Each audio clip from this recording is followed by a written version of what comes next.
Chapter 1. Tea was a dream, one of those bizarre fantasies she'd laugh about when she woke up. But not even in her worst nightmare had Hannah Swensen ever imagined she'd be transformed into an elf. "Are you ready, Aunt Hannah?" It wasn't a dream, that was Tracy's voice. Hannah mouthed a word she hoped wasn't in her 6-year-old niece's vocabulary, and then she answered the question. "I'll be out in a couple of minutes, honey." The holiday season calls for a generosity of spirit. Hannah reminded herself as she pulled on bright green tights and struggled into the matching tunic top. The bottom hem of the tunic had long points of cloth attached like screaming red pennants hanging down around her waist. Each one was tipped with a jingle bell, so if by some miracle someone failed to notice her, the bells would announce her presence. Her footwear was next. Hannah pulled on slippers with roll-up toes in a shade of red, so bright it hurt her eyes. She topped it all off with a pointed cap with more jingle bells in the same brilliant red, and avoided the mirror with the same dedication Transylvanian villagers had used to ward off vampires. "Aunt Hannah." "I'm almost ready, Tracy." "What's the matter? You sound funny." Elves are supposed to sound funny, aren't they? Hannah tugged down the bright red points on her tunic. Perhaps it would stretch out and fit a little better. "I guess, better hurry, Aunt Hannah. It's 6:56 and Santa's supposed to be here at 7:00. "Right," Hannah gave a fleeting thought to how much she missed the big hands and little hands on analog watches, and risked a glance in the mirror. Her image hadn't changed for the better. The red of her hair was engaged in a full-scale war with the red of her cap. Women who were more than 2 pounds overweight should avoid form-fitting tunics with bells that called attention to their figure faults, and with the possible exception of those who had fitness club memberships and actually used them, women over 30 should be wary about skipping in public. It was Santa who was supposed to jiggle like a bowlful of jelly, not her. "Aunt Hannah." Coming, Hannah tore her eyes away from the wreckage of her self-esteem. If a dozen determined designers had gotten together for the sole purpose of creating an outfit that would be most unflattering for her, they couldn't have done a better job. She took a deep breath, grabbed the basket of miniature candy canes she would strew like rose petals in Santa's wake, and opened the dressing room door. All thoughts of how dreadful she looked were erased as she caught sight of Tracy's beaming face. Playing Santa's elf for an hour wouldn't kill her, and since the large silver basket she was carrying had to contain at least 1,000 miniature candy canes, there was an upside to the evening. She'd have plenty of candy left over to make chocolate candy cane cookies at the cookie jar, her bakery and coffee shop, tomorrow. "You're perfect, Aunt Hannah," Tracy said, taking her aunt's hand. "All the kids are going to love you." And with that vote of supreme confidence, Hannah and her niece headed for the temporary stage that had been erected in the dining room of the Lake Eden Inn to wait for Santa to arrive. "I see Mom," Tracy said, peeking through the crack in the curtain. "And Aunt Michelle's there too. They're getting the kids lined up." Hannah walked over to take a look. She spotted her 2 younger sisters waiting in line with the children from the Winnetka County Children's Home. They had been bussed out for an early dinner and a gift from Wayne Bergstrom, who was playing Santa tonight. The children would go back to the home right after their visit with Santa, and then the adult Christmas party would begin. Tracy glanced at her watch. "It's 7:13 and Santa Wayne isn't here yet. I wonder why he's late." "I don't know," Hannah answered, "but make sure you don't call him Santa Wayne in front of the kids. You know that Wayne is one of Santa's temporary helpers at Christmas time, but the other kids don't." "Don't worry, Aunt Hannah, I won't tell." Hannah took another peek through the slit in the curtains. The children in line were beginning to fidget. If Wayne didn't get here soon, Michelle and Andrea would have an insurrection on their hands. And then it happened. Both Hannah and Tracy began to smile as they heard sleigh bells in the distance. From previous Christmas parties at the Lake Eden Inn, Hannah knew that Wayne carried a half-dozen sleigh bells attached to a red leather strap. They usually resided in one of the big patch pockets of his Santa costume, but he took them out when he came in the kitchen door and jingled them to build anticipation for his arrival, and as a signal for his elf to join him in the kitchen. Hannah took one last look at the line of children. All talking, coughing, and wiggling had ceased. Instead there was silence, perfect stillness of voice and body, large and small, and every face wore an expectant smile. Santa was coming, and even the teenagers who had seemed so jaded and blasé only moments before were now caught in the grips of heady expectancy. "Better take your place, Tracy," Hannah whispered, giving her niece a little push toward the throne-like chair where Wayne would sit. Since some of the little ones had been afraid of the big, red-suited man with the white fur and the booming voice in years past, Sally had asked Tracy to stand next to Santa and reassure them. When Tracy had taken up her position, looking like an angel with her shining blonde hair and white velvet dress, Hannah gave a little wave and headed off to the kitchen. Her least favorite part of the evening was about to begin, the part where she skipped behind Santa and scattered cellophane-wrapped candy canes as he wound his way through the crowded dining room and up the steps to the stage. When Santa reached the top step, the curtains would open to reveal Tracy, Santa's throne, and the huge decorated Christmas tree. And once Wayne was seated and his elf had navigated the steps and taken her place by the Christmas tree, Michelle and Andrea would bring the children up, one by one, to greet Santa and receive their presents. When she pushed open the swinging kitchen door, Hannah spotted Santa Wayne at the counter, perched on a tall stool and drinking something in a cup. Sally stood next to him, frowning. "Something's wrong," Hannah asked her, and it came out more statement than question. Of course something was wrong. Sally wouldn't be frowning if everything were perfectly all right. "Wayne's got laryngitis, and my hot peppermint tea isn't working. We're afraid he'll scare the kids when he talks to them." Hannah realized that was possible, especially if Santa sounded gruff. "I could make an announcement." "What kind of announcement?" Santa Wayne asked in a rasping voice that left no question about his ability to speak in normal tones. "I could tell the kids that you ran into some thick fog over Greenland, and you had to sing Jingle Bells really loud so your voice would bounce off the ice caps and Donner and Blitzen wouldn't fly into them." "That's the dumbest thing I ever heard," Santa Wayne rasped. Hannah shrugged. "I know, but I think it'll work. Do you want me to do it?" Santa Wayne and Sally exchanged glances. "I guess it's better than nothing," he said, settling the question. "Smile, scatter left, scatter right." Hannah told herself, trying not to pant as she skipped. She'd only covered about half the distance, and she was already out of breath, puffing faster than the caterpillar smoking a hookah in Tracy's volume of Alice in Wonderland. Oh, there was Mike, her sometime boyfriend. Hannah put on the best smile she could muster and tried to pretend she was having the time of her life. The fact that those portions of her anatomy she often wished were smaller and firmer were bouncing up and down, and sideways like a loose bar of soap in a shower stall didn't help. No one who saw her could possibly call her graceful. The best she could hope for was that they might consider her a good sport. Only a few more yards to go. Hannah concentrated on skipping forward and peppering her audience with candy canes. At least she'd finally figured out why the green leggings she wore were called tights. It was because they were tight, extremely tight, so very tight that she felt like a sausage about to split open on a blazing hot barbecue grill. The ordeal was almost over, and Hannah stopped to toss another few candy canes as Wayne climbed the steps to the stage. Then the curtains opened and the audience applauded as he gave Tracy a smile and sat down in his chair. He patted his knee, and Tracy climbed on to whisper in his ear. It was a sweet and heartwarming scene, and Hannah was grateful that everyone in the audience was watching Santa with Tracy as she climbed the steps to the stage and took her place to do what her grandma Ingrid had always called speak her piece. Santa almost didn't make it tonight. Hannah spoke the words she'd been rehearsing in her head, so let's give him a big round of applause to show how glad we are he made it here to the Lake Eden Inn. The audience broke into loud applause, and once it had diminished in volume, Hannah continued with her story. "Did you know that there was an awful storm at the North Pole when Santa started his Christmas journey?" "No," several children shouted, and Hannah gave them a smile. "There was, believe me. Santa didn't think he was going to make it, but do you know what he did?" "No." This time the response was louder, and Hannah went into her story about the polar ice caps and the fog as heavy as green pea soup. So Santa had to sing all the way to the coast of Newfoundland to keep his reindeer from crashing into the ice caps, and he sang so loudly and so long, he strained his voice. The younger children in line were nodding gravely. They'd believed her, just as she'd known they would. "Would you like to hear how funny Santa sounds?" she asked. There was a clamor of yesies, and not all of them came from the children. Some of the adults were getting into the spirit of the evening, too. "Would you please say, ho ho ho, for us Santa," she requested, turning toward him.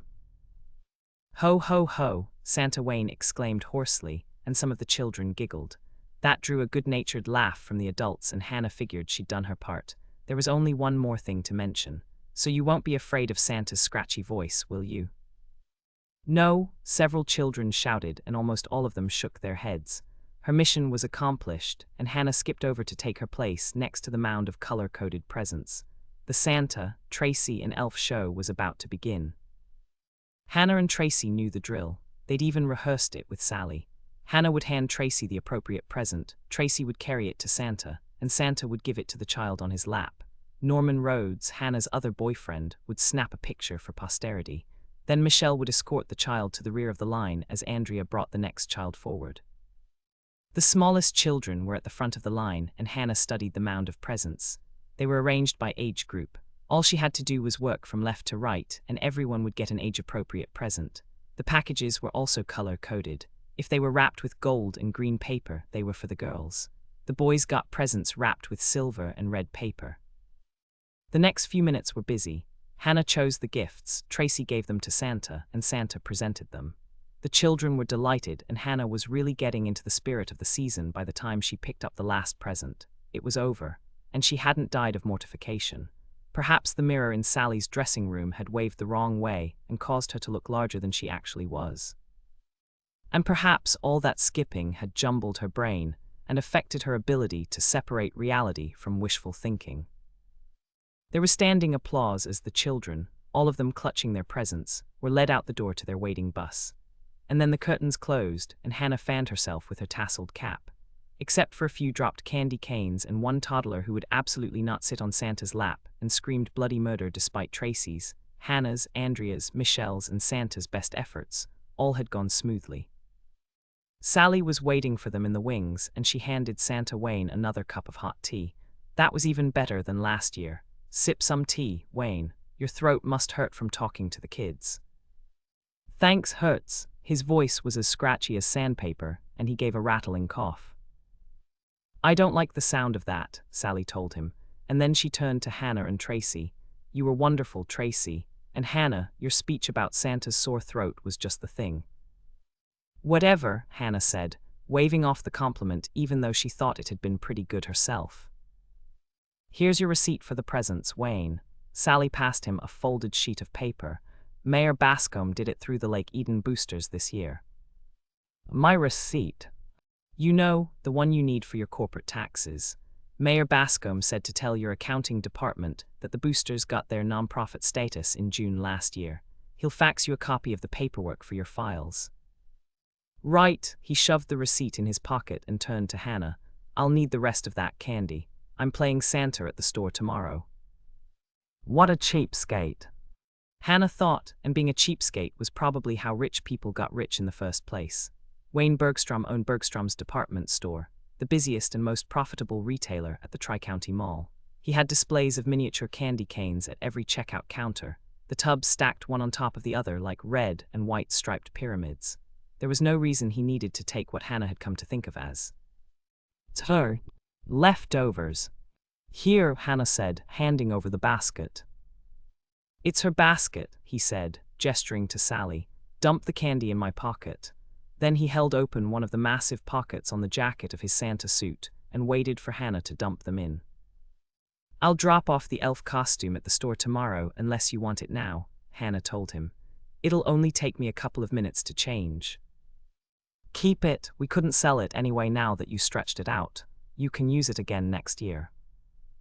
No flying pigs around here, Hannah muttered just under her breath, and she was rewarded by a startled chortle from Sally. When Sally had asked her if she would be Wayne's regular elf for future Christmas parties at the Lake Eden Inn, Hannah had responded with, Sure, when pigs fly. With Sally struggling to maintain her composure, Hannah was just searching around for a topic of polite conversation when Sally's husband, Dick, walked up. Good job, Wayne, Dick clapped him on the back. The kids loved you. Go change out of your suit and I'll mix you a peppermint martini. Tempting, but not tonight, he answered in his husky voice. Got to rest my throat. Hot water, honey, and lemon, Hannah advised him. It's like making hot lemonade. Then pour in a little brandy and top it off with grated nutmeg. Does the brandy help? He asked her, clearing his throat with obvious difficulty.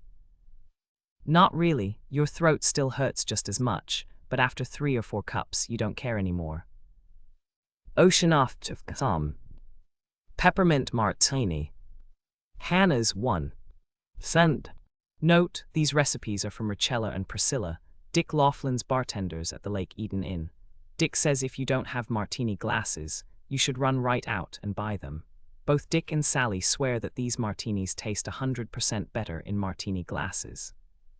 5 ounces good grade vodka. 2 ounces white creme de menthe. A ½ ounce peppermint schnapps. Combine in a shaker and shake with ice. Strain into 2 martini glasses and garnish with miniature candy canes hooked over the rims of the glasses. Whodunit. Peppermint martini. Hannah's 2 cent. Note, here's the second recipe. You may notice that pepper and mint are separated in the title. The reason will become obvious when you read the recipe. 6 ounces pepper vodka. 2 ounces white creme de menthe. 1 fresh sprig of mint. Crush the mint with the back of a spoon. Combine with the other ingredients in a shaker and shake with ice. Strain into 2 martini glasses and garnish with miniature candy canes hooked over the rims of the glasses. Whodunit. Chapter 2. 8. Anna gave one more glance in the mirror, and this time she smiled. Claire Rogers, her business neighbor on Main Street, had chosen Hannah's party outfit from her selection at Beau Monde Fashions. Claire and Hannah had worked out a barter system in the 2 years they'd been neighbors. Hannah dropped in with cookies for Claire, and Claire sold Hannah fashionable clothing at her cost. Tonight's outfit was a color Hannah had always wanted to wear, one she thought of as lavender blue, the title of one of her grandmother's favorite folk songs. She'd always assumed it would clash with her hair, but Claire had urged her to try it on and it worked perfectly. The romantic lines of the long, draped jacket hid 2 of her figure faults, and the black silk pants emphasized her height and made her look thinner. One last smoothing pat to the curls she'd given up trying to tame while she was still in grade school, and Hannah was ready for the party. She turned to look at the elf costume still hanging on a hook. Wayne had told her she could have it, but she knew she'd never wear it again unless someone had a gun to her head, and even then she might take several moments to think it over. If she left it there behind the door, perhaps someone would take it before the night was over, someone who'd enjoy it. Someone who didn't have bright red hair and 10 extra pounds around the middle. "How are you doing, Hannah?" A voice greeted her as she stepped out of the dressing room, and Hannah turned to see Corey Reynolds, Wayne Bergstrom's brother-in-law, leaning up against the wall. Since there was no other reason he'd be in this particular hallway, he was obviously waiting for her. "Fine, Corey, how about you?" Hannah put on a smile. Corey was a nice enough guy, and it wasn't his fault that his sister had married a rich tightwad like Wayne. "Things are good. I just wanted to tell you that the story you told about how Wayne lost his voice was great." "Thanks, I was hoping it would work." Wayne sounded awful. "I know, he's even worse now. I ran into him outside the back door, and he said he was going straight home to have some of that hot lemonade and brandy you told him about." "Good, it should make him feel better." "I really didn't think he'd be able to do Santa tonight. I even offered to take over, but he wouldn't have it." "Too bad you didn't," said the voice in Hannah's head. "Because maybe you would have given me the rest of those candy canes." But that was mean-spirited, and this was the Christmas season. She could afford to be a little charitable. "Has Wayne been hoarse all day?" she asked. Corey shook his head. "He was fine at noon. We had a managers' meeting at the store during lunch." "You mean you had to give up your lunch break?" "Yeah, but at least it was on a weekday. Sometimes we have managers' meetings on Saturdays or Sundays. Wayne says that anyone who's not willing to come in 24/7 will never be a manager at Bergstrom's." "I'll bet that makes him really popular," Hannah muttered, but she must have said it a little louder than she thought, because Corey gave a startled bark of laughter. "It doesn't put him in the top 10 for the Best Boss of the Year award, but it's like he always says, it's his money and it's his store. He can run it any way he wants to." "What department do you manage?" Hannah continued to make polite conversation. "Wonderful Weddings. I moved there last year from men's clothing. We book weddings and provide everything the wedding party needs." Sounds nice, Hannah said, wondering why Corey had chosen to talk to her. Perhaps he was just lonely, now that Wayne had left. So tell me about Wayne's laryngitis, she prompted. Sally said he could barely talk when he came in the kitchen door.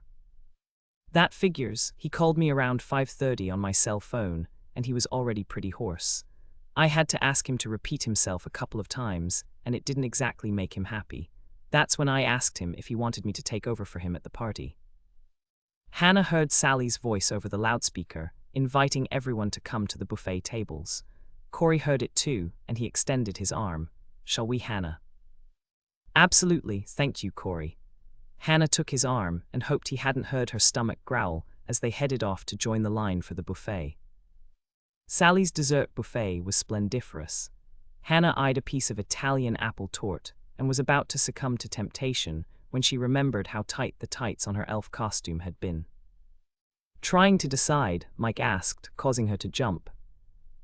Trying to resist, Hannah corrected him. How do you do that anyway? Do what?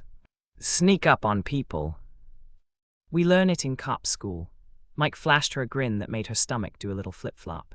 If someone conducted a poll of the single, divorced, and widowed women in Lake Eden, Minnesota, Mike Kingston, chief detective at the Winnetka County Sheriff's Department, would be a shoo-in for most desirable husband. Too bad you took off your costume. I thought you looked cute in it. Hannah stared at him for a minute in utter disbelief, and then she said, I think the county pays for that. Pays for what? Eye surgery. I understand they're doing wonders with lasers now. Mike laughed so loudly several guests at the buffet turned to look at him. Very funny, Hannah, but I really did think you looked cute. If you're not going to have a slice of that apple thing, do you want to dance? Did she want to dance? Hannah ranked that question right up there with, do you want to breathe? Did she want Mike to put his arms around her and hold her close? Did she want to look up at him and realize that their lips were only inches apart? Did he even have to ask? Hannah, Mike prompted, and Hannah came out of her musings to realize that he was holding out his arm. Thanks, Mike, I'd love to dance, she said quickly, accepting his arm and walking with him to the dance floor. Dancing with Mike must have broken the ice, because once the last notes of music had faded away, Norman appeared to claim her for the next dance. After that, Andrea's husband, Sheriff Bill Todd, piloted her around the floor. Then there was a series of local men, one right after the other, including Corey Reynolds, Mayor Bascom, Doc Knight, Reverend Knudsen, her host Dick Laughlin, and the town druggist John Walker. I'm not moving for at least 10 minutes, she declared, sinking into a chair at the table she was sharing with her sisters. She slipped off her shoes and wiggled her feet, hoping that the feeling would eventually return to her toes. Feet hurt from all that dancing? Andrea asked her. Sure do, and skipping in those pointy-toed elf shoes didn't help either. She glanced around and didn't spot Bill. Lonnie Murphy, one of Bill's deputies and Michelle's date for the evening, was nowhere in sight either. Where are Bill and Lonnie? Lonnie's dancing with his mother. His dad's outside fixing a car, Michelle explained. And Bill's dancing with Barbara Donnelly, Andrea named the head secretary at the sheriff's station. I'm so glad she's not married. Michelle and Hannah exchanged a "Did you understand that?" glance immediately followed by a "It's not me" shrug. Okay, I'll bites. Hannah caved in and turned to Andrea. Why are you glad Barbara's not married? Because then her husband would ask me to dance, and I'd have to do it to be polite, and I'm too tired to dance. I made 4 batches of whippersnappers this afternoon. Hannah stared at her sister in utter amazement. When most women talked about batches, they were referring to cookies, brownies, muffins, or some type of baked goods. Surely Andrea had another explanation. As far as Hannah knew, her sister didn't even know how to turn on her oven, much less mix up a batch of anything and bake it. Tracy has her dance class Christmas party tomorrow, and I promised Danielle I'd make enough for everybody. Most of the other mothers are bringing refreshments, too. There was total silence while Hannah and Michelle digested that information. Refreshments meant food, and both of them knew that Andrea's only culinary skill was heating water in the microwave for instant coffee or Jell-O. What's the matter? Andrea asked, realizing at last that her sisters were perfectly silent. We're wondering what whippersnappers are, Michelle explained. They're cookies. You baked cookies. Both Michelle and Hannah exclaimed in unison. Yes, I did, and they were so easy. Carly Spur emailed me with the recipe. You remember Carly, don't you? She coached the cheerleading squad. I remember, Hannah said, her mind flying through dire possibilities. Perhaps through some miracle, Andrea had managed to mix up and bake several batches of cookies, but they couldn't possibly be good. Of course, she couldn't say that without hurting her sister's feelings, and Andrea looked very proud of her accomplishment. It would be kinder to pretend that everything was fine, at least until she found out more. I've never heard of whippersnappers before, she commented, fishing for information. What kind of cookie are they?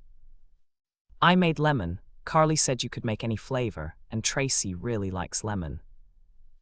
Lemon's good. Hannah gave a quick smile, but she felt more like groaning. Lemon cookies usually called for lemon zest, and she was almost positive Andrea had never heard of it.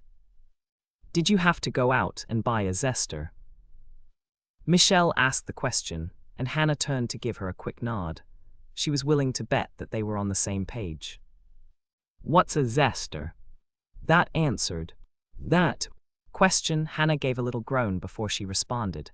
A zester is like a grater for lemon peel, she explained. Why would I need that? There's no lemon peel in Carly's recipe. No lemon zest, either, Hannah quizzed her, trying to cover all the bases. No, what does lemon zest do? It makes things taste really lemony, Michelle answered her. Well, I didn't need any zest, because my whippersnappers taste nice and lemony without it. Is that a word? Yes, zest is the yellow part of the lemon peel, Hannah told her. Not that I was talking about. It's lemony. Is lemony a word? If it's not, it should be. Hannah settled that query and moved on toward her objective. If Michelle and I drop in at Tracy's party, can we taste your cookies? Sure, but you don't have to wait until then. Just give me a ride home and we'll have some. Bethy caught a little cold and I want to check in on her. Good idea, Hannah said, giving her sister an approving nod. Andrea had been a nervous first-time mom with Tracy, reading every baby care book she could get her hands on and trying to follow everyone's advice. Of course that was impossible, but Andrea still felt like a failure as a mother whenever Tracy cried. Finally, in desperation, she'd gone back to work as a real estate agent and hired the best nanny in Lake Eden, Grandma McCann, to take care of Tracy. Won't Bill mind if you leave? Michelle asked her. No, he's already danced with me twice, and that's all the time he has for me tonight. He's got 15 ladies to go. 15 ladies? Hannah asked, glancing at Michelle, who looked every bit as puzzled as she felt. I asked Sally for an advance copy of the guest list, and Bill and I made up our game plan last night. A sheriff has certain obligations, you know, especially if he wants to serve more than one term. Bill has to play politics and dance with all the important women here. Are you talking about women who are married to important men? Michelle asked, frowning a bit. Not necessarily. Rose McDermott is on Bill's list. You might not think she's important, but a lot of local people go into the cafe. If Rose likes Bill and thinks he's doing a good job, she'll mention it, and that can influence a lot of people when they go to the polls. You're right, Michelle looked thoughtful. And then there's Bertie Straub. She's not shy about telling her customers down at the cut, Curl, who they should vote for. Hannah was amused. The next election for county sheriff was over 3 years away, so you're already launching Bill's campaign. It's never too early to play politics. Andrea glanced around the room and spotted her husband, deep in conversation with Mayor Bascom. Just let me tell Bill I'm leaving and we can go. Can I go with you? Michelle asked when Andrea had left. Sure, but I thought Lonnie was bringing you back to my place. He was, but he's pulling a late shift, and it'll save him a trip. If you go with us, you're going to have to taste Andrea's cookies, Hannah warned. I know, but my nose is all stuffed up and I won't be able to taste much. I'll just chew and swallow, and then I'll tell her how delicious they are. Hannah wished that she had a similar ailment, hoping she'd be able to lie convincingly. Praising Andrea's cookies would constitute a lot more than a little white lie, but it would make her sister very happy. It smells like Christmas trees out here, Andrea said, taking a deep breath and expelling it in a cloud of white vapor. That's because we're walking past a whole grove of blue spruce, Hannah told her. They walked in silence for a moment, and then Andrea held out her gloved hand. It's snowing again. I just love knowing that every snowflake is different. We learned it in school. They called it one of nature's miracles because no two are alike. That's what they thought back then, Hannah said. But then John Nelson, a cloud physicist from Kyoto, Japan, found that it's probably not true for the smaller crystals, the ones that barely develop beyond the prism stage. There was another long silence. Hannah was about to tell them more about the physicist from Japan when Michelle almost stumbled over a drift of snow on the walkway. Careful, Hannah warned, and Michelle stopped walking. Let's just stand here for a minute and look at the stars. It feels like you can reach out and touch them. They're so huge tonight. They weren't like this last night when Mother had us over for dinner. That's because it's darker out here, Hannah explained. Lake Eden has streetlights on every corner, and there are lights in all the houses. If you combine the lumens from the old-fashioned globe streetlights Dick and Sally put in on this walkway, and add the lights they have at the inn, it doesn't add up to a fraction of the output of a single arc light in the parking lot at Jordan High. Both Michelle and Andrea turned to look at her, and Hannah immediately realized her mistake. She was offering science textbooks when what they wanted was poetry. Of course, maybe it's not true, she said, trying to ameliorate the damage. Maybe. What? Not true, Andrea asked, and Hannah could tell she was still upset about the snowflakes. All of it, but let's take the snow crystals first. That same cloud scientist compared the number of possible snowflake shapes with the number of atoms in the universe. It would be impossible for scientists to examine them all. So he really doesn't know. Andrea looked very relieved. It's just a theory, right? That's right. How about the stars? Michelle asked. Hannah stuffed her gloved hands in her pockets. They could be bigger tonight, she said, crossing her fingers. It's not an absolute certainty. I like to think the stars and the moon react to us when we watch them. That makes the night magical. This drew smiles from both of her sisters, and Hannah relaxed a bit. She had to remember to curb her impulse to be realistic and practical when her sisters wanted whimsy and romance. Oh, Michelle stumbled again. I just stepped on something slippery, she said. What? Hannah asked. I don't know. Hold on a second. Hannah drew a tiny flashlight from her pocket. Norman gave this to me the last time I dropped my keys in the snow. She switched on the light and trained the beam on the walkway. You were right here and you slipped on this. What is it? Michelle asked. A miniature candy cane wrapped in plastic. Hannah held it up so both of them could see it. It's one of Wayne Bergstrom's, and he must have dropped it on his way to the parking lot. You seem pretty happy about finding it, Michelle commented, reacting to the smile on her older sister's face. I am. I know it's mean of me, but I'm glad he lost it. I wanted to keep the leftover candy canes to try out a new cookie recipe, but he told me he wanted them all back for his next Santa appearance. Andrea just shook her head. Wayne's such a tightwad. It's not like he doesn't have more, and they probably cost him practically nothing. What were you going to use them for? Chocolate candy cane cookies, and now I can't make them until I buy some candy canes. Both Andrea and Michelle gave little groans of dismay, and Hannah was gratified. If Wayne dropped one, he probably dropped more, especially if he's got a hole in his pocket. Let's keep looking. I don't think it's snowed enough to completely cover them. Are you going to use them for the cookies? Michelle wanted to know. No, I'll buy my own. I just think it would be really funny if we collected them all and gave them back to Wayne at the store tomorrow. Here's one, Michelle called out, spotting another cellophane-wrapped candy at the side of the pathway. It looks like he's dropping one every 10 feet or so. This is fun, Andrea commented, rushing ahead to pick up a candy cane. It's like in Hansel and Gretel, except there aren't any birds or breadcrumbs. The walk to the parking lot had turned into a game, each sister trying to find the next candy cane. They had about a dozen when the trail of candy canes abruptly stopped.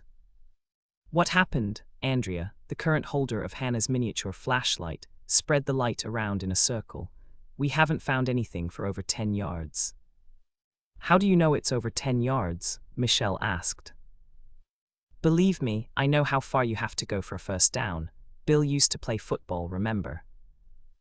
Neither Hannah nor Michelle voiced any argument to that. Not only had Bill been the best quarterback in the whole county, Andrea had been the head cheerleader at Jordan High. Do you think Wayne ran out of candy canes? Michelle asked Hannah. I don't think so. The basket was big, and it was over half full when Wayne told me to stuff the candy canes in his Santa suit pocket. The hole in his pocket didn't mend itself, Andrea pointed out. Right, Wayne must have left the walkway for some reason. Let's check the sides of the path. If we can find the point where Wayne veered off, we'll start finding candy canes again. Michelle led them back to the point where she'd found the last candy cane. This is the place, she said, pointing down to the snowy walkway. Where do we look now? You and Andrea check your side of the path. If you don't find anything, come back and give me the flashlight so I can check my side. If Wayne is still leaking candy canes, we'll find them. Why wouldn't he be licking candy canes? Andrea wanted to know. I could be wrong about how many are left, or maybe he noticed that they were falling out and he put them in another pocket. Hannah waited while Andrea and Michelle checked their side of the walkway and came back. Your turn, Andrea said, handing her the flashlight. We'll wait right here while you check. Hannah moved forward with the flashlight, sweeping the beam over the snow. She was about to give up and admit defeat when she spotted 4 candy canes near the edge of the path. I've got some, she called out, and her sisters hurried over. Why are there so many here? Michelle asked, bending down to pick them up. It looks like they all fell out at once. Maybe he slipped, Hannah theorized. Or maybe he got tired of holding his hand over the hole and decided it wasn't worth it. Andrea added her take on it. I don't think he'd do that, though. Why not? Michelle asked her. Because he's too cheap. Every time he dropped one, he'd be adding up how much it cost him. Mother used to say that Wayne had the first nickel he ever made. I remember that, Michelle said with a laugh. She told me Wayne pinched it so hard, the buffalo squealed and ran away. Look at this, Hannah pointed to another candy cane a foot or so away. The trail picks up again here and keeps going. The 3 sisters followed the candy cane trail to a bank of hard-packed snow. The plow had left when Dick had cleared the inn's parking lot after the last snowfall. Behind it and a few feet back was another bank of snow and ice, rising even higher than the first. By the end of a snowy winter, there could be several banks lining the perimeter of the lot. When one berm got too high for the snowplow blade to reach and dump, Dick started another snowbank in front of it. I see candy canes going all the way up that snow bank, Michelle said, illuminating them with Hannah's flashlight. I wonder why Wayne climbed way up there. There's only one way to find out, Hannah told her. Not me, Andrea pointed down at her high-heeled boots. That's hard-packed snow and these boots were expensive. I could break off a heel.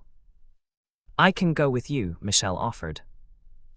No way, Mother just bought you those suede boots and they're going to get ruined.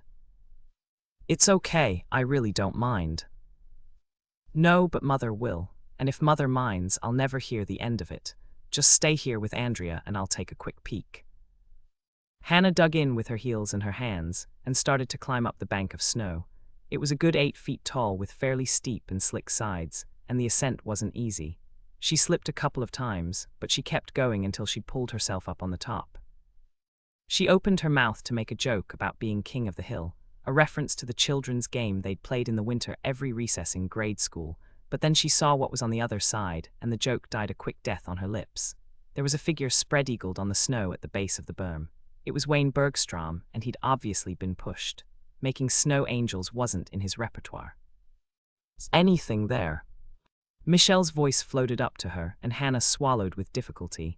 She took a deep breath, expelled it in a cloud of white, and croaked out one shaky word. Yes.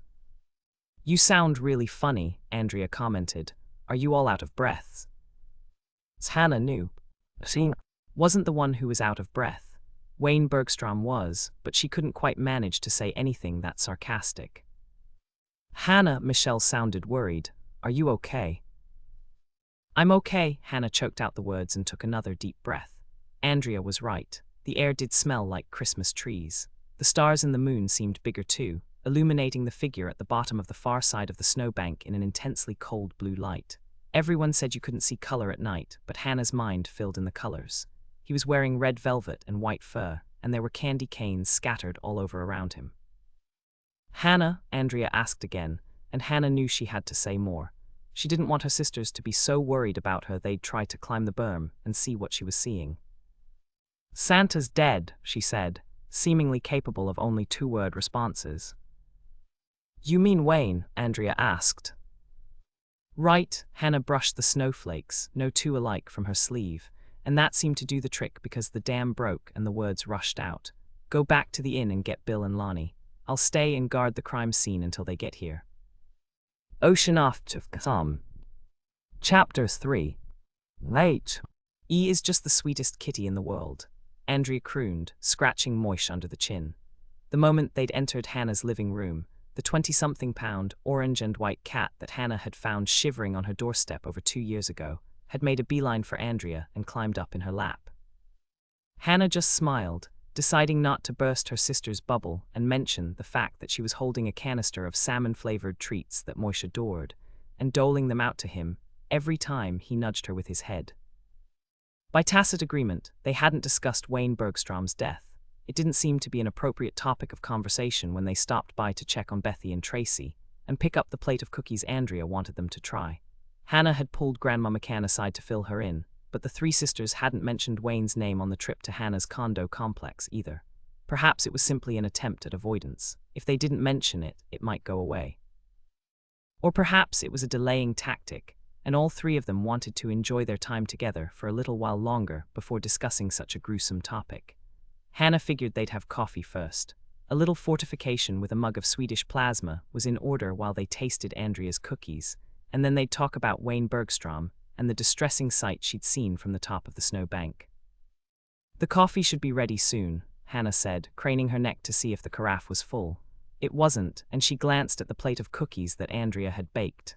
The cookies were pretty, a nice rich yellow with powdered sugar on the tops. Looked good, but looks didn't count for everything when it came to baked goods. I hope Bill isn't late, Andrea said, frowning slightly. He told me he thought they'd be here by midnight to take our statements, but something could happen to delay him. If he's really late, you can catch a nap on the couch, Hannah told her. Or share the guest room with me, Michelle offered. It's a king-size bed. Andrea shook her head. I don't think I could sleep, not after what I saw tonight. What? Saw, Hannah begged to differ. You didn't see anything. No, but you told me about it. And I have a very active imagination. There's something really awful about Santa being dead. It's Wayne. Being dead, Michelle corrected her. Don't think of him as Santa, and it won't seem so bad. Think of him as that old skinflint department store owner who wouldn't approve you for a Bergstrom's credit card, so you could charge that luggage you wanted for your honeymoon. Andrea blinked. You're right, and that does help. Not that he deserved to die, but I really didn't like Wayne at all. She turned to Hannah. Do you think that's really bad of me? Not really. As far as I know, there's no rule of etiquette that says you have to like somebody just because they're dead. If you didn't like them alive, you probably won't like them after they're dead either. She paused to crane her neck again and gave a sigh of satisfaction. The coffee's ready. I'll go get it and then let's taste your cookies. Oh, Andrea looked very nervous. I really hope you like them. They're the first cookies I've ever made by myself. Hannah made quick work of gathering what they needed in the kitchen. The topic of Wayne's death had come up earlier than she'd expected. When she came back with a tray containing 3 mugs of coffee and cream and sugar for Andrea, she set it down in the center of the table and reached for one of Andrea's cookies before she could take the coward's way out and claim that she was too full from Sally's Christmas party buffet. Family love knows no bounds, she said to herself, but the words that came out of her mouth were different. These look wonderful, she said, taking a leap of faith and biting into one of her sister's cookies. Hannah was well aware that both Andrea and Michelle were watching her like hawks as she chewed, and swallowed, and smiled. Good, she said, doing her best not to sound too surprised. I like these, Andrea. Really? Yes, Hannah said and took another bite. How about you, Michelle? Michelle gave her the same look Hannah imagined a prisoner being led to the gallows would wear, but she managed to smile as she obediently took a cookie and bit into it. There was a moment of silence, and then an expression of total surprise crossed her face. "These are good, Andrea." "Well, don't look so shocked." Andrea gave a little giggle. "Carly told me that everybody in her family liked them." "They're wonderful," Hannah said, finishing her first cookie and reaching for another. "And you actually made them all by yourself." "Well," Andrea faltered a bit and then she shook her head. "Not exactly." "What does that mean?" Michelle wanted to know. "I didn't do it entirely by myself. Grandma McCann showed me how to preheat the oven and put them on the cookie sheets, but that was only for the first couple of times. After that, I did it by myself." Even though they weren't an overly affectionate family, Hannah couldn't help it. She reached out to give her sister a hug. "Good for you. Are you going to give me the recipe, or is it a big secret?" "It's not a secret, and it's really easy. They take only 4 ingredients." "You're kidding," Hannah was amazed. The cookies had a light but complex lemon flavor. They were soft and a bit chewy inside, and the outside was almost crunchy. Andrea went on, "I think that's why Carly sent me the recipe. She remembers the bake sales the cheerleaders used to have to raise money for uniforms." Hannah remembered them too.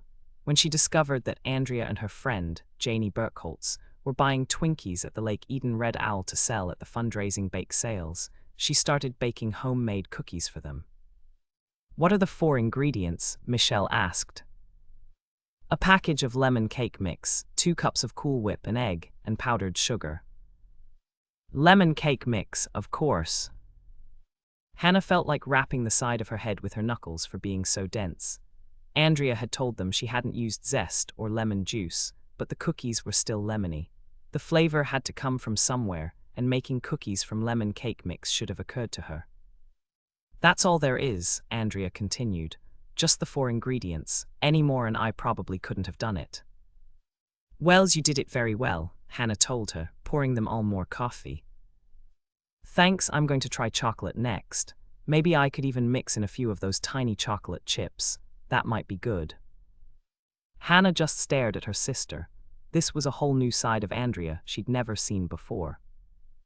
"And then I was thinking of doing white cake mix with some kind of cut-up fruit like cherries or apricots. Why are you staring at me like that?" "Because that's how great recipes are developed. You start with something basic and branch out. Sometimes it can be as simple as running out of one ingredient and substituting something else." Hannah passed the plate of cookies to Michelle. "We've got 3 left, 1 for each of us, and then we'd better get down to business." "You're going to figure out who killed Wayne?" Andrea asked, taking her cookie and making short work of it. "I don't even know if anyone did, yet," Hannah reminded her. "It was night, he was at the bottom of the berm, and I was at least 8 feet above him. I guess it's possible he slipped and broke his neck." "But why was he up there in the first place?" Michelle asked. "He could have climbed up to enjoy the view," Andrea suggested. "What was it like up there?" "It wasn't what I'd call a scenic vista. The only thing I could see from the top was the snowbank behind it and the cars in the parking lot." "Okay," Michelle gave a quick nod. "Then maybe he had to's, and he didn't want to walk all the way back to the inn. So he climbed up a slippery 8-foot snowbank instead of just ducking behind a handy tree," Hannah asked her. "Never mind, it was a dumb idea," Michelle admitted. "Wait a second," Andrea looked thoughtful. "Maybe he didn't climb up there. Maybe somebody dragged him up there and pushed him down the other side to kill him. Why go to all that trouble when you could just shoot him, or stab him, or club him to death right there on the path?" Hannah asked the pertinent question.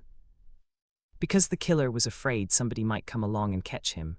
OROH, I don't know. Let me find out if it was an accident. Bill should know by now."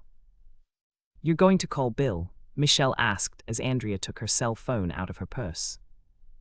"No, I'm calling Sally." "Sally at the inn?" Michelle followed up with another question. "That's right, she can tell me if Vonnie Blair's still there at the party." "Doc Knight's secretary," Hannah said, beginning to get an inkling of what her sister was doing. "And if Vonnie's still there, it's probably not murder. Is that right?" "You got it." As Andrea punched in the number, Michelle turned to Hannah.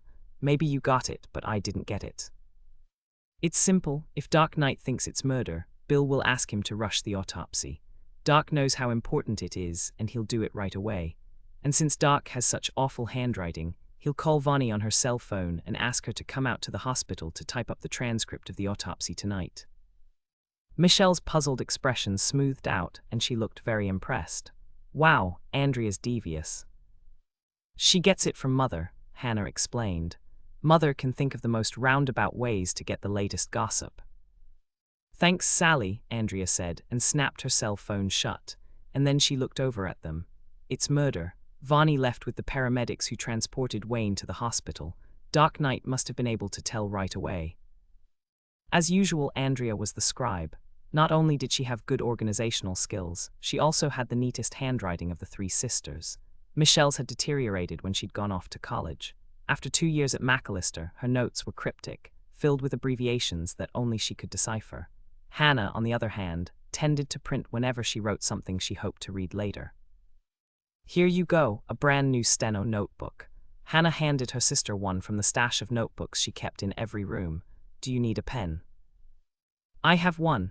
Andrea reached in her purse and pulled out what Hannah termed a dress pen, since the barrel was gold and studded with sparkling white stones. Pretty fancy, Michelle commented, leaning closer to gaze at the pen. Are those rhinestones or diamonds? I'm pretty sure they're rhinestones. It was a present from a client, and the house he bought was a fixer-upper. Andrea flipped to the first blank page and wrote Wayne Bergstrom's name at the top. We don't know the time of death or the method. What do you want me to write down?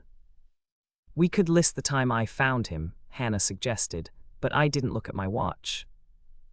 I did, Michelle said. When you said Santa's dead, I pressed the button to light the time and it said 10:22. Andrea started to write it down, but Michelle grabbed her hand. Put down 10:17, she said. Wait a second, Hannah was confused. I thought you said you looked at your watch and it was 10:22. That's right, but I always set my watch 5 minutes ahead. It keeps me from being late to class. How does it keep you from being late if you...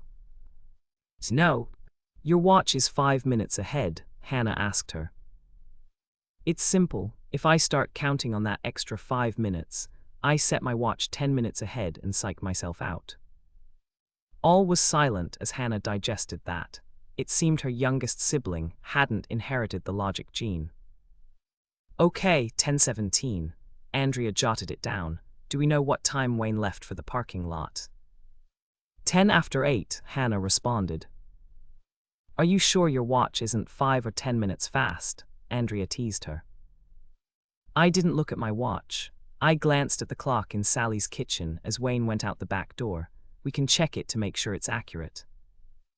Andrea flipped to another page and started a list of things they had to do. Got it. We'll run out to the inn and check Sally's kitchen clock tomorrow. That means Wayne was killed between 8:10 and 10:17, Michelle pointed out. That's a window of just a little over 2 hours. When we go out tomorrow, let's see how long it takes to walk from Sally's kitchen to that berm, Hannah suggested. Even if you're poking along taking your time, it can't be more than 5 minutes. Andrea made another note. Got it, she said. If you're right, it means that Wayne was probably killed around 8:15 or 8:20. Unless he stopped to talk to someone on the path, Michelle argued. You know how people are when they meet each other at a party. They stop and talk for a while. He could have met up with his killer after he talked to somebody. Good point, Hannah said. We should get a guest list from Sally and check to see if anyone at the party met Wayne on the walkway. Merrily winking rhinestones, or diamonds, or whatever they were. Andrea's pen flew across the page. It's a couple of degrees above freezing tonight. If you were dressed for the weather, you could stand there and talk for 5 or 10 minutes without getting cold. Michelle nodded, but Wayne wasn't dressed for the weather. Hannah said he was wearing his Santa suit. She turned to Hannah. Do you think it was as heavy as a parka? I don't know. It looked heavy, especially with all that fur, but I didn't actually feel the material. They sell the same Santa suit at Bergstrom's, Michelle told them. I saw a whole rack of them when I was shopping for boots with Mother. We'll go out there and check. Andrea added another line to her. To do. page, and then she let Moish capture her pen and bat it around for a moment. "Mother," Hannah exclaimed. "What about Mother?" her sisters chorused in perfect unison. "When she calls to read me the riot act for finding another body, I'll ask her to go shopping at Bergstrom's and check out the Santa suits. It's her favorite store at the mall. And she'll be so pleased she's helping us solve Wayne's murder, she'll forget all about criticizing you," Michelle guessed. "That's the general idea." "It could work," Andrea offered her opinion. "Mother's hard to distract, but a trip to Bergstrom's right before Christmas could do it." Ocean off to some. Lemon whippersnappers. Preheat oven to 350 degrees F, rack in the middle position. 1 package. Approximately 18 ounces. Lemon cake mix, the size you can bake in a 9-inch by 13-inch cake pan. Andrea used Betty Crocker. 2 cups Cool Whip. Measure this, Andrea said her tub of Cool Whip contained a little over 3 cups. 1 large beaten egg. It's okay to just whip it up in a glass with a fork. A 1/2 cup powdered confectioner's sugar in a separate small bowl. You don't have to sift it unless it's got big lumps. Combine dry cake mix, Cool Whip, and beaten egg in a large bowl. Stir until it's well mixed. Drop by teaspoon into the bowl of powdered sugar and roll to coat the cookie dough. Place the coated cookie drops on a greased. Andrea used Pam, but any non-stick cooking spray is fine. Cookie sheet, 12 cookies to each sheet. Bake the cookies at 350 degrees F for 10 minutes. Let them cool on the cookie sheets for 2 minutes or so, and then move them to a wire rack to cool completely. Yield approximately 4 dozen light and lovely cookies. Hannah's note: Andrea showed me the recipe. Carly wrote that this is an old church recipe and that you can use any flavor cake mix in these cookies. She especially likes lemon whippersnappers in the summer because they're simple to make and very refreshing. Ocean off to some. Chapter 4. Sven.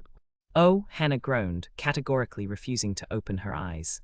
She reached for the snooze button on her alarm clock to shut off its infernal electronic beeping before it could fully wake her, but there was something wrong with her arm. It wouldn't move. She could wiggle it slightly, but that was all. Had she suffered some type of debilitating injury while she slept, or was she only dreaming that her arm was partially paralyzed? There was only one way to find out, and that was to open her eyes. Hannah groaned again and forced her eyelids up and open. In the dim wattage cast by the nightlight she'd bought the last time she climbed out of bed in the dark and stubbed her toe, she could see her arm under the blanket, stretched out on the bed and perfectly immobile. But there was something different about it. Sometime during the night, it had swelled up to at least 3 times its normal size. That didn't bode well. Hannah wiggled her fingers, feeling the tingles that accompanied a cut-off blood supply.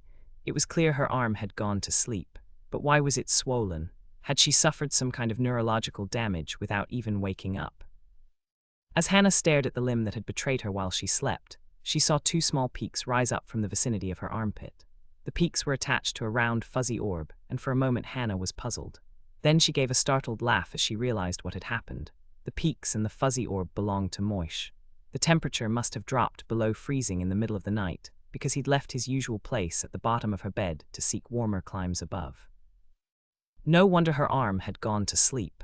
It was buried beneath over 20 pounds of dozing cat. "Come on, Moish, get off my arm." Hannah rolled over with difficulty and reached across her own body to give him a push.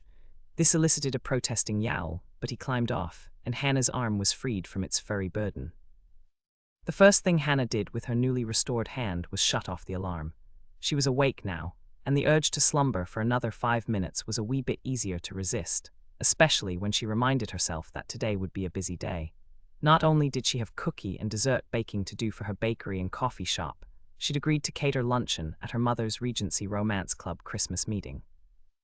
Michelle had gone home with Andrea last night, and they planned to head out early this morning to take care of several items on the to-do list. They'd start off by driving to the Lake Eden Inn to check the clock in Sally's kitchen, pick up a copy of the guest list for last night's party, and time their walk from the kitchen door that Wayne Bergstrom had used to the base of the snowbank where Hannah had found his body.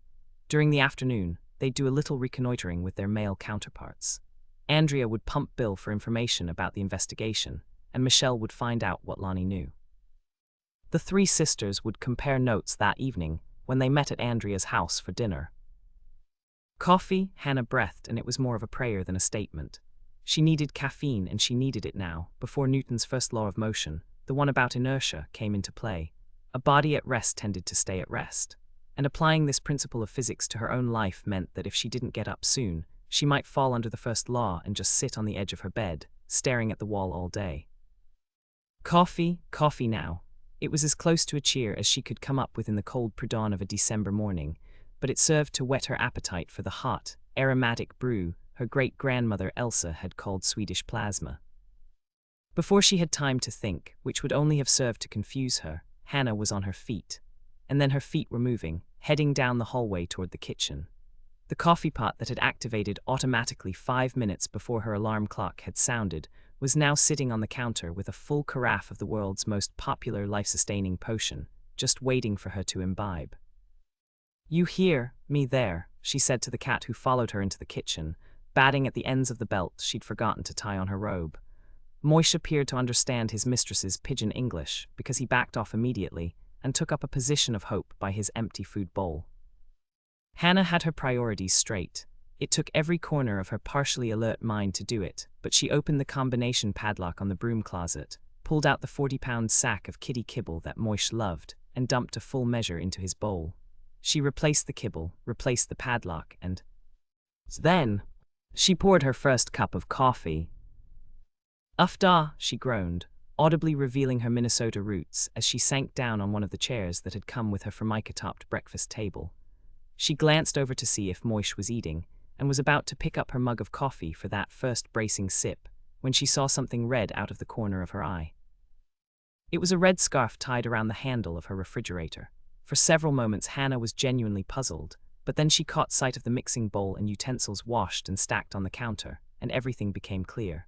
When everyone had left last night, at shortly before 2 in the morning, Hannah had intended to go straight to bed.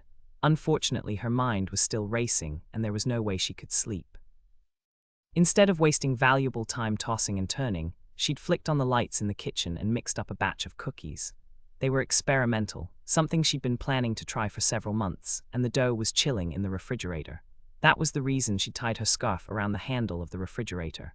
It was to remind her to take the dough with her when she left for work, so that she could bake it at the cookie jar. If the cookies were as good as she expected them to be, she'd serve them at her mother's club luncheon. First things first, Hannah told herself, raising the mug of coffee to her lips. She breathed in deeply, inhaling the antioxidants in the steam that some researcher claimed would save coffee kiosk employees from lung cancer. Hannah thought that would be lovely, but she didn't believe it for a second. On the other hand, what could it hurt? She'd been inhaling the steam from coffee for years simply because she loved the aroma. Another deep coffee-flavored sniff, and it was time to enjoy the brew. Hannah was just about to take that first scalding sip when the telephone rang. "Mother," she exclaimed, in the same voice she would have used if she'd skidded off the road and into a ditch. She swallowed fast, taking a sip while she could, and glanced over at her mother barometer. Sure enough, Moish's fur was bristling and he'd puffed up like a Halloween cat. He'd also begun to make the growling sound, deep in his throat, that meant, "Maybe you're bigger than I am, but I'm gonna shred those pantyhose you're wearing." It wasn't a guarantee that Dolores Swensen was on the other end of the line, but Hannah's feline roommate was right a whole lot more than he was wrong. Hannah took another sip of her coffee, and then she stood up to reach for the wall phone. She sat right back down again, knowing that no previous conversation with her mother had ever lasted less than 15 minutes, and answered, "Hello, Mother."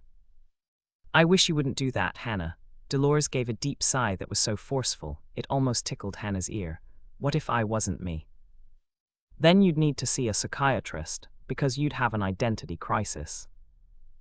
"Hannah." "Sorry, Mother." Dolores gave an exasperated sigh that was almost as loud as her previous sigh. "You always say that, and you still answer the phone that way, but I didn't call to argue with you." "I'm glad to hear that," Hannah said, winking at her cat, who was still puffed up several times his size, preparing to take on any predator. "I'm not going to argue, but I Do have a bone to pick with you, Hannah. Hannah took another sip of coffee, wisely saying nothing. Her mother was only mildly upset. If she'd been extremely upset, she would have called Hannah by her first and middle names. Bill called me this morning to ask me about Melinda. Melinda who? Hannah asked, wondering what in the world her mother was talking about. Melinda Bergstrom, Wayne's wife. Surely you remember Wayne Bergstrom. You found his body last night, and you found it practically in front of your sisters. Dolores delivered another sigh that made the phone give an odd little sound that probably meant it had exceeded its decibel level. You have got to stop doing this, Hannah Louise. I. Hannah's mind shouted out a warning. Dolores only used her middle name when she was what her father had called loaded for bear. I'd love to stop doing it. It's not like I enjoy finding murder victims or anything like that. I only climbed up on that snowbank because we were curious and I didn't want them to do it. There was silence for a moment. Dolores was thinking it over. Well, she said finally, that's good. It's good that you were sparing your sister's sensibilities. That's an admirable quality. Hannah came very close to gasping out loud in surprise. She'd never gotten off so easily before. It was best to change the subject now, while she was still ahead of the game. Thank you, Mother. Now about the luncheon today, I need some sort of a timeline. What do you mean? We're having quiche, and it's best if it's warm. How many awards will you be presenting before you want me to serve lunch? Let me see. 3 of our members are getting their 5-year manor houses. They're darling little miniatures of English manor homes. I found them in a catalogue and ordered them from London. Will there be speeches after you present them? No, dear, they're limited to 30 seconds to thank us, but there will be 3 more presentations. Carrie's getting her 10-year curricle with a matched pair. Hannah knew her mother was talking about a carriage pulled by 2 horses, to put in front of her manor house, she guessed. Exactly, since she's the oldest living member, I told her she could have 1 minute to speak.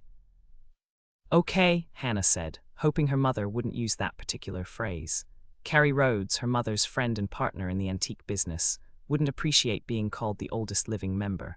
And come to think of it, did that imply that the Lake Eden Regency Romance Club also had members who were dead?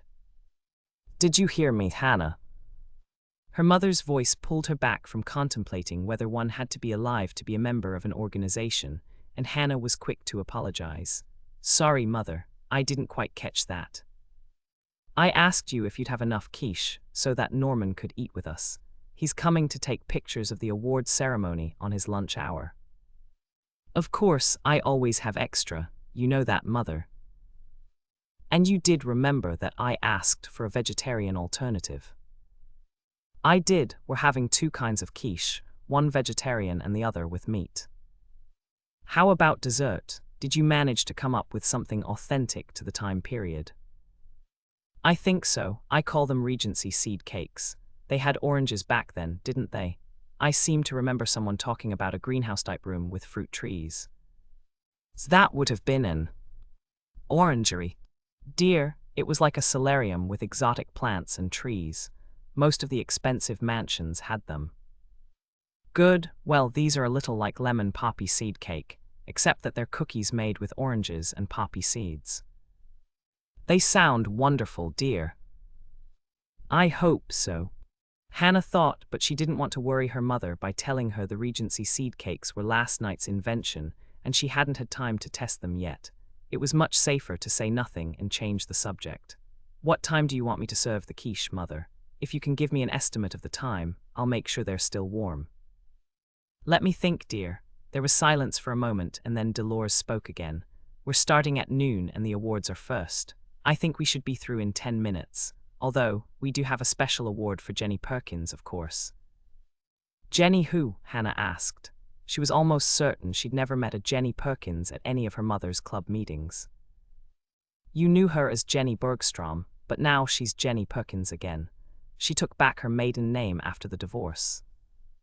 Hannah hadn't known that Wayne's ex-wife was in town. I'll call her this morning to make sure she's coming. I hope so.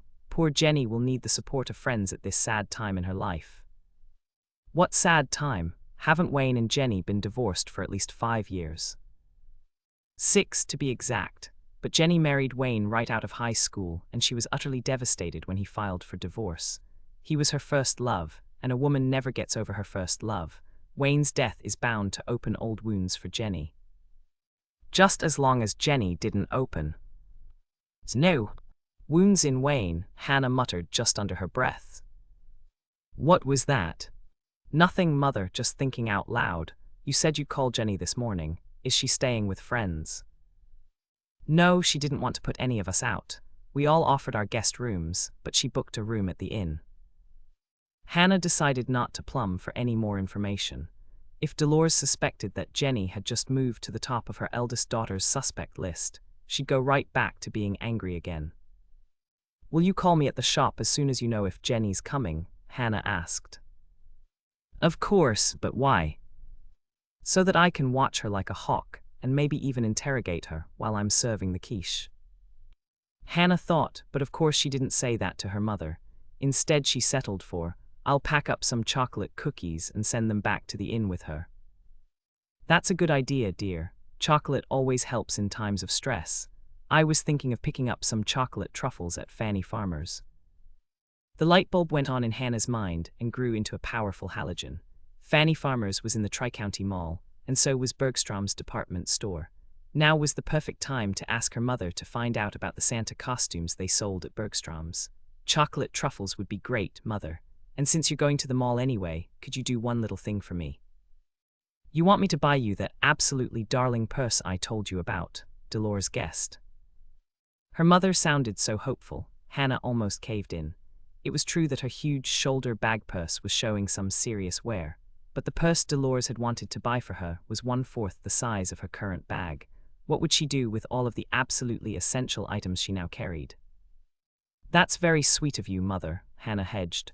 Thank you for offering, but that's not it. What I really want is for you to do a little sleuthing. Sleuthing? Does that mean you're going to work with Mike on the case? Not exactly. Mike's going to work on the case, and I'm going to work on the case, but we're not necessarily going to work together. He was here last night to take our statements, and he warned me to stay out of it. Dolores gave a laugh. Oh, he always warns you to stay out of it, and we've never listened to him before. He gets his nose out of joint every time we come up with a good lead, but he knows how much he needs our help. He just can't admit it, that's all. Hannah grinned. Her mother was using the plural personal pronoun, and that meant she was ready to join in the hunt for Wayne's killer. You're probably right, mother. I know I'm right. On the other hand, there's no sense in antagonizing him. He is. The law, after all, will just have to be very hush-hush about what we're doing. Now what sleuthing can I do for you at the mall, dear? Could you go into Bergstrom's and pick up one of those big tubs of miniature candy canes for me? I'll pay you back later. Of course I can, but what does that have to do with Wayne's murder? Absolutely nothing, but while you're there, I'd like you to take a look at the Santa suits they sell. I need to know how warm they'd be if you wore one of them outside in the winter. Oh my, I had no idea. Hannah was confused. No idea of what? That poor Wayne was wearing his Santa suit when he was murdered. Just wait until I tell the girls. Of course, I have to be careful not to say anything in front of Jenny. I wouldn't upset her for the world. Hannah just shook her head. Dolores had one foot on the end of the dock and the other in the rowboat. It would be interesting to see which foot won out. Would it be friendship or juicy gossip? I have to hang up now, dear. I need to call Carrie and fill her in. I'll take her out to Bergstrom's with me. Her niece works in fine jewelry, and we can pump her for information. There was a click and the line went dead. Hannah shrugged, hung up the phone, and turned to glance at her kitchen clock. Her mother's call had lasted less than 5 minutes. That was a new world's record. It's okay, she's gone now, she said to the cat who was staring at the phone with deadly intent. He had taken an instant dislike to Dolores, and not even the shrimp she occasionally brought him had sweetened his opinion of her. Come on, Moish, let's get you some more breakfast. Under normal circumstances, the word breakfast would have resulted in an immediate dash to the food bowl. But this time, the culinary magic of Kitty Crunchies didn't work. Moish continued to stare at the phone with his fur bristling, and his tail swishing back and forth like a scythe. Uh-oh, Hannah breathed, wondering what she should do. She had to take a shower and get ready for work, but there was no way she could leave Moish alone with the phone without risking a cord peppered with puncture wounds. Okay, I'm calling in the big guns. Hannah picked up the phone and dialed. A moment later, she had Lisa on the phone. Did I wake you? She asked. No, we were just sitting down to breakfast. I heard about Wayne Bergstrom on K-Cow. Hannah sighed. She should have known that Jake and Kelly, the wacky radio hosts of News at Dark 30, would have the latest scoop. Did they say anything about me? Oh yes, Hannah's young partner gave a little chuckle. They said you discovered Wayne's body, and then they joked around about how Lake Eden's cookie lady had murder on the menu again. We're going to be packed today, Hannah said with a groan, and I've got the Regency Club luncheon. That's okay, I can handle the shop by myself. I know you can handle it on a normal day, but everybody and their cousin's going to stop in to ask questions. And you won't be there to answer them, Lisa pointed out. So I guess they'll just have to sit there and buy more cookies and coffee while they wait for you to come back. Okay, but I'm still going to call around and see if I can get some help for you. It's all taken care of. I talked to Marge and Dad and they're going to help out. Great, Hannah glanced down at her feline and remembered the reason she'd called Lisa in the first place. Do you have time to do a quick favor for me? What is it? I'm going to hold the phone out, and I want you to say hi to Moish. Otherwise, he's going to hop up on the table and kill it while I'm taking my shower. There was silence for a moment, and then Lisa laughed. Your mother called. That's right, just let him hear your voice and he'll calm right down. Hannah lowered the phone toward her feline and held it out. Listen to this, Moish. It's Lisa. Hi, Moish. Hannah could hear Lisa's voice faintly as she held the phone at arm's length. It sounded tinny and very small, the same sort of voice a mouse might use if mice could speak. Moish pulled back, away from the sound at first, but then he seemed to realize that the voice was talking to him, and he moved closer again. How are you this morning? Lisa continued the conversation, and Hannah began to smile. Moish had moved another step closer, and he'd started to rub his cheek against the phone. You're such a good boy, Moish, Lisa said, and Hannah's cat began to purr. Did Mommy give you your breakfast yet? Moish turned and made a beeline for his food bowl. That surprised Hannah so much, she almost forgot to reclaim the receiver. Are you still there, Moish? Lisa asked. It's me, Hannah said with a grin. It was the first time she'd ever been mistaken for her cat. Thanks for talking to him, Lisa. You're welcome. Did he know it was me? Absolutely. When he recognized your voice, he started to nuzzle the phone and purr. And then you mentioned breakfast and he went straight to his bowl. I think he's forgotten all about. Don't say it and remind him, Lisa cautioned, before Hannah could utter her mother's name.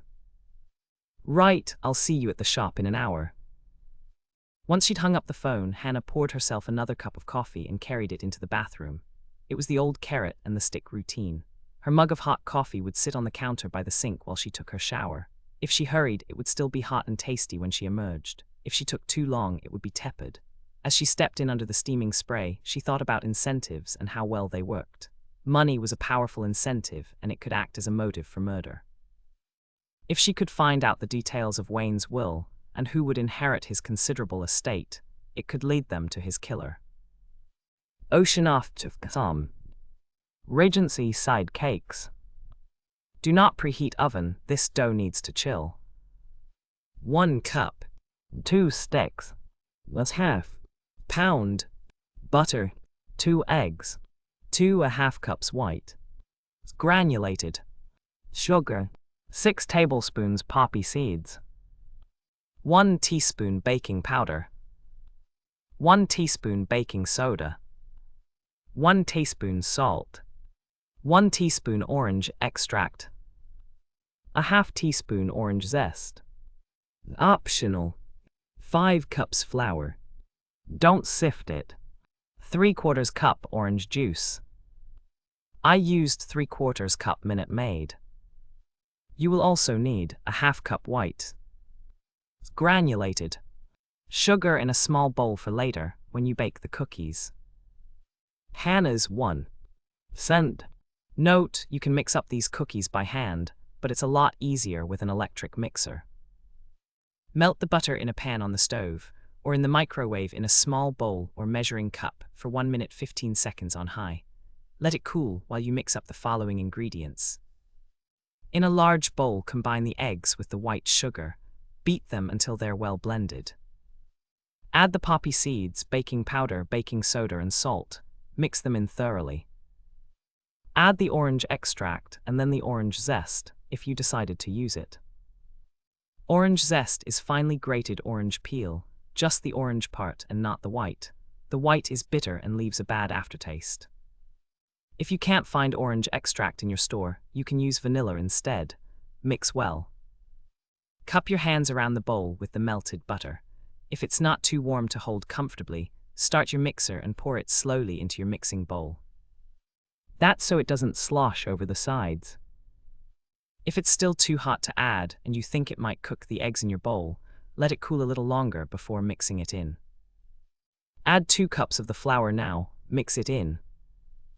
Add the orange juice to your bowl, mix it in and then add the rest of the flour. You should have 3 cups left to add. Mix thoroughly, this dough will be quite stiff. Give the bowl a final stir by hand and cover it with plastic wrap. Stash it in the refrigerator for at least 2 hours. Overnight is fine too. When you're ready to bake, preheat your oven to 375 degrees F, rack in the middle position. Prepare your baking sheets by lining them with parchment paper and spraying the paper with PAM or another non-stick cooking spray. Hannah's 2. ND.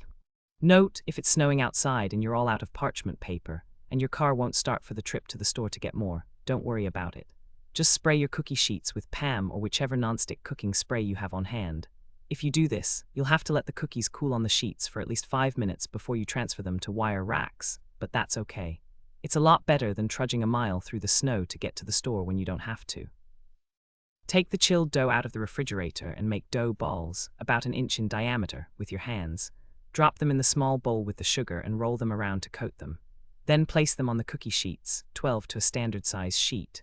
Press them down slightly when you place them on the sheets so they won't roll off on the way to the oven. Bake the cookies at 375 degrees F for 7 to 10 minutes. Mine took about 9 minutes. Let them cool on the pan for a minute, and then pull off the parchment paper and transfer the paper and cookies to a wire rack. Hannah's 3. RD. Note, if you didn't use parchment paper, follow the cooling directions in my 2. ND. Note, if the dough begins to get sticky and you start to have trouble rolling it with your hands, return it to the refrigerator while the cookies are baking and take it out again when you need to make more dough balls. Yield approximately 8 dozen tasty cookies. Oceanoptic. Chapter 5. 8. Anna had just finished packing up everything she needed for the luncheon when Lisa came in through the swinging restaurant-style door carrying a tub of miniature candy canes and a large shopping bag with Bergstrom's logo emblazoned on the front. "Your mother was just here and she dropped these off for you," she said. "I know about the candy canes. I asked her to pick them up for me. I'm almost afraid to ask, but what's in the shopping bag?" "2 things. The first is a Santa suit." "But I wanted her to look at it, not buy it." Lisa laughed. "That's exactly what she said you'd say. She bought it for Bill so that he could play Santa at the sheriff's department Christmas party. She says she'll give it to him later, after you take a good look at it." "Okay, what's the second thing in the bag?" "A new purse. She says she just wants you to see it. You don't have to keep it if you don't want to." Hannah groaned. "So you think she'll be insulted if I don't keep it?" "She's your mother, of course she'll be insulted. You'll have to use it at least once, Hannah." Hannah wanted to object, but Lisa was right. It was inevitable. Dolores was determined to give her the purse, and it might just be time to clean out her old one, although she hated to admit it. "Later," she said, deciding to tackle that problem once she'd solved Wayne's murder. "You'd better get going if you want to preheat those ovens down at the community center. I'm just going to crush some of those candy canes for the batch of chocolate candy cane cookies I've got in the cooler." I'll do that while you're gone. Do you need help loading your truck? Marge and Dad are out front taking care of the customers, so I can carry stuff out for you. Not a problem, I've got it covered. Hannah glanced at her partner. Lisa was wearing the frilly dress apron they used in the coffee shop, and her light brown hair was pulled back in a ponytail. She looked like what Hannah's grandmother would have called a slip of a girl, but Grandma Ingrid would have been wrong to dismiss Lisa Herman Biesemann so lightly. Not only did Lisa work full-time at the cookie jar, she also kept what Hannah's grandmother would have termed a preach-ready house, cooked nutritious meals for her new husband every night, and visited her father, who had Alzheimer's, at least 5 times a week. Lisa was on the go every second, and Hannah often wished she had that kind of energy. She told herself it was because a 20-year-old possessed double the energy of women who'd passed the 30-year milestone, but that probably wasn't true. Did you use the invisible waitress trick? Hannah asked her, referring to the strange phenomenon she discovered the first day she opened her coffee shop. If 2 customers were having a private conversation, they kept right on talking about confidential matters while Hannah or Lisa refilled their coffee mugs or delivered their cookie orders. It was as though the moment Hannah or Lisa picked up a coffee carafe or a tray of cookies, they became incapable of overhearing anything that was said. Armed with the invisible cloak of a frilly serving apron, they ceased to exist as living, breathing human beings and turned into part of the woodwork. You bet I used it, Lisa replied with a grin. When you first told me about it, I thought you were crazy, but it works every time I do it. I didn't hear anything though, not unless you want to count Cyril Murphy's crazy theory about what happened to Wayne. What's Cyril's theory? The part I heard had to do with alien abductions gone bad. I didn't know Cyril believed in aliens. Lisa shrugged. It doesn't surprise me. It's a lot like believing in the little people. Cyril tells everybody he believes in them. He's Irish. He has to say he believes in leprechauns even if he doesn't. It goes with the territory along with the pot of gold at the end of the rainbow, kissing the Blarney Stone, and drinking green beer on St. Patrick's Day. What did you hear Cyril say? I have to tell you what happened first. Okay, Hannah motioned to a stool at the stainless steel work counter, and Lisa sat down. Go ahead. Cyril came in with Bridget, and they sat at a table with Rick and Jessica. Lisa named Cyril's wife, oldest son, and daughter-in-law. Jessica was talking about how nice Sally's party was, and how much fun they were having until Mike came over and put Rick to work interviewing everybody. Go on. Then Bridget asked Rick for more particulars about how Wayne died, and Rick told her he wasn't supposed to give out any information. And Bridget wanted to know why not, since Jake and Kelly had announced on K-Cow that it was a massive blow to the back of the head that had caved in Wayne's skull and caused his death. Hannah made a mental note to try to get her hands on the crime scene photos. If she remembered correctly, Wayne had been wearing his Santa hat when she found him. The hat was made of thick, furry red material, and it had a wide cuff of white fur all the way around it. The blow must have been delivered with considerable force to cave in Wayne's skull right through his padded hat. Then they started to talk about who could have killed Wayne. Rick didn't say much, and I figured he was a little uncomfortable about maybe leaking some information without meaning to do it. But Jessica and Bridget were talking about all the people Wayne had overcharged at the store. And then Cyril spoke up and said he knew exactly how Wayne had died, and the killer was going to get away with it. That's when the subject of alien abduction came up, Hannah guessed. That's right, but first Cyril asked them if they'd noticed how bright the moon was last night, and they all said they'd noticed. Cyril's right about that. I noticed it, and so did Andrea and Michelle. We even commented on it when we were walking to the parking lot. Well, Cyril said the reason it was that bright was because the aliens were refracting the moon's energy with the hull of their giant spaceship, and what they'd thought was the moon was really the hull of the ship. Hannah snorted. She couldn't help it. Oh boy. That's not all. Cyril claimed that the aliens practiced thought control on Wayne, drawing him off the path and making him climb up the side of that steep snowbank. Why would they do that? That's what Jessica asked him, and Cyril said the reason they wanted Wayne to climb up to the top was so they could take a better look at him. They were too nearsighted to see him on the ground. Hannah's grin grew wider. I guess so, or maybe they just didn't refract enough of the moon's energy to light him up. Lisa gave a little giggle. Anyway, that was when Bridget had to leave the table. She pretended to have a bad cough, but I could tell she was laughing. Can't blame Bridget for that. I know, I almost lost it too, but Cyril kept right on talking. He said that when the aliens caught sight of the white fur on Wayne's Santa costume, they assumed he was an animal instead of a human, and since they had already abducted enough animals, they pushed him back down the snowbank, killing him in the process. That's what Cyril said. Is he crazy or what? Hannah was about to agree that the master mechanic who fixed her cookie truck had slipped several cogs. But before she could say that, she remembered a small notice she'd read in the Lake Aiden Journal. The Wolf Pack Lodge would be holding their annual Whopper contest next week. If she remembered correctly, Cyril had one last year with his story about how the porcupine got its quills. He's not crazy, she said. He's not. No, he's just practicing for the Whopper contest. Lisa rolled her eyes. I don't think it's very nice to joke about murder. Of course, Cyril isn't exactly mourning Wayne Bergstrom either. What do you mean? Herb said they got into a really big fight a couple of days ago at the garage. Herb was picking up his squad car and they were really going at it. Cyril was accusing Wayne of trying to put him out of business, and they were yelling and shaking their fists, and oh gosh. Lisa stopped speaking and her mouth dropped open. When she recovered enough to speak again, she raised shocked eyes to Hannah. You don't think that? Anything's possible, Hannah told her. One thing's for sure. I'm going to call Herb the minute I get those ovens turned on and find out all about it.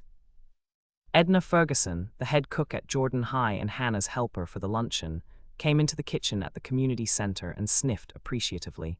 They're going to love your quiches, she said. I hope so. Hannah stared down at the lineup she'd just taken from the oven. What's our ETL? Edna looked puzzled for a moment, and then she laughed so hard, her tightly wound gray curls bounced. Estimated time of luncheon, she asked. That's right. I'd say 20 minutes. The last club member just came in, and your mother's getting ready to present the awards. Hannah was confused. Dolores had called her at the shop to say that Jenny Perkins had cancelled, and so had one other award recipient. I talked to Mother this morning, and she thought the awards would take only 10 minutes. It always takes longer than they think it will. I've been coming to these things for years now, and everybody always wants to thank somebody. It's their time in the limelight, you know. I call it the Oscars at Lake Eden. You're right, Hannah said, but unlike the Academy Awards, she couldn't crank up the music to get the winners to stop talking. There was one thing she could do, though, and she turned to Edna with a question. Do you know if there's a fan around here? You mean an exhaust fan? No, a window fan. It doesn't have to be very big.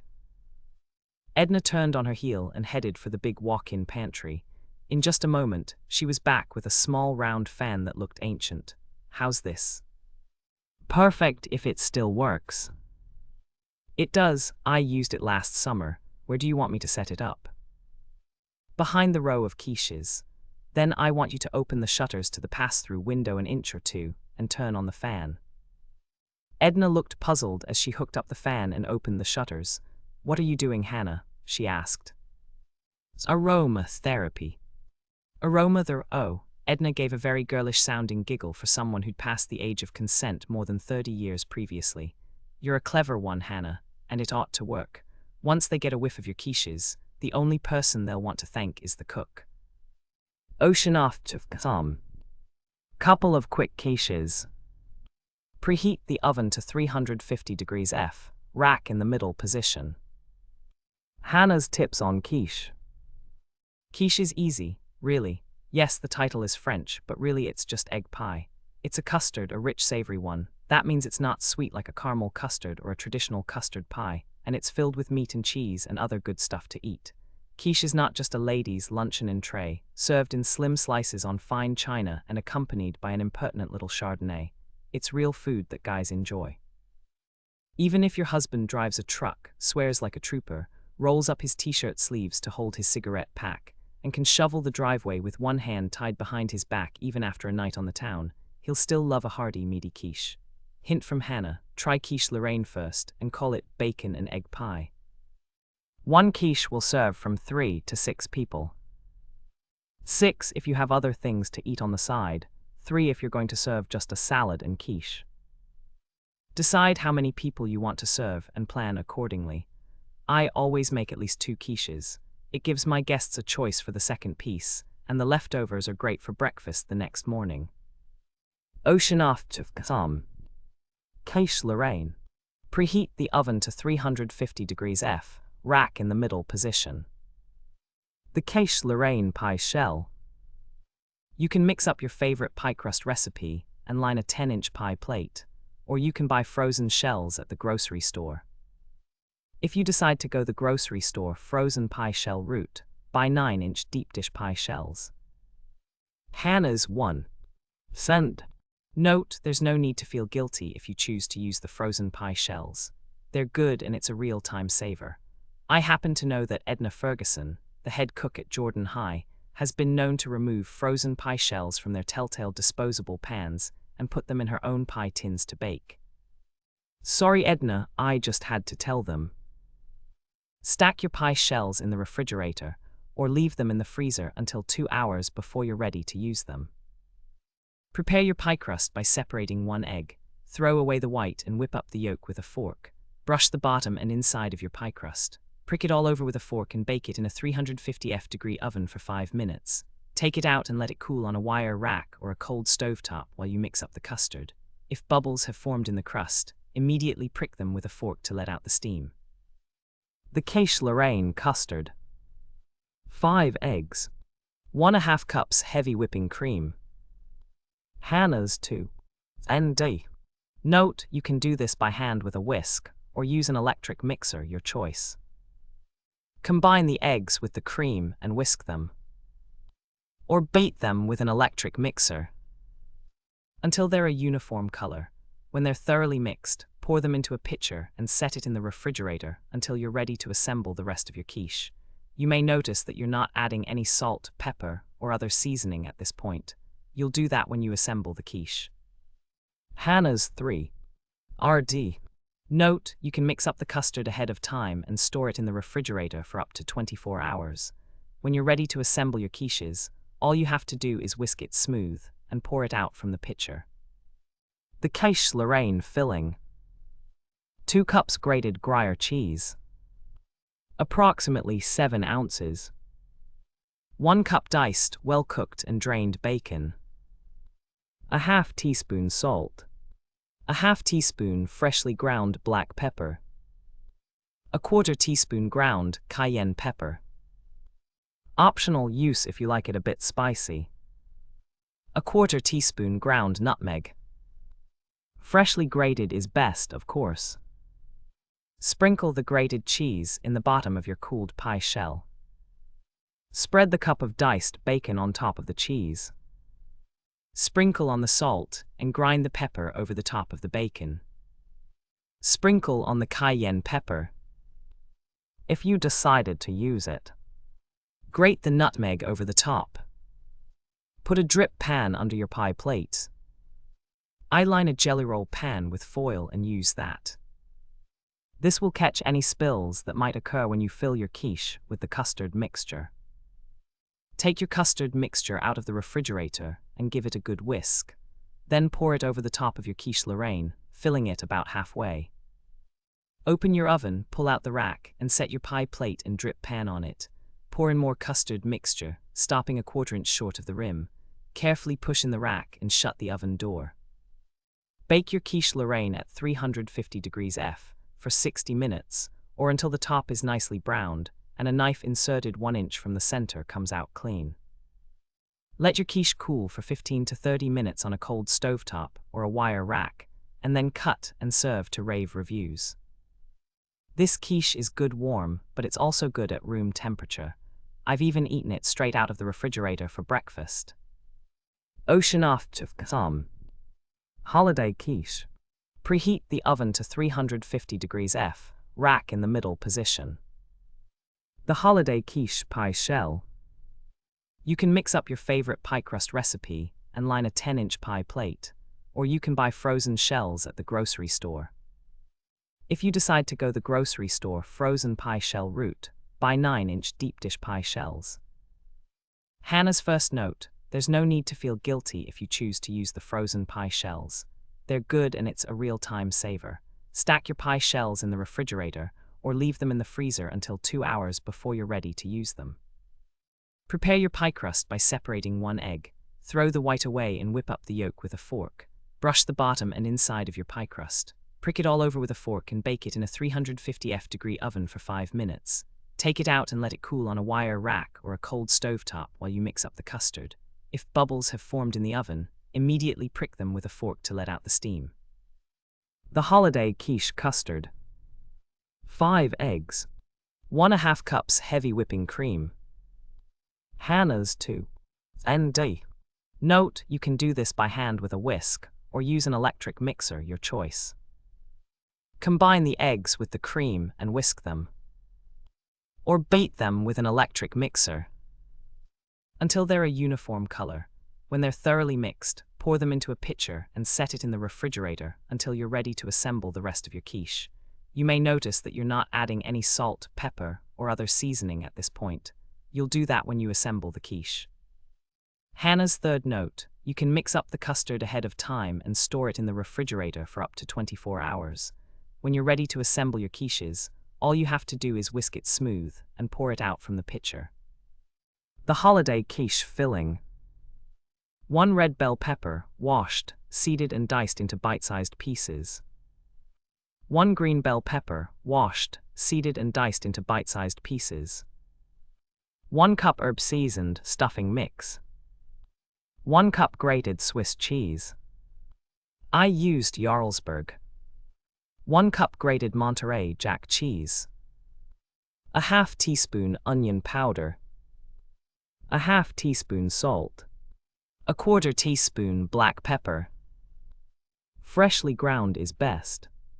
Hannah's fourth note: this is the vegetarian quiche I served at Mother's Regency Romance Club Christmas luncheon. If you'd rather have it with meat, just sprinkle a cup of cubed ham, chicken, or turkey over the bell peppers when you assemble it. Norman wants me to try it with anchovies. Norman loves anchovies.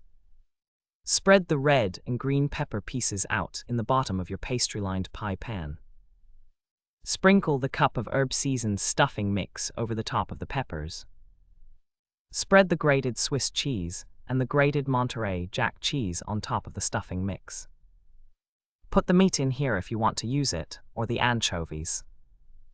Sprinkle on the onion powder and the salt. Grind the pepper on top. Put a drip pan under your pie plate. I line a jelly roll pan with foil and use that. This will catch any spills that might occur when you fill your quiche with the custard mixture.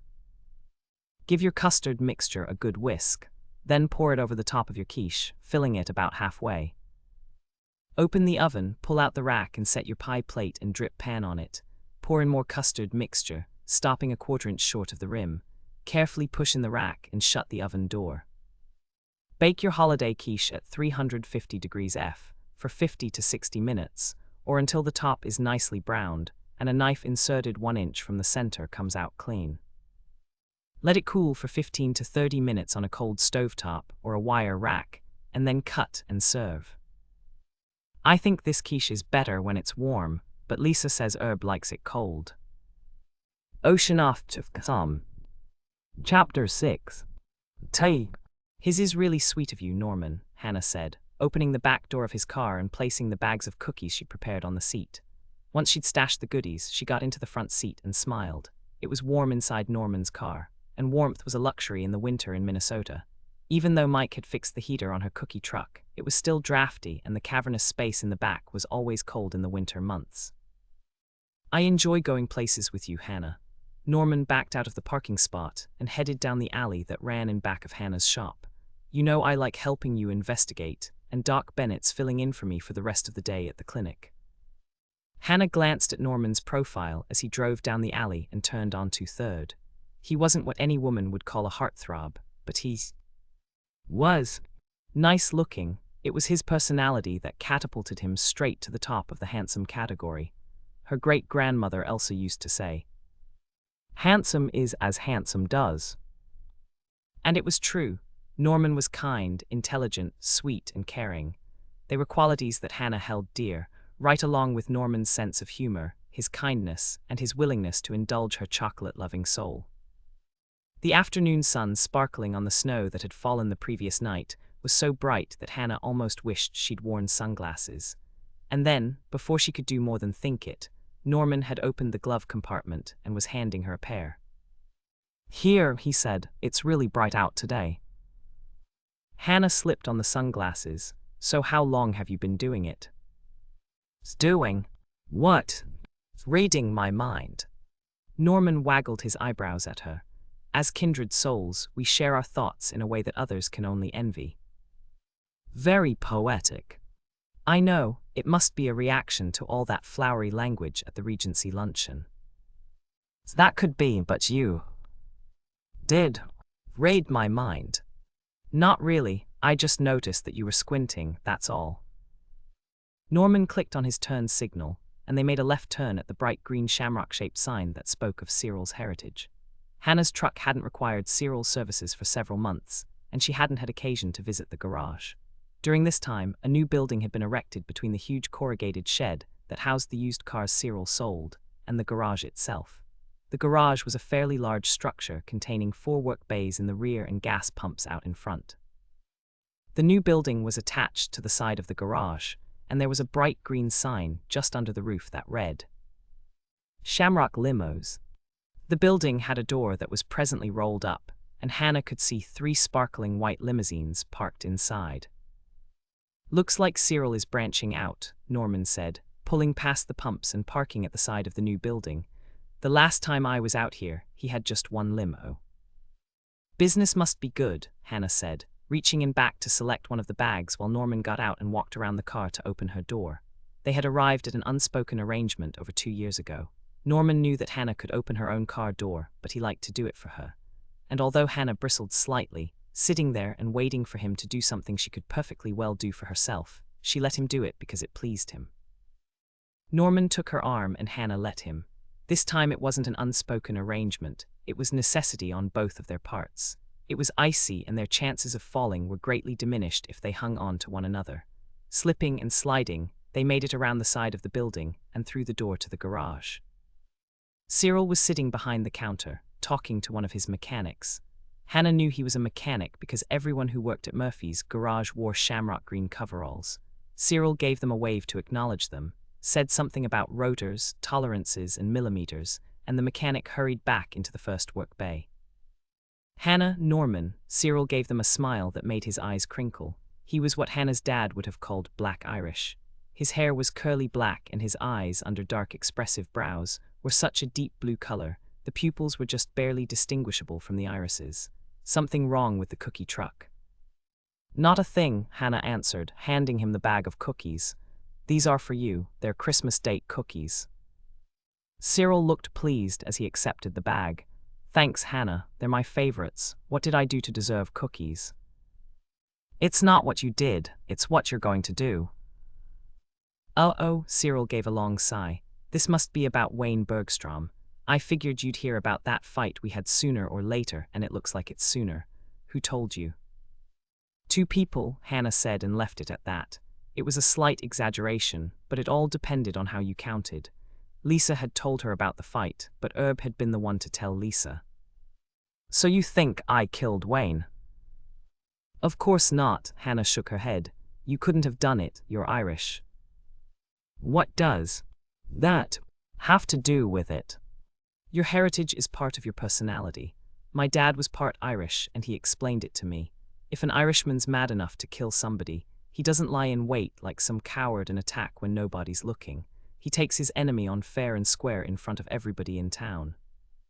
Cyril threw back his head and laughed. "Your dad was part Irish, all right. He told you a whopper and you bought it." "I guess I did," Hannah said with a laugh, glad that the story she'd made up on the spur of the moment had worked to relax Cyril. "But you didn't lay in wait and kill Wayne last night, did you?" "No, I was mad enough to do it, but I had another sort of revenge in mind." "What was that?" Norman asked. "I was going to undercut him and sabotage his limo business. It probably would have bankrupted me before it was over, but it would have been worth it." It took a few minutes and some cogent questions for the story to come out, but at last they had the facts. The reason Cyril had bought 2 more white limousines was that Wayne had promised to use his limo service for the weddings he booked through the new wonderful weddings department at the store. I thought it was all set. Wayne promised to use Shamrock limos, and I promised I'd get 2 more cars. But Wayne reneged on his promise, Hannah guessed. That's right, Cyril's eyes glittered, and both Hannah and Norman could tell that he was still steaming about it. Wayne decided to start his own limo service, and since we didn't have a signed contract, I couldn't prove he'd agreed to use Shamrock limos. That would have burned me up too, Norman said, and then he turned to Hannah. Can we take Cyril off the suspect list? Just as soon as he tells us his alibi. Hannah pulled out her steno pad and flipped to the suspect page. Did you watch Wayne play Santa last night? She asked Cyril. Sure did, and right after that, I went out to take a look at Florence Evans's van. She said it was cutting in and out, and she didn't want to get stuck on the way home. And that was in the parking lot. No, she parked in front in the loading zone. She told me she figured she was entitled since she was carrying all the Christmas stockings the women's club stuffed for the kids at the home. Works for me, Hannah said. As far as we know, Wayne left by the back door and went around the side of the building to the path that leads to the parking lot. Did you see him? Cyril shook his head. I must have been busy working on Florence's car. I fixed the problem. It was a loose spark plug, and then we went back inside. And you were with Florence the whole time? Most of it. She went back in a couple of times to bring me coffee, but she wasn't gone more than 5 minutes. When we got back inside, Sally was telling everybody the buffet was open, and we got in line with Bridget. Hannah and Norman said their goodbyes and left the warmth of the garage. A light snow had started to fall, and as they walked to Norman's car, Hannah was thoughtful. Cyril had an alibi, but it wasn't exactly a get-out-of-jail-free card. Even if Florence substantiated his story, it was possible that Cyril had seized his opportunity and killed Wayne in the few minutes that Florence was inside getting coffee for him. Where to? Norman asked, once he'd settled Hannah in the passenger seat and climbed in behind the wheel. The mall. Hannah phrased her answer in the form of a question, something that had always driven her a little bit crazy when she watched Jeopardy! I'd like to check with Wayne's brother-in-law Corey if he's in today. He's head of the wonderful weddings department. Fine with me. I need to pick up something for Mother anyway. So far, all I've got is a book, and that's not enough for Christmas. Maybe you can help me choose something. Hannah was about to make a sarcastic crack about the blind, leading the blind, when she remembered something Dolores had told her. I think you should buy her a silk wreath. You mean a Christmas wreath? No, a flower wreath. Dolores just bought one made from dried pink roses for her guest bath, and Carrie thought it was beautiful. She said she might look for one for herself, but she wanted hers to be blue hydrangeas. I'm not really big on flower names. Are hydrangeas the velvety-looking blue flowers clumped together on a stalk? Good description, but hydrangeas aren't just blue. They can also be pink, depending on the pH value of the soil. That's interesting, Norman said, and Hannah knew he was one of the few guys who would think so.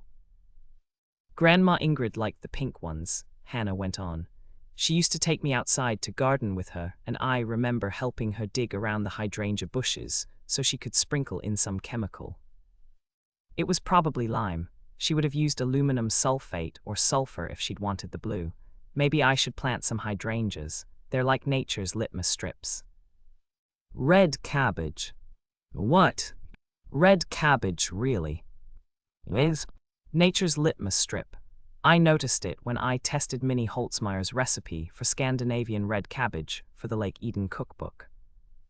Now why doesn't this surprise me? Norman glanced at her, gave her a quick smile, and then quickly returned his attention to the road. He'd been in Minnesota long enough to know that it was dangerous to get distracted when you were driving in the winter. What exactly did you notice? He asked her. I shredded some red cabbage in the food processor and kept it in some cold tap water in the cooler until I was ready to use it. By that time it was bluish purple instead of red. Tap water is slightly alkaline, isn't it? Usually, I'm almost sure it is here in Lake Eden. That's what I thought. When I'd finished gathering the other ingredients, I drained the red cabbage. The water was fairly blue by that time. Then I added the dry red wine the recipe called for, and the cabbage turned red again. The red wine was acidic.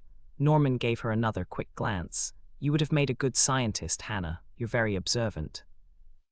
And you're not, Hannah smiled to take the sting out of her words. What makes you think I'm not observant? Because we just passed the last entrance to the mall, and now you have to look for a place to turn around and drive back. Ocean off to some. Christmas date cookies.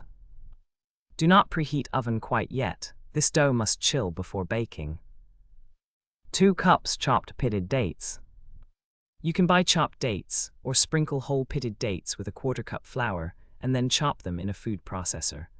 I couldn't find chopped dates, and a 10-ounce by weight container of whole pitted dates ended up being exactly 2 cups when I chopped them in my food processor.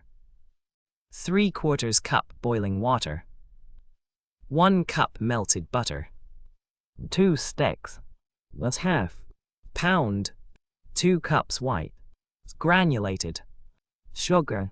2 teaspoons baking soda. A 1/2 teaspoon salt. 4 beaten eggs. Just beat them up in a glass with a fork. 2 cups semi-sweet chocolate chips. That's a 12-ounce package. 5½ cups flour. Don't sift, pack it down in the cup when you measure it. A 1/2 cup white. Granulated. Sugar in a small bowl for later. Pour the boiling water over the chopped dates, give them a stir with a fork, and set them aside on the counter to cool. Melt the butter in a microwave-safe bowl. I used a pint Pyrex measuring cup. For 90 seconds on high, set the melted butter on the counter to cool. In the bowl of an electric mixer, combine the white sugar, baking soda, salt and eggs. Beat well. If you don't have an electric mixer, don't worry. You can do this by hand, but it'll take a bit of effort. Fill the bowl with the date mixture. If you can hold it comfortably in your hands, add it now and mix thoroughly. If it's too hot, let it cool another couple of minutes. Once the dates are mixed in, add the chocolate chips to your bowl and mix. Then add the melted butter and mix thoroughly. Add the flour in 1/2 cup increments. That'll be 11½ cups. Beating after each addition. Take the bowl from the mixer, give it a final stir by hand, cover it with plastic wrap, and place it in the refrigerator for at least 2 hours to chill. Overnight is fine, too. When you're ready to bake, preheat the oven to 325 degrees F, rack in the middle position. Yes, that's 325 degrees F. Most of my cookies bake at 350 degrees F, but these are best if they bake slowly at a lower heat. Roll the dough into walnut-sized balls with your hands. This dough may be sticky, so roll only enough for the cookies you plan to bake immediately, and then return the bowl to the refrigerator. Roll the dough balls in the bowl of white sugar and place them on a greased or sprayed with non-stick cooking spray. Cookie sheet 12 to a standard sheet. Flatten them slightly with your hand so they won't fall off on the way to the oven. Bake at 325 degrees F for 10 minutes. Cool on the cookie sheet for a minute or two, and then remove the cookies to a wire rack to finish cooling. Yield 8 to 10 dozen great cookies. You can freeze any extras for up to 3 months in freezer bags. Hannah's note: all the Murphy men are crazy about Christmas date cookies. Michelle said she baked a whole batch one day when Lonnie was visiting her at McAllister. They ate about a dozen and then they ran out of milk. Michelle dashed to the corner grocery to buy some, and when she got back, every single cookie was gone. Ocean off to some. Chapter 7. The shadows of the pine trees were beginning to lengthen and cant toward the east as Hannah and Norman turned in at the Tri-County Mall. It was 2:30 on a Saturday afternoon, and it seemed that everyone who lived in the Tri-County area was out at the mall shopping. I've never seen it this crowded before, Hannah said, eyeing the rows of cars in the parking structure. Only 15 shopping days before Christmas. Hannah turned to him in surprise. I didn't know you counted things like that. I don't. There was a big sign at the entrance. I didn't notice. I know, so. Now, who's the observant one? Neither one of us, or maybe both of us, whatever. Hannah grinned and shrugged it off. I think we're going to have to park in the back 40 and walk in. The back 40. It dates back to the days when there were large family farms. The back 40 was the section of land farthest away from the farmhouse. Oh, like the Toolies. Right. Norman turned down another row and braked to a stop when he encountered a driver parked in the middle of the garage, effectively blocking traffic from both directions. There's one in every parking lot, Hannah commented. She's waiting for that couple to load all their packages in the trunk, and she's determined to get their space.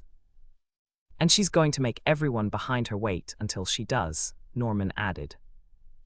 Makes you wish for an accordion car. It took Norman a moment, but then he nodded. One with collapsible sides. You got it, then we could skin right past her, idle in front of her and snag that parking spot before she could get it. But they don't make accordion cars, so we're stuck. Do you want a cookie while we wait?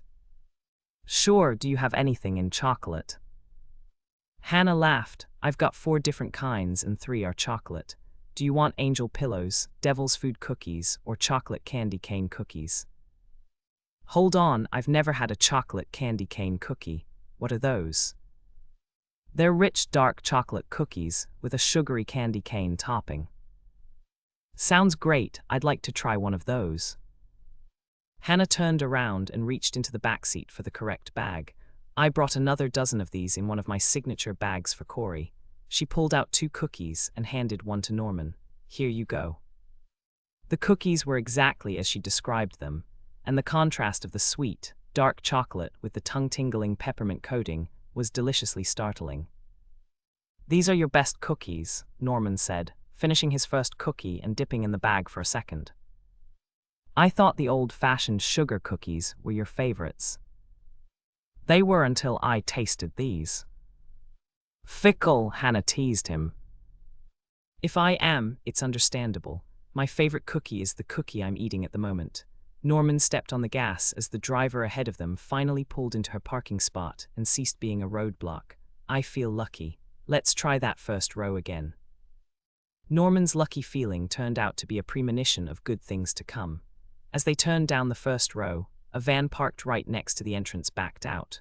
Norman quickly nabbed the spot, and before you could say, "Jolly old St. Nicholas."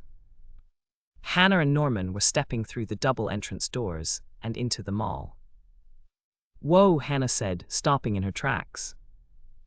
This way, Hannah. Norman pulled her out of the mainstream of traffic and over to the side. What's wrong? It was a rare occasion for Hannah. She was completely at a loss for words. Strains of loud Christmas carols were assaulting her ears. The combined scents of popcorn and potpourri were overpowering, and the voices of hundreds of holiday shoppers created a roaring buzz in her head. Are you okay? Norman asked her. I will be, it's just too much to take in all at once. Hannah eyed the milling crowds of people, the flashing colored lights and the Christmas decorations, combined as a class that she called holiday madness. They seemed to be occupying every available foot of wall and floor space. All these people, all these flashing lights and decorations, all this noise, Christmas is breaking out all over. Norman laughed. You don't do much Christmas shopping at the mall, do you? He said, and it was more a statement than a question. Not if I can avoid it. If Claire doesn't have what I need at her dress shop and I can't get it from the drugstore, I pick up the phone and order it from a catalog.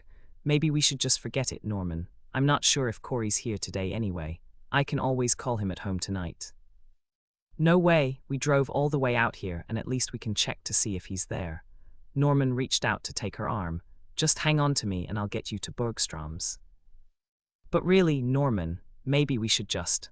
Hannah's protests died a quick death as Norman pulled her forward and out into the Christmas melee. It was exactly as advertised. Shopping was better in Bergstrom's. It had nothing to do with the quality of the merchandise or the availability of helpful, well-informed sales clerks. The interior of the posh department store was quiet, almost hushed compared to the hubbub outside in the mall. There were considerably less people in Bergstrom's, and Hannah thought she knew why.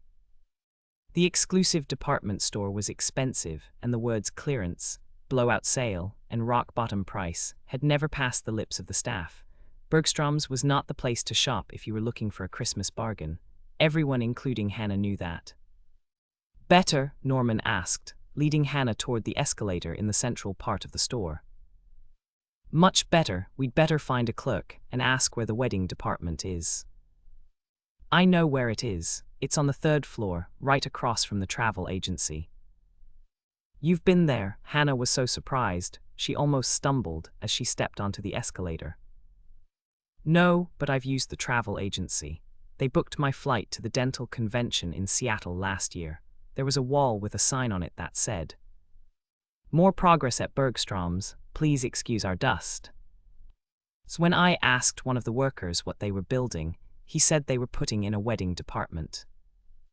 Hannah felt vaguely disappointed as they rode up to the 3rd floor.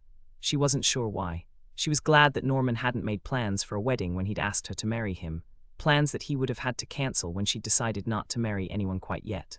At the same time, it would have shown his commitment and proven to her that his proposal hadn't been just a gut reaction to the fact that Mike had proposed first. Telling herself she had no right to want such a commitment when she was unwilling to reciprocate, she stepped off the escalator, turned toward the wedding department, and came face to face with a pair of giant gold wedding bells tied together with a giant gold ribbon that said, "Wonderful Weddings." "This is it," Norman said, quite unnecessarily. Hannah eyed the huge bells that adorned the tall gold archway leading into the department. Pretty fancy. "Shall we?" Norman held out his arm.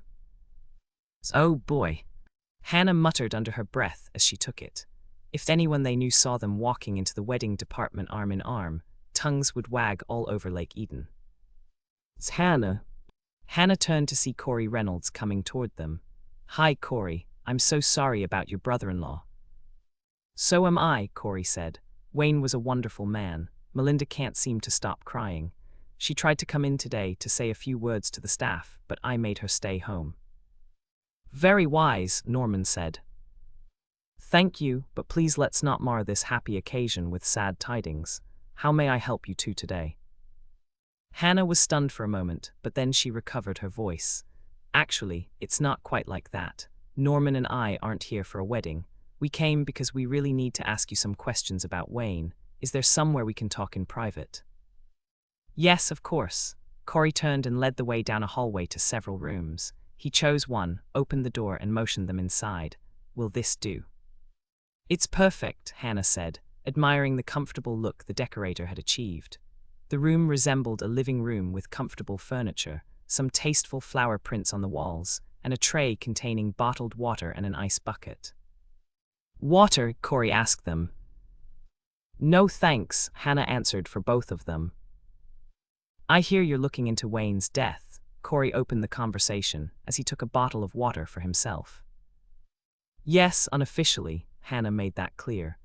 "It's just that I saw Wayne only minutes before he died, and then I found him like that." Corey shivered slightly. "I know. All night I kept thinking that if I'd walked out to the parking lot with him, I might have prevented it." "Or you might have been killed right along with your brother-in-law," Norman pointed out. Corey was silent for a moment. He was clearly thinking it over. "You're right. What ifs don't do any good. I didn't go out to the parking lot with Wayne, so I'll never know what would have happened if I had." "We need to ask you about Cyril Murphy," Hannah said, taking charge.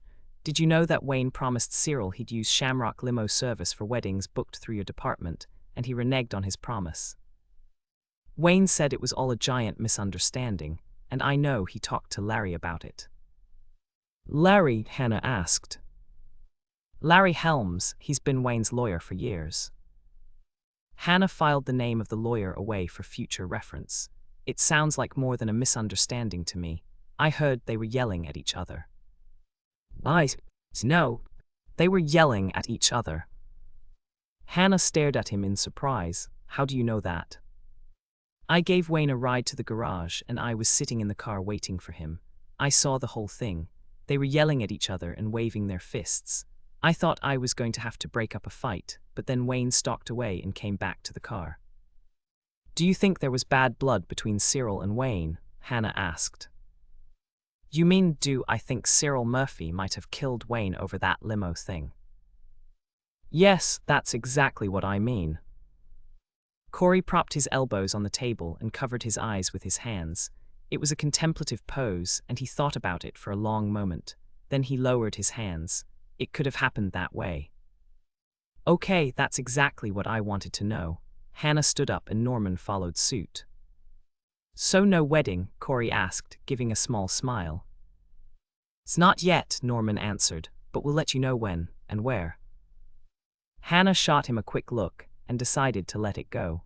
This wasn't the time to discuss the risk of assuming too much. These are for you, she said, producing the bag of cookies she'd earmarked for Corey. I thought you might be able to use a little chocolate. The endorphins will make you feel better. Corey gave her a smile that wavered slightly. Thanks, Hannah. That was really sweet of you. I'll give some to Melinda. That's okay, we've got some for her too. Norman spoke up quickly. Do you think we could drop them off? We wouldn't stay, of course. We know how devastating this whole thing must be for her. Hannah shot a quick glance at Norman. He didn't take the lead in an interrogation often, but when he did, he was usually right. Yes, she said, quickly adopting Norman's vernacular. We thought Melinda might appreciate a tangible expression of friendship and comfort.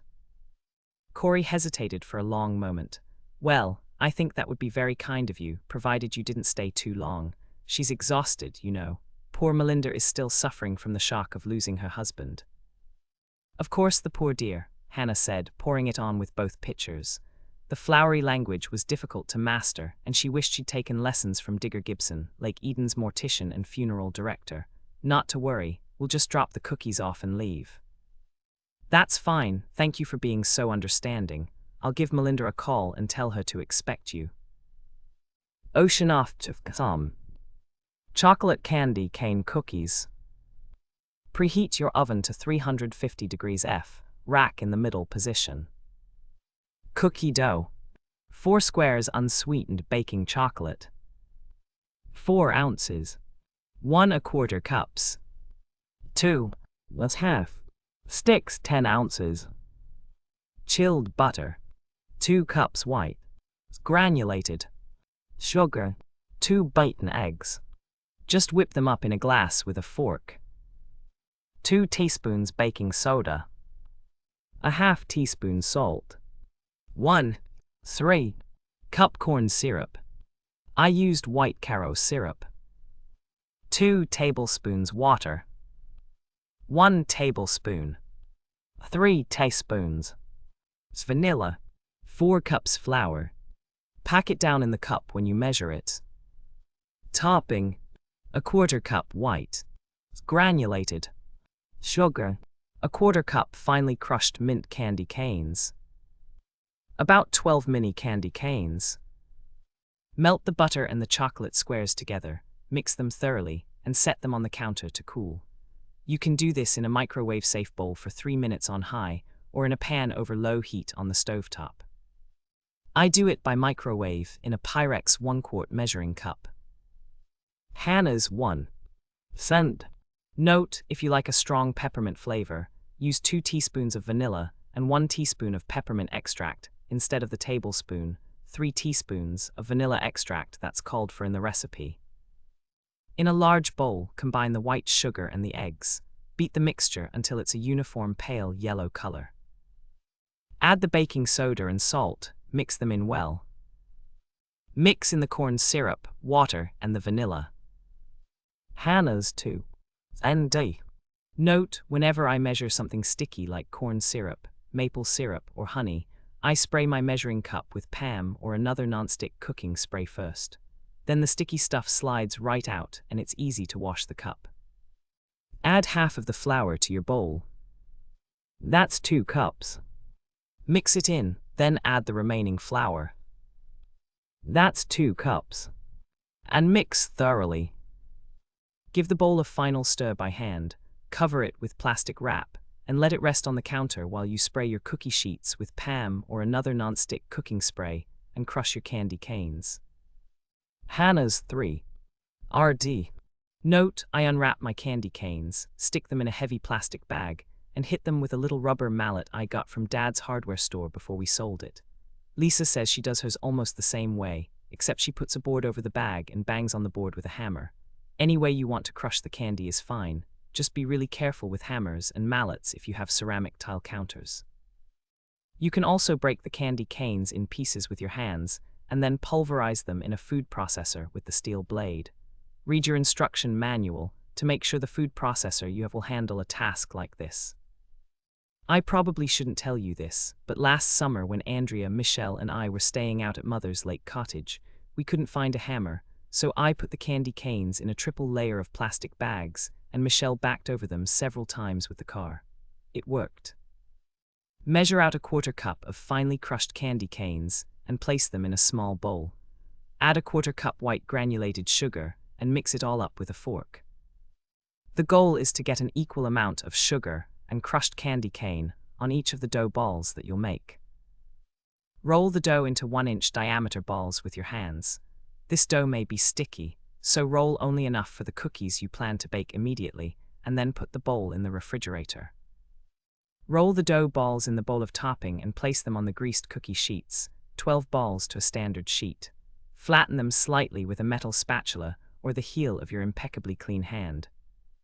Bake the cookies at 350 degrees F for 8 to 10 minutes. Cool them on the cookie sheet for a minute, and then remove the cookies to a wire rack to complete cooling. If you leave them on the cookie sheet for more than a minute, they may stick. It's not the sugar, it's the crushed candy canes. They melt and then stick to your baking sheets. Yield approximately 8 dozen yummy cookies. Ocean off to some. Chapter 8. Tea. His special elevator that carried them up to the penthouse over Bergstrom's department store had been opulent with gold-tone mirrors and a pink velvet bench that ran around its perimeter. Hannah had never seen an elevator with seating before, and she was even more impressed when it rose to the 5th floor in one smooth motion, and the doors whispered open to reveal even more luxury. The foyer they stepped into could have graced any one of several 5-star hotels. 2 walls were covered with a silvery silken material that matched the pillows on the pink and light green silk couches. Wing chairs in light blue silk were grouped around oval-shaped gold tables with mirrored tops, their beveled edges trimmed in gold. The other 2 walls were made entirely of glass, affording a spectacular view of the pine-dotted snowscape outside. Holy Hannah, Hannah breathed, taking her own name in vain. This is even better than Teensy's penthouse. Better than what? Teensy's penthouse. Tracy put it on her Christmas wish list. It's the hot item this year, and all the stores I called are sold out. There was one that had it, but they wanted $120, and that was without Teensy. And Teensy is a doll. She's not. Just a doll, Hannah corrected him. Teensy is a fully articulated reproduction of a female child in miniature. She has her own series of children's books and DVDs, and there's a Saturday morning cartoon. She's a little rich girl with a fabulous wardrobe and all sorts of places they call environments. Like ski chalets, thoroughbred horse farms, and ocean cottages, Teensy lives in the lap of luxury. Norman smiled. Correction, Teensy manufacturer lives in the lap of luxury. Sir, madam, the same maid who'd answered the door and taken their coats addressed them from the doorway. Mrs. Bergstrom will see you now. Please follow me. Hannah and Norman were led past priceless artwork and more ornate furniture as they traversed the wide carpeted hallway to an arched doorway near the rear of the penthouse. Through here, please, the maid said, opening the arched door and stepping aside. Mrs. Bergstrom wishes to meet with you in the indoor garden. She designed it shortly after her marriage, and it's her favorite spot to entertain. Just follow the path to the seating area by the fountain. As Hannah and Norman entered the warm, humid space, they gave nearly simultaneous gasps of surprise. It was a tropical paradise filled with exotic plants, ferns, and even trees. Flowers in riotous colors were blooming everywhere, enough to keep a florist in business for the whole winter season. Wow, Hannah said, turning to Norman. The only other time I get to see this much green in the winter is on St. Patrick's Day. This is just like Mother's orangery. Your mother's what? Orangery. Mansions in England had them during the Regency period. It was a solarium, an indoor greenhouse with all sorts of exotic plants, fruit trees, and flowers. I think this probably qualifies, Norman said, gazing around him. It's like a jungle in here, or maybe a rainforest. I'm not that well acquainted with the difference. It's paradise, Hannah said, especially in the dead of winter. It was true. Melinda's solarium was a paradise requiring only constant temperature and humidity monitoring and expert gardening. To add to the sensory delights, the indoor garden had 2 walls and a ceiling made of glass. The frigid winter scene outside was a startling juxtaposition to the lush tropical illusion inside. This way, Norman indicated a path made of smooth, round stones. She said there was a fountain, and I can hear falling water.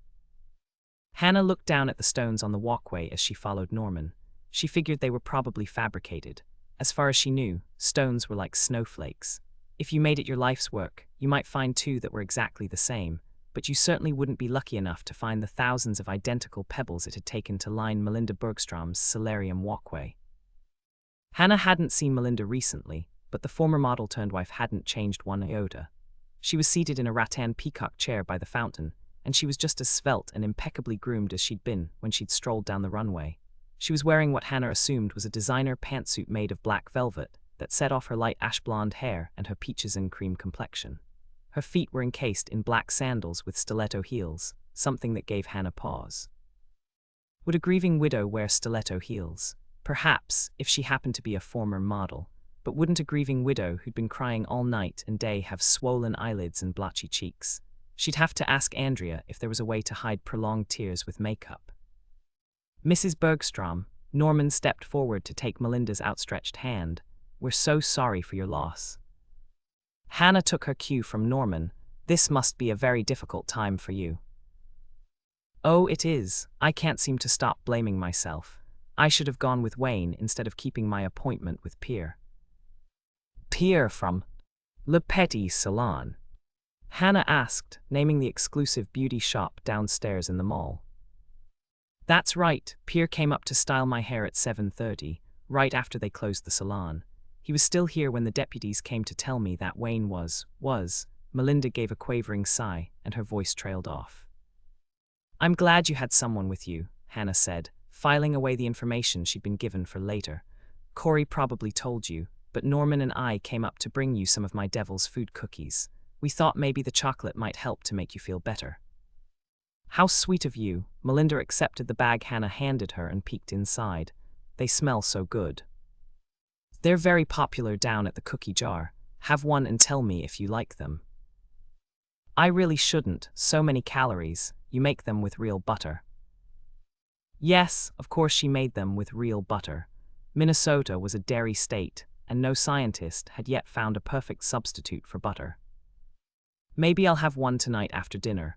Melinda folded the bag closed and set it on the rattan table in front of her chair. Do sit down. Would you care for coffee or tea? Hannah shook her head. No, thank you. I'd like to use your powder room, though, if that's all right.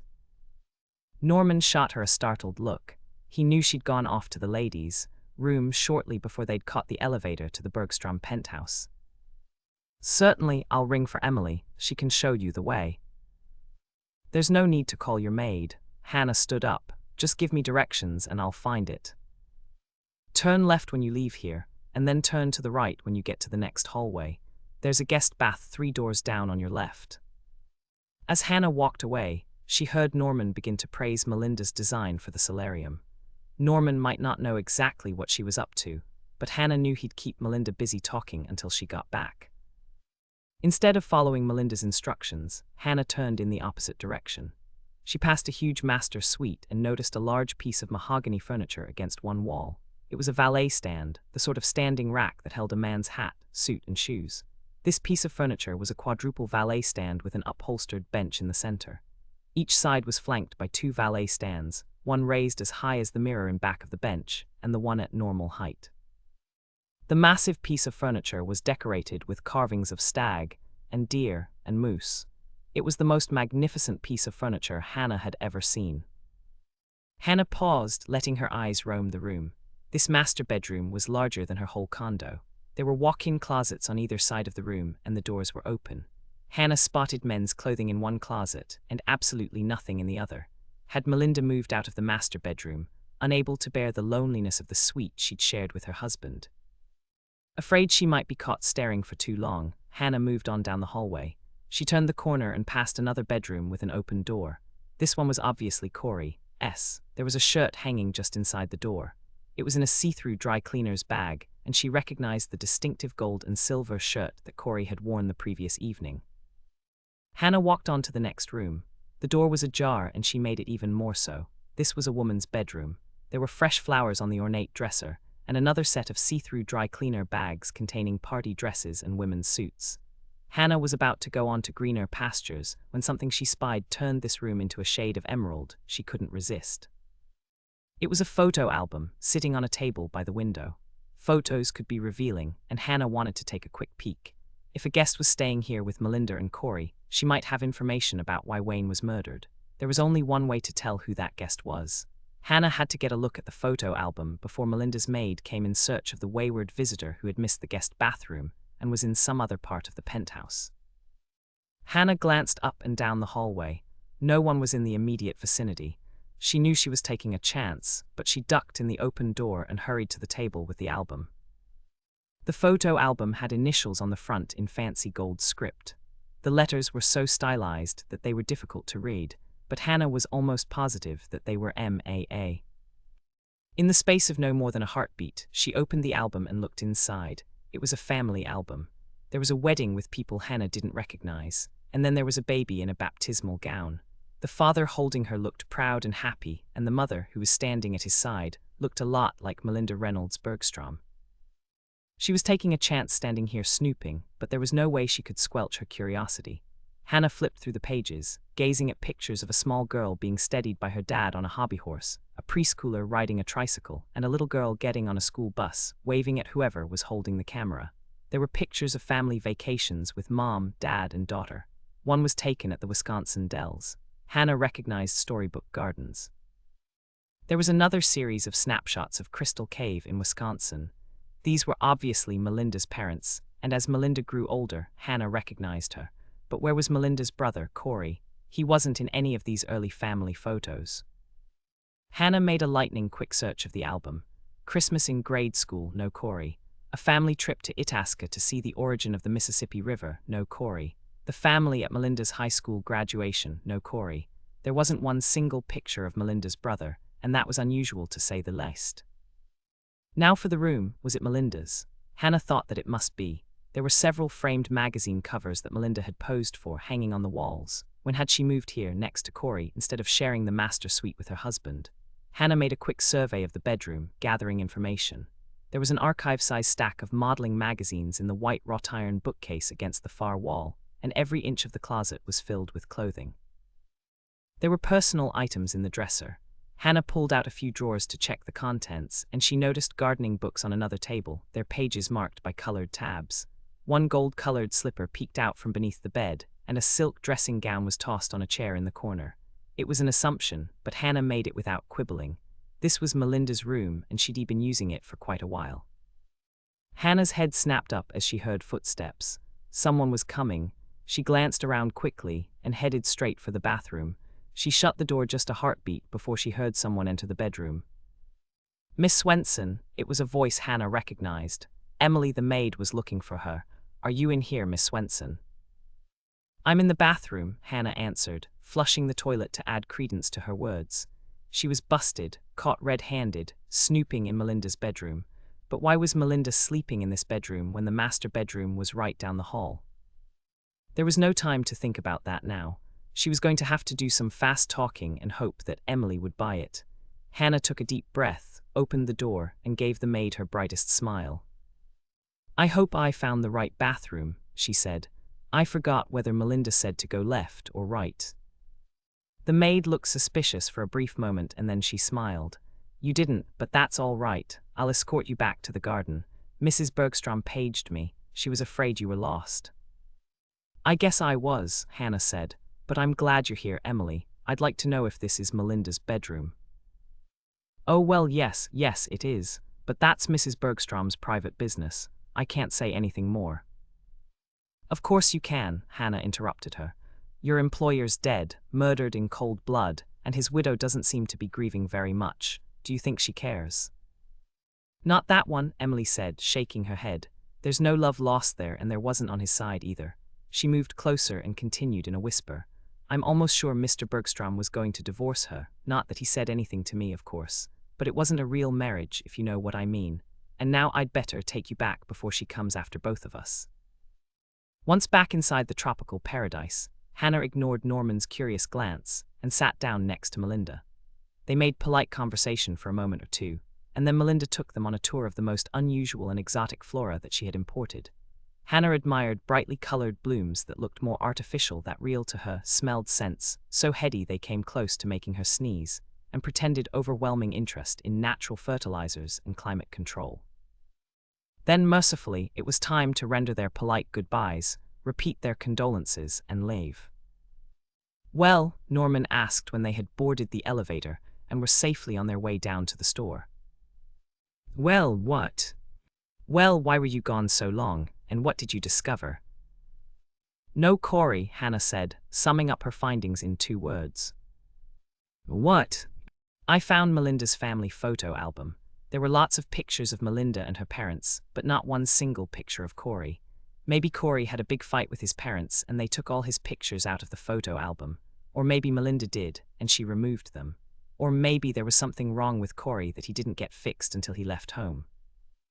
Like what? Like a birthmark he had removed. Or maybe Corey was really Melinda's sister Corinne before she had the sex change. Hannah started to laugh, but she quickly sobered as she thought of another possibility. Or maybe Corey isn't Melinda's brother, and that's why he isn't in the family album. That's interesting, Norman commented. Don't you want to know what I found out while you were gone? Absolutely. I found out everything I really didn't need to know about exotic plants, flowers, and berries.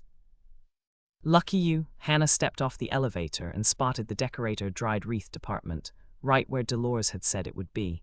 Let's go buy a peony wreath for your mother, and then go straight back to the cookie jar. I want to see if Lisa's hit pay dirt with her invisible waitress trick. Ocean off to some. Devil's food cookies. Do not preheat oven, this dough needs to chill. 2 cups flour. 1 3/4 cups white. Granulated. Sugar. A 1/2 cup cocoa powder. A 1/2 teaspoon salt. 1 teaspoon baking soda. A 1/2 cup melted butter. 1 stick 1/4 pound. 1 beaten egg. Just whip it up in a glass with a fork. A 1/2 cup extra strong coffee. I brewed French roast double strength. A 1/2 cup white sugar in a small bowl. For later. When cocoa is used in any of my recipes, make sure to use plain old American cocoa. I usually use Hershey's unsweetened cocoa. There are many designer cocos on the market. They're wonderful in their own right, but they won't work in my recipes. Make sure you don't buy cocoa mix which has powdered milk and a sweetener added. Stay away from Dutch processed cocoa, it has alkaline added. Also beware of cocos that are mixed with ground chocolate or other flavorings. They won't work either. Things were simpler in my grandmother's day, and this devil's food cookie is one of her recipes. If you're in doubt, check the ingredients that are listed on the container of cocoa. It should say cocoa and nothing else. In a large bowl, mix the flour, sugar, cocoa powder, salt, and baking soda. Once these dry ingredients are combined, add the melted butter and mix thoroughly. Add the beaten egg and mix thoroughly. Add the strong coffee and mix thoroughly. Chill the dough in the refrigerator for at least 1 hour. Overnight is fine, too. When you're ready to bake, preheat the oven to 350 degrees F, rack in the middle position. Roll the dough into 1-inch diameter balls with your hands. This dough may be sticky, so roll only enough for the cookies you plan to bake immediately, and then return the bowl to the refrigerator. Roll the dough balls in the bowl of white sugar and place them on a greased cookie sheet, 12 balls to a standard sheet. Flatten them slightly with the heel of your impeccably clean hand so they won't roll off on their way to the oven. Bake at 350 degrees F for 8 to 10 minutes. Cool on the cookie sheet for a minute or two, and then remove the cookies to a wire rack to finish cooling. If you leave them on the cookie sheet for too long, they'll stick. Hannah's note: when Lisa wants to make these fancy for a cookie catering job, she drizzles them with fine horizontal lines of white powdered sugar icing. Then she mixes up chocolate powdered sugar icing and drizzles them with fine vertical lines. Here are the frostings she uses. White powdered sugar icing. 1 cup powdered. Confectioner's sugar. A half teaspoon vanilla. A quarter teaspoon salt. 2 to 4 tablespoons light cream. Lisa's 1 cent. Note, there's no need to sift the powdered sugar unless it has big lumps. Line up your cookies, shoulder to shoulder, on a sheet of waxed paper. Mix the powdered sugar with the vanilla and the salt. Add the light cream gradually until the frosting is the consistency you want. Put the frosting into a plastic food storage bag. Twist the top closed and cut off one of the bottom corners to let out the frosting. Squeeze it out and drizzle it in fine lines over your cookies. Chocolate powdered sugar icing. 1 cup powdered. Confectioner's sugar. A quarter cup cocoa. A half teaspoon vanilla. A quarter teaspoon salt. 3 to 6 tablespoons light cream. Turn the paper with the partially frosted cookies 90 degrees so that the thin lines of chocolate frosting will crisscross the white frosting. Mix the powdered sugar with the cocoa. Blend it in until the resulting mixture is a uniform color. Add the vanilla and the salt. Add the light cream gradually until the chocolate frosting is the consistency you want. Put the chocolate frosting into a plastic food storage bag. Twist the top closed and cut off one of the bottom corners to let out the frosting. Squeeze it out and drizzle it in fine lines over your cookies. Let the frosting dry thoroughly and then pack the cookies in single layers in a box lined with wax paper. Lisa's 2 cent. Note, if you want to be really fancy, you can make powdered sugar icing with food coloring and use other extracts besides vanilla. Whodunit. Chapter 9. Tea was all speculation. Lisa answered Hannah's query when they got back to the cookie jar, but there was one interesting thing. And that was, Hannah prompted. Carrie thinks Jenny Bergstrom was in the family way when she left Lake Eden. Norman raised his eyebrows. My mother actually said. In the family way. Yes, Lisa turned to Hannah, and your mother said. No way, Jose, dream on. And Norman gave a huge sigh, but Hannah noticed that his eyes were twinkling. I always suspected it, but now I know it's true. What's true? Hannah asked. Your mother is cooler than my mother. Lisa cracked up, and both Hannah and Norman turned to look at her. Sorry, she said, still giggling. It's not cooler anymore. Now it's rad, or fat, or something like that. It changes every month or so. The only way you can keep up is to watch the sitcoms on television. Hannah turned to Norman and gave him a little pat on the arm. It's okay. I knew exactly what you meant. Vernacular aside, do you think my mother knew what she was talking about? Norman asked Lisa. She seemed pretty sure of herself. Lisa turned to Hannah, and she managed to convince your mother. If she convinced Mother, it's probably true. Jenny left town before she started to gain weight, or anything, and she never said anything about it in her letters to her friends in Lake Eden. Okay, Hannah got up to pour more coffee for all of them. Marge and Jack were still manning the shop, and they had a little time to talk. What else did Carrie say? She said she almost came right out and asked Jenny, but then she heard about the divorce, and she thought she must be wrong. Why? Hannah was curious. Because Wayne always wanted children, and he would have forgot all about marrying the bimbo. Lisa glanced at Norman. Your mother's word, not mine, and gone straight back to Jenny if she told him that she was pregnant. Oh boy, Norman gave a little groan. The one thing I always loved about Lake Eden was that it could never be featured on a reality show, but now I'm not so sure. Hannah laughed. Don't worry about it.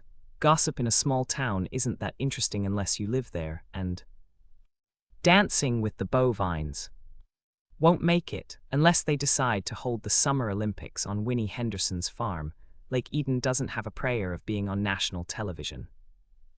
Hey, Hannah. Mike strode in shortly after Norman had left, and Hannah's heart began to beat like a trip hammer. Why did he have this effect on her? She wished she could control it, but that sudden breathlessness and leap in blood pressure seemed to be eons beyond the control of biofeedback. Mike, Hannah replied, pouring 2 mugs of coffee from the kitchen pot while her hand was still steady. Would you like a couple of Linda's shortbread pecan cookies? Who's Linda? Lisa's cousin. She sent us the recipe. Sure, I'll try a couple. I promise I'll never refuse. Anything you offer me, you can count on that. Mike gave her a devilish grin, and Hannah almost didn't make it to the work island with the mugs of coffee intact. He was implying a lot more than he should, but she didn't really dare to react. If she accused him of a suggestive comment, he'd act all innocent and tell her it was all in her head.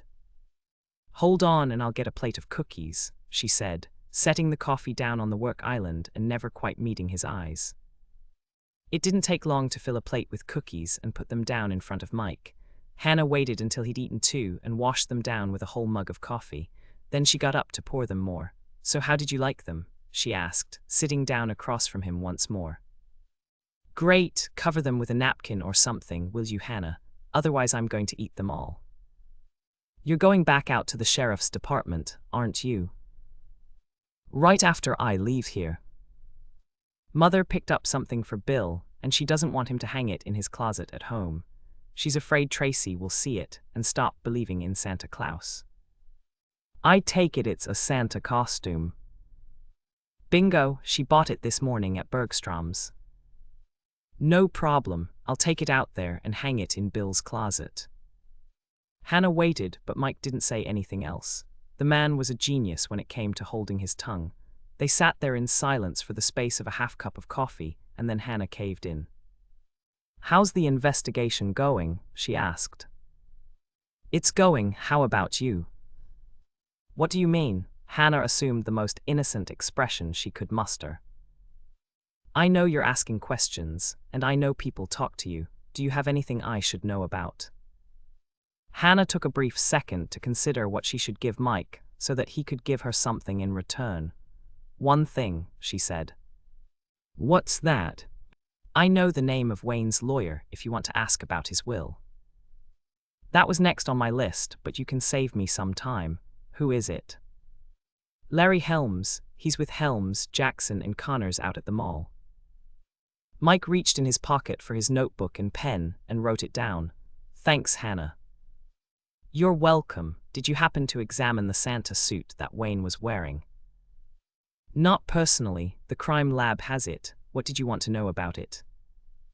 I was just wondering if there were any candy canes left in Wayne's pocket. Why do you want to know that? Just curious. Wayne was such a tightwad about those candy canes. I asked him if I could have the ones that were left, and he told me he needed them for the next time he played Santa, and he told me to pour them in his pocket. I guess they all fell out the hole. What? Hole? The one in Wayne's pocket. There must have been a hole, and the candy canes dropped out of the hole and onto the path. That's how we found him. We followed the trail of candy canes. Right, do you want me to find out about the hole and the candy canes? Sure, if you've got a spare minute, but I'm just satisfying my curiosity. I figured Wayne was being cheap when he said he needed to use the rest of the candy canes. I've heard that before. Heard what? Hannah asked, wondering how many other people had asked about Wayne's candy canes. What a cheapskate Wayne was. Even his ex-wife implied that. She thought it might relate to his murder, but I came away with the impression she still had a lot of affection for him. You talked to Jenny. Mike flipped open his notebook. Jennifer Perkins Bergstrom, that's right. What did you think of her? I told you already. She's the only one I've talked to so far who seemed really sorry her ex-husband was dead. I hope she's okay. I have to go out to the inn to see her tonight. To ask her questions? No, to deliver cookies. Mother wants me to take a dozen of something chocolate to Jenny. She thought it might help. Good idea. It doesn't happen often, especially when I'm working a murder investigation, but I couldn't help feeling sorry for her. She was the grieving widow. The current wife didn't seem all that upset. I agree, Hannah said before she could think better of it. You saw Melinda Borgstrom today. Actually, I brought her some cookies, chocolate. Your mother's idea again. No, it was Corey S. Norman and I drove out to the mall to get a Christmas gift for his mother. We ran into Corey, and he mentioned that Melinda had been crying all night. I had some cookies with me, and we took her some. Mike gave her a long, level glance. What did you think of Melinda? To give or not to give, that was the question. Hannah decided that it couldn't hurt to have the law on her side.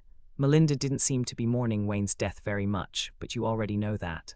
I found it particularly interesting that she didn't share the master suite with her husband. Her bedroom's down the hall right next to her brother's. She told you that?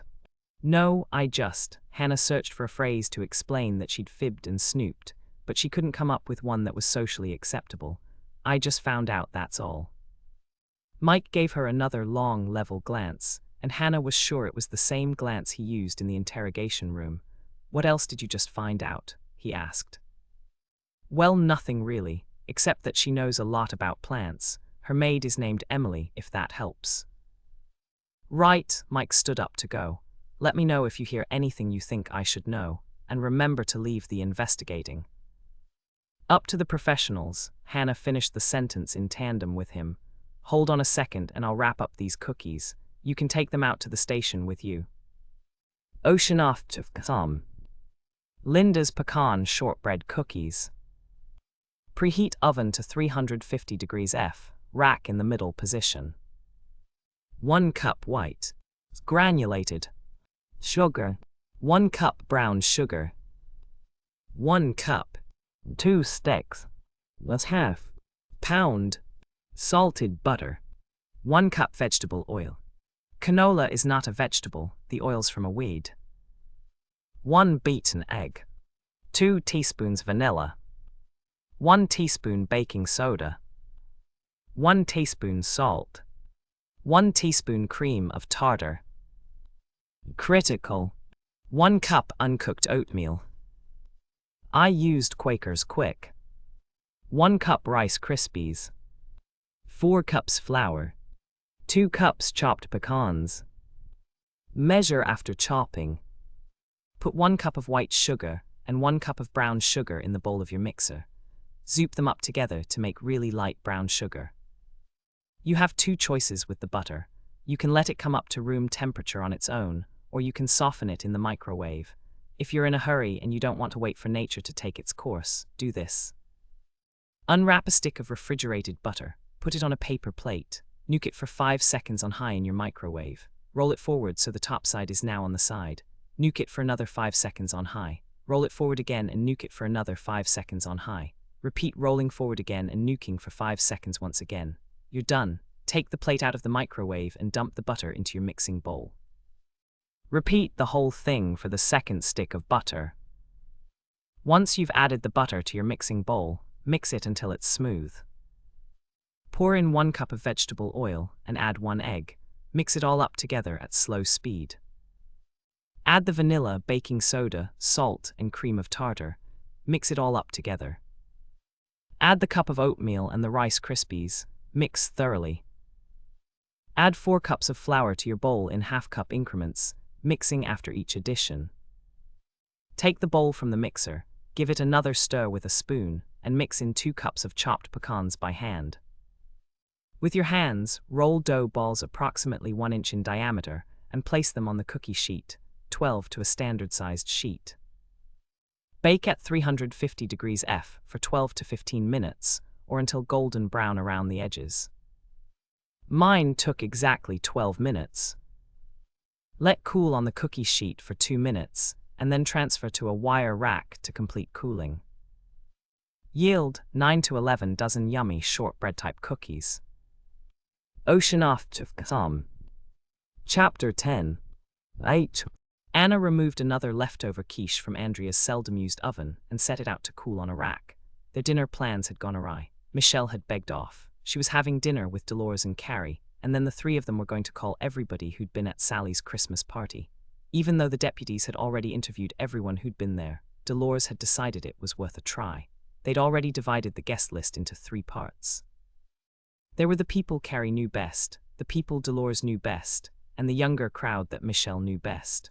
When Hannah had talked to her sister earlier, Michelle had been certain that the 3 of them could get more candid information from a friendly phone call than the sheriff's deputies had gotten at the party last night. Another few minutes and the quiche would be cool enough to cut, and then it would be time for the second shift to eat. She'd fed Tracy and Grandma McCann while Andrea had spoon-fed baby Bethany, who had recently graduated from purees to small chunks. Then the kids and Grandma had gone off to the den to watch a new Christmas movie with animated penguins who'd lost their Christmas presents and had to find them before Christmas Eve. Andrea had gone upstairs to change. They were going to go out to the inn to talk to Wayne's ex-wife right after they'd eaten their dinner. "Is it cool enough to eat?" Andrea asked when she came into the kitchen again. "I hope so, I'm hungry." Hannah sliced the quiche while Andrea dished up salads. They sat down across from each other, picked up their forks, and for long moments there was silence broken only by the sounds of chewing. "This quiche is absolutely delicious," Andrea finally said, finishing the last of her slice and looking longingly at the 3 slices still left on the serving plate. Hannah smiled her thanks. "I'm glad you liked it. Have another piece." "I'm thinking about it. It's made with cream, right?" "Yes." Oh, and there's butter in the crust." Andrea waited until Hannah nodded, and then she asked her next question. "How about cheese?" "There are a couple of kinds of cheese." "A couple? Oh, how much cheese?" Hannah thought about dissembling, but it wasn't nice to mess with somebody else's diet. "Quite a bit of cheese," she admitted, "probably the equivalent of 2 ounces per slice." Andrea gave a little whimper. "I don't suppose you used low-fat cheese?" "Nope." Oh, tell me about the bacon pieces." Hannah thought about that for a moment. "They're well drained," she said. "Oh, good," Andrea gave a relieved smile. "Then I guess I'll have another piece." The parking lot at the Lake Eden Inn was full, but Hannah found a space by parking at an angle with the rear end of her cookie truck, partially elevated on the rim of hard-packed ice that had been left by the snowplow around the perimeter. "Okay," she said, opening her door. "You're wearing boots, aren't you?" "Of course. They're the ugly silver moon boots Bill gave me when I got pregnant with Tracy, and he was afraid I'd slip on the ice." "I thought you hated those." "I do, but they keep me from slipping on the ice. And besides, nobody's going to see me until I get inside, and then I'll change to my shoes." Hannah glanced down at her old moose-hide boots. She'd left her shoes at the cookie jar. Unless she wanted to leave her boots in the cloakroom and pad up to see Jenny in her stocking feet, she'd better look for the pair of ballet-type pull-on slippers she usually carried in the back of her truck. "You do have shoes, don't you?" Andrea asked, glancing down at Hannah's boots. "I do." Hannah did her best to exude confidence as she opened the back of her truck and rummaged around for her slippers. Luck was with her and she found them. "Here they are," she announced, holding them up for Andrea to see. "Great, let's go then. It's freezing out here." The air was crisp, the night inky black with the moon shining blue and cold against the snow. When Hannah looked up at the night sky, the stars appeared jagged, as if they were made of shattered ice crystals. There was a beauty in the frosty night that made her wonder what it would have been like to live in an ice cave. If anyone could live in an ice cave, she really wasn't sure. "Brrrr, it must be close to 0. Andrea moved a little closer to Hannah. "I'm worried about the crab apple tree Bill and Tracy planted in the backyard. I hear it's supposed to drop down to -15 tonight." Her sister's comment brought Hannah back from thoughts of woolly mammoths and glaciers. "Where did you hear that?" "I saw the weather report on K-Cow." Andrea named the local television station. "Then don't worry, they're always wrong." "Are you sure?" "Positive. Remember last August when they said we were going to have a whole week of rain? They called it the storm of the century and said it would bring us at least 6 inches before it cleared up. And then it was sunny and warm every day." "I remember. I stood in line to buy a new umbrella and I never used it." "Hold on," Hannah said, grabbing Andrea's arm. "Stand right here and look over at the inn." "But why should Andrea swallowed the rest of her own question as realization dawned. Never mind, I get it. This is where you left the path last night, and you found Wayne's body just a few feet from here. Exactly, that's why I want you to look at the inn. How many windows can you see from here? There was a moment of silence while Andrea peered into the night. I can't see the first floor at all, she said. The trees are too tall, but I can see the last 4 rooms on the second floor, and if I can see them, they can see us. Exactly, the moon was bright last night, and if someone in one of those rooms happened to be looking out toward the parking lot, they could have seen Wayne's killer. Andrea interrupted her. Do you want to check with Sally to see who had those rooms last night? Absolutely. Chances are, all Sally's guests were at the party, and those rooms were empty at the time Wayne was murdered, but it can't hurt to ask. The rest of the walk was accomplished in silence. Both sisters were chilled from the winter cold and didn't feel like speaking until they were sitting on a bench in the cloakroom, changing from boots to shoes. Do you want to see Jenny first? Andrea asked. No, we'll get the names from Sally, and then we'll go up to visit Jenny. Fine with me, just let me comb my hair and fix my makeup. Hannah thumped the side of her head with her hand. Makeup. I knew I was forgetting something. If a woman cries all night and all morning, is there anything she can do with cosmetics in 30 minutes or so to make herself look as if she hasn't been crying? No. Not in 30 minutes or so. Cosmetics are really good, but they can't perform miracles. So if somebody cried that long, it would show. Andrea nodded, and Hannah asked her next question. So, would it show? Well, there's the obvious. Her eyes would be swollen and the skin on her face would be puffy. It would be blotchy too, but she might be able to cover that up with makeup. Are we talking about Melinda Bergstrom here? Yes, Norman and I saw her this afternoon, and she looked just as beautiful as she did when she was modeling. Then she was lying if she said she'd been crying all night and most of the morning. She didn't say it, her brother Corey did. Then Corey was lying. There are things you can do to reduce the swelling, but they all take time. Melinda wouldn't have looked beautiful unless, what was the lighting like? It was daylight. We met her in a solarium filled with plants, and it had a glass ceiling. The sun was shining. That cinches it. What? Sunlight, even if she used the best makeup and applied it like an artist, there's no way she could hide it in strong sunlight. That's what I thought, but I wanted to check to make sure. Andrea slipped on a pair of forest green shoes that went perfectly with her stylish pantsuit. It's pretty clear Melinda didn't love Wayne since she didn't shed any tears for him. Do you think the maid was right and Wayne was planning to divorce her? I don't know.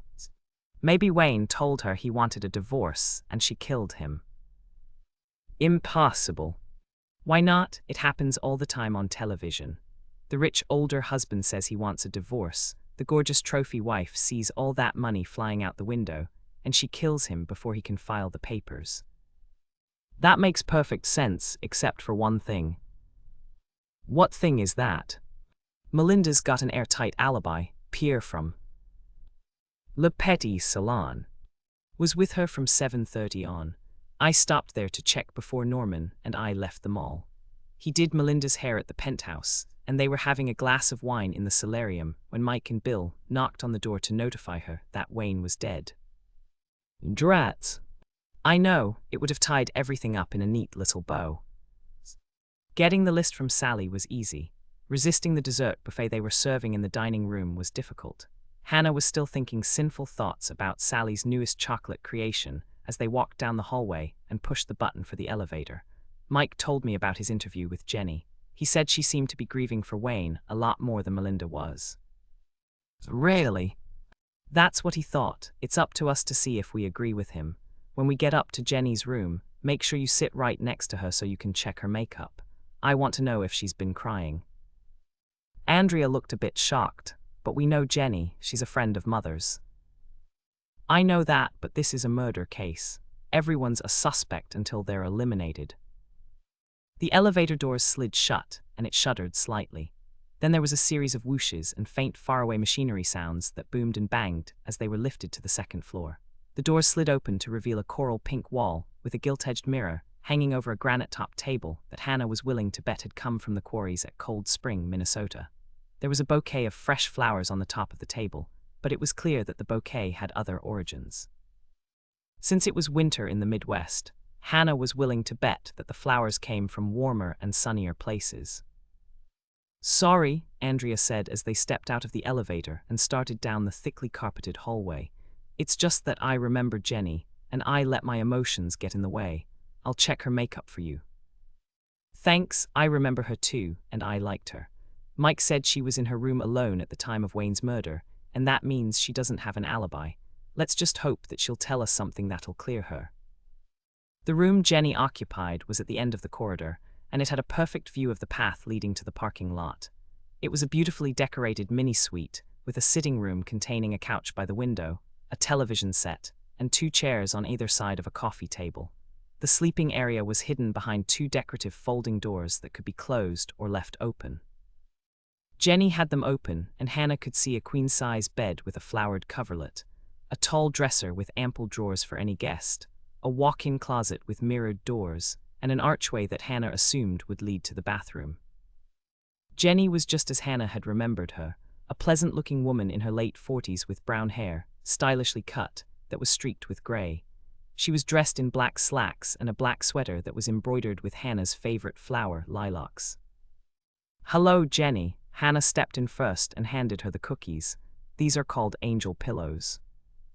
"Some of your famous cookies. Thank you, Hannah. We wanted to bring you something because we're so sorry for your loss." The moment that the words were out of her mouth, Hannah wished that she could call them back. They were exactly the same words that Norman had spoken to Melinda, but in this case, they seemed more appropriate. One look at Jenny's swollen face, and Hannah was willing to bet that Mike was right and she'd been crying all night and all day over her ex-husband's death. Andrea gave Jenny a big hug. "This is so awful for you. I can tell you've been crying your eyes out for hours and hours. You still loved him, didn't you?" Hannah tried not to look as shocked as she felt. Andrea had jumped in with both feet. She waited until her sister and Jenny had seated themselves on the couch next to the window, and then she took a chair directly across from them and waited for Jenny's response. "It's true," Jenny said with a sigh, "even though Wayne could be a real pain at times, and both of you know how cheap he could be. It used to make me angry when he'd give me something I really needed for birthdays and Christmases, like a set of tires for my car or a new steam iron or a toaster. He just hated to spend money on anything he thought was frivolous. I think it was probably a reaction to his background." "Really?" Andrea prompted. "Wayne's father owned a small general store in South Dakota. Wayne told me it was thriving when he started first grade, but then his father made some bad investments and he lost everything. They had to move to Wayne's grandparents' farm and they barely made both ends meet. I'm no psychiatrist, but I think Wayne was afraid he'd lose it all, the way his father did, and he'd have to go back to a life like that. And that's why he hated to spend any of the money he earned."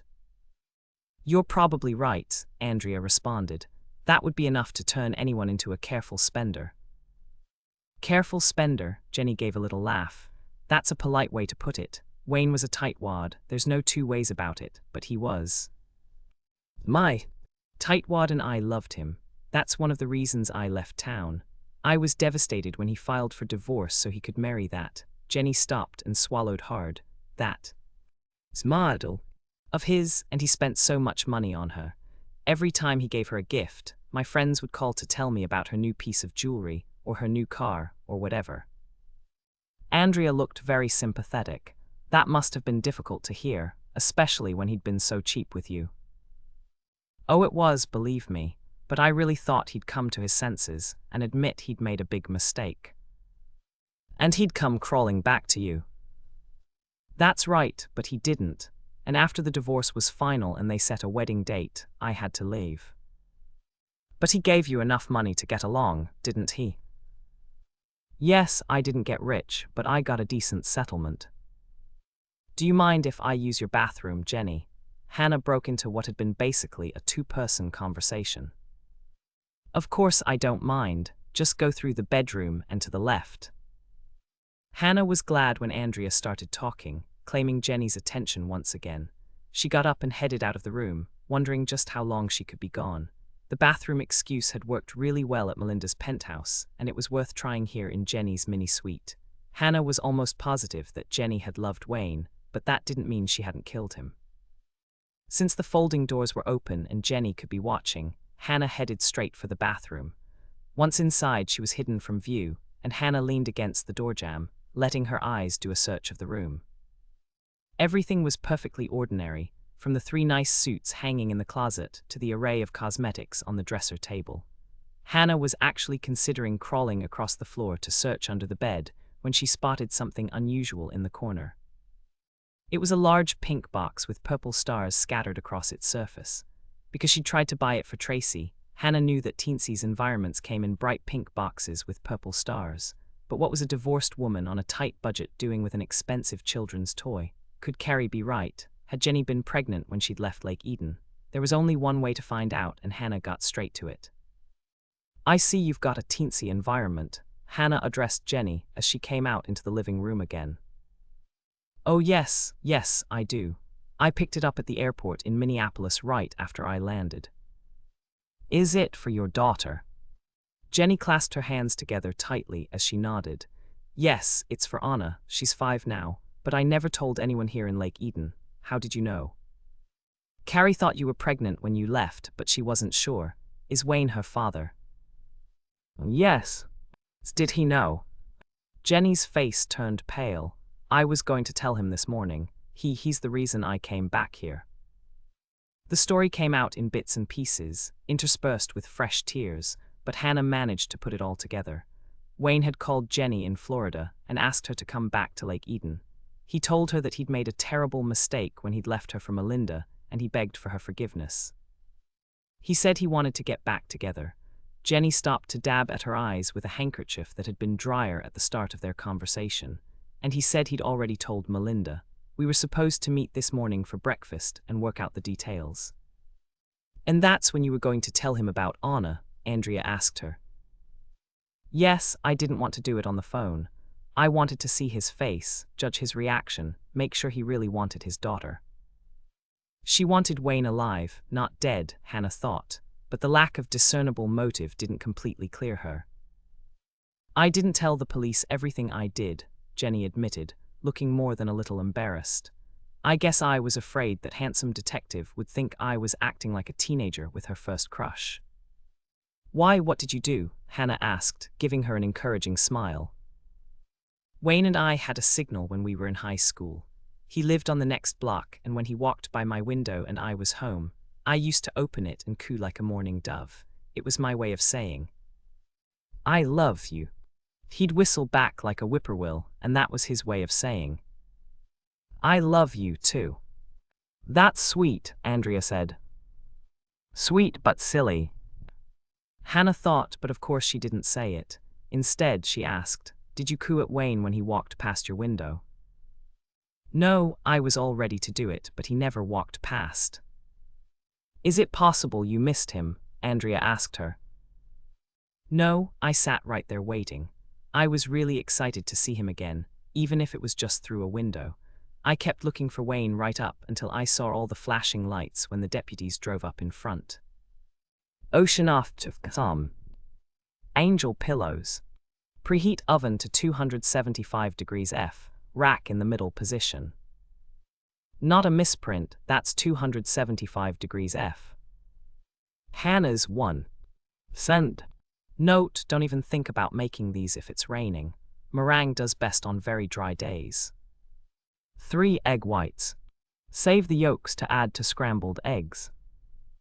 A 1/4 teaspoon cream of tartar. A 1/2 teaspoon vanilla. A 1/4 teaspoon salt. 1 cup white. Granulated. Sugar. 2 tablespoons flour. That's 1/8 cup. 1 cup chocolate chips. 6-ounce package, I used Ghirardelli's. A 1/2 cup chopped nuts. I used pecans. Separate the egg whites and let them come up to room temperature. This will give you more volume when you beat them.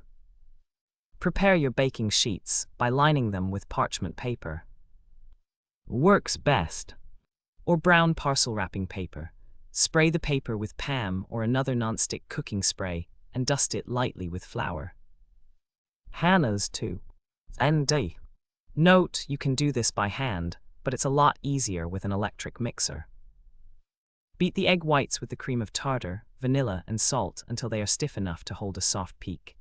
Add the cup of sugar gradually, sprinkling it in by quarter cups and beating hard for 10 seconds or so after each sprinkling. Sprinkle in the flour and mix it in at low speed, or fold it in with an angel food cake whisk. Gently fold in the chocolate chips and the chopped nuts with a rubber spatula. Drop little mounds of dough on your paper-lined cookie sheet. If you place 4 mounds in a row and you have 5 rows, you'll end up with 20 cookies per sheet.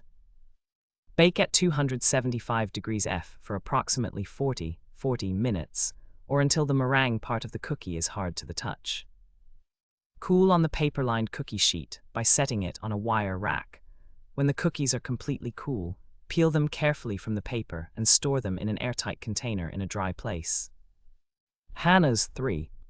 RD. Note, the refrigerator is not a dry place. Yield 3 to 4 dozen melt-in-your-mouth cookies.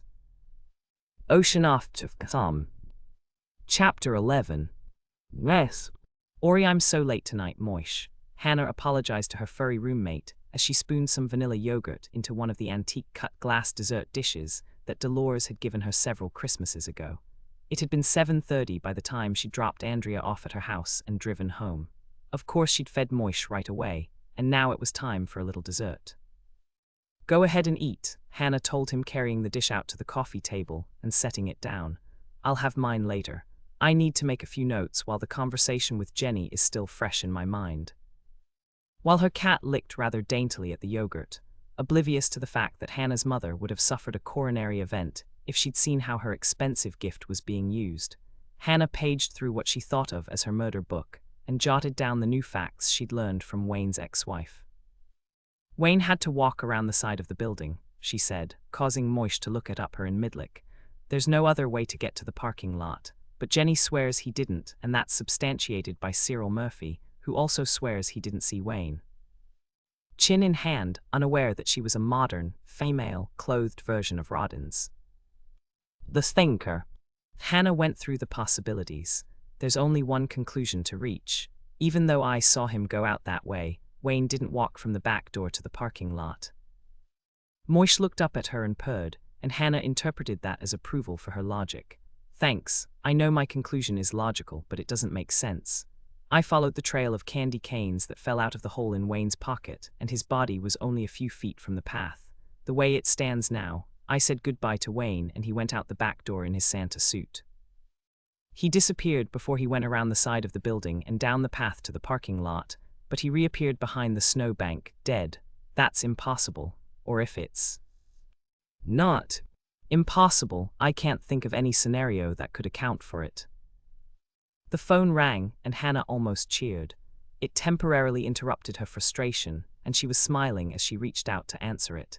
It was Norman, and her smile grew wider. Hi, Norman, what's new with you? A lot. I just finished doing a little research. One of the plants Melinda showed us this afternoon has small pink blossoms that contain deadly poisonous stamens in the center. Which plant was that? Fresendodendron rachlepius, the giant variety. The dwarf is perfectly benign. I don't remember it. No reason you should. It was just a plant with green leaves and small pink blossoms. The only reason I looked it up was that you said it was pretty, and Melinda gave kind of a funny smile. But she must have shown us 100 different plants. How did you remember the name? I didn't. I took along my pocket recorder, and hold on. Cuddles is climbing the bookcase again, and she's stuck on. It's the Republic.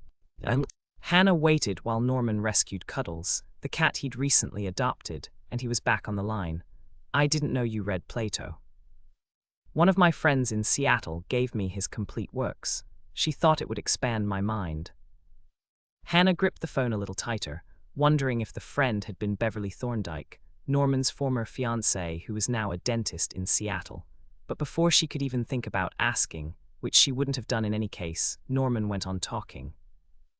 The plant's common name is flower of the shroud, and the symptoms of poisoning are virtually undetectable unless you already suspect it and know what to look for. And you know what to look for. I do now. It causes renal failure over a period of several weeks. The symptoms are swelling and a slight yellowing of the skin. She did it, Hannah, and when the poison didn't work fast enough, she hit him over the head. As for the money, yes, it's a powerful motive, Hannah. But Melinda couldn't have done it. You know that. You were with me when we talked to Pierre. He swears he was with her the whole time, and for proof, he said to just look at her roots and see if we could find any brown. Huh. Never mind, it's a blonde thing. Andrea explained it to me. Did you think he was lying? No, I just wish I could ignore the facts and go with my gut instinct. No. Melinda had something to do with Wayne's death. Everything about her is such a fake. Hannah couldn't help but smile. That was exactly the way she felt about Melinda. Okay, so maybe Melinda's in the clear, Norman went on. How about Corey? He seems devoted to her. I think Melinda could have talked him into killing Wayne. Maybe she could have, but he didn't do it either. Corey was with me when Wayne was killed. There was a long silence while Norman thought that over, and then he gave a long sigh. Pretty handy, if you ask me. They've both got motives and they've both got alibis. I know. Hold on a minute and let me write down what you said about the poison. Hannah's pen flew across the paper as she jotted notes. She only hoped that she could read them later. It was possible that Melinda had been poisoning Wayne with stamens from the plant that Norman had mentioned when his life had been ended, much more abruptly, by a blow to the head. If that were the case and Doc Knight collaborated that Wayne's liver was enlarged, Melinda could be charged with attempted murder. Hannah. I'm here. I'm just wondering if I can get Doc Knight on the phone tonight and find out if Wayne's liver was enlarged. I'll do it and I'll call you as soon as I know. Are you going out tonight? I might run out to the mall. I want to question Corey again. Why? You said he couldn't have done it. I need to find out the name of Melinda's gardener. Okay, I'll get back to you as soon as I can. Take your new cell phone with you and don't forget to turn it on. Doc Knight will probably have to get back to me, and I'll let you know as soon as I know. Thanks, Norman, Hannah said, hanging up the phone and turning to the cat, who couldn't be less interested. I have to know if Melinda or Corey requested that particular plant, or if either of them knew it was poisonous. I'll think of some excuse to ask Corey for the gardener's name. Moish looked up at his mistress and gave a yowl that was midway between. Figure something out, lady with no fur. And, if you're living, don't forget to give me more food. Hannah recognized the look and gave him more food. She was about to go out the door when the phone rang again. So soon, she said, assuming it was Norman with Doc Knight's answer. So soon, what? It was Mike's voice. Hannah did an abrupt turnaround and apologized as she did so. Sorry, Mike, I thought you were someone else. I was me the last time I checked. Of course you were, so what's up? There isn't any. There isn't any what? Hole? There's no hole, Hannah. I called the crime lab and they checked it for me. No hole. It all came back in the rush. She'd asked Mike to check the Santa suit Wayne was wearing for the hole in the pocket, but there wasn't a hole, and that meant that Andrea had been right about her Hansel and Gretel analogy. The miniature candy canes had been dropped deliberately. Had Wayne known that he was in danger and dropped candy canes to lead someone to the scene of his murder? Hannah reined in her imagination. No, that was simply too far-fetched. But what if the killer had murdered Wayne and then dropped the candy canes deliberately so that the body would be found? Are you okay, Hannah? I'm fine. Hannah pulled herself together enough to answer normally. Anything new on your end? Not really, it's all speculation. Okay then, let me know if you get anything. I will. Hannah felt a bit guilty as she hung up the phone, but she told herself that there was no reason to tell Mike about the poisonous plant that Norman had discovered growing in Melinda's orangery. She'd tell him if Doc Knight confirmed that Wayne's liver was enlarged, but not before. In the meantime, she had to hurry if she wanted to get out to the mall before it closed for the night. Ocean off to Tom. Chapter 12. He mall was closing. Hannah could tell by the long string of cars coming toward her as she approached the entrance. One frustrated Christmas shopper was beeping his horn, as if the sound might make the dozens of cars in front of him go faster. Hannah turned in at the outside entrance to Bergstrom's department store. There was no one behind her, and the parking lot that flanked the Christmas tree lot at the side of the store was deserted. Hannah pulled right up in the loading zone next to the lot and jumped out of her truck to rush toward the door. She ran past a sign saying that they were expecting a fresh shipment of Douglas fir trees tonight, past another that listed the prices per foot, and around the corner of the building to the entrance. The bright lights were off, and there was only dim lighting inside the store, but she hoped she could catch an employee leaving late who would call Corey and ask him to come down from the penthouse and talk with her. The door was locked, but she could see someone moving inside. Hannah hammered on the door with gloved fists until she got his attention and he moved toward her. The lights were dim, but as he drew closer, she realized that he was in a Santa suit. "I'm Hannah Swensen and I need to see Corey," she shouted, hoping he could hear her through the heavy glass door. "It's really important." "Hold on," the man dressed as Santa shouted back. Then he unlocked the door and ushered her in. "Is Corey still here?" Hannah asked him. "He's here." The Santa gave a chuckle and pulled off his hat, white wig and beard. It was Corey. Hannah was so startled her mouth dropped open. "I didn't recognize you in that costume," she said, feeling a bit embarrassed. "I guess you must have been playing Santa tonight." "That's right, the guy I hired to replace Wayne called in sick." "Well, you make a great Santa," Hannah complimented him, and then she got down to business. "I came out here to ask you a couple of questions." "Ask away," Corey said. "The first thing I need is the name of Melinda's gardener." "Why do you need that?" Hannah was all ready with her excuse. She devised it on her drive out to the mall. "I told Mother about Melinda's beautiful solarium, and one of her friends wants to hire her gardener to do something similar on a smaller scale for her." "Okay, it's Curtis something or other. I can't think of his last name right now, but he comes tomorrow and I'll get his card for you." "There's one more thing." "What's that?" "I'm having trouble with the timeline on the night that Wayne was killed. I saw him leave in the back way, wearing his Santa suit, and that's the last time I saw him alive. I found his body later in the evening." "Right, what's troubling about that?" "Cyril Murphy was out in front of the inn, working on Florence Evans's car. He didn't see Wayne walk past, and Wayne had to walk past him to get to the path where I found him." "That's easy to explain. Come with me for a second. I need to turn off more lights." Hannah walked into the interior of the store with Corey as he continued to talk. Wayne wouldn't have said anything to Cyril. For one thing, they were on the outs because of the limousine thing, and for another thing, Wayne had laryngitis. If Cyril didn't see him, Wayne probably hurried on by and figured that was a good thing.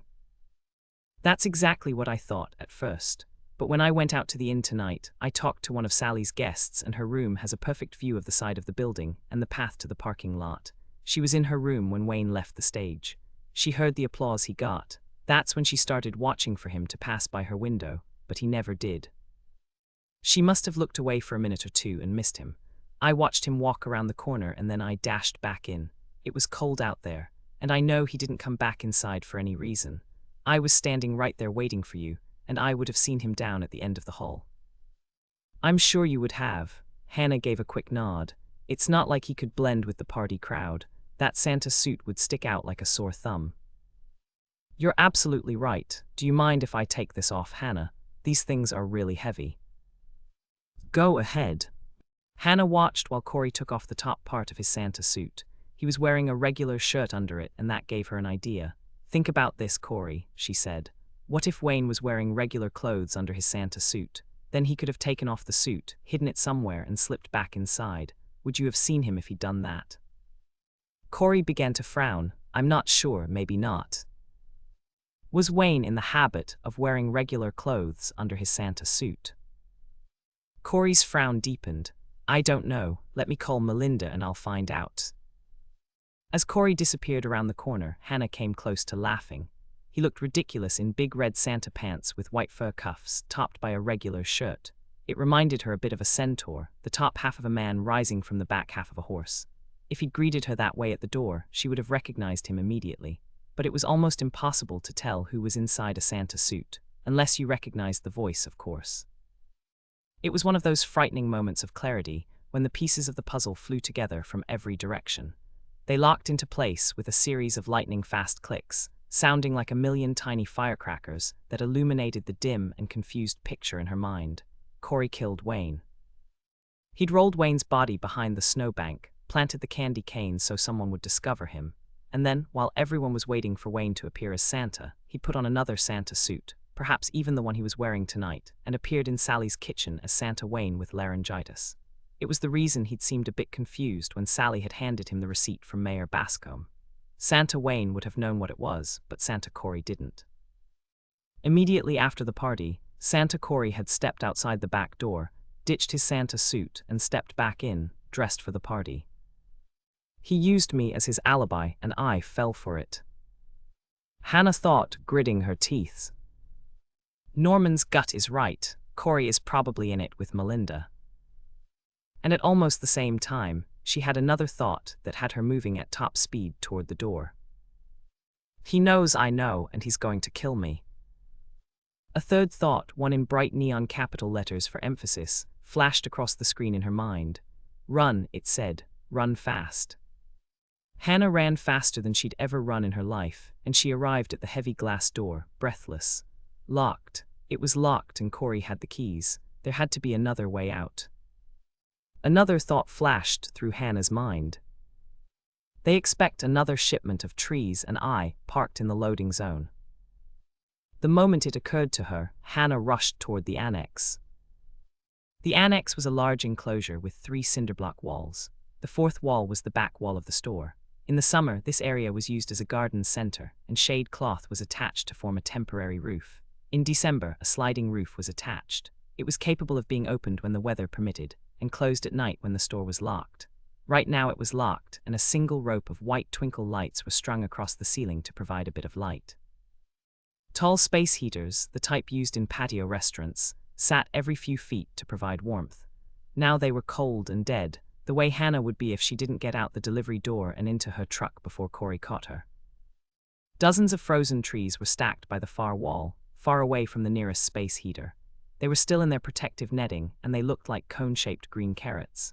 Employees would take them into the thawing and flocking tent, a large area draped with heavy construction plastic that held in the heat from several space heaters.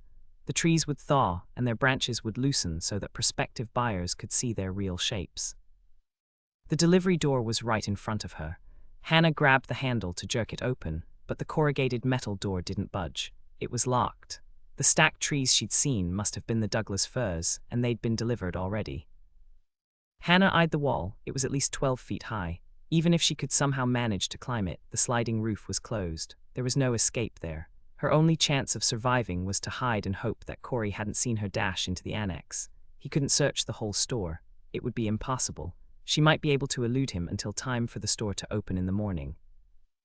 Attempting to think positive thoughts was difficult. It was cold in the annex, and although she was dressed for winter, a parka wouldn't protect her all night. If Rain Phillips on KCOW television was right, and Andrea had reported it accurately, it was going to be a bitterly cold night.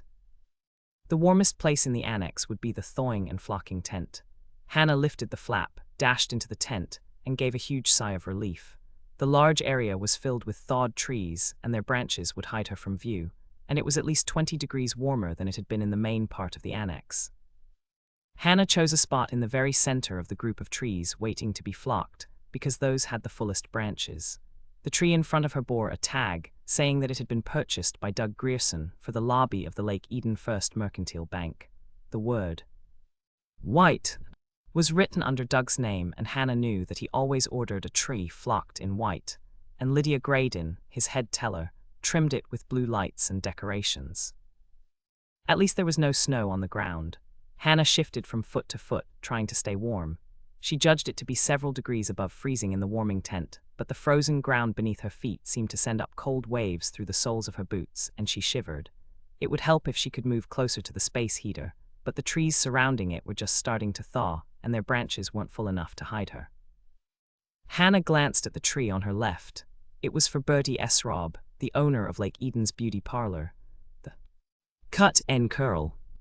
Naturally, Bertie's tree would be pink. 2 cans of pink flocking sat on the ground under her tree, caps already loosened, all ready to be used in the morning. The former owner of the Cut and Curl had decorated the shop with pink flamingos. While Bertie wasn't as wild about the huge birds as the former owner had been, she did like pink, and she'd left the walls and the shades that color. Hannah's heart leapt into her throat as she heard heels clicking against tile. Someone was coming. The door to the annex opened, letting in a bright burst of light, and Corey stood there in silhouette. "I know you're here, Hannah. I saw you run in the door." Hannah's heart raced, thumping so loudly she was almost afraid he'd hear it.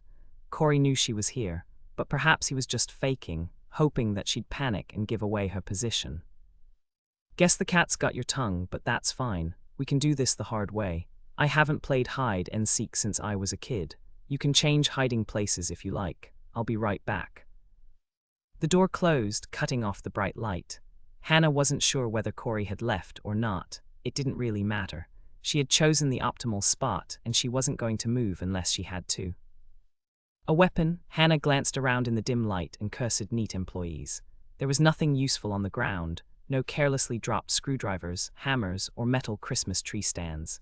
Except for the 2 cans of pink flocking under Bertie's tree, the area was as spotless as an army barracks right before an inspection. Hannah moved quickly, flipping off the caps and shaking the cans of flocking. She didn't have much in her arsenal, but she planned to use what she had.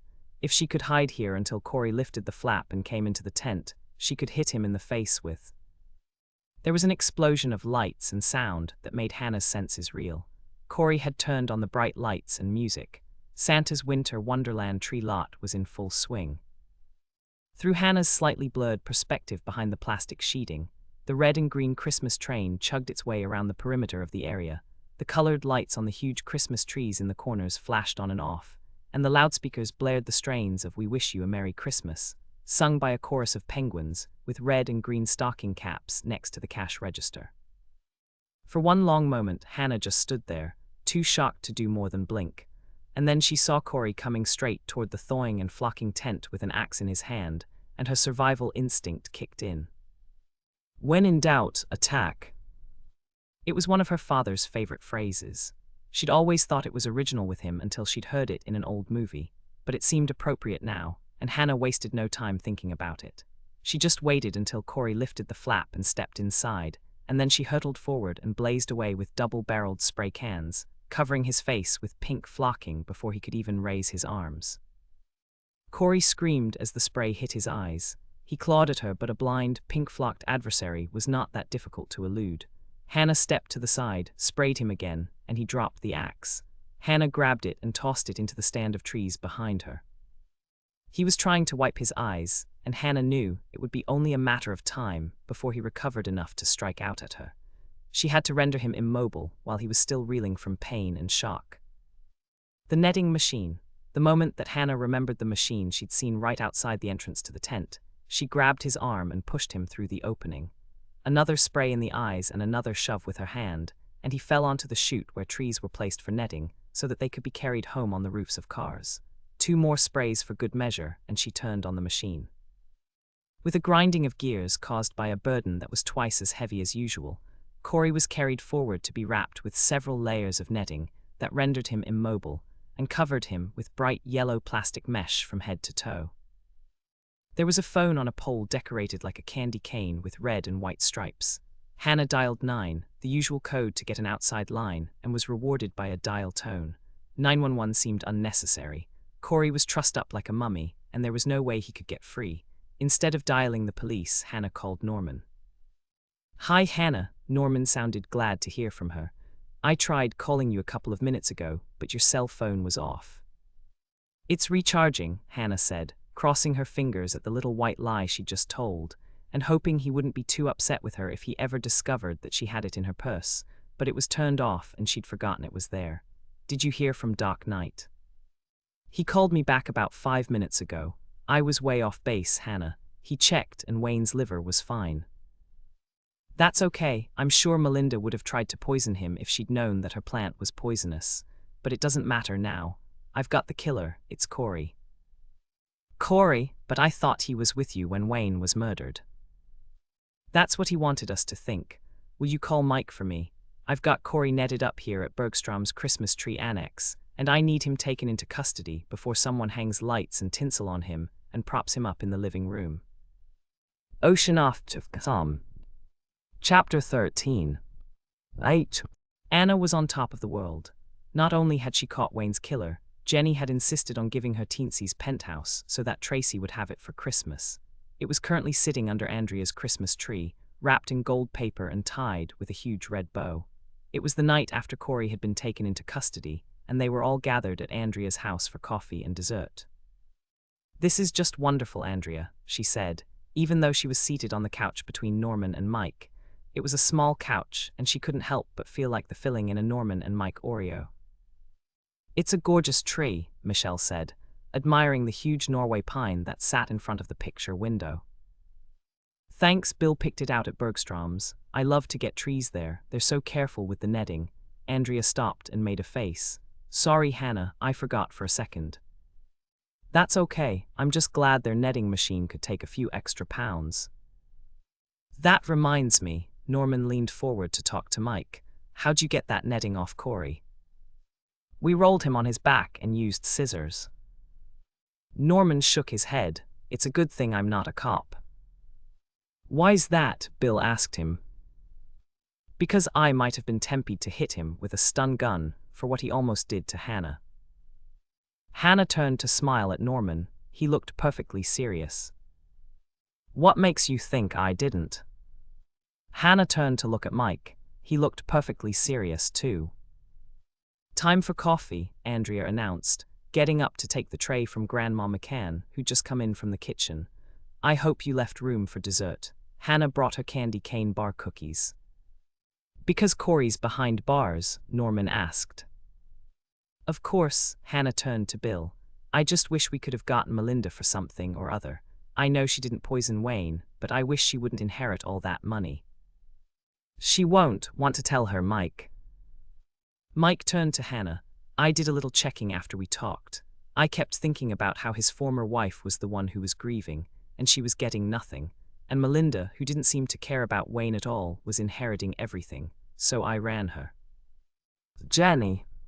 "No, Melinda." "And you came up with something." Hannah crossed her fingers, "a leftover habit from childhood." "It turns out she's Melinda Ann." "Ames." "Reynolds Bergstrom." "It's Melinda Ann." "Ames?" Hannah asked, remembering the photo album with the initials MAA on the cover. Ames was Melinda's maiden name. Reynolds was the name of her first husband, and she never bothered to get a divorce from Cornell Reynolds. "Corey." "One and the same. They had a good thing going, living in luxury at Wayne's expense. They had it made until Wayne told Melinda that he was divorcing her so he could remarry his ex-wife. Then they had to do something quick if they wanted the good life to continue." Bill picked up the story. "So Corey killed Wayne right before he was ready to leave for his Santa appearance, put his body in the trunk of his car, and drove out to the Lake Eden Inn. When he got there, everyone was already inside, so he dumped Wayne's body behind the snowbank, left the trail of candy canes that you found in the road, and went inside to play Wayne as a Santa with laryngitis." "And I bought it," Hannah muttered. "I was standing right next to him, and I didn't know he wasn't Wayne." Norman patted her on the shoulder. "Don't feel bad, he had us all fooled." "Can you charge Melinda for conspiring with Corey to murder Wayne?" Michelle asked. Mike shook his head. "I wish we could, but the DA says there's not enough evidence. Corey won't talk, and Melinda's being very careful not to implicate herself. So she's going to get off with no charges at all." Andrea looked highly disappointed. "That's right," Bill answered her, "but she'll also get off with no money. Corey and Melinda were still married when Melinda tied the knot with Wayne. According to Stan Levine, that's bigamy, and it makes any claim she has on Wayne's estate invalid. Thanks to you and Hannah, we know about Wayne's daughter. She's his closest living relative, and she'll inherit." "That's perfect." Hannah was pleased. "Maybe now Jenny will move back here with her friends." Grandma McCann appeared in the doorway, carrying baby Bethany. Tracy walked beside her, bearing the tray that Hannah had brought with candy cane bar cookies. "Sorry," Tracy said, setting the platter on the coffee table. "Bethany and I had two from the middle." Hannah laughed. It was true. There were 2 bar cookies missing from the middle of the platter. That's okay. How did you like them? I'm not sure, Tracy said, reaching out for another. And then when Andrea gave her a censorious look, she pulled her hand back. May I have another one, please?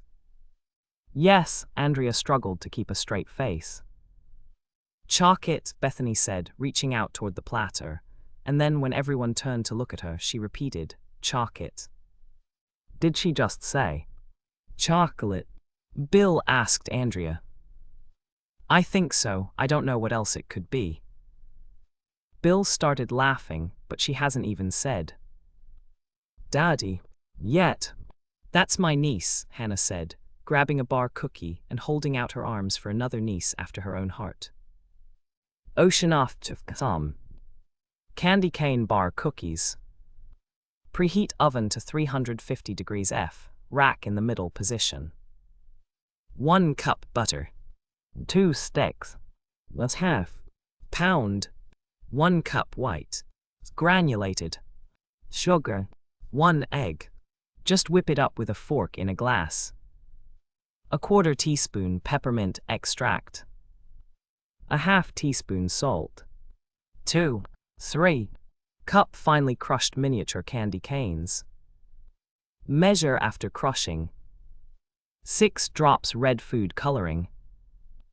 2 cups flour. Not sifted, pack it down when you measure it. 1 cup semi-sweet chocolate chips. That's a 6-ounce bag. 2 cups semi-sweet chocolate chips. That's a 12-ounce bag. Melt the butter in a microwave-safe bowl for 1 minute 30 seconds on high. Set it on the counter to cool. Place the sugar in the bowl of an electric mixer. You can also do this by hand, but it'll take some muscle. Add the egg and beat it until it's a uniform color. Add the peppermint extract, salt, and finely crushed miniature candy canes. Mix it all up. Add the 6 drops of red food coloring. Mix it in thoroughly. Fill the bowl with the butter. If you can cup your hands around it comfortably, you can add it to your mixing bowl now. Mix it in slowly at low speed. You don't want it to slosh all over. If it's still too warm to add, wait until it's cooler and then do it. Add the flour in 1/2 cup increments, beating after each addition. Take the bowl from the mixer and stir in 1 cup chocolate chips by hand. Spread the batter evenly into a greased or panned 9-inch by 13-inch pan. Bake it at 350 degrees F for 25 minutes, or until it feels firm on the top.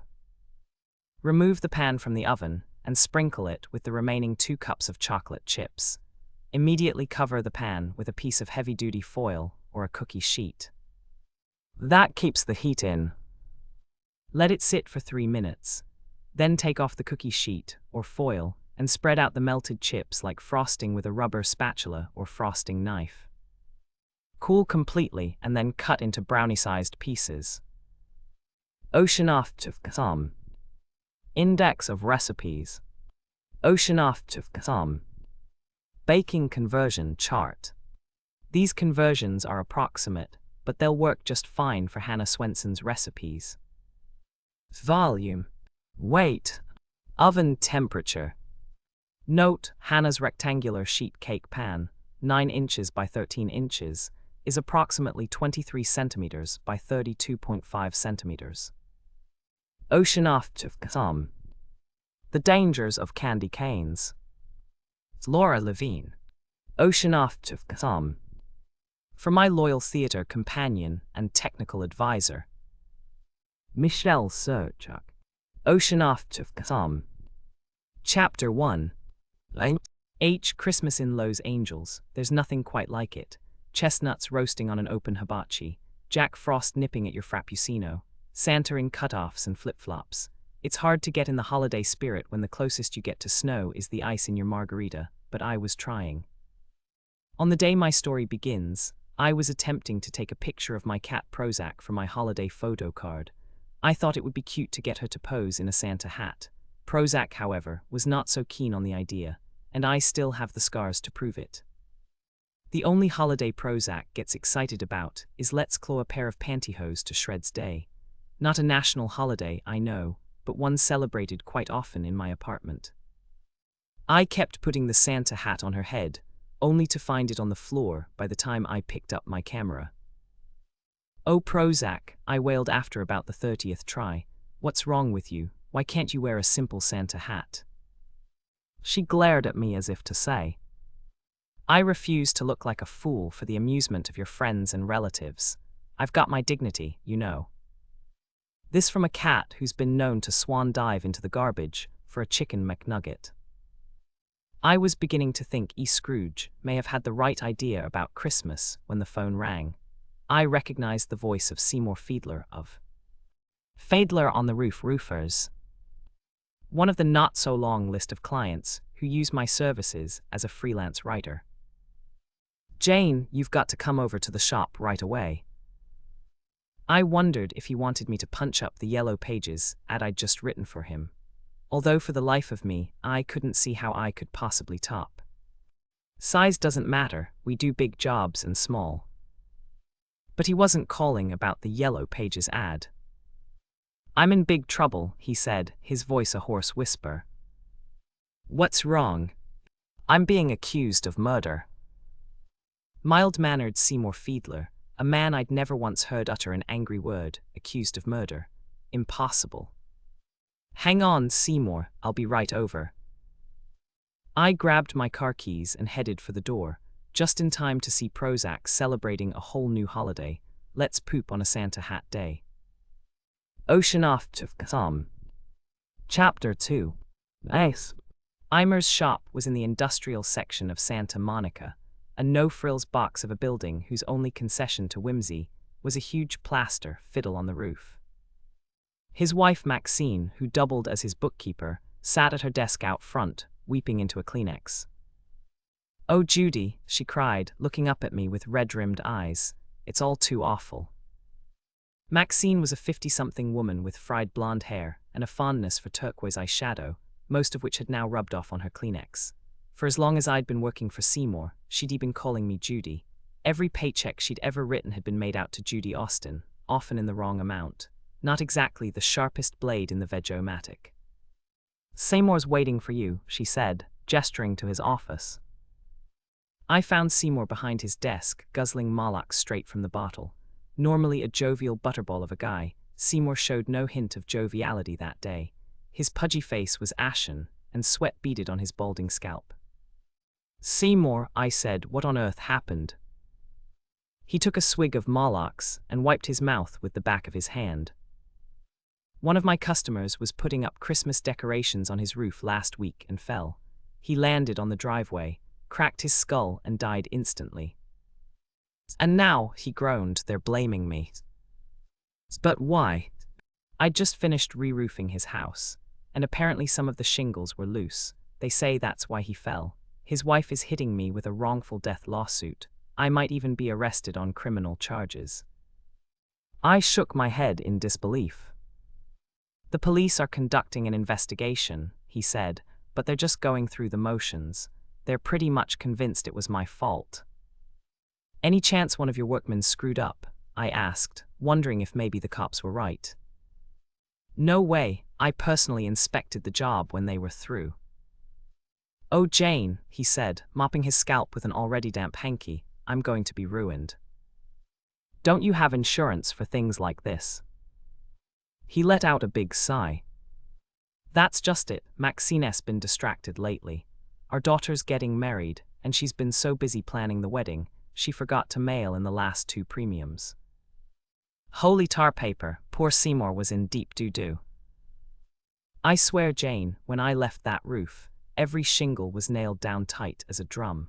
Something fishy's going on here and I want you to investigate." "You think somebody was trying to kill your client?"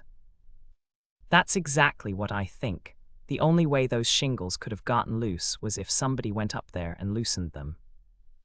Now those of you who picked up this book for Hannah Swensen's latest recipes are probably wondering, why was Seymour Fiedler asking a freelance writer to investigate a murder? Shouldn't he be talking to a private eye? Well, it just so happens I've solved a few murders in my time.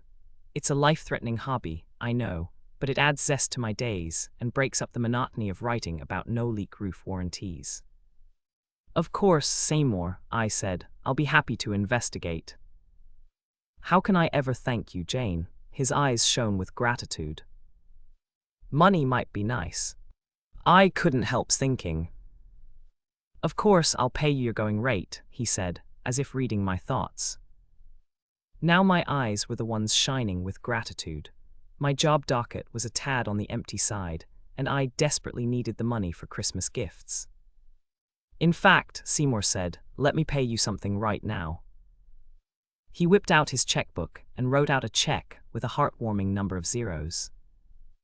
I was sitting there thinking of the lavish gifts I could buy my parents, and not incidentally, a new cashmere sweater I'd been lusting after at Nordstrom, when Seymour broke into my reverie. I wouldn't try to cash that check right away. He looked at me sheepishly. I don't exactly have enough in my account to cover it. Between our daughter's wedding and my lawyer's retainer, I'm sort of strapped. Bye-bye, cashmere. Hello, polyester. But I'm sure the check will clear sometime in February, he added hopefully. Or March, maybe April. I told him not to worry and scooted out of his office before he had me cashing the check in July. I stopped at Maxine's desk on my way out to say goodbye. So long, Judy, she sniffled, her Kleenex by now pulverized in her palm. Try not to worry, I gave her a reassuring smile. I'm sure everything will be okay. I was sure of no such thing, but she looked so damn pathetic sitting there with mascara tracks down her cheeks. I had to say something. I hope so. I don't know what I'd do if they ever arrested Seymour. My attention was momentarily diverted from Maxine's grief by the sight of an untouched cheeseburger at her side. Gosh, it smelled good. Would you like my cheeseburger? She asked, following my gaze. Oh no, thanks, I said, eyeing the cheese oozing out from the sides. You sure? I'm so upset about what happened with those insurance premiums. I've totally lost my appetite. One thing I've never lost is my appetite, and that burger smelled like heaven on a bun. But I couldn't possibly say yes, not if I expected to squeeze into a bathing suit by Christmas. And squeezing into a bathing suit was definitely on my holiday to-do list. That's because every year I spend Christmas with my parents in their retirement condo in Tampa Vistas, Florida, much of that time on display at the Tampa Vistas pool. True, I'm not rich or wildly successful like some of the other kids on display, but I'm all they've got, and my parents are determined to show me off. It's a trip I dread every year, and not because I don't love my parents. I do. If it were just the three of us, I'd be fine. But it's not just the three of us. Every year my parents invite my Aunt Clara and Uncle Ed and my cousin Joni to join us, along with Joni's husband Bradley and son Dexter, all of us bunking in a 2-bedroom condo. My mom calls it cozy, I call it hell. Joni and her family get to sleep in the guest bedroom. Uncle Ed and Aunt Clara camp out in the den. And lucky me, I get to sleep on the living room sofa right next to the Christmas tree. You haven't lived till you wake up Christmas morning with pine needles up your nose. And if all that weren't bad enough, I have to spend an entire week feeling like a blimp next to my cousin Joni, a perfect size 2, and that's after giving birth to Dexter. Suffice it to say, the last time I wore a size 2, I was in preschool. All of which explains why I turned down that cheeseburger. I simply had to shed a few pounds before Florida. True, I was feeling a bit hungry, but I made up my mind to stop off at the market and buy myself a nice healthy 100-calorie apple. That would tide me over till dinner. No burgers for me. No way, no how. Okay, so I didn't stop off at the market for an apple. I stopped off at McDonald's for a quarter-pounder. What can I say? I got in my car with the noblest of intentions, but the smell of Maxine's burger hounded me like a Hare Krishna at an airport, and I couldn't resist. After licking the last of the ketchup from my fingers, I drove to the home of Garth Jankin, Seymour's recently deceased customer.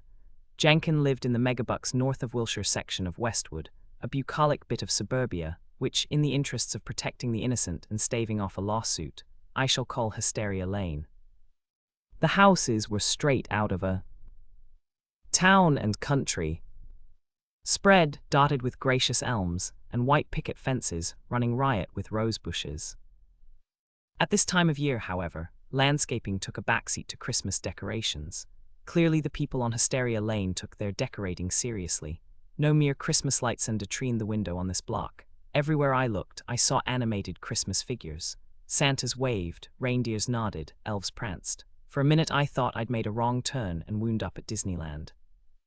A far cry from my own modest neck of the woods, where the only animated figure I'd ever seen on a lawn was Mr. Hurlbutt, the guy in the duplex across the street, after he'd had one eggnog too many. The theme of Garth Jenkins' house was Christmas in Candyland. I could tell this was the theme by the golden-bossed sea. Christmas in Candyland. Banner draped out front. Candy canes and sugar plums dotted the pathway to the front door, and perched on the roof on a carpet of pink flocking, amid a jungle of even more candy canes, was an elfin creature that I assumed was either the Sugar Plum Fairy or Mrs. Klaus after gastric bypass surgery.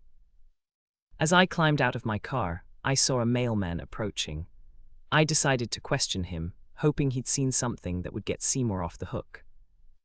"Excuse me," I flashed him my most winning smile. "Can you spare a few minutes?"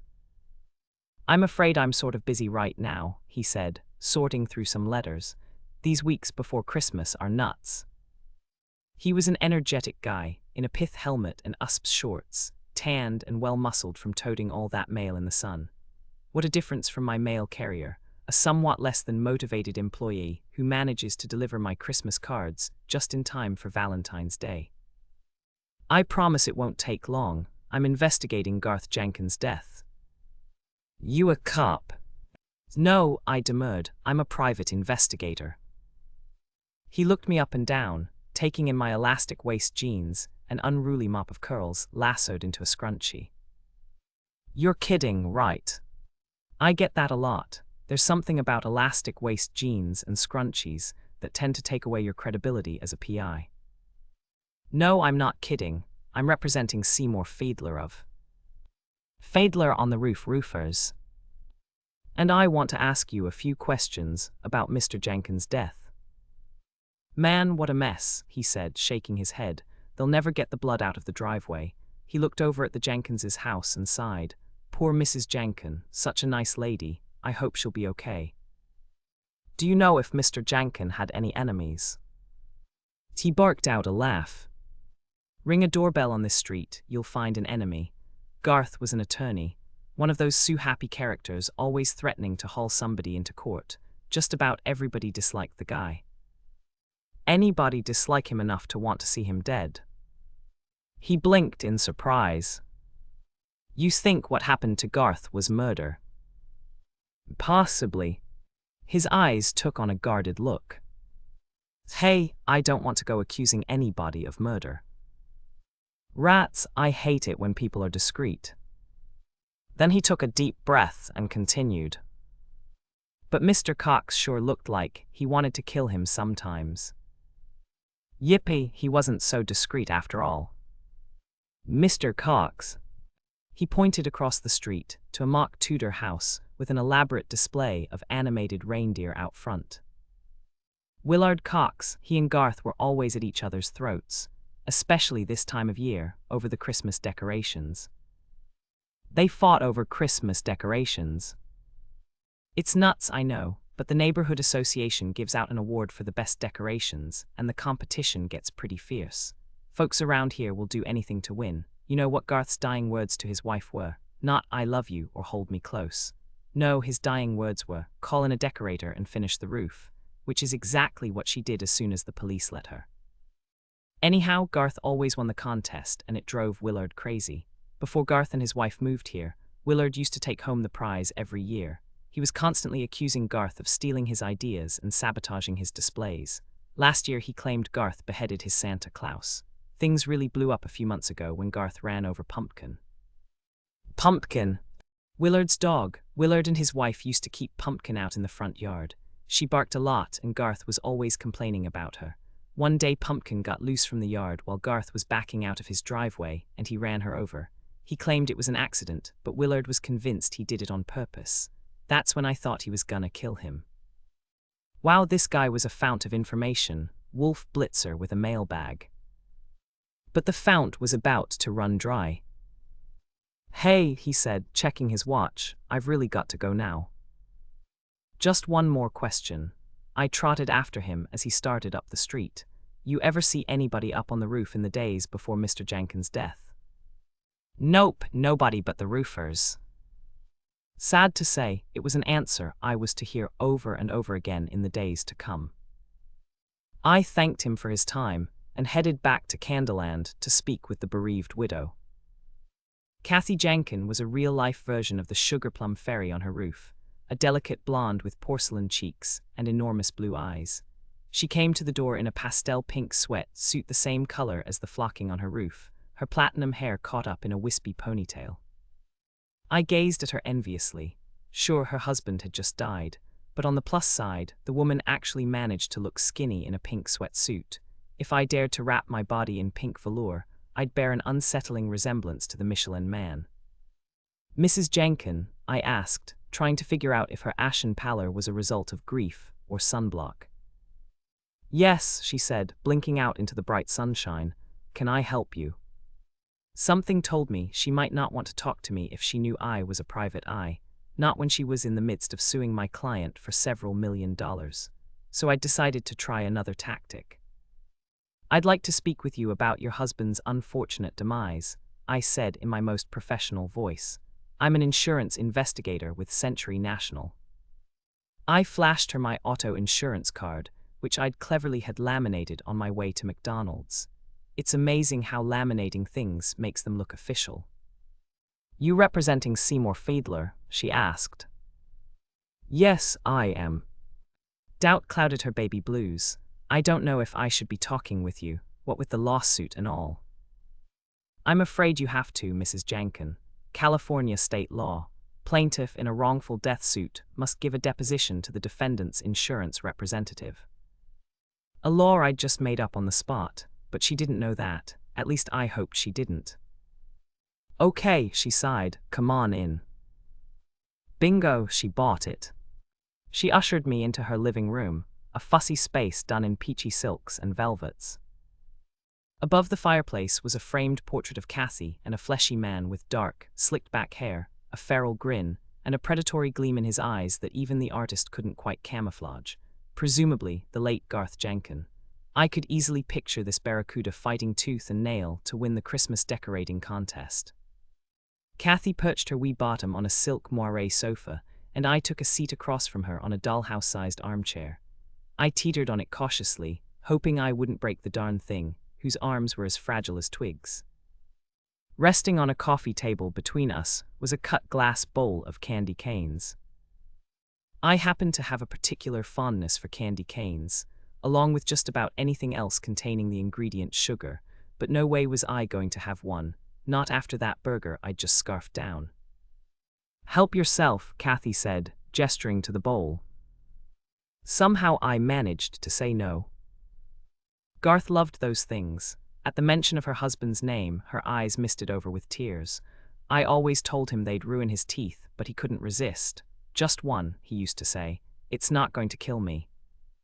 Oh God, she moaned. If only he hadn't gone up on that roof. Suddenly, the mist in her eyes became a downpour, and she was crying her heart out. Now I happened to be a world-class cynic, but it was hard to believe the sobs racking her body were an act. For whatever reason, Kathy Jenkins seemed to have genuinely loved her husband. Can I get you something? I asked. Some water. No, I'm okay. She took a hanky from the pocket of her sweatpants and blotted her tears. I've been like a faucet ever since the accident. So, she said, forcing a smile, how can I help you? I took a deep breath and began my spiel, choosing my words carefully. She seemed awfully fragile, and I didn't want to start her crying again.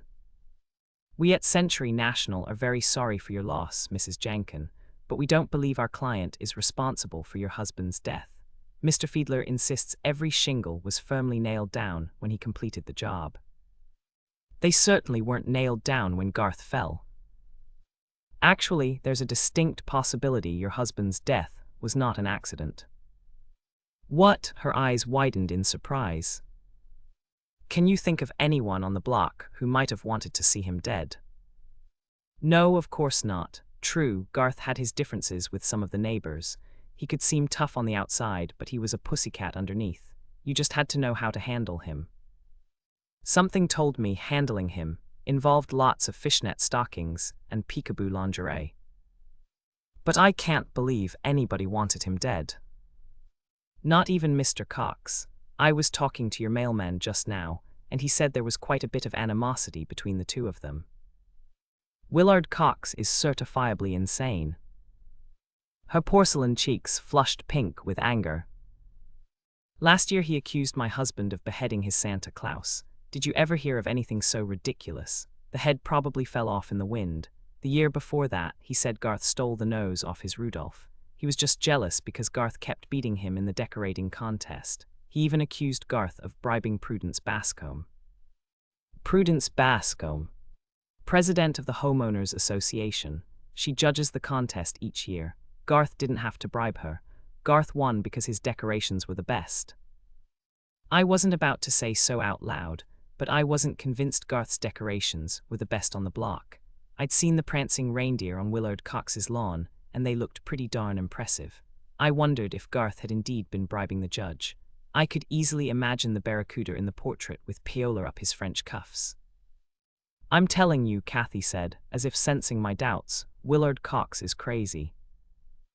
I heard he accused your husband of purposely running over his dog.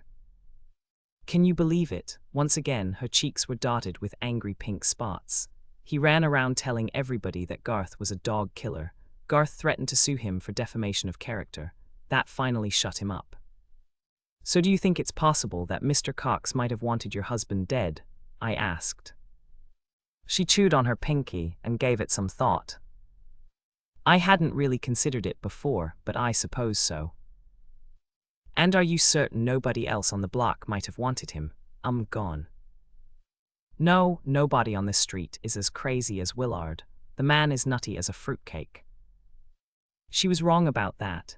It turned out that Willard Cox had some stiff competition in the nutty as a fruitcake department, as I would, much to my regret, soon discover. Ocean off to Sam. Chapter 3. F. Eliz Navidad Honeybun. Candy Tobolowski, my best friend and constant dinner companion, raised her margarita in a toast. We were seated across from each other in our favorite Mexican restaurant, Paco's Tacos, a colorful joint famous for their yummy margaritas and burritos the size of silo missiles. I took an eager gulp of my margarita. I'd spent a fairly frustrating afternoon questioning the neighbors on Hysteria Lane about Garth Jenkins' death. Willard Cox, my leading suspect, hadn't been home when I'd rung his bell. The few neighbors who were home on a weekday afternoon were no help whatsoever. They all agreed that Garth had been an unpopular guy, but nobody had any idea who might have hated him enough to kill him, nor had they seen anyone up on the roof in the days before his death, except for Seymour's roofers in their distinctive red. Fiedler on the roof. Baseball caps. So it felt good to be here at Paco's, mellowing out with my good buddies, Candy and Jose Cuervo. You'll never guess where Dennis and Kate and I are going for Christmas this year, Candy beamed excitedly. Dennis and Kate were Candy's parents, a pair of avant-garde freethinkers who thought it cool to be on a first-name basis with their only child. My parents, on the other hand, would never dream of letting me call them by their first names. I was practically in college before I even knew their real names weren't Mommy and Daddy. We're going skiing, Candy gushed, in Aspen. Do you even know how to ski?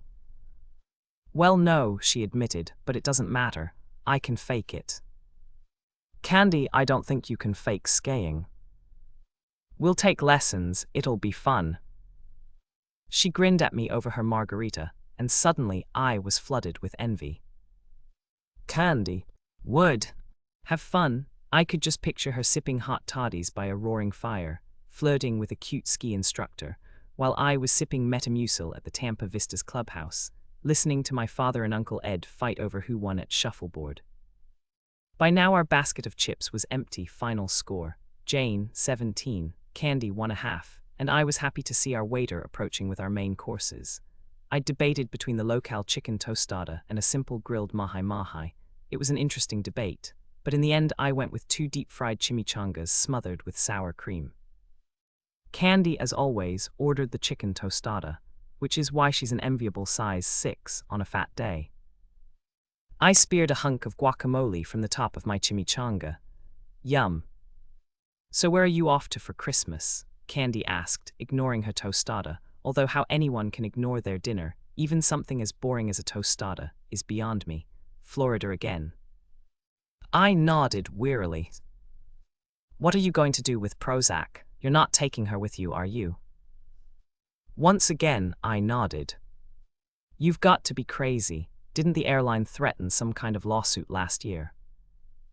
Yes, but they never went through with it. There's no doubt about it. Flying with Prozac is as close as you can get to hell without actually dying. Last year, she yowled non-stop for 30 minutes until the flight attendant broke down and brought her a first-class meal.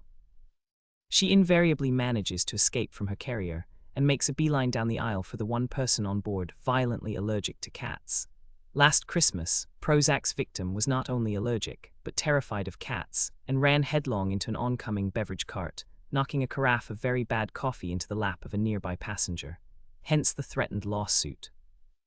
I still don't see why you can't leave her home and have someone come in and feed her, Candy said. Last time I tried that, I came back to find kitty pee on every pillow in my apartment. I was lucky I still had an apartment. Can't you leave her in a kennel? I'm still paying off the medical bills from the last place she stayed. How she managed to bite her way through that kennel attendant's work gloves, I'll never know. But the poor guy had to be rushed to the emergency room for stitches. Anyhow, I can never go back there again. I'd be violating the restraining order. Candy shook her head in disbelief. Someday I'm gonna see that cat on America's Most Wanted. We plowed through our meals. Well, I plowed. Candy plucked, and as Candy chattered about her nifty new ski togs and the chalet she and her parents had rented, I couldn't help but feel sorry for myself. For once I'd like to spend Christmas with my parents, just the 3 of us. A nice quiet Christmas, sleeping in the guest room, free from invidious comparisons to my bikini-clad cousin Joni. Oh well, I couldn't let myself wallow in self-pity. So I did what I always do when I'm feeling sorry for myself. I took a deep breath, squared my shoulders, and ordered dessert.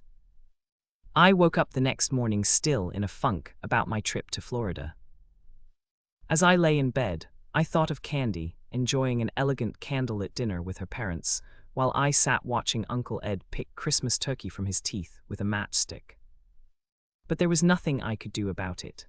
Like it or not, I was stuck at Tampa Vistas for the holidays. Hauling myself out of bed, I shoved all thoughts of Florida to that dusty corner of my mind reserved for unpaid bills and tax estimates. After a nutritious breakfast of Paco's leftovers, I hunkered down on the living room sofa with the morning paper.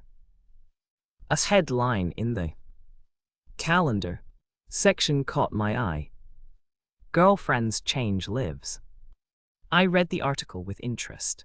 It was about a volunteer organization called LA Girlfriends, founded by a nun named Sister Mary Agnes, where women volunteered to become mentors to motherless girls.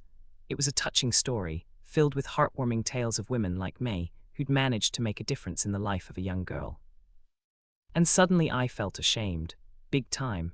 I bet Sister Mary Agnes wasn't sitting around feeling sorry for herself. No, Sister Mary Agnes was out there, doing good in the world. It was high time I forgot my petty discontents and did something noble with my life. I'm so ashamed of myself, I said to Prozac, who was curled up next to me on the sofa. You should be. You haven't scratched my back for a whole 6 minutes. But that's all going to change. I'm going to forget about my trivial cares and do something worthwhile. You mean like getting me my own TV? I'm going to make a difference in the world. I'd like flat screen if possible. Wasting no time, I called the offices of LA Girlfriends and made an appointment to see them that morning. I'd zip over there on my way to Hysteria Lane. I hurried off to shower and dress, filled with a newfound sense of purpose. Not only would I get Seymour Fiedler off the hook for that pesky criminal charge, but I'd bring joy to the heart of a motherless child. I wondered if Mother Teresa started like this.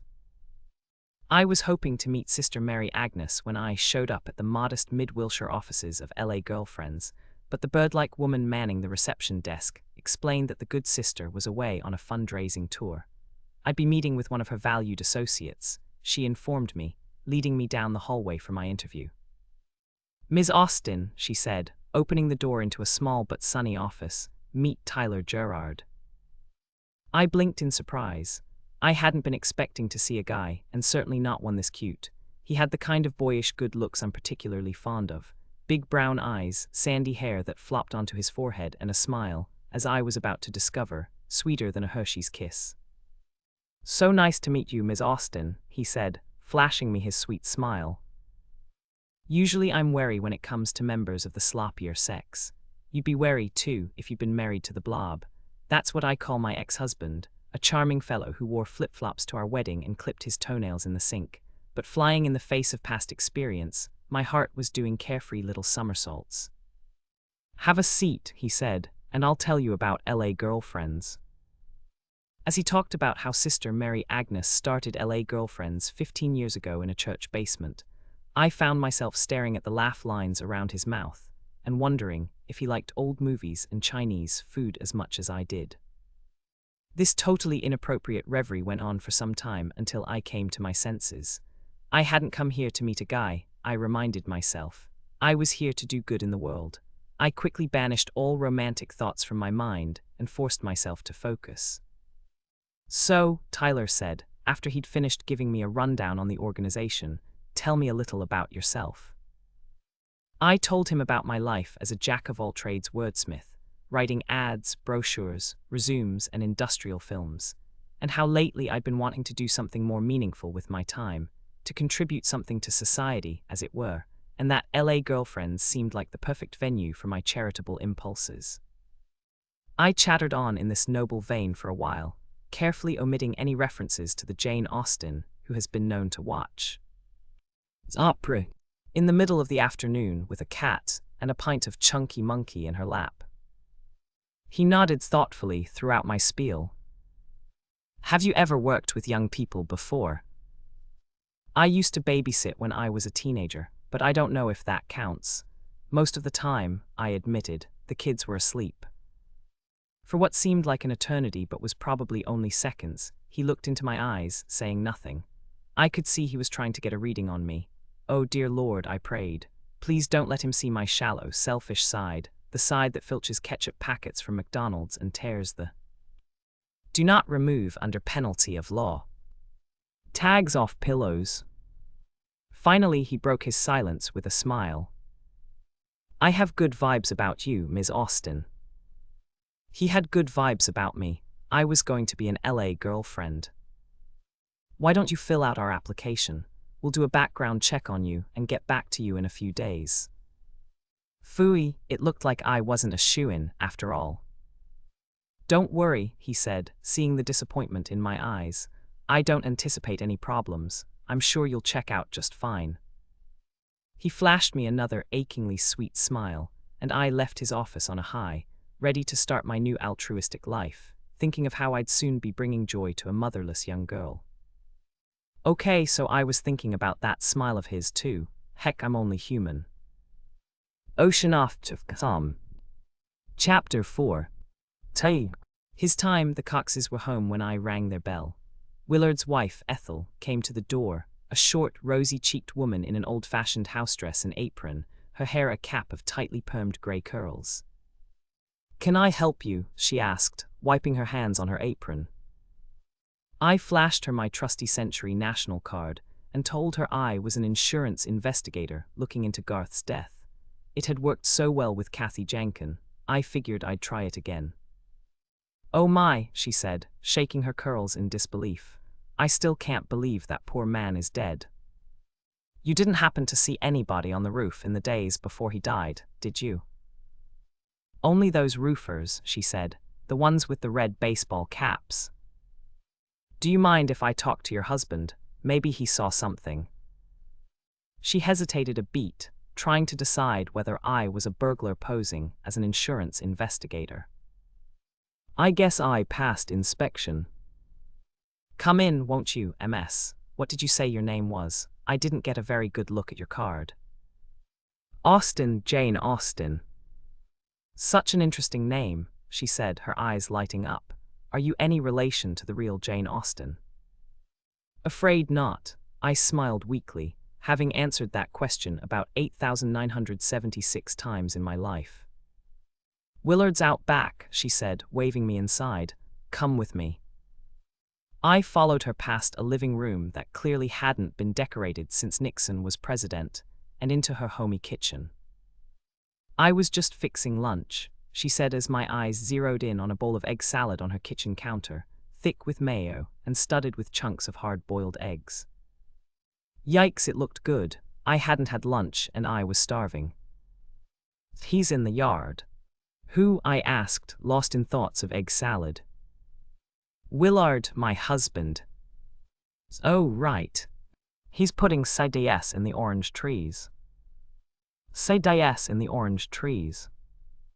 It's supposed to scare away the squirrels. Personally, I think it's a lot of nonsense, but Willard insists it works. Willard, dear, she called out the back door, there's an insurance investigator who wants to talk to you. I walked out into the yard, lush with bougainvillea and orange trees. Yes, I know it's not fair that we Californians get to pick oranges off our trees in December, but on the downside, we get to crawl along on the freeways at 10 miles an hour for most of our commuting lives. Willard Cox was standing on a ladder at one of the orange trees, stringing CDS from the branches, an athletic man in his 70s. The guy was obviously capable of climbing onto the Jenkins's roof, I thought, as I watched him move with agile grace. Hello, Mr. Cox, I called up to him. Mind if I have a word with you? Just a minute, he barked with clipped military diction. I'll be right down. Seconds later, he clambered down from the ladder, the CDS on his orange tree twinkling in the reflected light of the sun. Keeps the squirrels away, he said, pinging one of the CDS. They don't like the glare. Bet my wife told you they don't work, but they do. He snapped his ladder shut and propped it against the garage. So you're an insurance investigator. He looked me over with piercing gray eyes. Oh, it wasn't going to be easy to fool this guy. Yes, I'm representing Seymour Fiedler, the roofer who was working on Mr. Jenkins' house. Is that so? What company you with? Century National, I said, praying he wouldn't ask me for identification. He'd never fall for my phony laminated card. I breathed a sigh of relief when he didn't. So how can I help you? He asked.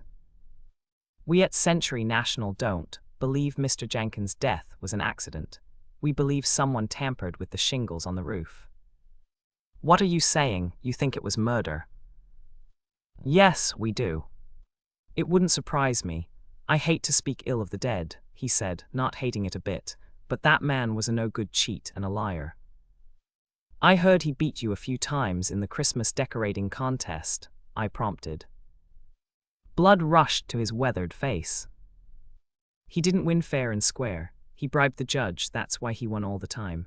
Not only that, he cheated. Last year he beheaded my Santa Claus. He claimed it fell off in the wind, but it didn't just fall off. It was sawed off. Let me show you something. He grabbed the ladder and I followed him as he brought it into his garage, a spotless haven complete with workbench and fancy built-in storage cabinets. A handyman's dream. Propped up along one of the walls, in stark contrast to the white cabinets, were a chorus line of large red and white striped neon candy canes. Garth saw these being delivered to my house, and before I had a chance to put them up, he had candy canes up on his roof. He stole my idea. Oh, Willard, honey, he didn't steal your idea. It was a coincidence. We turned and saw Ethel standing in the doorway. Please, Ethel. He saw those candy canes being delivered and beat me to the punch. Whatever you say, dear, she sighed.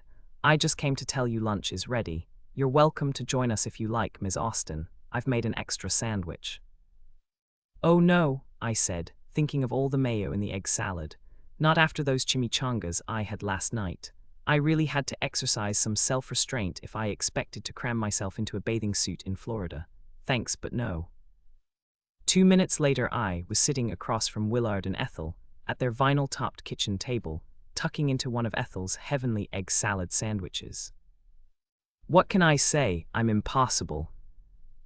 When I finally came up for air, I resumed questioning the Coxes. "Do you have any idea who might have wanted to see Garth dead?" "Me for starters," said Willard. Ethel put down her sandwich, horrified. "Willard, how can you say such a thing? He killed Pumpkin, didn't he?" "It was an accident, Willard.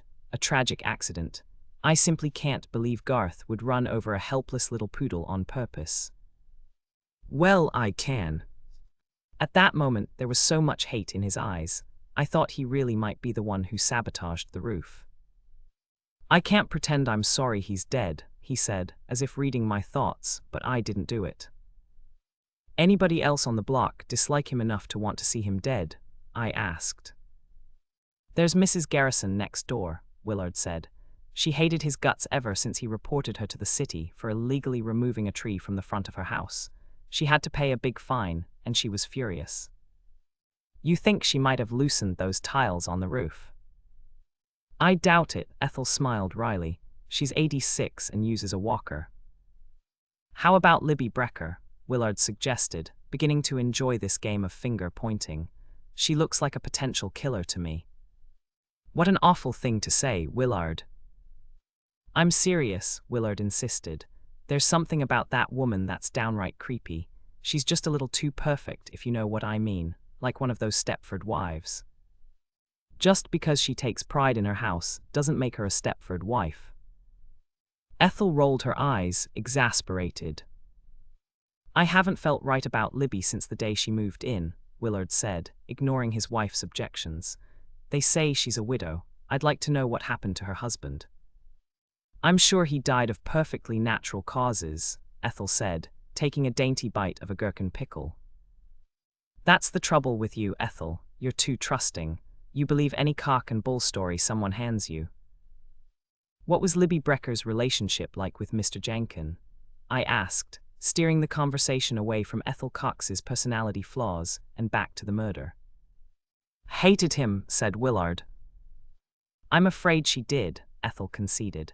"She accused Garth of poisoning her roses. Those roses of hers were her pride and joy." "Why would Mr. Jenkin want to poison her roses?" "Libby claims Garth was getting even with her for calling the police when one of his parties got too loud." "Which house is Libby's?" I asked, eager to question this promising suspect. "It's the two-story Spanish across the street," Willard said, "with the Swarovski Rudolph on the lawn out front." "The Swarovski Rudolph." "Rudolph the reindeer's nose is a Swarovski crystal," Ethel said. "Lord only knows how much it cost."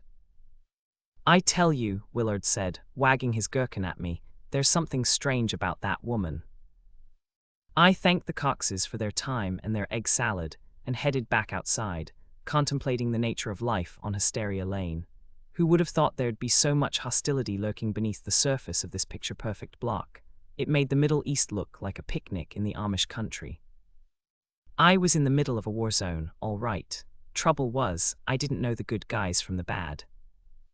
The nose on Libby Brecker's Rudolph was indeed a red crystal, in all probability a genuine Swarovski.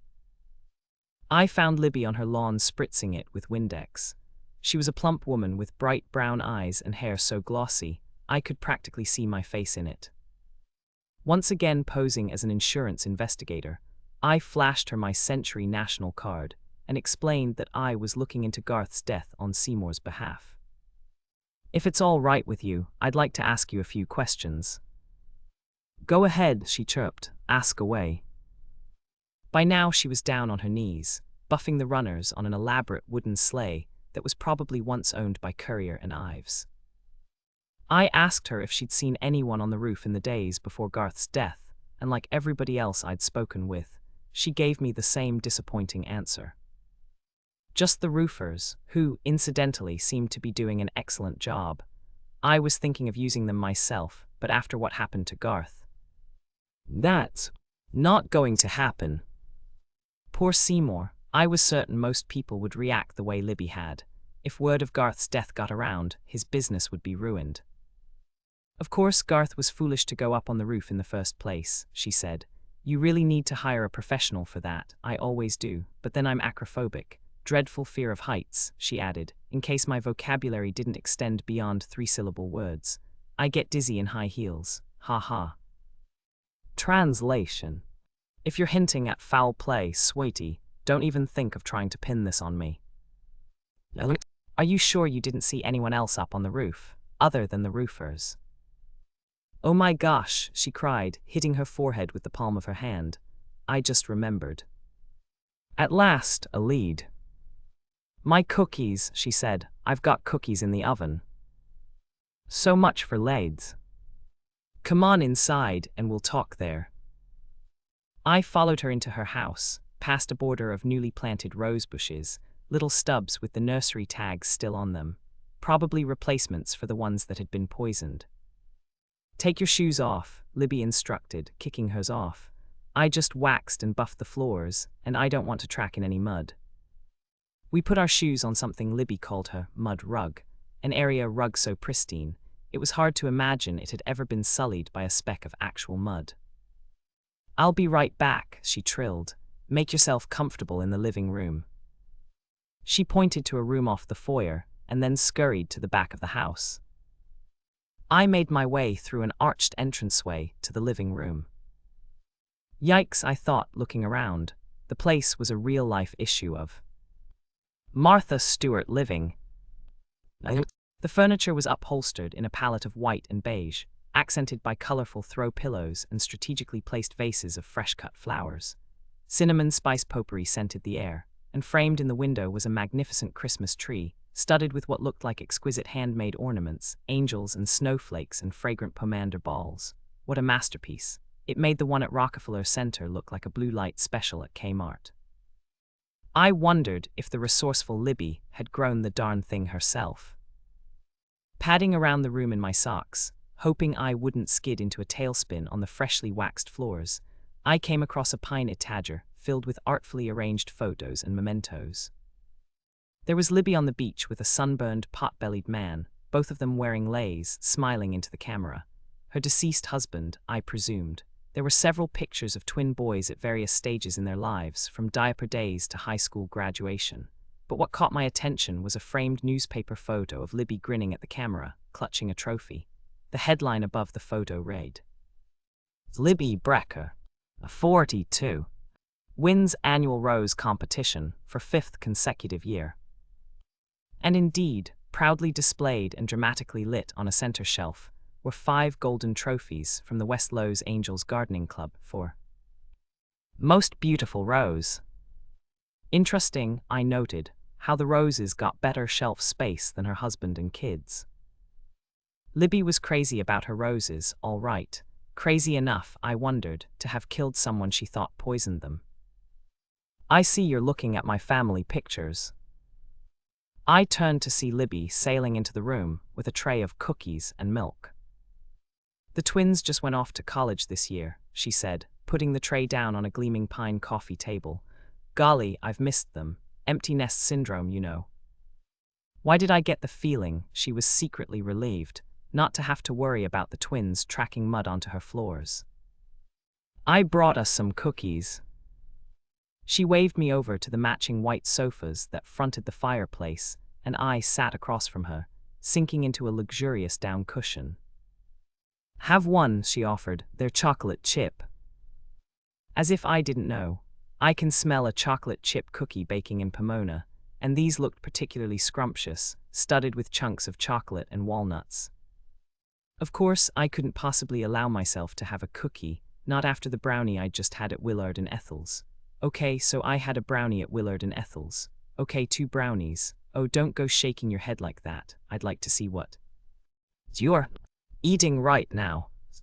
The last thing I needed was another calorie clinging to my thighs, but I couldn't say no, could I? Not after all the trouble she'd gone to put them on a tray and bring them out to me. No, under the circumstances, the only polite thing to do was eat a cookie, but just one, that was all. Thanks, I said, grabbing one. They look scrumptious. They are, she said, with a confident nod. I took a bite. I thought I'd died and gone to cookie heaven. With great effort, I forced myself to resume my questioning. So do you know anyone on the block who might have wanted to see Garth dead? Of course not, Libby exclaimed, plucking an errant cookie crumb from her lap. He wasn't a very popular man, but nobody actually wanted him dead. Nobody? I asked, suppressing the urge to reach for another cookie. Are you sure there wasn't anybody who had it in for Garth? Well, maybe Willard Cox, she conceded. He and Garth fought like cats and dogs, but I doubt Willard actually climbed up on Garth's roof and jimmied the shingles, if that's what you're getting at. Speaking of Mr. Cox, I said, grateful for the opening she'd just given me, he happened to mention an altercation you had with Garth. Me, a brief blip of annoyance flashed across her face. Yes, he said you accused Mr. Jankin of poisoning your roses. Willard said that, how absurd. She laughed a tinkly laugh about as genuine as Maxine Fiedler's hair color. I never accused Garth of any such thing. I heard the same thing from a few other people, I lied, trying to rattle her. But she was a cool customer. Golly no, she smiled serenely. Garth and I had a perfectly cordial relationship. I pride myself in bringing out the best in even the most difficult people. So you don't think he poisoned your roses? Not at all, she cooed. Roses get sick and die all the time. I'm sure Garth had nothing to do with mine dying, and if Willard Cox or anyone else said anything to the contrary, they're sadly mistaken. Gracious, she said, jumping up from the sofa. Look at the time. If I don't get started refinishing the twins' bedroom shutters, they'll never get done in time for Christmas break. Her lips were smiling, but her eyes had turned to steel. My audience with Libby had clearly come to a close. I retrieved my shoes from her mud rug, and as I did, I was gratified to see a defiant pink dust bunny clinging to the baseboard of her floor. Somehow the little devil had managed to escape annihilation during Libby's recent waxing and buffing fest. More power to you, little dust bunny, I thought as I put on my shoes. I thanked Libby for her time and headed back out to my Corolla. I wasn't buying her Little Miss Sunshine act, not for a minute. I'd bet my bottom Pop-Tart her relations with Garth had been about as cordial as a Ku Klux Klan reception for Martin Luther King. No, Libby Brecker had been lying through her perfectly whitened teeth. Now all I had to do was prove it. Ocean off to Psalm. Chapter 5. Tea. At night, after a Spartan dinner of tuna and a toasted English muffin, honest, that's all I ate, I went out to the storage space behind my duplex and dug out my Christmas tree. It was one of those wimpy tabletop models, with the ornaments already glued on, a sorry sight compared to the towering extravaganza at Libby's. I used to have real trees with real ornaments, but Prozac, convinced the ornaments were evil spirits from hell, was constantly diving at them with the ferocity of a kamikaze pilot. The poor trees never stood a chance. And so I was stuck with my pathetic tabletop model. I plopped it down on an end table, and after dusting it off and draping it with tinsel, I turned to where Prozac was lounging on the sofa. How does it look, sweetie? She glared at it through slitted eyes and got to her feet. Tail erect and waving in anticipation of an ornament ambush, she cautiously approached it. Then she put her nose to one of the branches and took a sniff. So, I asked, what do you think? She sniffed under the tree, then turned to me. What, no presents? Then, having decided the tree was free of lurking enemies, she curled up and went to sleep. Minutes later, I settled down next to her on the sofa with a cup of cocoa and a stack of Christmas cards. I'd long since conceded defeat to Prozac in the photo card skirmish, and had picked up some cards with an old-fashioned drawing of Santa on the cover. I got out my address book and began my task. I tried to think of heartfelt, personalized messages in 25 words or less, but I couldn't concentrate. Ever since I'd left Libby's house that afternoon, I'd had the nagging feeling I'd seen something significant there, an elusive something I couldn't quite put my finger on. Now I drummed my pen against my teeth, trying to remember exactly what it was. Images began flitting through my brain. The Swarovski Rudolph, the family photos, the newspaper clipping, the trophies, the handmade Christmas angels, the mud rug, the defiant pink dust bunny. And that's when it hit me.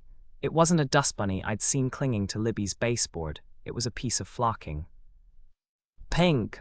Flocking, just like the pink flocking I'd seen on Garth's Candleend roof. True, Libby could have been working on a project of her own that involved pink flocking. The woman was probably working on more projects than the NASA space team. Nevertheless, I couldn't help wondering if she'd picked up that piece of pink fluff while jimmying the shingles on Garth Jenkins' roof. Yes, folks, it's very possible that Libby Brecker's latest project had been attempted homicide. Armed with my dust bunny discovery, I paid a visit to the cop in charge of the Jenkins case, LT, Frank DiMartelli. DiMartelli worked out of the West Los Angeles precinct, a concrete bunker of a building in a none too glamorous part of town. I spent a good 20 minutes on a wooden bench exchanging pleasantries with a 64 transvestite named Cheyenne before the good lieutenant ushered me to his desk.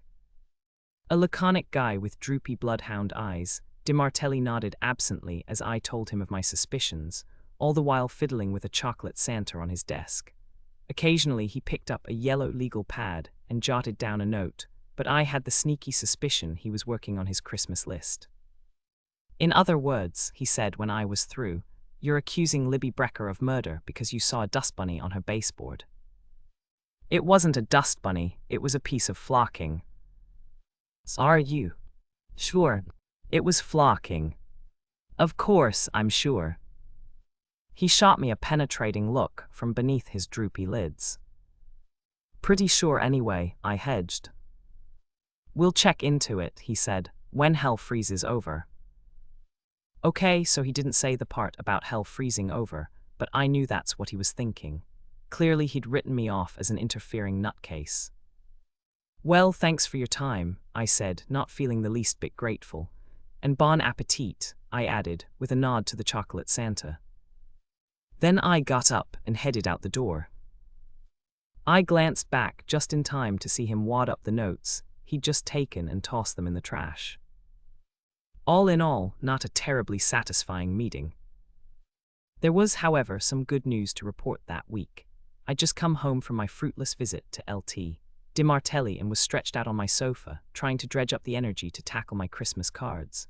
I'd abandoned my original plan to write heartfelt personal messages, settling for the slightly less imaginative Zoxoxo Jane. But now even X's and O's seemed like a lot of work, and I was lying there staring at the ceiling when the phone rang. After fishing it out from between two sofa cushions, I heard a soft male voice come on the line. Jane, it's Tyler Gerard. Oh my gosh, the sweetie from LA Girlfriends. I bolted up, suddenly rejuvenated. Congratulations, Jane, you're now officially an LA girlfriend. That's wonderful, I squealed. I told you there wouldn't be any problems. We've already matched you with your girlfriend. When do I meet her? I'll fax you her background information and phone number, and you can set up a date. I can't wait, I said, eager to start my life of selfless giving. I'll also send along a copy of our girlfriend's guidelines. Some rules and regulations you need to follow, nothing major. Suggested venues for your dates, stuff like that. How can I ever thank you for giving me this marvelous opportunity? No need to thank us, Jane. We're happy to have you on board. Oh, and while I've got you on the phone, there's something else I'd like to ask you.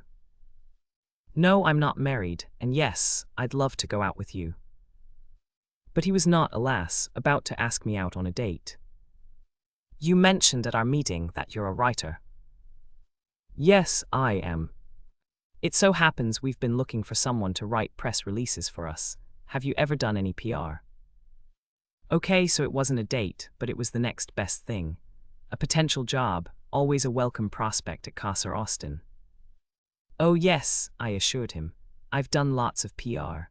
Why, just last year I won an award for a promotional campaign I wrote. Really, who was your client? Drat, I was hoping he wouldn't ask me this. Toilet Masters Plumbers. Not exactly the Fortune 500 image I was hoping to impart. And what was you promoting? Phooey, I was hoping to avoid this one too. A new product of theirs called Big John. Big John. A large-sized commode for large-sized people. Really? And you won an award for that? Yes, I said, with as much dignity as I could muster.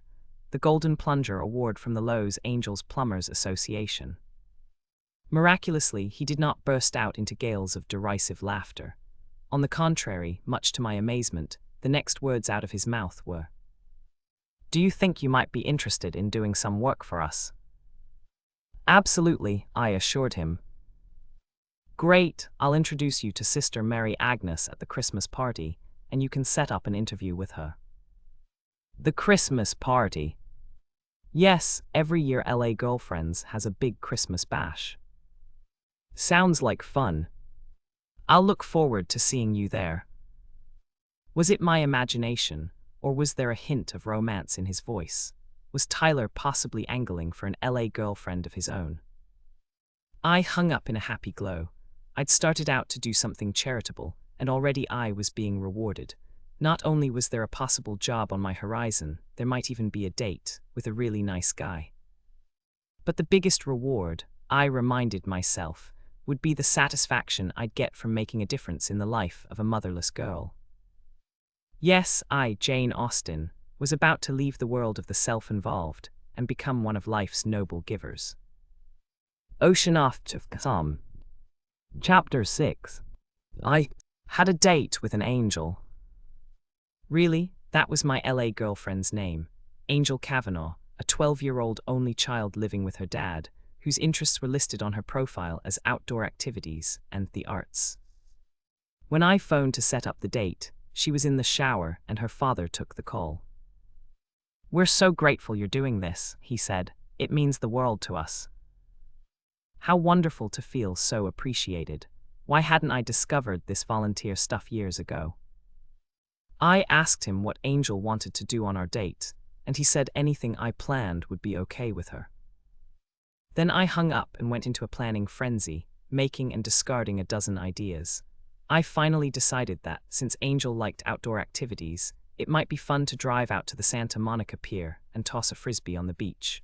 One of the rules in the Girlfriend's Guidebook was to stay away from expensive venues. The girls, they warned, mustn't see their mentors as a source of financial support, which was lucky for me, since I was having trouble enough supporting myself.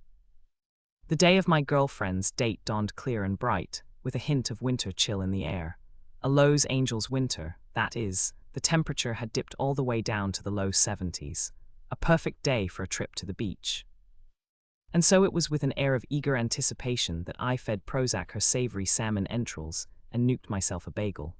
I couldn't wait to get started on the first chapter of my new altruistic life. After a quick shower, I threw on a pair of jeans and a long-sleeved t-shirt, and grabbed a hoodie in case it got chilly out on the pier. "Bye, Pro," I called out when I was ready to leave on my great adventure. "Wish me luck." She looked up from where she was napping on my keyboard. "I still don't see why you have to spend the day with some needy kid when you could stay home and scratch my back." But she couldn't work a guilt trip on me. Not today. I headed out to my Corolla, brimming with good intentions, Mother Teresa in elastic waist jeans. I drove over to the address Angel's dad had given me, which turned out to be a low-rent apartment building a fender's throw from the 405 freeway. It was one of those two-story affairs with an outdoor stairway that looked like it had been a motel in a former life. As I climbed the metal steps to the Kavanaughs' apartment on the second floor, I could hear the dull roar of the freeway in the background. Kevin Kavanaugh answered the door, a skinny guy in his late 30s. With hollow cheeks and dark circles under his eyes, he had the look of a guy in desperate need of a vacation, or barring that, a nap. "So happy to meet you," he said, pumping my hand. "Come on in." He ushered me into his living room, and once again I was reminded of a motel. All the essentials were there, sofa and TV and coffee table, but none of the frills. No sign of a woman's touch anywhere. "Angel, honey," he called out, "Jane is here." We stood there smiling awkwardly at each other, waiting for Angel to come out. When some time had passed and there was still no sign of her, he shouted, "You ready, or what?" "I'm coming." And then, to my amazement, a 12-year-old hooker walked into the room. Her skinny body was jammed into spandex capris and a midriff-exposing t-shirt, the words "Jail Bait" emblazoned in sequins across her flat chest. Completing the outfit were a pair of kitten-heel flip-flops and a faux leopard skin minipurse. Good heavens, she looked like she was auditioning for a remake of Taxi Driver. For Pete's sake, Angel, her dad sighed. You're not going to wear that, are you? Yes, she rolled her eyes. I am. Well, come and say hello to Jane, he said, shrugging helplessly. Angel clomped over on her kitten heels and gave me the once-over. Up close I could see that underneath her cloud of heavily teased dishwater blonde hair, she was actually quite pretty. Clear grey eyes, nice little nose, slightly protruding teeth, but all in all, a cute kid. She's my girlfriend, she whined, eyeing my elastic waist jeans and baggy t-shirt. I told them I wanted someone who looked like Jennifer Aniston, somebody who dresses nice. Uh-oh, maybe my new life of selflessness wasn't going to be so rewarding, after all. Angel, that's no way to talk, her dad chided. Apologize this minute. Okay, she said with another roll of her eyes. I'm sorry. Kids, he said, shooting me an apologetic smile, what are you gonna do? A little discipline might help. Of course, I didn't really say that. Lord only knew what it was like trying to rein in this kid. Don't worry about it, I said, with a confidence I didn't feel. I'm sure we're going to get along just fine. I shot her a hopeful smile. Right, Angel. Let's go already, was her cheerful reply. Do you have to go to the bathroom before you leave? Kevin asked her. No, I don't have to go to the bathroom. Are you sure? Yes, I'm sure. What about a sweater? You're gonna need one in that top. Your father's right, Angel, I said. We're going to the beach. It might get chilly out there. I don't need a sweater, she snapped. Now are we going or what? Kevin Kavanaugh shot me one last apologetic smile as we headed out the door. I was beginning to understand his hollow cheeks and baggy eyes. Good luck, with a feeble wave goodbye, he shut the door behind us. How I envied him being on the other side of that door. Angel and I started down the metal steps, Angel clomping along in her rickety heels. Are you sure you're going to be okay in those shoes? Yes, she hissed, I'm going to be okay. Here's my car, I said, trying to sound chirpy as I led her over to my Corolla. This is it, she eyed my geriatric Corolla with unalloyed disdain. Ugh, if I wanted to ride around in a crummy car, I could hang out with my dad, and even our car is nicer than this. Just get in, I said, resisting a sudden impulse to leap in and drive off without her. She settled down on the passenger seat with a petulant plop. Buckle your seat belt, I instructed. I don't want to buckle my seat belt, it'll wrinkle my top. Buckle your belt, I said through gritted teeth. With an exasperated sigh, she buckled the belt and we took off. I don't want to go to the beach, she whined as I swung onto Santa Monica Boulevard and headed out to the ocean. I want to go to the mall. We're not going to the mall. But I hate the beach, I want to go shopping. It said on your profile you liked outdoor activities. I do, I like shopping at outdoor malls. Forget it, Angel, we're not going shopping. But you're my girlfriend, aren't you supposed to buy me gifts? No, I'm not supposed to buy you gifts. It specifically says so in the Girlfriend's Guidebook. Oh fudge, only that's not the F word she used. I would have never signed up for this stupid girlfriend's thing if I knew there weren't gonna be any presents. You're not getting any gifts, and watch your language. We rode the next few minutes in a tense silence, broken finally by Angel announcing, I gotta go to the bathroom. For crying out loud, Angel, your dad told you to go back in the apartment. Well, I didn't. It's too late now, I snarled, hold it in. Okay, don't have a snit fit. By now my knuckles were white on the steering wheel. The enormity of my mistake was beginning to hit me. I no longer felt the least bit like Mother Teresa. No, as I piloted our way those final blocks out to the pier, I felt like a lion tamer in a cage without a whip and a chair. The Santa Monica Pier juts out into the Pacific, a rustic boardwalk dotted with restaurants and souvenir shops, right next to a small amusement park. The minute I parked the car, Angel sprinted out to use the bathroom at one of the restaurants. I followed her inside and found myself in a tacky seafood joint with fishermen's netting draped on the walls and a giant stuffed swordfish hanging over the bar. As Angel hustled off to the ladies' room, I took a seat on a bar stool and eyed a bottle of José Cuervo. You'll be ashamed of me, I know, but I seriously contemplated ordering a margarita at 11 in the morning, but sanity prevailed. Instead, I asked for a glass of water and gulped down a few Tylenol to quell the headache that was now throbbing in my skull.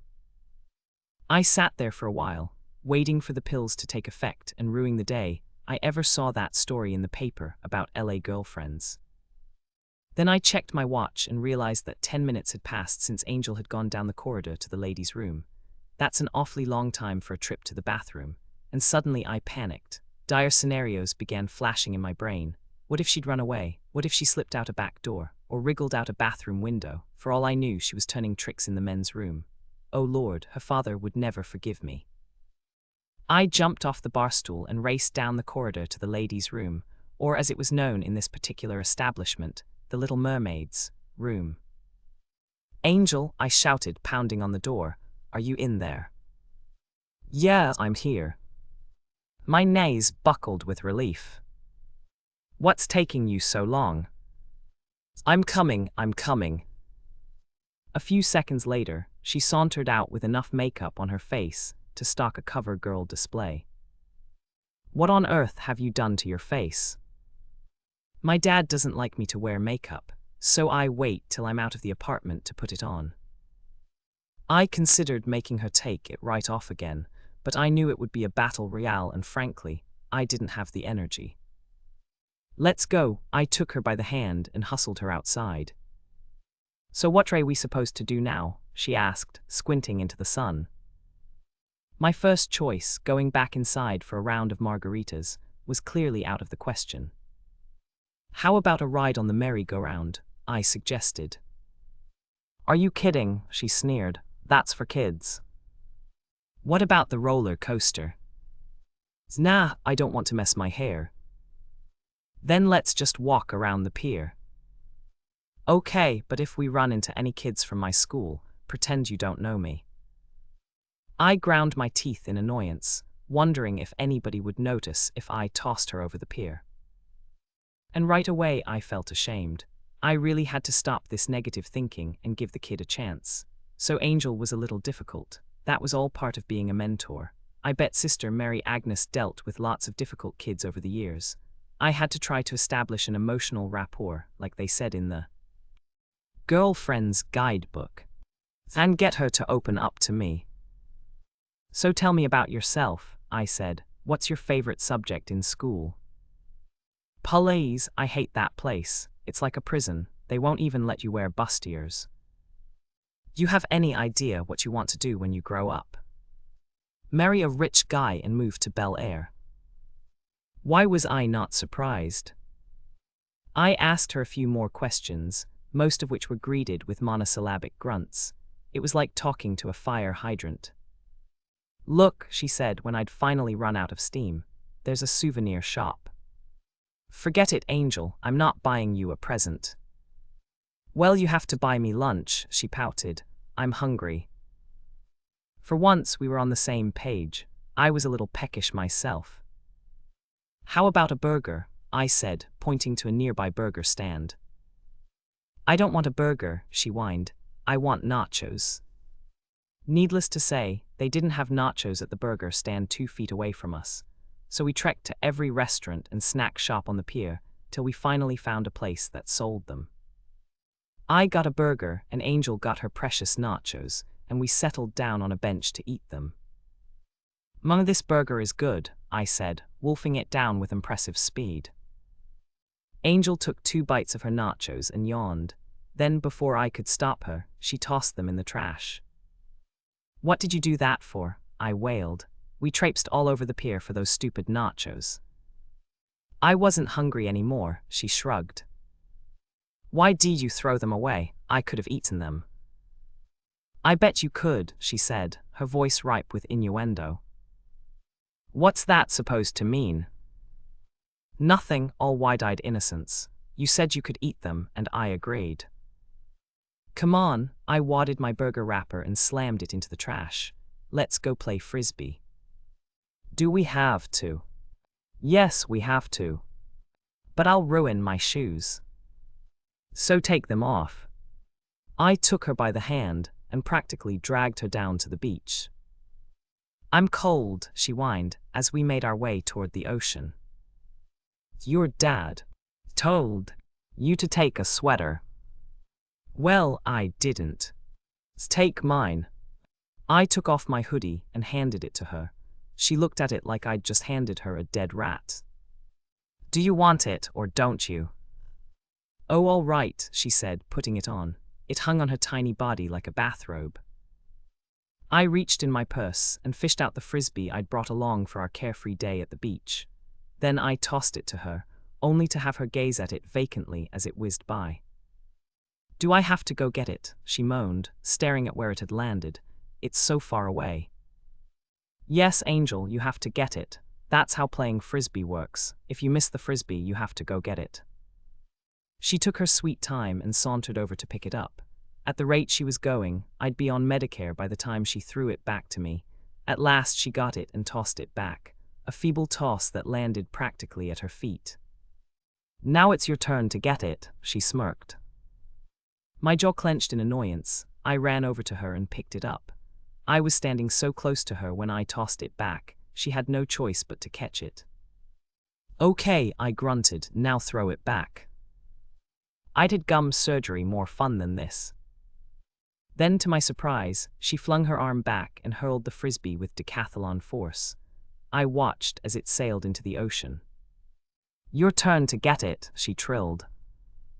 For a minute I was tempted to let it float out to sea, but that's just what the little brat wanted. So I took off my shoes, rolled up my jeans, and waded out into the surf. The ocean was rough, and for a minute it looked like the frisbee was a goner, but then I saw it drifting back toward the shoreline. I raced over and snatched it out of the water, holding it aloft in triumph. "So there, you little monster."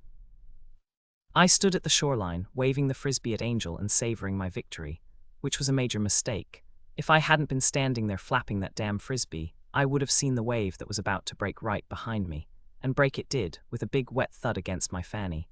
The next thing I knew, I was sopping wet and dripping with seaweed. I looked over at Angel. For the first time all day, she was smiling. I checked my watch, and to my dismay, I saw that we'd been at the beach for little more than an hour. Funny, it felt like decades. I'd planned on spending the whole afternoon with her, but I simply could not face 5 more minutes with this brat. "Come on," I said, yanking her by the elbow. "Time to go home." "Fine with me," she snapped, and we trudged back together in icy silence to my car. I dried myself off as best I could with a mildewy beach towel from the trunk of my car, then sped back to Angel's apartment with my foot on the accelerator, cursing every red light in our path. At last, we pulled up in front of her building and got out of the car. "So," she said, as we headed to the rickety metal staircase, "you taking me to the LA girlfriend's Christmas party?" Was she crazy? Not if my life depended on it. I didn't care how nice Tyler was, or what sort of job Sister Mary Agnes might offer me. Never in a million years was I seeing this spawn from hell again. "Probably not. I think I'm going to be out of town on a business trip." Was it my imagination, or did I see a flicker of disappointment in her eyes? "Who cares?" she said with an exaggerated shrug. "I didn't want to go anyway. I bet it's just a bunch of dorks standing around drinking punch." And then, out of nowhere, she started gasping for air. "Angel, what's wrong?" She shook her head, unable to speak, and groped around in her purse. Finally, she found what she was looking for, an inhaler. She clamped her lips around it and began pumping intently. After a few terrifying seconds, she began breathing normally again. "Quit worrying," she said, seeing the fear in my eyes. "It's nothing, just asthma. I've had it since I was a little kid." She tossed the inhaler back her purse. "Well, see you round." Then she started up the steps to her apartment, her bony shoulders stiff with pride. As I watched her pathetic leopard skin purse flap against her hip, I was suddenly overcome with guilt. This poor kid was not only motherless, she had a debilitating illness. What sort of cold-hearted bitch was I to bail out on her after just one hellish date? "Wait a minute," I called out.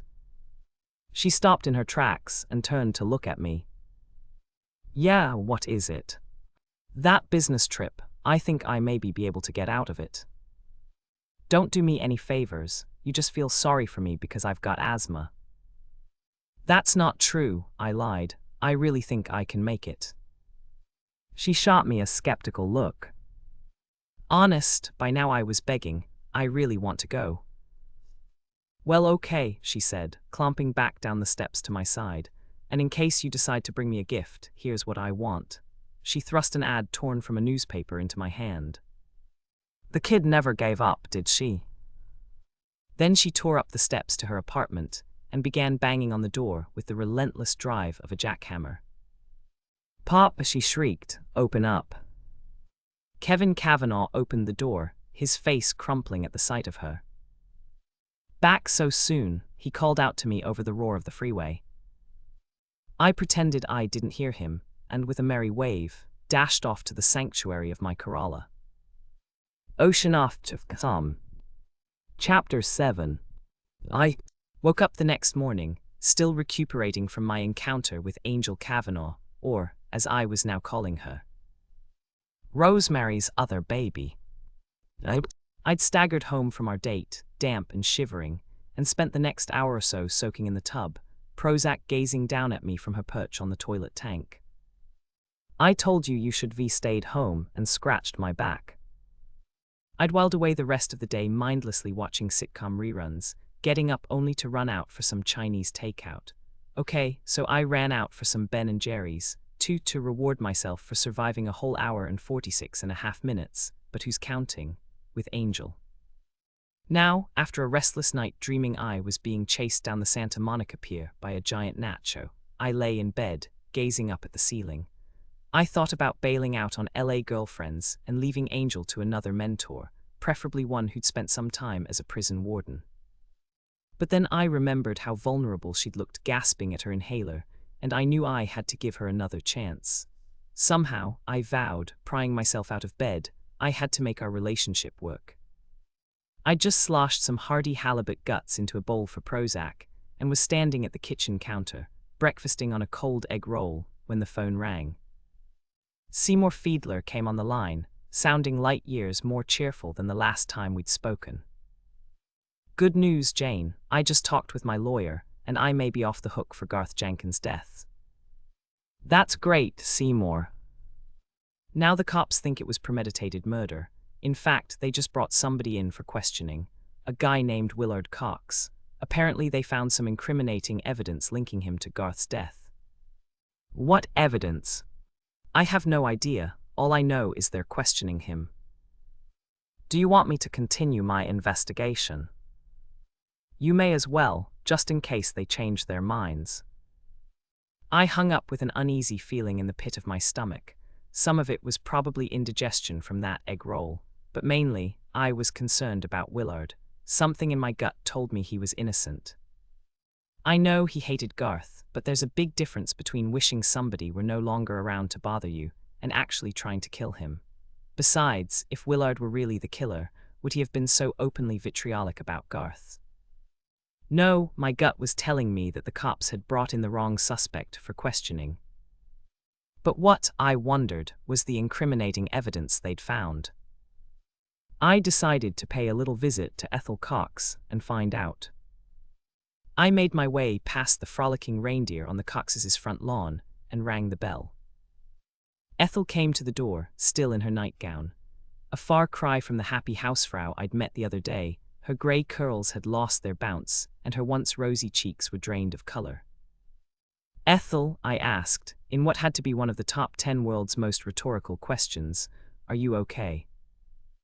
Willard's gone, she cried, her eyes wide with fear. The police took him away for questioning.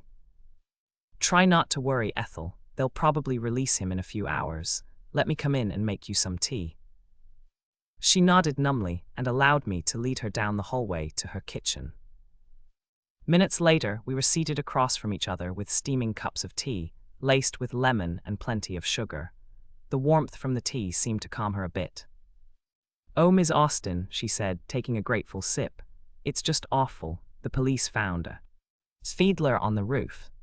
Cap in Willard's toolbox out in the garage. They think he was the one who loosened those shingles on Garth's roof. So that was the evidence Seymour had been talking about. I don't know how it could have gotten there, she said, bewildered. Clearly, this woman didn't have a suspicious bone in her body. Somebody may have put it there, Ethel, to frame Willard for Garth's murder. Oh dear. Did any of the neighbors have access to the garage? Actually, they all did. There's a little door on the side of the garage we never lock, in case the gardener wants to get in. To think, she said, the color rushing back to her cheeks, that some awful person would try to blame Garth's death on Willard. Who would do such a terrible thing? The first person who sprang to my mind was my lead suspect, Libby Brecker. Hadn't she said she'd been watching the roofers work? What if she'd seen one of them leave his cap behind? How easy to snatch it up, disguise herself as a roofer, and clamber up the roof to set Garth's death trap.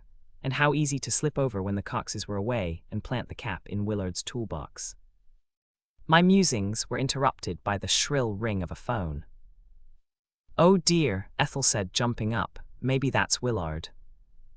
She hurried out of the room, her granny gown billowing behind her. I sat there, stirring my tea, wondering whether Libby Brecker was indeed Garth's killer, and or whether Ethel had any brownies left over from the other day. I know, I'm impossible, thinking about food at a time like this. I bet Sherlock Holmes never sat around wondering if Dr. Watson had any brownies in his kitchen. I was in the midst of giving myself a stern lecture when Ethel came bursting through the door. Willard's in jail, she cried. They arrested him. She nodded miserably. He got into a fight with one of the police officers and threatened to punch his lights out. Now they're holding him without bail.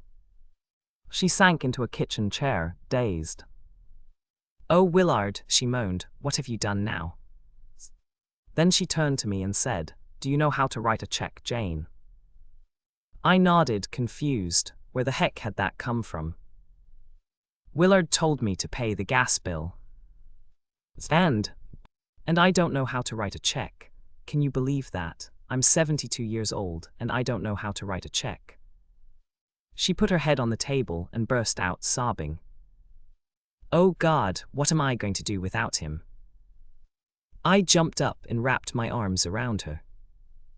Don't worry, Ethel, they can't keep him there for long if he's innocent. She looked up at me, her eyes wild with panic. And in that moment I knew that, even worse than the fear of coping by herself, Ethel was afraid her husband might have really killed Garth Jenkin. After teaching Ethel the fine art of check writing, I left her with a hug and a promise to keep in touch, and headed out into the bright sunshine, convinced that somebody had planted that roofer's cap in Willard's toolbox. I simply couldn't believe he'd be foolish enough to leave it there himself. My money, as you know, was on Libby Brecker, but I had no proof she was the killer. I wasn't even certain that the flocking I saw on her rug came from Garth's roof, or that it was indeed flocking. I had no idea where to turn next. My interviews with the residents of Hysteria Lane had been a bust, yielding no leads whatsoever. No juicy gossip about decorating wars or poisoned roses. Just some tepid complaints about Garth hosting loud parties, turning away trick-or-treaters at Halloween, and being, in the words of 86-year-old Mrs. Garrison, an old grouch-puss. It was one of those moments when a lesser detective would have given up hope and drowned her frustrations in Ben and Jerry's. But not me. I wasn't about to waste valuable detecting time driving around in search of ice cream. No, sir. I drowned my frustrations in an almond joy I found buried at the bottom of my purse. Actually, the rush of sugar was just what I needed. Standing there, inhaling my candy bar, I remembered that there was someone I still hadn't questioned, Prudence Bascombe, president of the local homeowners association. The lady Willard had accused of taking bribes from Garth. Old Mrs. Garrison had pointed out her house to me, but so far I hadn't been able to catch her at home. Licking chocolate from my fingers, I crossed over to Prudence's impressive white colonial. Interesting, I noted, that her only Christmas decoration was a simple wreath on the door. Perhaps as judge of the decorating contest, she decided to put herself above the fray. I rang her bell, but there was no answer. I was just turning back down the path when I saw the mailman coming up the street. "Hey there," he waved, the sun glinting off the hair on his well-muscled forearms. I still couldn't get over the difference between this guy and my mail carrier, who bears an uncanny resemblance to Frankenstein's aide-de-camp, Igor. I guess everything gets more attractive when you live north of Wilshire. "How's your investigation coming along?" Slowly, I sighed. "This is where Prudence Bascombe lives, right?" "Yep," he said, coming up the path with her mail. "But she's never home during the day. She's an attorney." He deposited the letters in her slot with brisk efficiency. "Has her own law office. In Century City, I think." "Thanks, I'll try reaching her there." "No problem," he said, hustling off on his rounds. I whipped out my cell phone and got the phone number for Prudence Bascombe, Esquire, then called her office to set up an appointment. "Her first available slot is 2 weeks from Monday," her secretary informed me curtly. The law biz was clearly booming for Prudence. I was hoping for something a bit sooner, like today. "Are you kidding?" she said, as shocked as if I'd just asked her for a loan. "That's out of the question. Just tell Ms. Bascombe I want to talk to her about Garth Jenkins' death." "Hold on," she commanded. For the next few seconds I was treated to the soothing strains of classical music, and then Ms. Congeniality came back on the line. "Can you be here in 20 minutes?" I could, and I was. Ocean off to come. Chapter 8. Paid. Prudence Bascombe got up to greet me, a tall, cool redhead in a designer suit that cost more than a Kia. To call her 40th floor corner office impressive would be like calling the Grand Canyon large. Furnished with sleek modern furniture straight out of a decorator's showroom, and carpeting so plush I could hardly see my Reeboks, it was an executive's dream come true. But the most impressive feature was the view. Sweeping floor-to-ceiling windows revealed a breathtaking panorama of the city. On a clear day, which it was, you could see out to the ocean. With an office practically in the clouds, one thing was certain: Prudence Bascombe was not afraid of heights. I stood in the doorway, suitably awed. "Come in," she said, waving me inside. "Have a seat." She gestured to a sleek chrome and leather chair. I sat down across from her, marveling at her sculpted cheekbones and startling green eyes. "Can I have my secretary get you an Evian?" "No, thanks. When it comes to no-calorie water, I'm always able to just say no." "Then let's get started, shall we? You wanted to talk about Garth Jenkins' death." "Yes, I'm afraid his fall from the roof may not have been an accident." "Oh," she said, her face an impassive Chanel mask. "I think someone tampered with the shingles, someone who wanted to kill Garth." "Isn't that a little far-fetched?" she asked with a dismissive smile. "Not really. In fact, the police think so too. They just arrested Willard Cox this morning." Willard Cox, her brows lifted a fraction of an inch, her version of surprise. I knew he and Garth had their differences, but murder, I find that hard to believe. "I agree with you. I think somebody else is trying to frame him for Garth's death, the real killer." "And who might that be?" "I'm not sure. That's why I came to see you. Do you know anybody who might have wanted to see Garth Jenkins dead? Anybody he was at odds with?" She smiled wryly. Garth Jenkins was at odds with half the neighborhood.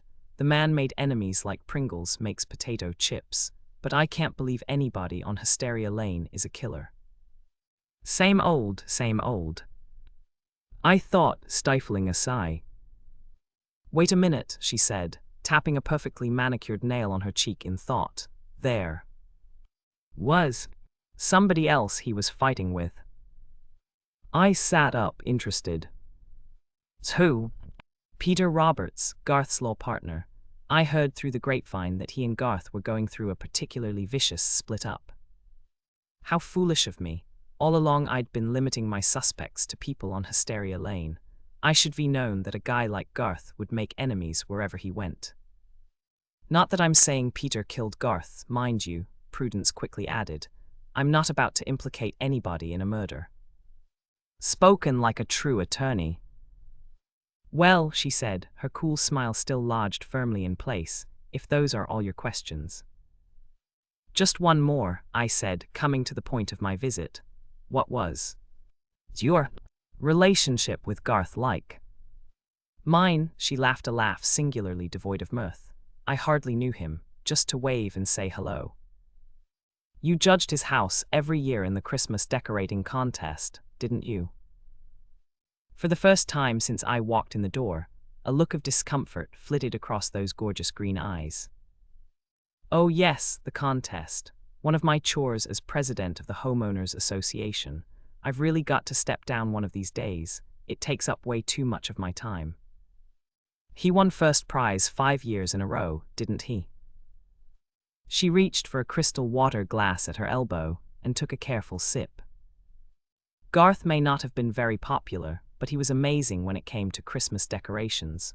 A true artist. Willard Cox says he was bribing you. Bingo, I'd hit a nerve. Prudence's eyebrows shot up a whole half-inch. That's absurd, she said, an angry flush creeping up her cheeks. Do I look like I need the money? I had to admit she didn't, but something about that contest had her worried. I'd bet my bottom Pop-Tart on it. Garth Jenkin won first prize every year because he deserved to, she said, in a tone that brooked no further discussion.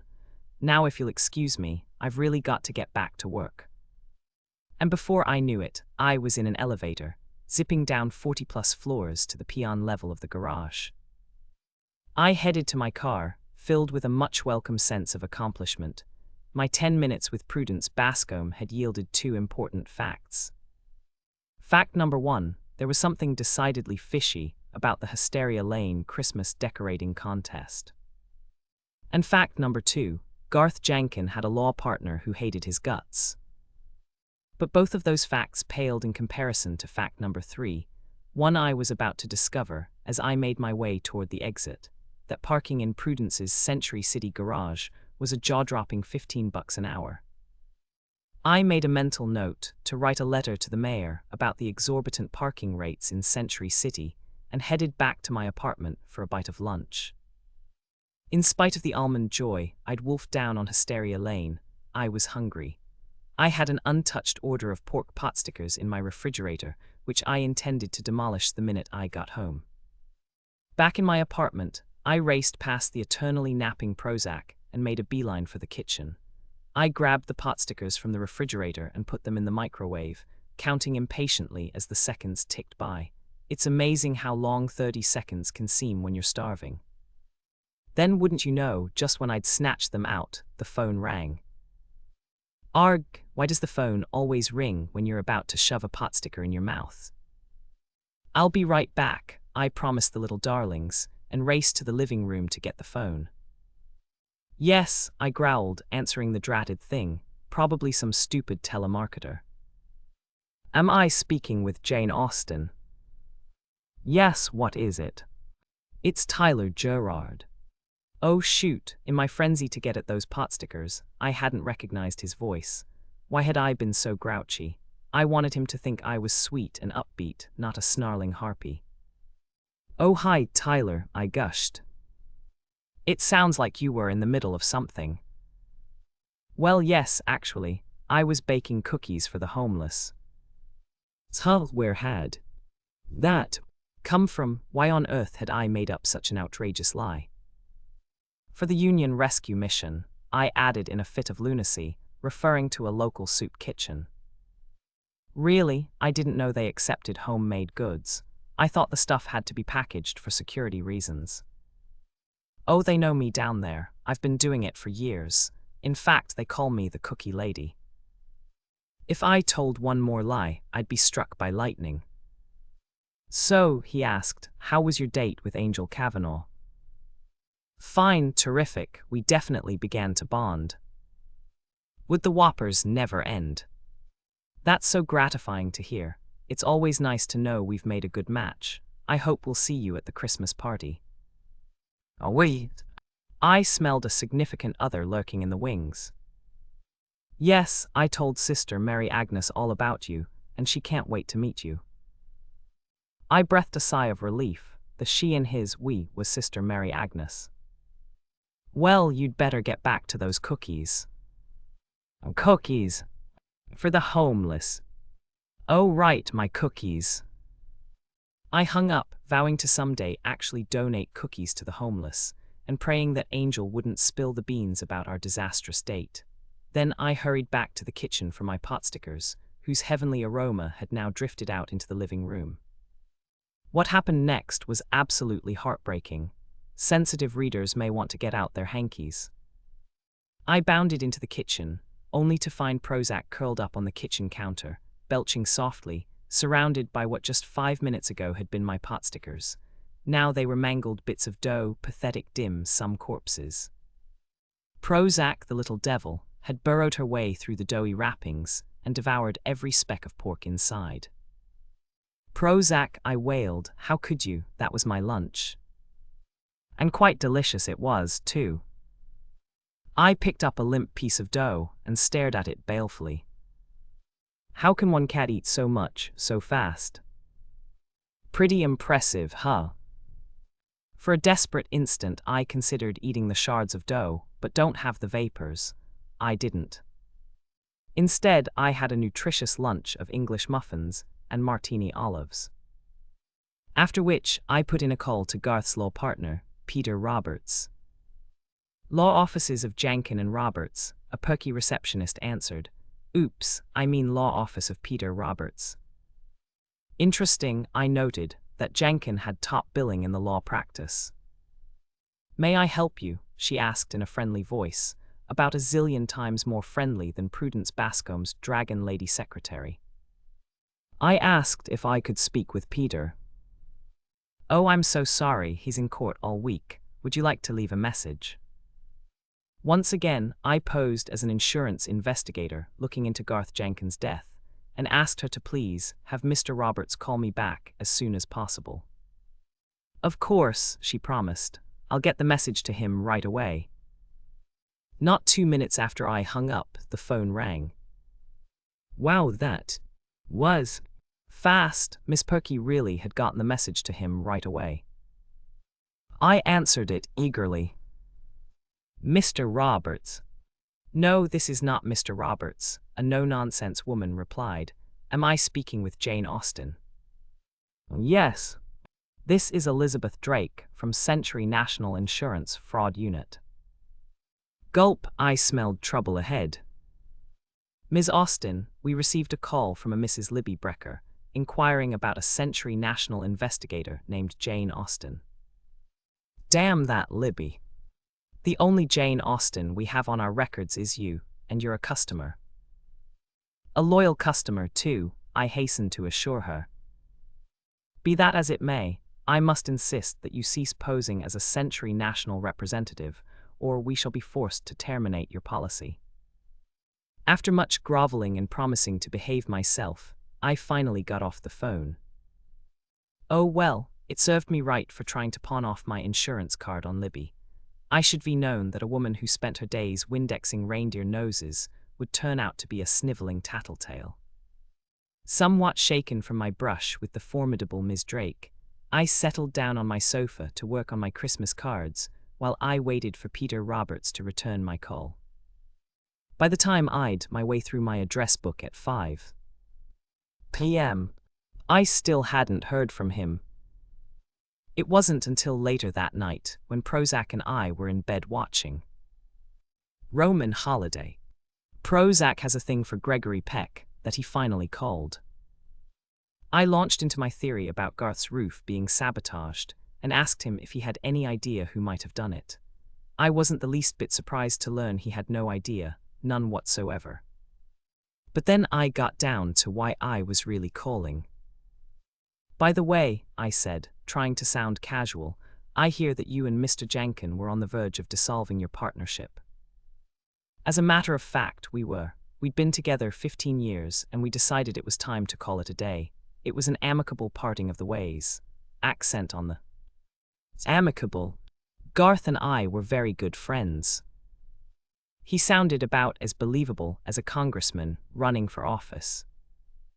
That's not what I heard. I heard your breakup was pretty ugly. Whoever told you that was wrong, he said, daggers in his voice. Dead wrong. And then he did a little casual questioning of his own. My secretary tells me you're an insurance investigator. Exactly who do you work for? Oh no, I said, eager to stay out of the clutches of the Century National Fraud Unit. Your secretary must be misunderstood. I'm a private investigator. Is that so? Got a license? Of course, I lied, and got off the phone before he could grill me any further. That was no help at all. Peter Roberts would go to his grave, or possibly mine, insisting that he and Garth Jenkin were best buds. How the heck was I going to find out the truth behind their split up? And then I remembered his perky secretary, and thought of an idea. Ocean off to Tom. Chapter 9. He next afternoon I got gussed up in a Bisgall pantsuit. I keep around for job interviews and IRS audits, and headed downtown to pay a little visit to Peter Roberts' secretary. Peter's office was in a glass and steel high-rise right off the freeway. A glance at the directory in the lobby told me the place was a veritable beehive of attorneys. I took the elevator up to the 12th floor and made my way down the hallway to the law offices of Jenkin and Roberts. I was happy to see that Peter hadn't gotten around to taking Garth's name down from the door. It would make it that much easier to bring it up in conversation. I checked my watch, 10 of 5, right on schedule. Launching phase 1 of my plan, I took a deep breath and poked my head in the door.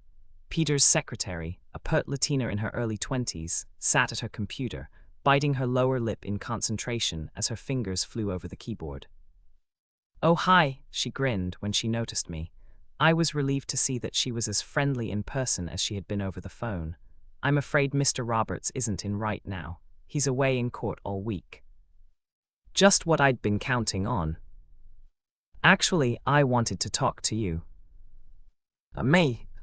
Yes, I just had a job interview down the hall, and I'm wondering if you can tell me what it's like working here in the building. I'm trying to scope the place out before I make a decision. No problem, she said, waving me in. Give me a sec and I'll be right with you. I was just finishing up for the day. Exactly why I'd waited till late afternoon to drop by.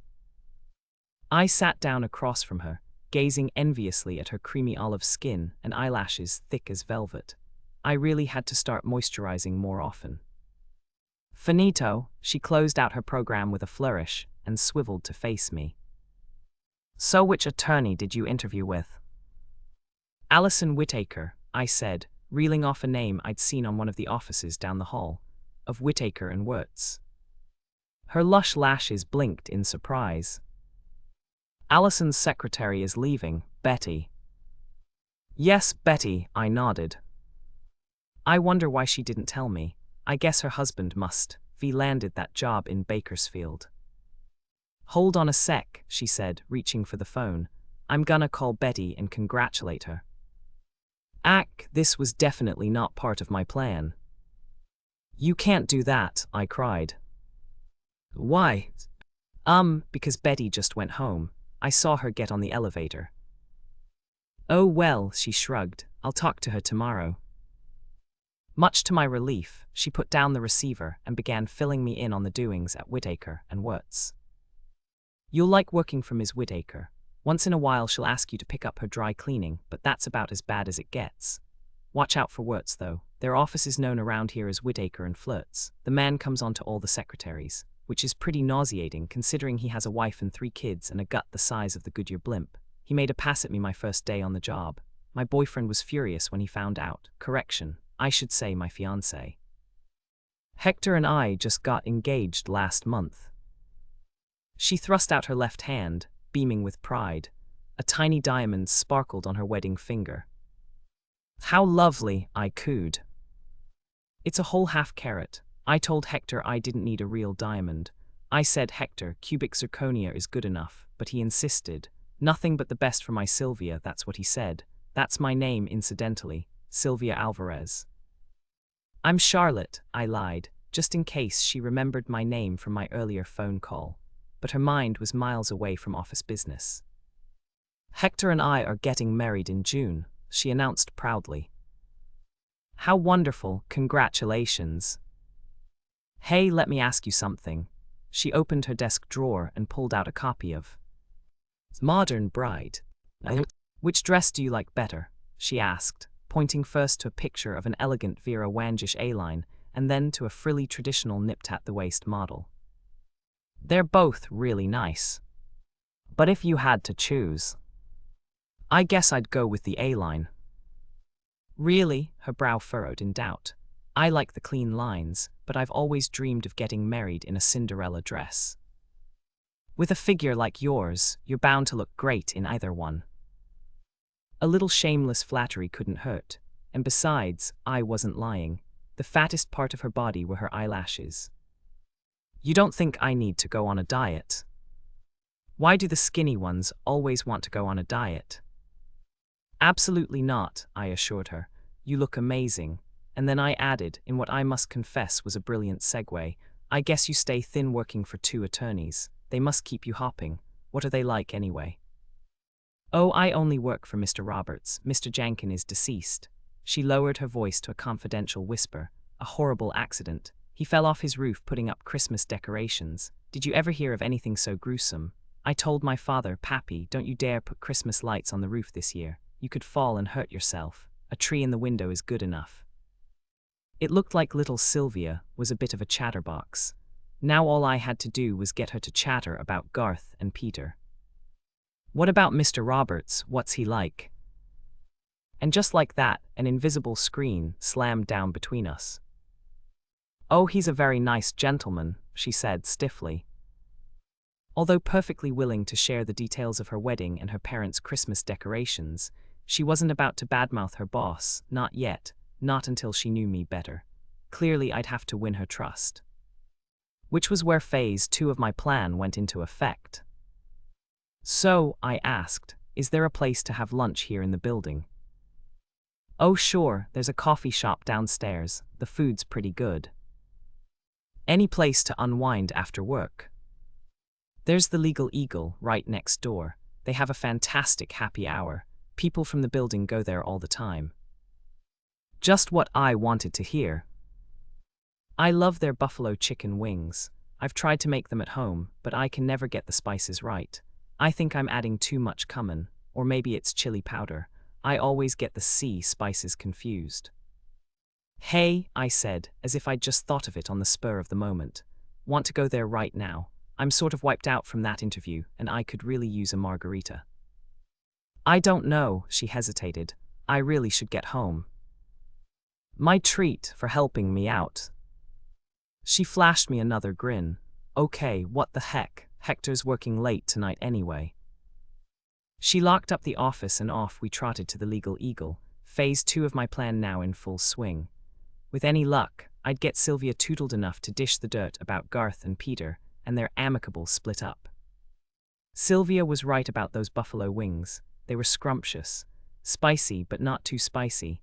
I absolutely could not allow myself to eat more than 2. 3 tops, okay, 5 at the outside. Happy hour had just begun when we showed up, and the place was doing a brisk business. It was one of those ersatz turn-of-the-century pubs with a massive mahogany bar and mock gaslight sconces on the walls. We managed to snag 2 seats at the bar, in grabbing distance of the buffalo wings, and I quickly proceeded to order us 2 frosty margaritas. I was thrilled to see Sylvia suck hers up like a Hoover. This was going to be a piece of cake. She'd be tootled in no time and dishing the dirt with a trowel. Or so I thought. She got tootled all right, but all she wanted to talk about was that dratted wedding of hers.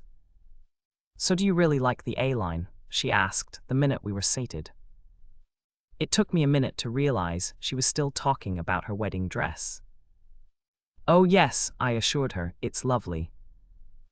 I'm afraid it's too plain. Then maybe you should go with the Cinderella dress. I know, but that might be too fussy. I took a healthy slug of my margarita. Yes, this was definitely going to be tougher than I thought. No matter how much I tried to deflect the conversation away from her wedding, she kept coming back to it like a well-trained homing pigeon. I learned every detail of her floral arrangements, violets, to match her bridesmaids, lilac gowns, her DJ Hector's cousin Ricardo, aka Little Ricky, who, in case you're interested, does a dynamite Elvis impersonation, and the cake, an agonizing 15-minute dissertation on the merits of yellow cake with chocolate cream frosting versus white with strawberry preserves. I thought I'd died and gone to wedding planning hell. The thing that's really got me worried, she said, starting in on her second margarita, is Estella. Estella. Hector's mother, what a witch. I can't tell you how awful she's been. Oh yes, she could. And she did. Another excruciating half-hour dragged by as I heard each and every one of Estella's many character flaws. By now, I'd long passed my 5 buffaloing limit and was inhaling them faster than the speed of light. She's always criticizing me, Sylvia whined. Nothing I ever do is good enough. The first time I cooked dinner for Hector and his parents, I made a roast chicken. Okay, so I was stupid and didn't know anything about cooking, and I forgot to take out the plastic bag with the liver and gizzards and stuff. Well, you'd think the world came to an end. That was 3 years ago, and to this day, Estella tells anybody she meets about the time I cooked the chicken with the plastic bag inside. I tusked in sympathy, desperately trying to keep my eyelids propped open. I just know she's going to ruin my wedding. Somehow she'll think of a way to screw things up. I wouldn't be surprised if she interrupts the ceremony to tell that stupid chicken story. I'm sure she won't do that. Don't bet on it, she said, polishing off her second margarita and signaling the bartender for a third. The woman is capable of anything. Did I ever tell you about the time I caught her going through my underwear drawer? Yes, I believe you mentioned that about 10 minutes ago. Let me tell you, it's been utter hell to live through. And listen to, too. At least there's no stress at your office, I said, gamely trying to steer the conversation back to Garth and Peter. Your boss sounds like a really nice guy. He's okay, I guess, she said, licking the last of the salt from the rim of her margarita glass. Although he can be awfully fussy when it comes to his coffee, he swears he can tell the difference between equal and sweet and low. Heaven forbid I make a mistake and get him sweet and low. Enough already. I had to be firm and nip this artificial sweetener tangent in the bud. I guess you must really miss Mr. Jankin. Are you crazy? He was one nasty SOB. Really? I sat up straight, finally interested in what she had to say. Thank goodness I wasn't his secretary. He ran through them like water, couldn't keep one to save his soul, so demanding, he made Estella look like a saint. How did he get along with Mr. Roberts? He didn't. Peter put up with him for years, but finally he had enough. He wanted to dissolve the partnership. At first Garth didn't seem to care, but then when he learned that his biggest client was switching his account over to Peter, he hit the roof. Garth stormed into Peter's office, screaming at the top of his lungs. At last, after packing away 3 margaritas and 2 $12 shrimp cocktails, she was finally on a roll. I was sitting at my desk, and I heard him clear as day. If you think you're taking the great litigator with you, he shouted, you're crazy. It's the great litigator. That's what Garth called his client, because the guy was constantly suing people. You're not taking him or anybody else with you. He told Peter. I know what you did back in Ohio, and I've got evidence to prove it. I intend to report you to the Bar Association, and when I do, you're going to lose your license so fast your head will be spinning. Ohio, what did Peter do in Ohio? I don't know, she said, shrugging. Little Ricky called to talk about wedding music then and I got distracted. Darn that little Ricky. Oh well, I'd still gotten quite an earful. Garth had been threatening Peter with disbarment, which sounded like a viable motive for murder to me. Gosh, look at the time. I said, making a big show of checking my watch. It's been fun chatting, but I really should be going. Thanks for the margaritas, Charlotte, and the shrimp cocktails. I can't believe I ordered 2 of them. Neither could I, but I assured her it had been my pleasure, and waved to the bartender for the check. He brought it over with impressive speed, and just when I was stifling a gasp over the total, I heard someone say, "Hey Sylvia, how's it going?" I looked up and saw a tall, well-dressed black woman heading toward us. "Betty," Sylvia blinked, confused. "What are you doing here? Charlotte said she saw you leaving hours ago." Oh crud, it was Betty, the secretary I was supposed to have met this afternoon. "Do I know you?" she asked me, puzzled. "Sure," Sylvia piped up. "You guys met when Charlotte interviewed for your job today." "What are you talking about?" Betty said. "I'm not leaving my job, and I didn't go home hours ago." Oh, my cue to exit. "Well, see you round." And without any further ado, I slapped $50 on the bar, grabbed a chicken wing for the road, and got the heck out of there. I drove home, filled with a sense of accomplishment, and enough buffalo wings to stock a chicken farm.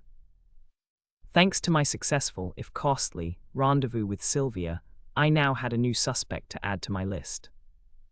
Garth had been threatening to rat on Peter Roberts to the Bar Association. What incriminating evidence had Garth been holding over Peter's head? And more important, how the heck was I going to get my hands on it? I'd bet my bottom Pop-Tart it was stashed away somewhere in Garth's house. Which meant I had no choice, really, but to tootle over to Hysteria Lane and break into the place. Ocean off to Tom. Chapter 10. 7 a.m. The next morning, I was parked across the street from Kathy Jenkins' house on my first ever professional stakeout. It had been hell hauling myself out of bed at 6 to get ready for this gig, but now that I was here I was starting to feel quite private-ish. I'd come fully prepared with breakfast, lunch, a thermos of coffee, and an audio tape of Anna Karenina I'd bought ages ago and never got around to listening to. And of course, a bottle to tinkle in. Hey, I'd seen Stakeout and Roman too. I knew the ropes. I was prepared to camp out in my car until I saw Kathy leave her house, at which point I'd scoot over and do a little braking and entering. I was keeping my fingers crossed, though, that none of my stakeout accessories would be necessary. I remembered the sweatsuit Kathy had been wearing when we first met, and I was hoping she was one of those maddeningly noble people who start the day with a workout at the gym. But no such luck. Hour after hour dragged by with no sign of Kathy. By 8 a.m., I'd finished my breakfast. By 9 a.m., I'd finished my lunch. I tried to get into Anna Karenina. But in spite of 3 cups of coffee zinging through my veins, I was bored to tears. By the time the last chapter rolled around, I was rooting for the train. 5 hours, 4 coffees, and 2 Diet Cokes later, I was desperate to take a tinkle. I took out the empty liter bottle of Sprite I'd brought along for this purpose and eyed it with dismay. How on earth was I ever going to do this? I could never get my aim straight in the ladies' room at my gynecologist's office. No way was I going to do it in a Sprite bottle. Had I lost my mind, bringing along a bottle with such a tiny neck? Now what the heck was I supposed to do? I couldn't very well ring a neighbor's bell and ask to use their bathroom. For a few agonizing minutes I tried to hold it in, but it was impossible. With an angry curse, I started the car and sped over to the nearest Jack in the Box where I availed myself of their facilities. Okay, so I picked up an order of fries while I was at it. It had been ages since I'd eaten my lunch at 9 a.m., and I was hungry. Grabbing my fries, I got in the Corolla and raced back to Hysteria Lane. Just my luck, Kathy had probably strolled out of the house the minute I'd gone. But number Lady Luck finally decided to give me a break. Just as I was pulling back into my stakeout space, I saw Kathy come out of her house and drive off in her SUV. The minute she was gone, I leapt out of the Corolla and grabbed a gift-wrapped box from the back seat.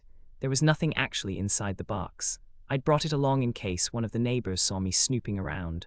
I'd just tell them I was bringing Cassie a Christmas gift. Clever of me, wasn't it? A darn sight smarter than the Sprite bottle, anyway. I reached back in the car for a final handful of fries, then trotted across the street and rang Cassie's bell. I wanted to make sure nobody was home. Maybe there was a cleaning lady inside just waiting to pounce on me. But nobody answered the door, and satisfied that the coast was clear, I crept around the side of the house, testing for open windows. Everything was sealed tighter than a Beverly Hills facelift. And suddenly I was overcome with doubts. What if none of the windows were open and I had to force open one of the doors? I'd brought along my professional breaking and entering tool, a shish kebab skewer I'd grabbed at the last minute, but really, I had no idea how to force open a door.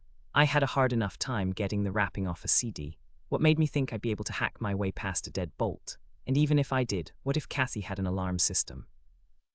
True, there weren't any security signs out front, but what if she had one? Just when I was about to slink back to the corolla in defeat, I spotted a small window above a jasmine bush at the back of the house. The bush was camouflaging the window, but on closer inspection, I saw that it was open. Thank heavens, I wouldn't have to force any doors and set off any alarms. I scurried to the window and tossed my empty Christmas package under the jasmine bush. Then I hoisted myself up to the ledge, which was no easy feat with those prickly jasmine branches scratching my fanny. Shoving my upper body in the room, I saw that it was a guest bathroom. What a lucky break that Cassie had left the window open. And that's when my luck came to a screeching halt.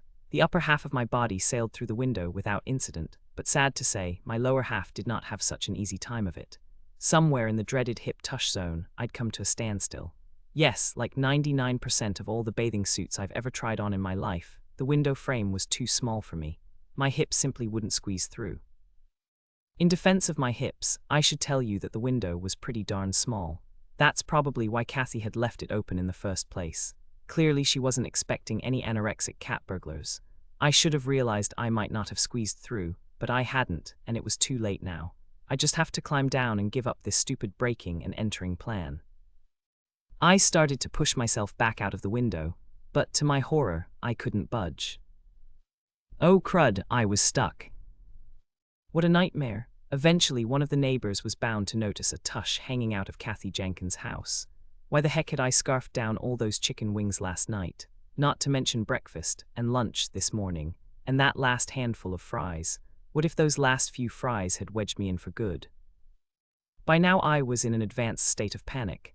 Any minute now the cops would come and arrest me. My name would be splashed all over the papers. I could see the headlines. Fanny Bandit foiled in rear entry. Oh, just when I was cursing the day I ever heard of Seymour Fielder and Faidler on the Roof roofers. I noticed a jar of hand lotion on the bathroom counter. Could I possibly use that as a lubricant and grease my way loose? It was a long shot, but worth a try. I reached for the lotion, but it was just out of my grasp. Grinding my teeth in frustration, I tried once more. And then a miracle happened.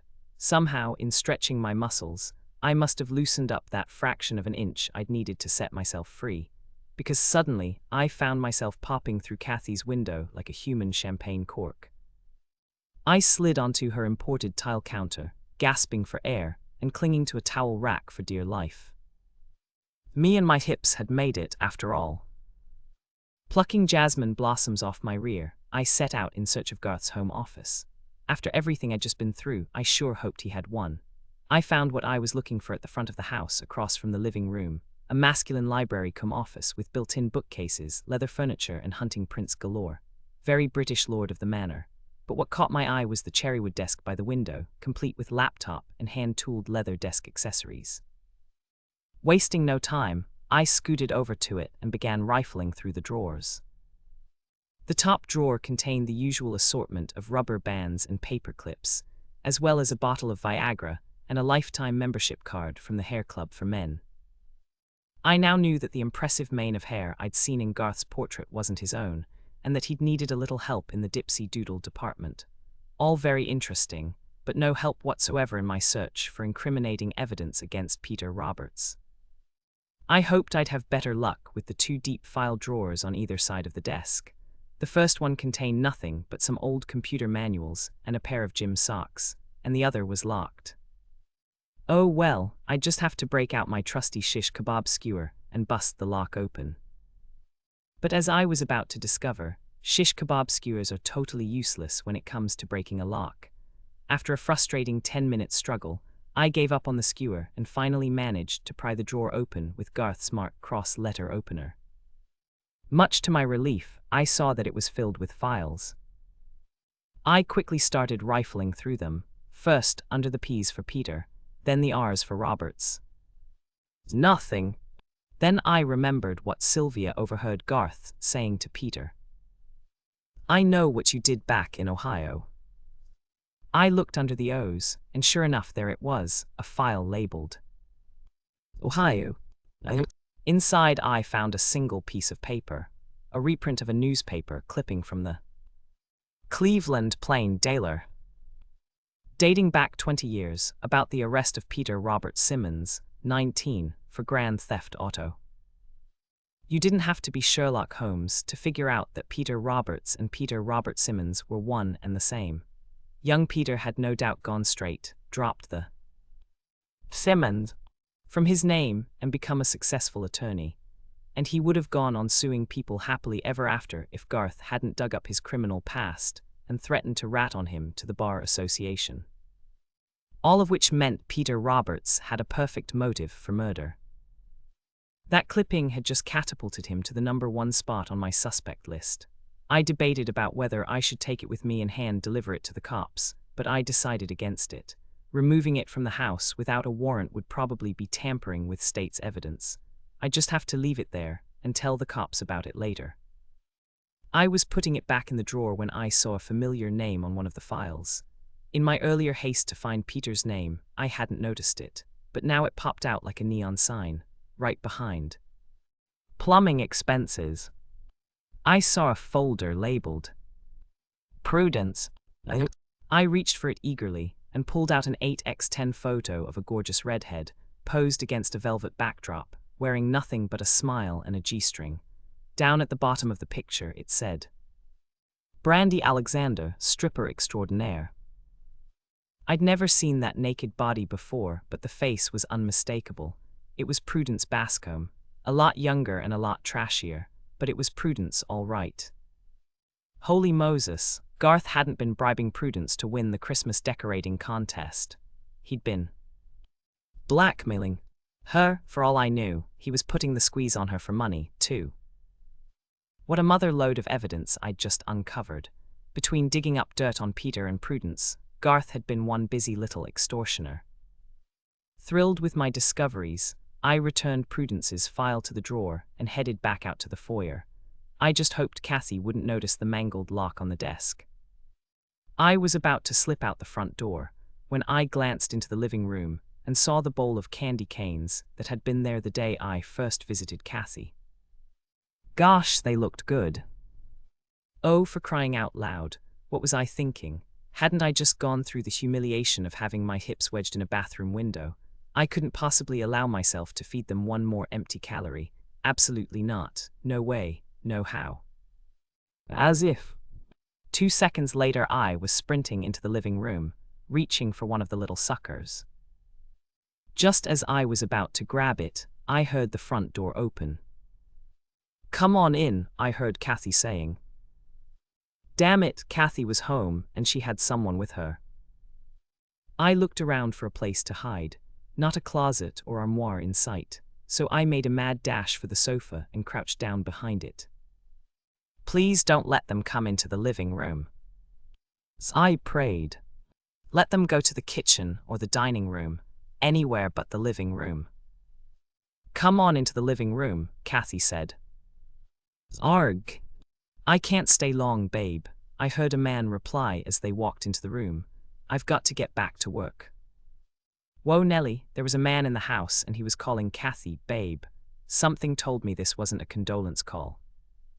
Come on, Jimmy, Kathy cooed. Work can wait, and besides, didn't you have a present you wanted to give me? So I did, dollface, so I did.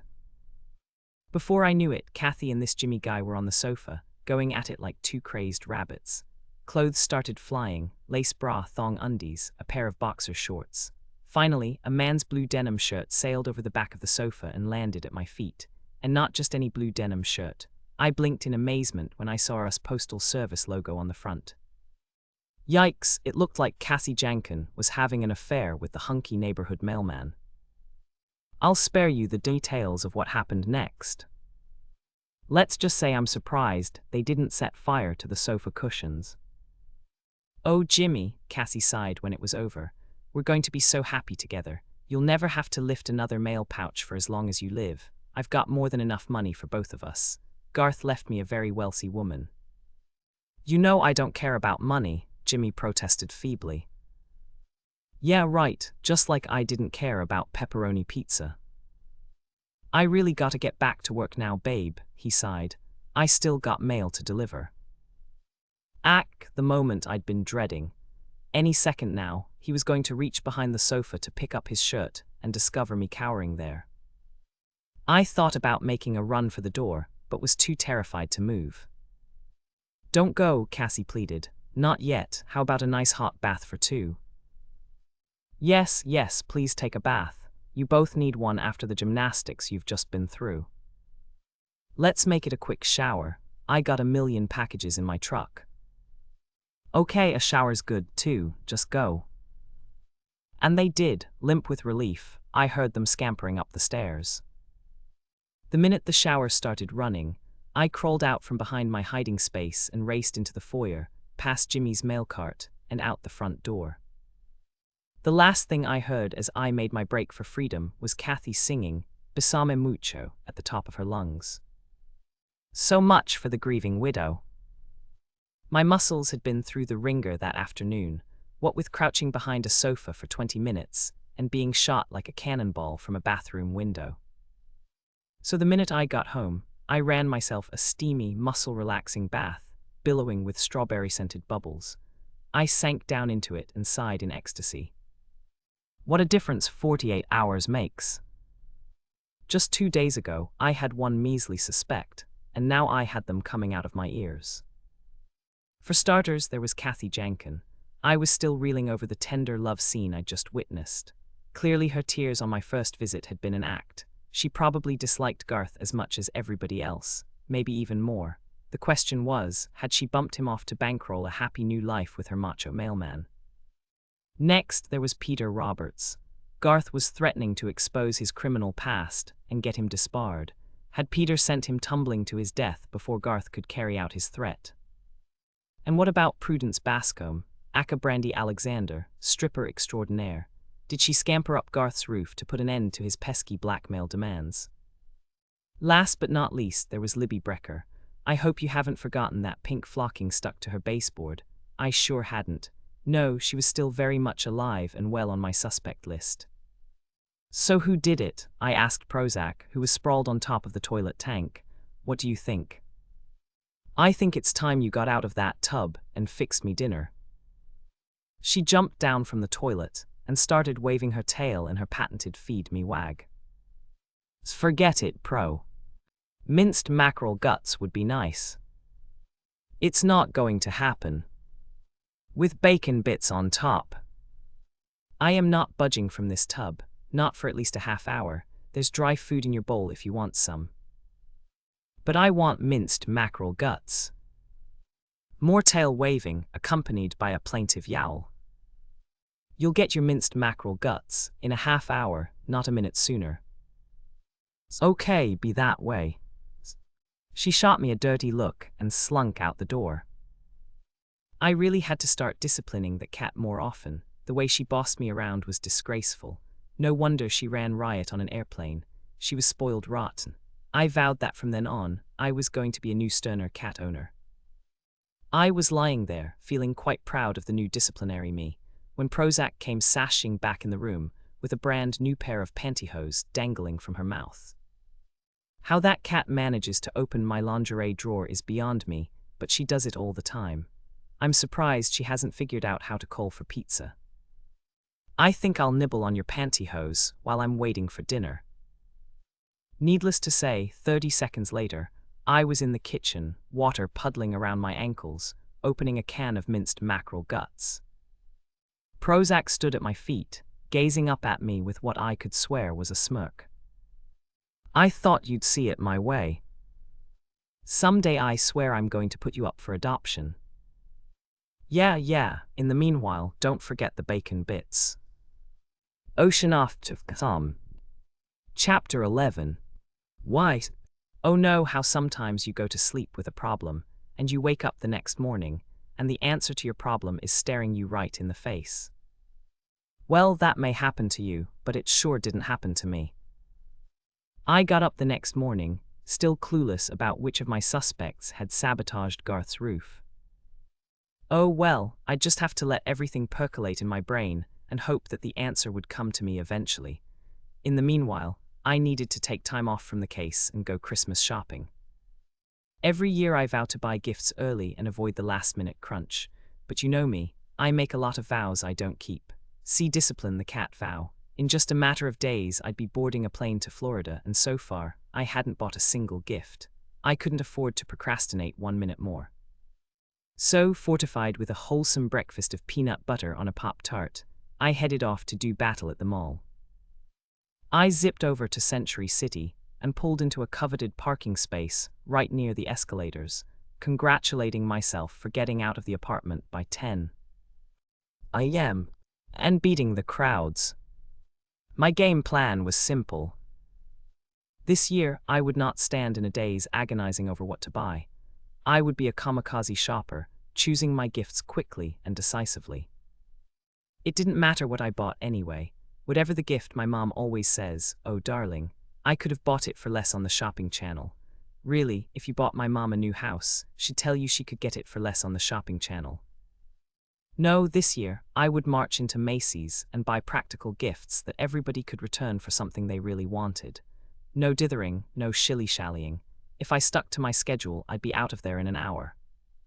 3 hours later, I was still wandering around in a daze, wasting time looking at impractical, impossible-to-pack items like rotisserie cookers, musical flower pots, and macrame hammocks, perfect for Cousin Joni's Chicago condo.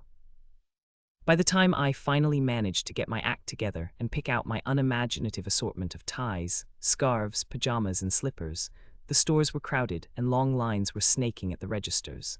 What would have taken minutes to buy hours ago now took forever. Finally, when the whole horrible ordeal was over and my credit card lay gasping in my wallet, begging for mercy, I headed over to the food court to reward myself with a corn dog and fries, which I have to say were pretty darn delicious. I sat there inhaling my food, grateful that I had a whole 364 days before I had to go through this nightmare again. And then, just as I was polishing off my fries, I remembered Angel Kavanaugh and her sledgehammer hints for a Christmas gift. I'd checked out the LA Girlfriend's Guidebook, and sure enough, although normally frowned upon, modest gifts were permitted at Christmas. I rummaged in my purse till I found the newspaper ad Angel had given me for a pair of jeans from a store named Hot Stuff. Scrawled in the corner of the ad in day-glow pink marker were the words, "I wear a size 0. I almost choked on my Coke when I saw what they cost, $80. No way was I spending $80 on that kid. $20 was modest enough for me and my MasterCard. Then I remembered Angel sucking at that inhaler of hers, gasping for air, and a wave of sympathy washed over me. I thought of her crummy apartment and her overworked dad. Something told me she wasn't going to be getting a lot of gifts this Christmas, or any other Christmas for that matter. Oh, what the heck, I was already in hock to MasterCard for decades to come. What was another $80? With a weary sigh, I tossed my corn dog wrapper in the trash and set out to buy a pair of Hot Stuff jeans. Luckily, there happened to be a Hot Stuff store in the mall, but not so luckily, when I got there, I discovered they were sold out of jeans in Angel's minuscule size 0. "Would you like me to see if I can find a pair in another store?" the bouncy teenage clerk asked. Hot Stuff was one of those stores geared to the clearassle set, whose idea of a size large was my idea of a handkerchief. "So that would be great." She called around and minutes later got off the phone, grinning. Good news, they've got one pair left out in Glendale. I told them to hold it for you. Glendale? I gulped in dismay. Do you know what it's like getting from Century City to Glendale in LA Christmas traffic? Think the Donner Party with palm trees. No way was I going to trek all the way out there for Angel Kavanaugh. Then once more the image of Angel sucking on that inhaler flashed before my eyes, and the next thing I knew I was crawling along on the freeway, watching my fingernails grow. I swear, I would have made better time on a walker. It took me nearly 2 hours to get there, and another 20 minutes to circle around looking for a parking spot. Finally, I found one at the far end of the lot and hiked over to the hot stuff store. A vacant-eyed teenager sat at the checkout counter, chatting on the phone in what I could only assume was a personal call. She didn't really, Cheryl. She actually said that. Why, I'd never speak to her again if I was you, Cheryl. No, sir. I'd tell her exactly where she could put that pom-pom of hers. I stood there listening to this fascinating monologue for a few minutes, then finally managed to get her attention. Hey, you with the phone glued to your ear, you've got a customer. Remember us, the people you're supposed to be helping. Okay, so what I really said was, but she got the message. Hold on a sec, she said to Cheryl, then turned to me with an irritated sigh. How may I help you? You're supposed to be holding a pair of jeans for me at the register. She stared at me blankly. I don't have any jeans here. Sure you do. They called a couple of hours ago from Century City. I dunno about any call. I just started my shift 5 minutes ago. Could you please just look behind the counter for a pair of jeans? Oh, all right. With a grudging sigh, she poked behind the counter. Nope, she gloated. No jeans here. Are you sure? Look for yourself if you don't believe me. I looked and she was right. Nada, zip, a jeans-free zone. Grinding my teeth, I showed her the ad from the paper. You have any of these jeans? Over there, she said, pointing vaguely to a rack in the back of the store. I hurried over to the rack and checked out the jeans. Thank heavens, there was one pair left in a size 0. I was just about to reach for them when I felt someone tap me on my arm. I turned to see a short, roly-poly woman at my side. Would you mind helping me out? She said, smiling sweetly. I need one of those sweaters. She pointed to some sweaters stacked on a shelf above the jeans. No problem, I said. Thank you so much. I need a pink one in a size small. It's for my niece. All the kids seem to love this place. Don't I know it, I said, reaching up to get the sweater.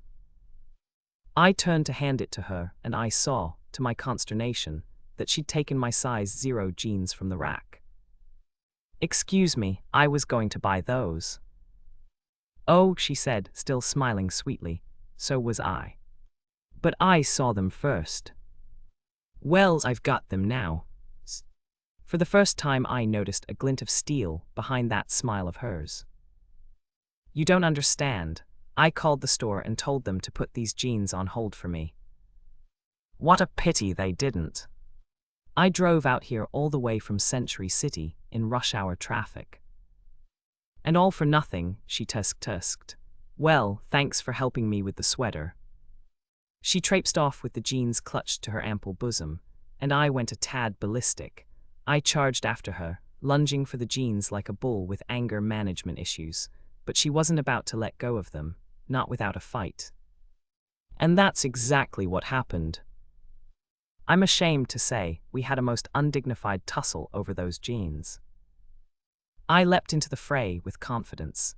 My roly-poly adversary was a good 20 years older than me. Surely I could take her down. But she was a surprisingly tough fireplug of a lady. After much mutual pushing and clawing, she managed to land a powerful shove that left me flat on my fanny, the contents of my purse scattered on the floor around me. Bye now, she trilled, skipping off to the register, and thanks again for the sweater. Muttering a string of curses not fit for your delicate ears, I gathered my belongings and stormed over to the checkout counter, where the clerk was ringing up her sale. I just love the holiday season, she chirped to the bored teenager. It's such a happy time of year, don't you think? Whatever, grunted the clerk. I hope you can live with yourself, I hissed in Miss Fireplug's ear. But she went on chatting, blithely ignoring my eyes boring holes in her back. Finally, the clerk finished her end of the transaction and asked Miss Fireplug for her credit card. Of course, dear. She reached into her purse, and suddenly her good mood vanished. My wallet, she gasped. I've lost my wallet. Ha, I crowed. That's what you get for being such a low-down sneak. If you're not gonna buy this stuff, the clerk sighed, I gotta do a void. I'll take those jeans, I piped up. Together the clerk and I managed to pry the jeans from Miss Fireplug's fingers, and after the original sale was voided, I whipped out my credit card and paid for them. Now it was Miss Fireplug's turn to stand glaring at me. There you go, ma'am, the clerk said, handing me the jeans in a gift box. Have a nice day. Oh, I will. I most definitely will. Then I reached into my pocket for a little something I'd found when I'd been crawling on the floor, picking up the contents of my purse. I believe you dropped this in our scuffle, I said, tossing Miss Fireplug her wallet. And then I headed out into the mall, the sweet sounds of her curses following in my wake. I had just started the Himalayan trek back to my car when I noticed a store that stopped me in my tracks. The place was called the Cap Shack, and a sign in the window said, "Personalized baseball caps for all occasions." And there in the corner of the window was a bright red cap with the words, "Fiddler on the roof." Embroidered across the front, "Fiddler, not Fiedler. The play, not the roofers." It was the only theatrical title among the Old Fart, I Love Grandma, and Kiss Me, I'm Irish. Baseball caps on display. What, I wondered, was it doing there? Suddenly the wheels in my brain, rusted from a day at the mall, started spinning. I had a hunch how the fiddler cap got there, and I marched inside to see if I was right. A skinny kid with a bobbing Adam's apple sat behind the counter, a baseball cap on his head. "Welcome to the Cap Shack," he intoned with all the enthusiasm of a funeral director. "Hi, Francis." I knew his name was Francis because it said so on his hat. "I'm hoping you can help me out." "You looking for work? Trust me, you don't want to work here, it stinks." "No, I'm not looking for work. I just want to know if you keep a record of your job orders." "Sure, we keep 'em for 6 months. You think I could take a look at them?" "Sorry," he said, with a lugubrious shake of his head, "I'm not allowed to divulge personal information about our customers. Now before I write another syllable, you've got to promise that what happened next stays between us. Don't go ratting on me to Century National, okay?" In spite of the stern warning I'd received from Elizabeth Drake, I whipped out my Century National insurance card and gave one last performance as Jane Austen, insurance investigator. I swear, Elizabeth, if you're reading this, I'll never do it again. "You're really investigating a murder?" Francis asked, his eyes bugging with excitement. "Yes," I nodded solemnly, "and I need to see those books." Lucky for me, Francis was a gullible soul, and minutes later I was sitting behind the counter pouring through a thick loose-leaf binder of Cap Shack back orders. It wasn't long before I came across what I'd been hoping to find, a worksheet for a red Fiedler on the roof cap. All along I assumed someone had stolen one of Seymour's caps to sabotage Garth's roof, but I was wrong. Someone had the cap specially made to order. Someone who later planned to take advantage of Willard Cox's very public feud with Garth and frame him for the murder. Eagerly, I checked out the customer's name. Claudia Jameson. It had to be a pseudonym. Oh well, what did I expect? That the killer would use her real name. But at least now I knew it was a woman. The question was which woman, Kathy the cheating wife, Prudence the ex-stripper, or Libby the Stepford homemaker. Unfortunately, Claudia had paid for the cap in cash, so there was no way to track her down through a credit card. "Do you remember this woman?" I asked Francis, showing him the work order. Claudia Jameson. I had a feeling this guy had trouble remembering his own name, but it was worth a shot. Are you kidding? He said. You know how many customers we get in here. Not many from the looks of it, but I wasn't about to contradict him. Wait a minute, here's my supervisor. Maybe he'll remember. I looked up to see Francis's supervisor, a beanpole of a kid who couldn't have been more than 18. Hey Denzel, Francis said to his boss. This lady's an insurance investigator. She's investigating a murder. Cool, Denzel smiled, revealing a mouthful of braces. Do you remember this order, Denzel? I asked, showing him the worksheet. For a fiddler on the roof. Baseball cap. His eyes lit up with what looked like actual intelligence. As a matter of fact, I do. We made a mistake on it and had to do it over again. The first time we wrote. Fiddler on the roof. Actually, he said, pointing to the red cap in the window, that's our mistake over there. I gave myself a mental pat on the back. That's what I'd thought had happened. Do you remember the lady who ordered it? Yeah, I do. Really, I felt like kissing him, braces and all. What did she look like? She was a tiny lady, wearing a pastel sweatsuit. Ta-da, puzzle solved. At last I knew who'd climbed up Garth's roof. Not tall, statuesque Prudence, or plump, stumpy Libby. Neither one of them was remotely tiny. But Kathy, a delicate doll of a woman, fit the description to a T, and she had a pastel sweatsuit. She'd been wearing one the day I first came to visit. What's more, her initials were CJ, as in Claudia Jameson. Yes, folks, it looked like I'd just found myself a killer. Ocean off to some. Chapter 12. Tea had been ages since I'd scarfed down that corn dog at lunch, and by the time I got home, I was starving. And I wasn't the only one.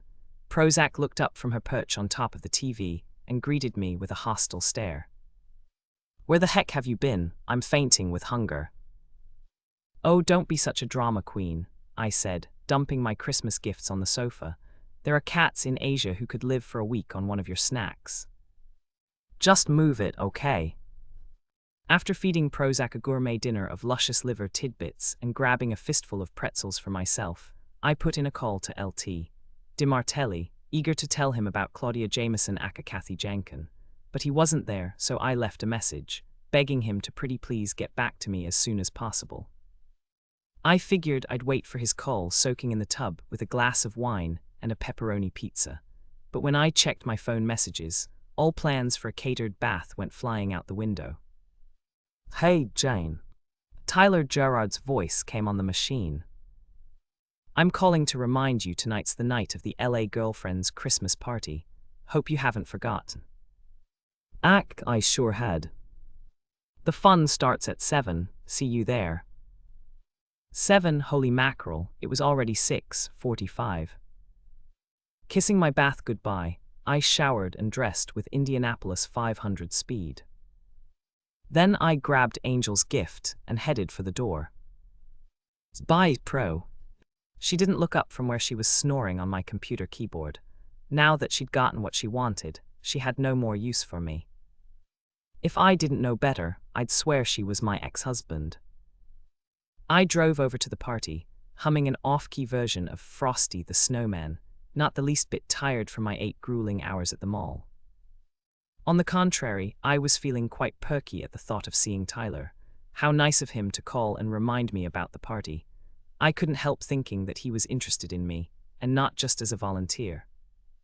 I pulled into the parking lot of St. Philomena's, a beautiful old church out in Santa Monica where the party was taking place, and checked my hair in the rearview mirror. Not a pretty picture. There'd been no time to blow it straight, and now I was stuck with the ever-popular finger in the light socket look. Oh well, I thought, getting out of the car, there was nothing I could do about it. At least I'd managed to throw together a decent outfit. Jeans, a red cashmere turtleneck, and a yummy pair of high-heeled suede boots I'd bought on sale at Nordstrom. Pulling my sweater down over the dreaded hip tush zone, I sucked in my gut and headed inside. The unmistakable aroma of Swedish meatballs greeted me like an old friend when I walked in the door. The party was in full swing, LA girlfriends milling about, filling their plates from a buffet table groaning with goodies. A Christmas tree was set up in a corner of the room, and in an ecumenical nod to the minorities, a Hanukkah menorah and Kwanzaa candle holder were both aglow with candles. I was relieved to see that most of the girlfriend volunteers were pleasant, average-looking gals, much like yours truly, hovering in the non-threatening middle to upper middle of the 110 scale. When it came to Tyler Gerard, I didn't need any competition, thank you very much. Hey Jane, I was afraid you weren't going to make it. Speak of the darling devil, there he was at my side, smiling that endearing smile of his. I'd been so busy scoping the competition, I hadn't seen him come up behind me. I'm sorry I'm late, I said, thinking how nice he looked in his chinos and crew neck sweater. Oh, I understand, traffic's a bear. Sister Mary Agnes just called, she's going to be late too. How nice, I murmured. Oh, that hadn't been the right thing to say, had it? I'd been staring at Tyler's eyes, trying to decide if they were brown or hazel, and hadn't really been paying attention. I meant, how nice that I'll finally get a chance to meet her. She's really looking forward to meeting you too. Then he glanced down at my hot stuff package. I see you brought a present for Angel. Who? Angel, your girlfriend. Drat, I really had to stop staring at him and concentrate. Oh, right. It looks expensive. I hope you didn't go over the $20 limit. Actually, I did. I know I shouldn't have, but it's something Angel had her heart set on. That's very kind of you. Well, Angel and I really bonded on our dates. At that moment, I caught a glimpse of Angel at the buffet table, and the sight of her skinny arms reaching out to fill her plate brought on a fresh wave of sympathy for the kid. Maybe we hadn't bonded on our date, but I knew we would eventually. I'm so glad it worked out, Tyler said. I was afraid she might be a handful. Oh no, I fibbed, not at all. Well, now that you're here, let's go get you some dinner. You hungry? A little, I said, trying not to look like the kind of person who can pack away a dozen Swedish meatballs in a single seating. We'd better grab your chow before the festivities begin. Festivities? Yes, after dinner, we open the presents, and then Sister Mary Agnes gives a little speech, and then we wrap things up with dessert and coffee. Sounds like fun. Oh, it will be. He beamed me another heart-melting smile, which I beamed right back at him. And then, just as we were establishing meaningful eye contact, a willowy blonde came sashing over to his side, one of the few nines in the crowd, and grabbed him by the elbow. Tyler, honey, she cooed, I'm going to steal you away. I glared at her, fuming. Bait it, blondie. Okay, I didn't really say that. I just stood there, faking a stiff smile, fighting my impulse to strangle her. Come on, sweetheart, she said. I want to introduce you to my husband. With that, my smile turned genuine, and my homicidal urges subsided. This harmless woman was married. Tyler shrugged helplessly. Catch you later, he called out to me as she pulled him away. I stood there for a dreamy minute, wondering what it would be like to be caught by Tyler, preferably in the honeymoon suite of the Four Seasons Hotel. Then I headed over to the Christmas tree. This whole LA girlfriends thing had worked out wonderfully well. True, my initial date with Angel was a bit of a disaster, some might say of Titanic proportions, but that was bound to change. Gradually she'd open up to me, and we'd form a bond that would no doubt last all our lives. I put Angel's gift under the tree, lost in a reverie of Angel all grown up and graduating from Berkeley, valedictorian of her class, thanking the woman who changed her life, Jane Austen Gerard, when I heard someone calling my name. I turned and saw Kevin Cavanaugh, in a frayed sport coat that hung loosely on his thin frame. I'm so happy to see you here, he said. I thought maybe you'd given up on Angel, the way you raced off the other day. Oh, that, I had an emergency with my cat, a dental problem. Abscessed tooth, had to be pulled. You don't know what it's like trying to find a cat dentist on a weekend.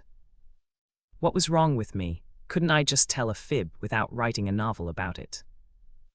I'm just glad you're here. You don't know how much this means to Angel. I realize she can be difficult, but she's had a pretty rough time of things.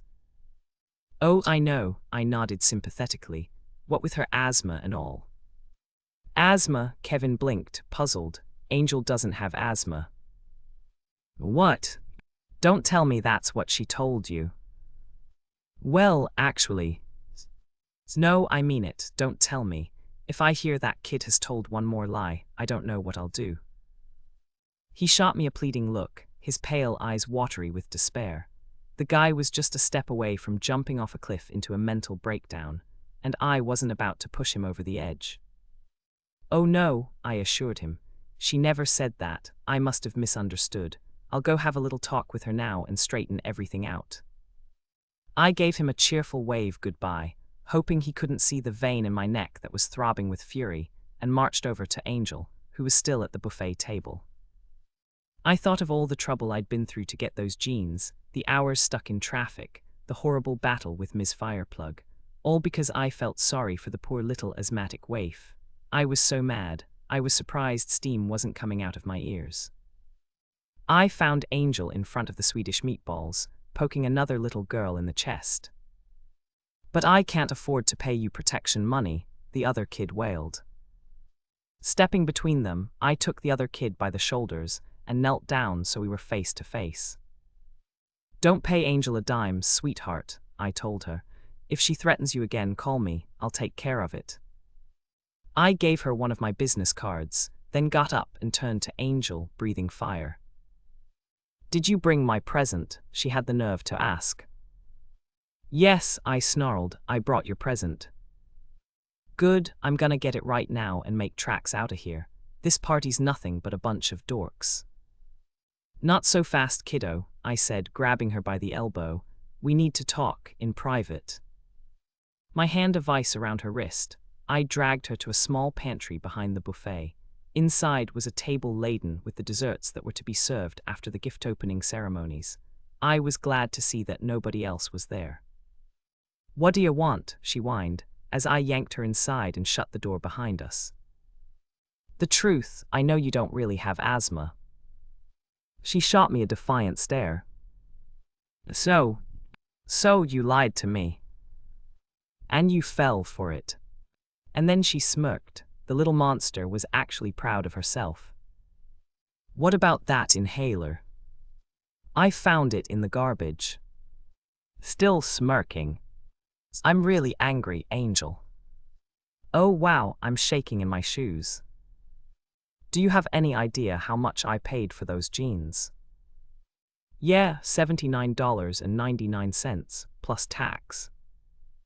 And then, with that smirk planted firmly on her face, she said one more word that pushed me over the edge. Sucker. That's what you think, kiddo, I hissed. I turned and started for the door. Where are you going? To get my gift back. You can't do that, she wailed. Oh yeah, watch me. I'd just made it to the door and was about to reach for the knob when I felt something soft and squishy hit me in the neck. I scraped it off and looked down at the remains of a chocolate eclair on my fingers, and my cashmere sweater, and my beautiful suede boots, which, needless to say, weren't so beautiful anymore. Angel's smirk had now blossomed into a malicious grin. I marched back to the dessert table, determined to wipe it off her face, and grabbed an eclair.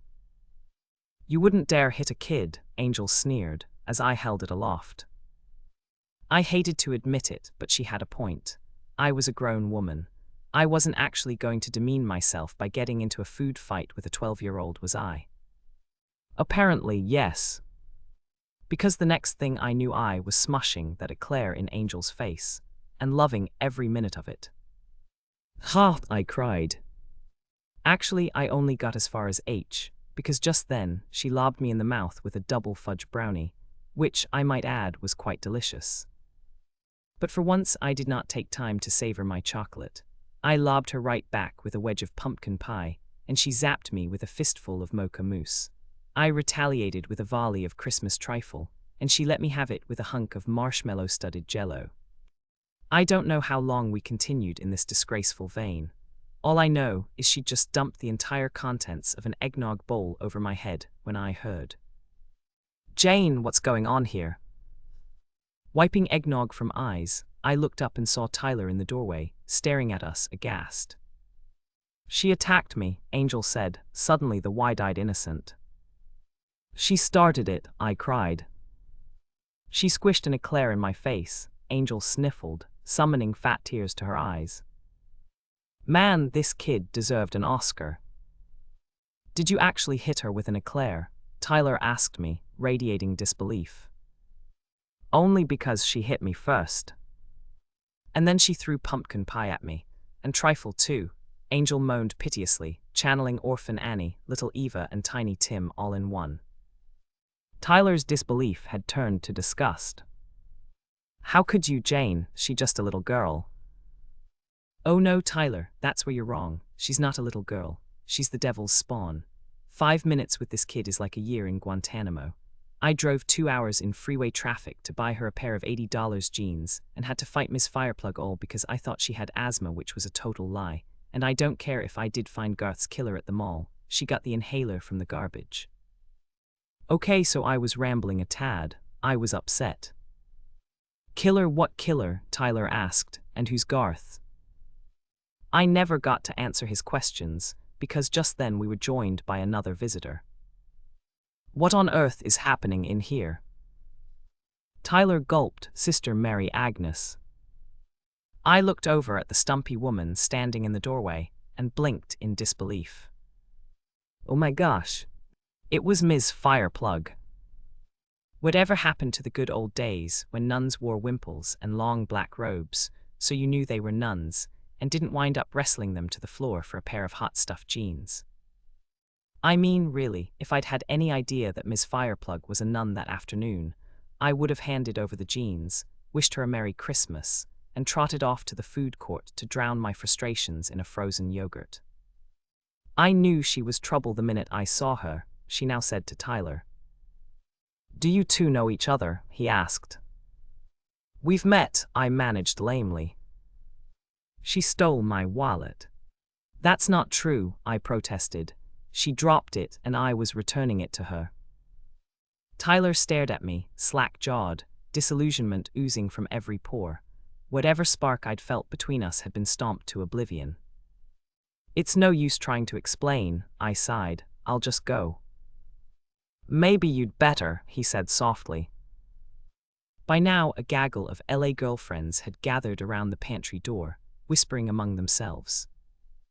With as much dignity as I could muster under the circumstances, I plucked a piece of fudge brownie off my fanny and walked past the gauntlet of their disapproving glares. Outside the church, I passed a statue of Philomena, the patron saint of lost causes. She seemed to be gazing down at me, pity in her eyes. "Sorry, kiddo." I could almost hear her saying. "Wish I could help, but you're too much of a lost cause, even for me. Try Bernadette over at Lourdes." Then I trudged to my car and drove home in a cloud of humiliation and assorted desserts, leaving chocolate stains on the seat of my Corolla that I have to this day. Ocean off to come. Chapter 13. Or 2 blissful seconds, the next morning I had no memory of the girlfriend's debacle, but then it all came rushing back to me like an overflowing septic tank. What was wrong with me, getting into a food fight with a 12-year-old? I was a failure as a volunteer, and a disgrace to freelance writer Private Eyes everywhere. What's more, I'd totally scotched things with Tyler, and had about as much chance of getting a writing gig from Sister Mary Agnes as I had of fitting into Angel's size 0 jeans, which incidentally, I never did take with me when I left, so the little brat would get to wear them after all. Oh well, I had to keep reminding myself that if I hadn't been out in Glendale, I would never have discovered Garth's killer. I made up my mind to forget about last night's fiasco and get back to Garth's murder, which, after what I'd just been through, was beginning to look like a ride in the wine country. I put in another call to DiMartelli, but he wasn't in. The desk sergeant told me he was expected around noon, and I planned to be there the minute he walked in the door. Willard Cox would be convicted and serving a life sentence before the good lieutenant ever returned my call, and I was determined to tell him my story. After a gourmet breakfast of Pop-Tarts and pancreas entrails, the entrails were for Prozac, I got dressed and drove over to my dry cleaner. I figured I might as well get some errands done while I waited for DiMartelli to show up. The clerk had a hearty chuckle when I asked him if he could get eggnog/eclair/brownie/chocolate mousse, stains off my cashmere sweater and suede boots. Yes, indeed. Just about broke the meter on his gigalometer. I bid him a hearty good bye and was heading back to my car with my ruined clothing when I realized I hadn't filled Ethel Cox in on what I'd discovered at the mall. She had no idea that, thanks to yours truly, her husband would soon be out of jail. So I decided to make a quick pit stop at Asteria Lane and tell her the good news. Sweet little Kathy Jankin, Ethel blinked in surprise. A killer. We were seated across from each other in her living room, where I'd just finished telling her about my adventures at the Cap Shack. Absolutely, I nodded. She's having an affair with another man and wanted out of the marriage. So she sabotaged the roof, then later planted her specially ordered roofer's cap in Willard's toolbox to frame him for the murder. Oh dear, Ethel shook her head in dismay. That's just awful, to kill her own husband and then to blame poor Willard. Clearly she hadn't glommed onto the plus side of the story. Don't you see, Ethel, as soon as I tell the police how Kathy Jankin aka Claudia Jameson ordered that roofer's cap, Willard will be off the hook. Do you really think the police will let him go? I'm sure of it. Oh, Jane, that's wonderful. And for the first time since this mess began, I saw a smile on her face. How can Willard and I ever thank you? Just seeing her smile was thanks enough. After my dismal failure as an LA girlfriend, I was happy to finally bring joy to someone's life. I know, she said. Let's celebrate with some tea and homemade brownies. You'd think after last night's flying dessert-a-thon, I'd never be able to look at another brownie again, but you'd be wrong. Sure, I said, as always unable to resist the lure of chocolate.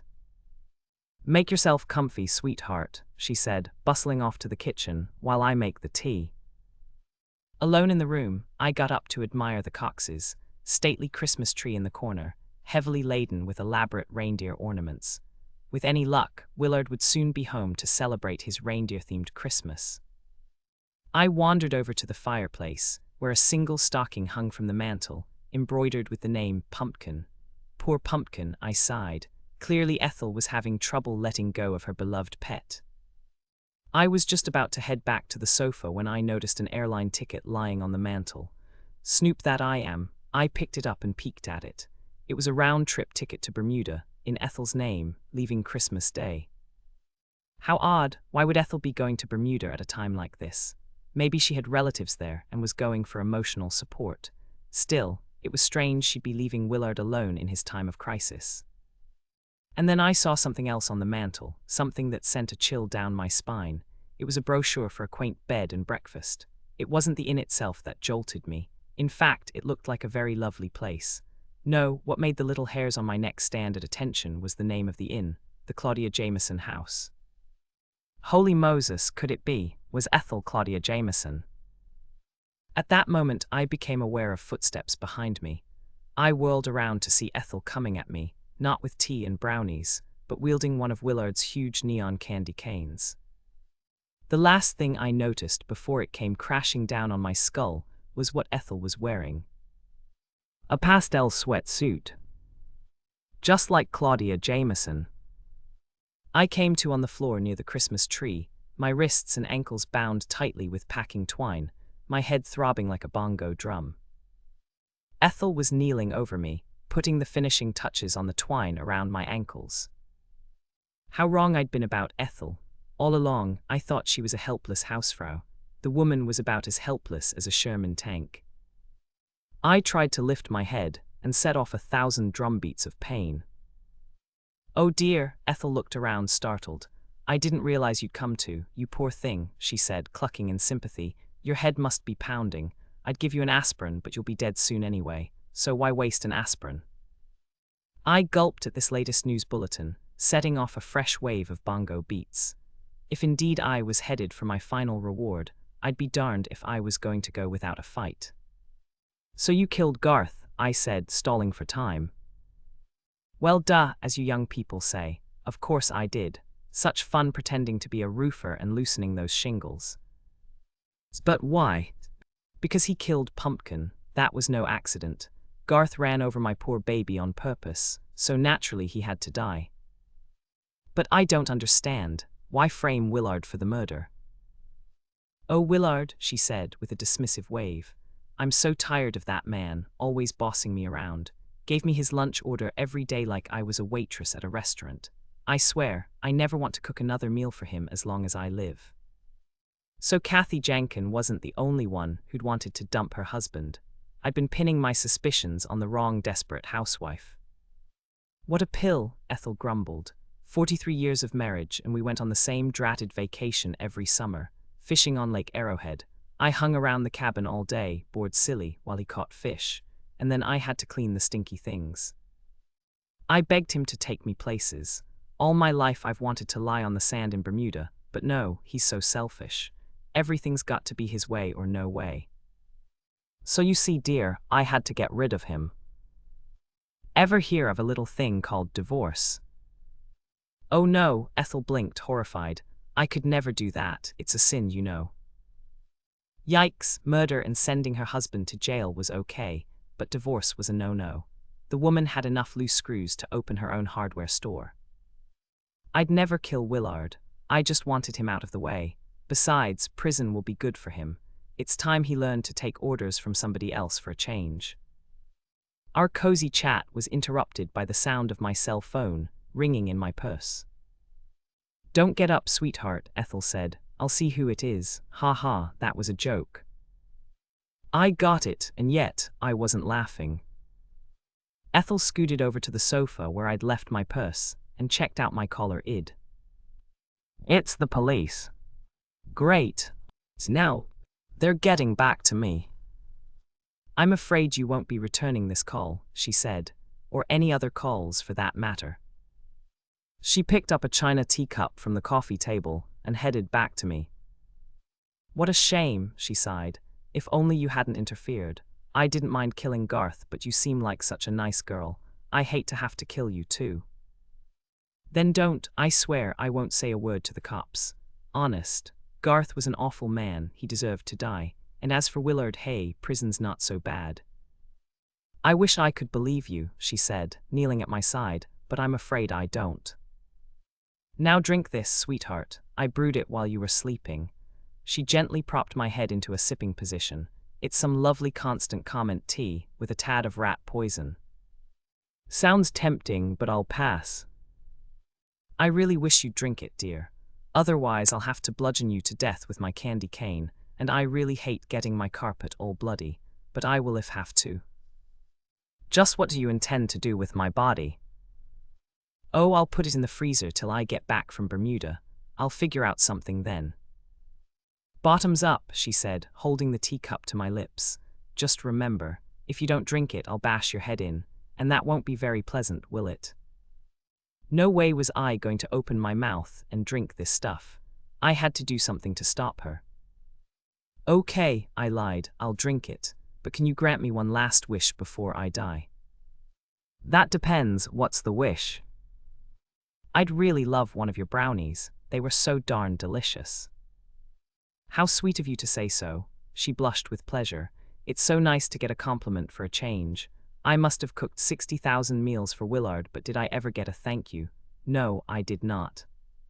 So can I have one? I'm afraid they're in the freezer. Can't you nuke one for me, and maybe heat up the tea? It looks sort of cold. Well, okay, but after the brownie, then you promise you'll die without a fuss. Cross my heart. Much to my relief, she got to her feet and started off for the kitchen. Don't even think of crying out for help while I'm gone, she warned. Otherwise I'm going to have to gag you. Damn, Plana just went flying out the window. As she skipped off to fix my last snack, my mind started racing. How the heck was I going to get out of this mess? I craned my neck, looking for something sharp to cut the twine binding my wrists and ankles, but saw nothing. Then I thought of another plan. It was a long shot, but it was the only shot I had. My head throbbing with every bump, I managed to roll myself behind the Christmas tree. Lucky for me, Ethel was not an expert in bondage. She'd bound me only at the wrists and ankles, which meant I could still bend my knees and elbows, and that gave me some degree of mobility. I had just managed to prop myself into a sitting position with my back up against the wall when Ethel returned with my brownie and poisoned tea. "Oh, Jane," she sighed, "aren't you silly trying to hide? I'm certain to find you." She looked around the room and then spotted me behind the tree, as I was hoping she would. "There you are, you foolish girl." She started toward the Christmas tray. This was it, the moment of truth. I raised my knees to my chest and sent up a last desperate prayer to the heavens. Get me through this, and I swear I'll never have a food fight with a 12-year-old or wrestle with a nun for as long as I live. Then, with every ounce of strength in my body, I kicked the tree trunk. For a terrifying fraction of a second, it looked like it wasn't going to fall, but then my prayers were answered. Ethel's eyes widened in shock as the tree toppled over, sending reindeer ornaments flying and pinning her underneath. Now it was her turn to lie on the floor unconscious. I scanned the wreckage for something sharp enough to cut twine. Not 2 feet away, I saw my instrument of escape, a shattered teacup, the one that had just a few seconds ago held my poisoned tea. I maneuvered myself over to it and managed to pick up a sharp shard of china. It wasn't easy with my wrists bound together, but eventually I sawed through the twine on my ankles. Then I sprang to my feet and raced over to Ethel's phone. Somehow I managed to punch 911 and scream for help. 5 minutes later, just as I was cutting through the twine on my wrists and the cops were banging at the door, Ethel regained consciousness. She looked up at me, bewildered, from under the tree. "That's the police," I told her. She moaned softly. "Don't get up, sweetheart," I said. "I'll let them in." Ocean off to some. Chapter 14. After checking out my story, the cops carted Ethel off to the prison wing of County General Hospital. When I finally limped home, I swallowed a fistful of Tylenol and spent the next heavenly hour or so soaking my aching muscles in a marathon bath. After which I collapsed into bed where I slept for 12 straight hours. Near-death experiences tend to tucker me out, until Prozac lovingly clawed me awake for her breakfast. In spite of a bump on my head the size of a potato puff, I felt fine, and starving. If you don't count those Tylenol, I hadn't had a thing to eat for nearly 24 hours. So I drove over to Junior's Deli and treated myself to a hearty breakfast of bacon, eggs, hash browns, and an English muffin with strawberry preserves. I'd come home and was working off my breakfast with a strenuous nap on the sofa when somebody rang my doorbell. You'll never guess who it was. Angel Kavanaugh. She stood on my doorstep in a "Hello, Kitty" t-shirt and flip-flops, barely big enough to cast a shadow, a bouquet of flowers in her hand. Her dad stood at her side, holding a shopping bag. "Don't you have something to say to Jane?" he said, nudging her with his elbow. "I'm really sorry," Angel said, looking up at me with sheepish eyes, "for lying to you, and for getting you in trouble with Sister Mary Agnes." Alert the media, she actually seemed to mean it. "These are for you." She held out a bunch of supermarket daisies. "Why, thank you. I have to admit my heart melted just a tad. Won't you come in?" I ushered them inside and hurried to the kitchen to put the daisies in water. When I came back out, they were sitting on the sofa. Prozac, the shameless flirt, had wandered in from the bedroom and was shimmying in ecstasy against Kevin's ankles. "Wow, you've got a cat," Angel said. "I always wanted a cat." "I'm not sure you want this one." Prozac glared at me through slitted eyes. "I swear that cat understands English." "Don't listen to her, kid. I'm adorable." With that, she leapt into Angel's lap and began purring like a buzzsaw. "You have something else for Jane, don't you?" Kevin said, once again nudging Angel with his elbow. Reluctantly, she plucked Prozac from her lap and walked over to me with the shopping bag her dad had been carrying. "Here are the jeans," she said, taking them out of the bag. "You shouldn't have spent so much money." This time, I could tell her heart wasn't in it. "That's okay," I said, "you keep them." "Thanks," she grabbed them back so fast, she almost got whiplash. "Can I go put them on?" "Sure, you can change in my bedroom," I said, pointing down the hall. "I can't tell you how much those jeans mean to her," Kevin said when she dashed off. "Angel doesn't get very many gifts. I'm all the family she's got, and as you can imagine, she doesn't make friends very easily." I could imagine, all right, in Technicolor and Dolby Stereo. "We've tried other mentoring programs, and you're the first person who ever stuck it out for more than an hour." "You're kidding." "I wish, that's why I'm so grateful to you. Anyhow, I called LA Girlfriends and explained how Angel lied to you about having asthma and how she goaded you into the food fight, which incidentally she loved. She said she hadn't had so much fun since the time she finger-painted on our living room walls." He shuddered at the memory. "It took 3 coats of paint to cover that mess." "Anyhow, Sister Agnes has agreed to take you back. That is, if you want to see Angel again." He looked at me like a puppy begging for a bone. The thought of a date with Angel without intravenous Valium was daunting, to say the least. But before I could fump for an excuse, Angel came bouncing back into the room in her new jeans.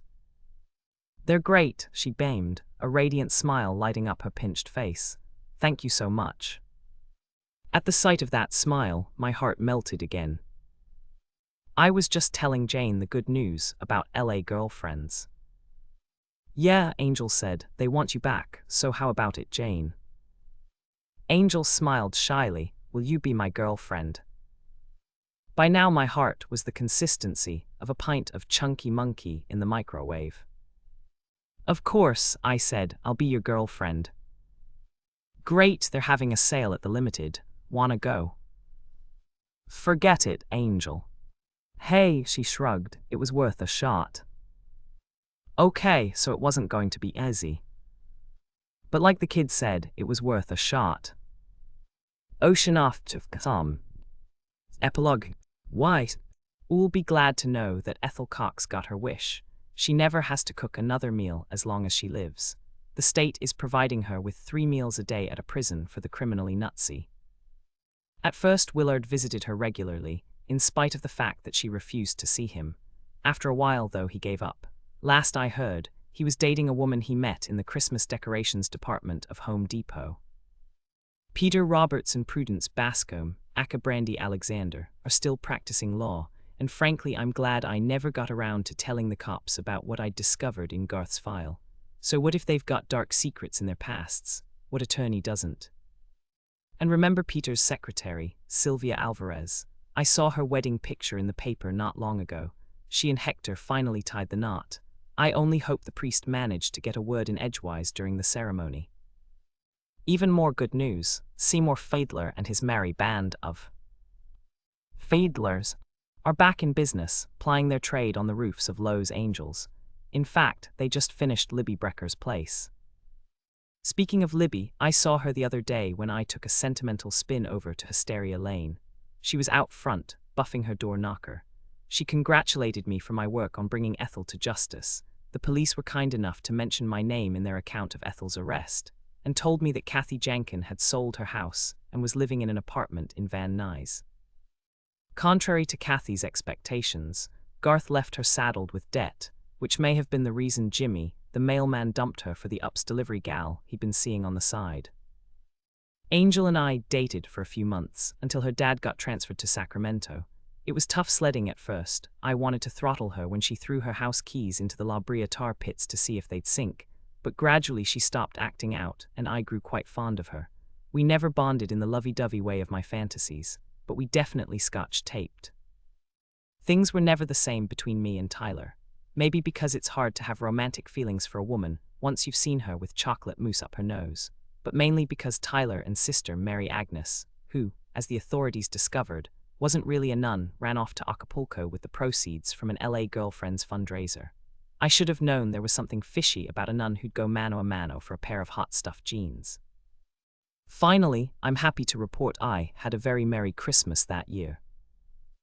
Daddy and Uncle Ed got into a big fight over a Monopoly game, and when Daddy threw Uncle Ed's hotels, along with his toupee, in the Tampa Vistas pool, Uncle Ed got so mad, he checked his whole family into a Ramada Inn. So Prozac and I had the guest room, and my parents all to ourselves.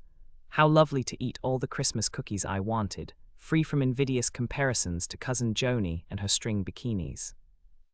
And the flight to Florida wasn't nearly as bad as I thought it would be. Prozac didn't throw up on a single passenger.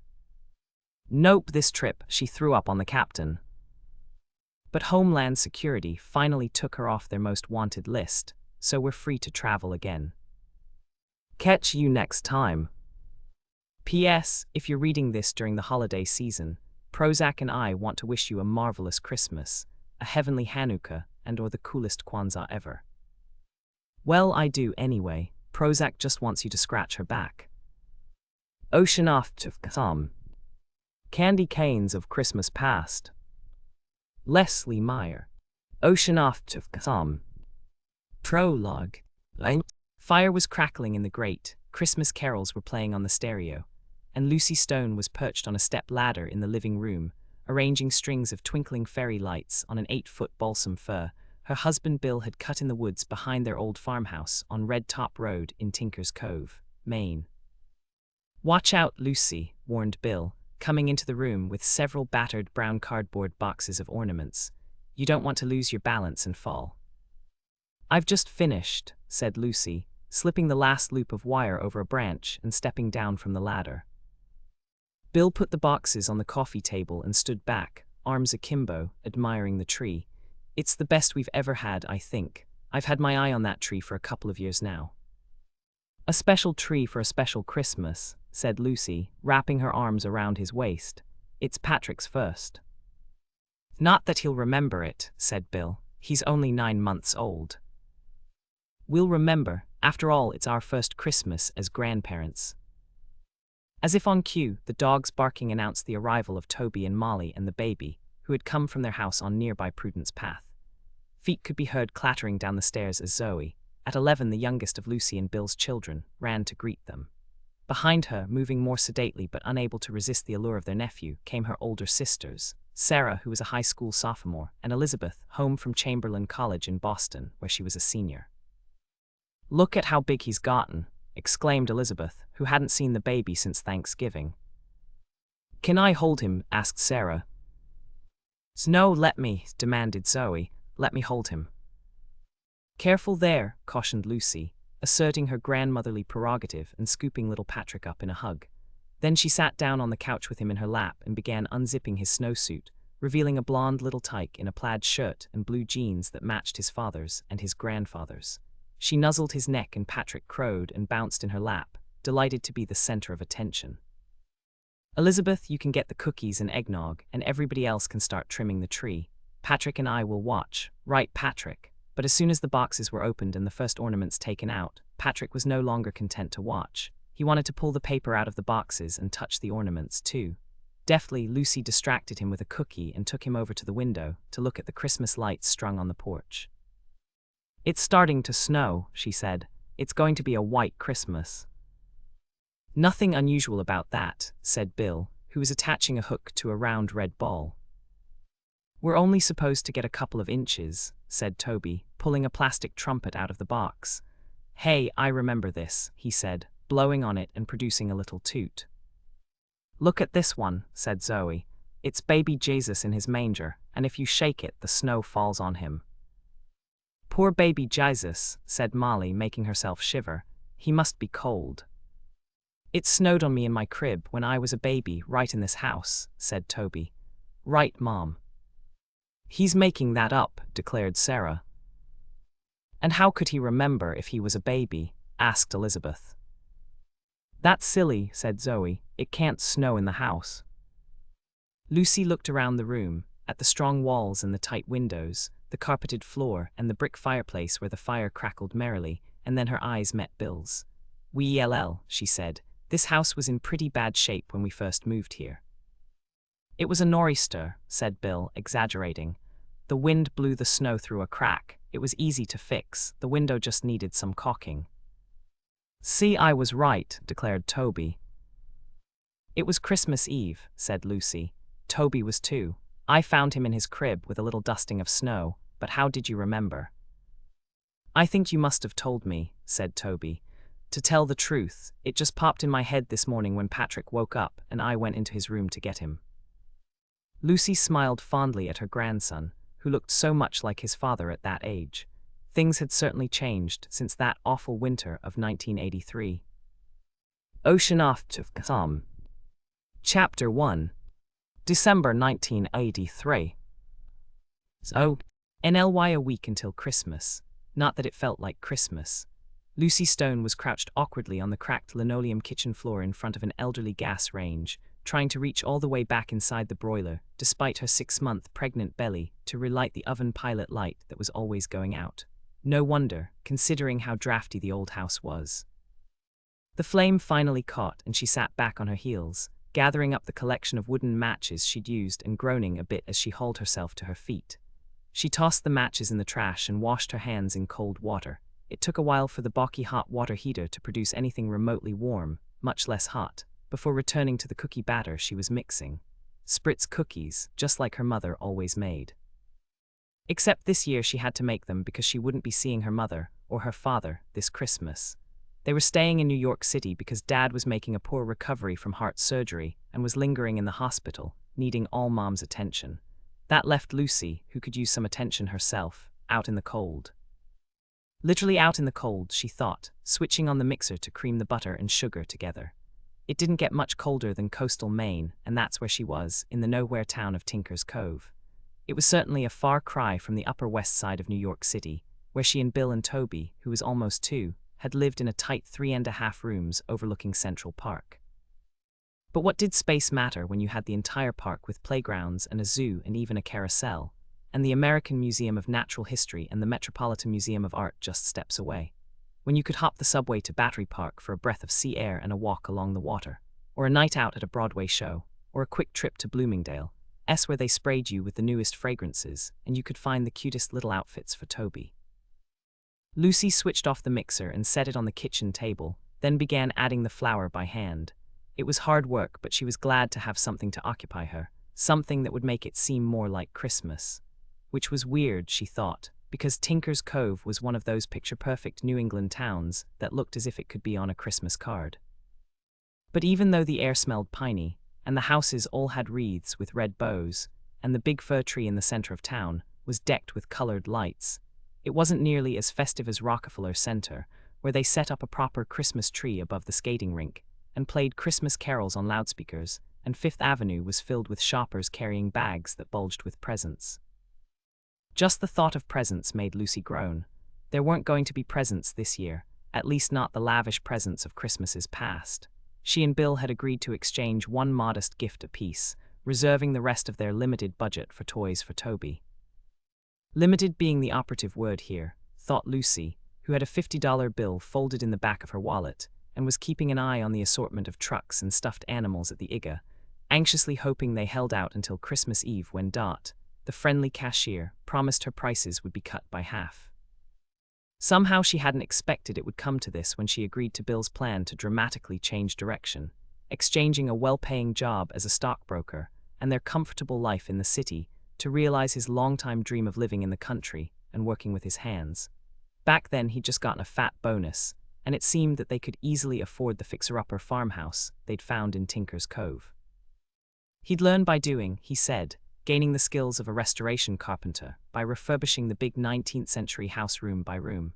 But everything was more expensive than they anticipated, and the fat bonus shrank rapidly, going to the hardware store and the lumber yard and the electric company and the grocery store and the oil company. Especially the oil company. When Bill tore out the old, rotted plaster and lath, he discovered there was no insulation, and sometimes not even proper studs, in the walls, which meant it was always cold even though the furnace ran constantly, burning oil at a ferocious rate. Even worse, Bill's career change had alienated him from his parents. Bill Sr. and Edna had seemed so jolly, so easygoing when Lucy first met them, but that had all changed when Bill announced his plan to give up corporate life. Bill Sr., had listened stony-faced as Bill explained his reasons for quitting the brokerage firm he bitterly referred to as Dewey, Cheatham and Howe. They don't care about the clients, Dad. All they care about is making a big profit. There's so much pressure to churn accounts to generate commissions, to sell limited partnerships and other products that aren't going to produce a dime until most of my clients are long gone. And there's the insider trading. I tell you, it's just a matter of time before the SEC gets onto these guys. You have a responsibility to your employer, son, said his father, looking grim. They're paying you handsomely to make money for them. It's not some sort of welfare scheme, you know. You said it, snapped Bill. They've got me taking from the poor and giving to the rich, and I'm not going to do it. We're going to get out of this filthy town and go somewhere where the air is clean and people are honest. I'm warning you, son, said Bill S.R. I can't approve of you putting your family and your livelihood at risk like this. Don't come whining to me looking for a handout when the wolf is at the door. Lucy smiled grimly to herself. Despite Bill's high hopes, they hadn't found either clean air or honest people. The local weather forecast announced frequent bad air days, thanks to prevailing winds that carried pollution from the entire country. And the big story last week in the town's little newspaper alleged that a sweet-faced church secretary, beloved by the entire congregation, had embezzled several $1,000s for a trip to Las Vegas. Bill had succeeded, however, in bringing the wolf to the door, but there was no way he was going to give his father the satisfaction of asking for help. That would be admitting defeat, and Bill wasn't about to do that. So they wouldn't be seeing the elder Stones this year, either. So here she was, she thought, looking around the kitchen and not liking what she saw. There were no cabinets, no counters, just a stained old Kenmore gas range that was at least 20 years old that stood next to a nasty old porcelain sink with exposed plumbing beneath. The refrigerator stood across the room in lonely splendor, its white porcelain door speckled with rust, and its rounded top a slippery slope for anything that she set on top of it. Which she did, having no other place to store things she didn't want Toby to get into.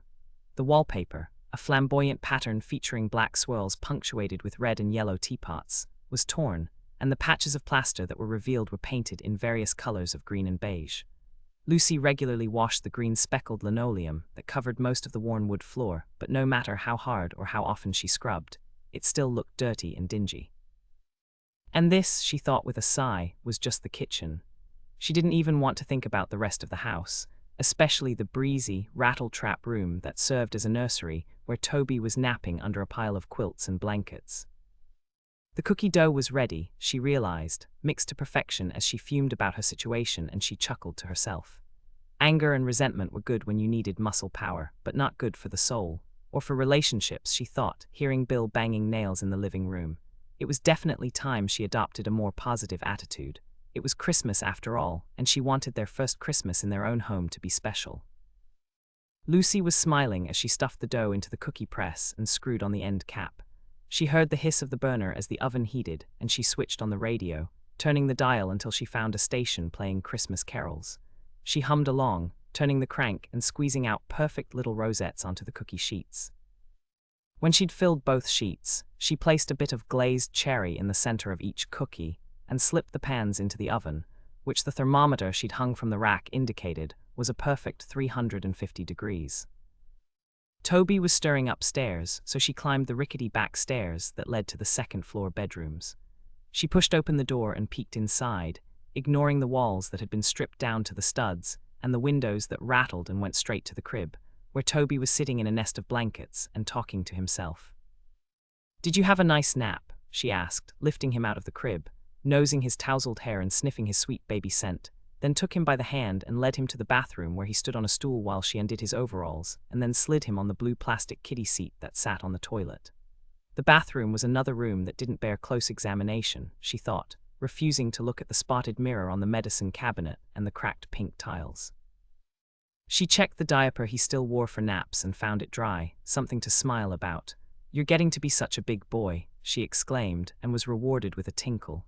"You went in the toilet, just like Mommy and Daddy." Finished, he raised his arms and bounced in the seat. Lucy slid him off and stood him on the floor where he squirmed and wiggled as she pulled on training pants and hooked his overall straps. At the second click, he bolted shoeless for the door, and she grabbed him by the back of his Oshkoshes.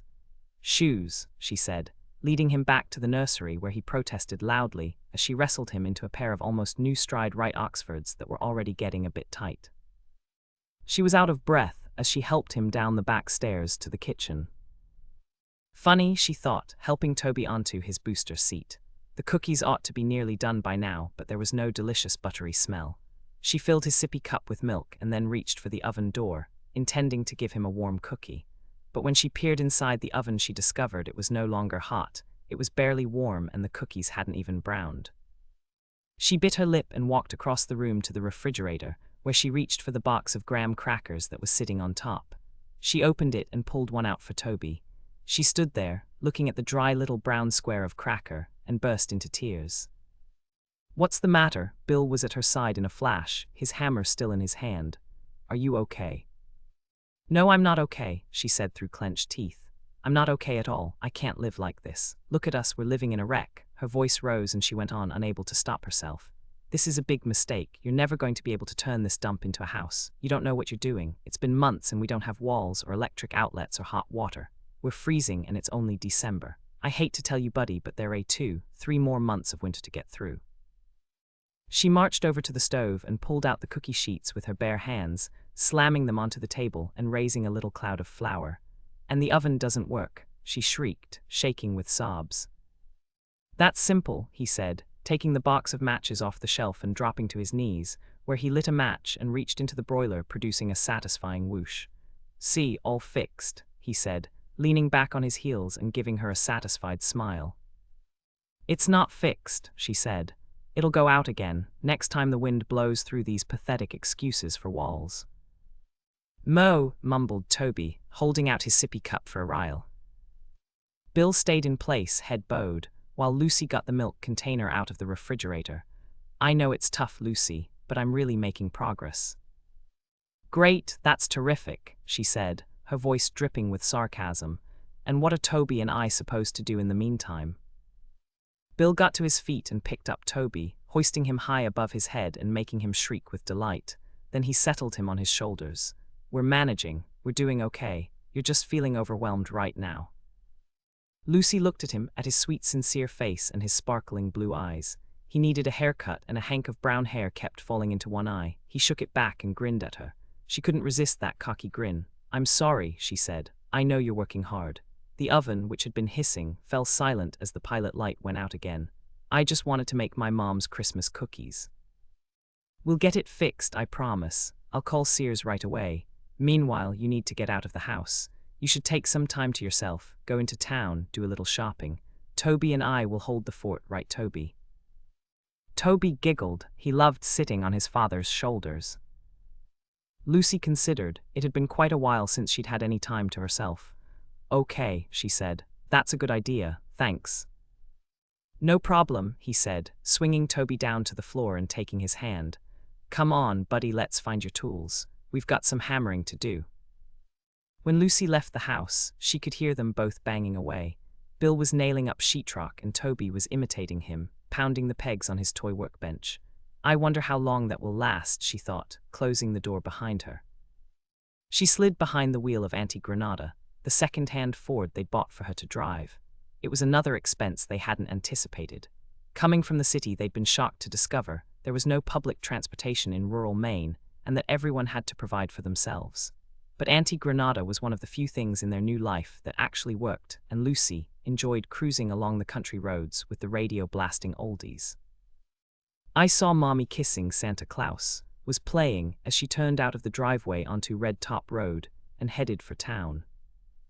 But where to go in town, she wondered, as she hummed along to the tune. There was no Bloomingdale's in Tinker's Cove, just a quaint little country store called Country Cousins that sold duck boots and rugged plaid shirts and corduroy pants. They had nothing at all for children, and only a few decidedly unstylish items for women. Definitely not the sort of place you went to spend your mad money.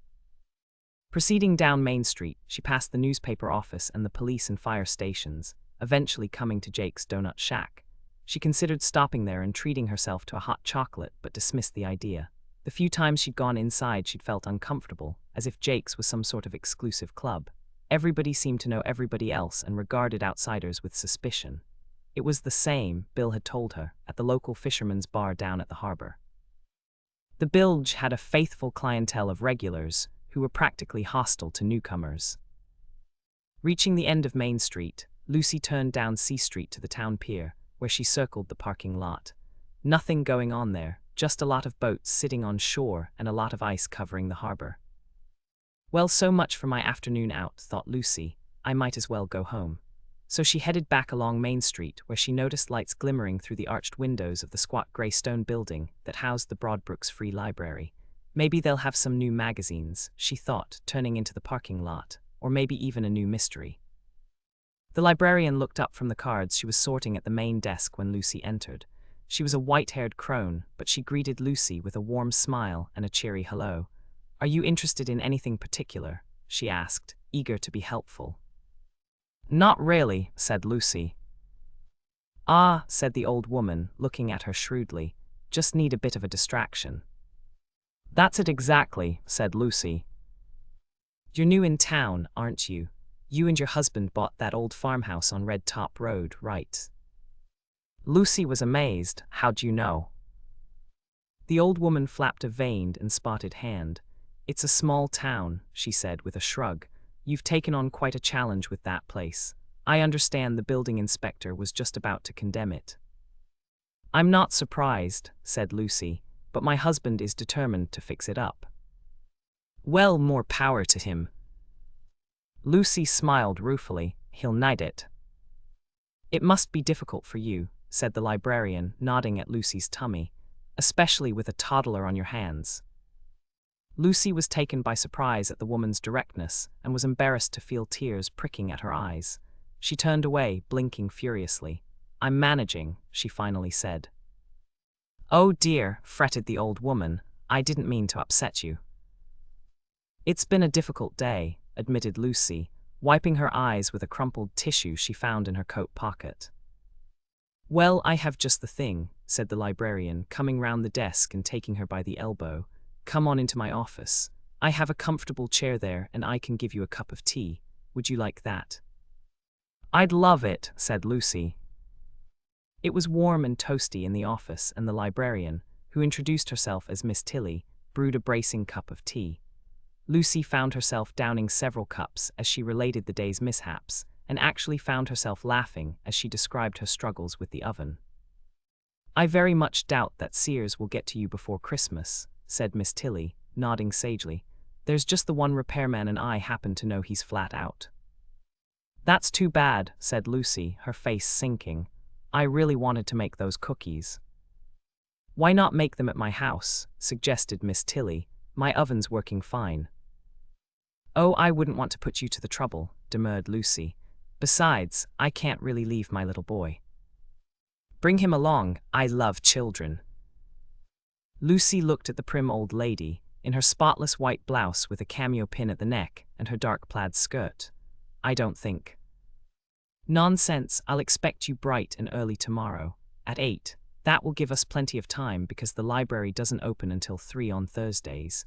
She peered at her through her wire-rimmed glasses. "You know where I live." Lucy suddenly felt inadequate. "I know I should, but I'm afraid." "No reason you should know, you just moved here. I'm on Parallel Street, which is aptly named because it's parallel to Main Street at the corner of Elm. Do you know it?" "I do," said Lucy.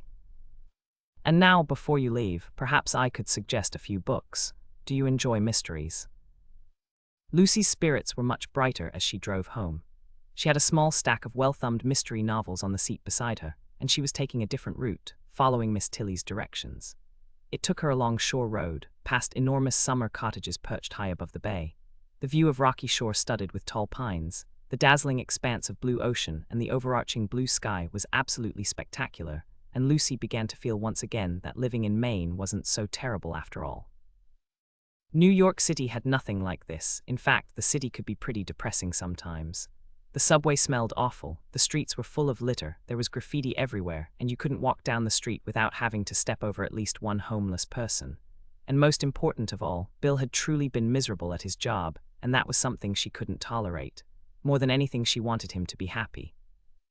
Coming to the end of Shore Road, Lucy turned onto Packet Road, which Miss Tilly assured her would eventually lead her to her own Red Top Road after she passed a cluster of houses. Lucy was exploring this new territory with interest, and when she noticed a sign advertising a yard sale, she impulsively pulled off the road and followed the hand-drawn arrow down a narrow dirt track of a driveway, eventually coming to a stop in front of a ramshackle log cabin. With a sagging porch and broken windows patched with cardboard and rags, it seemed to be in even worse shape than her house. Undaunted, she turned off the ignition and got out of the car, eager to see what bargains she might find. Lucy had discovered soon after moving to Maine that yard sales offered the biggest bang for the buck, and a buck was just about all she had to spend. You never knew what might turn up. Maybe she'd find a present for Bill, or a toy she could recycle for Toby. He wouldn't mind if it didn't come in a box, brand new. But this yard sale didn't really deserve the name. There was only one small card table of household goods, with a carton beneath, and the items for sale verged on the pathetic. A stack of empty margarine tubs, a plastic ice cube tray, a few tattered copies of Family Circle magazine, and a plastic Christmas wreath that had faded from green to beige.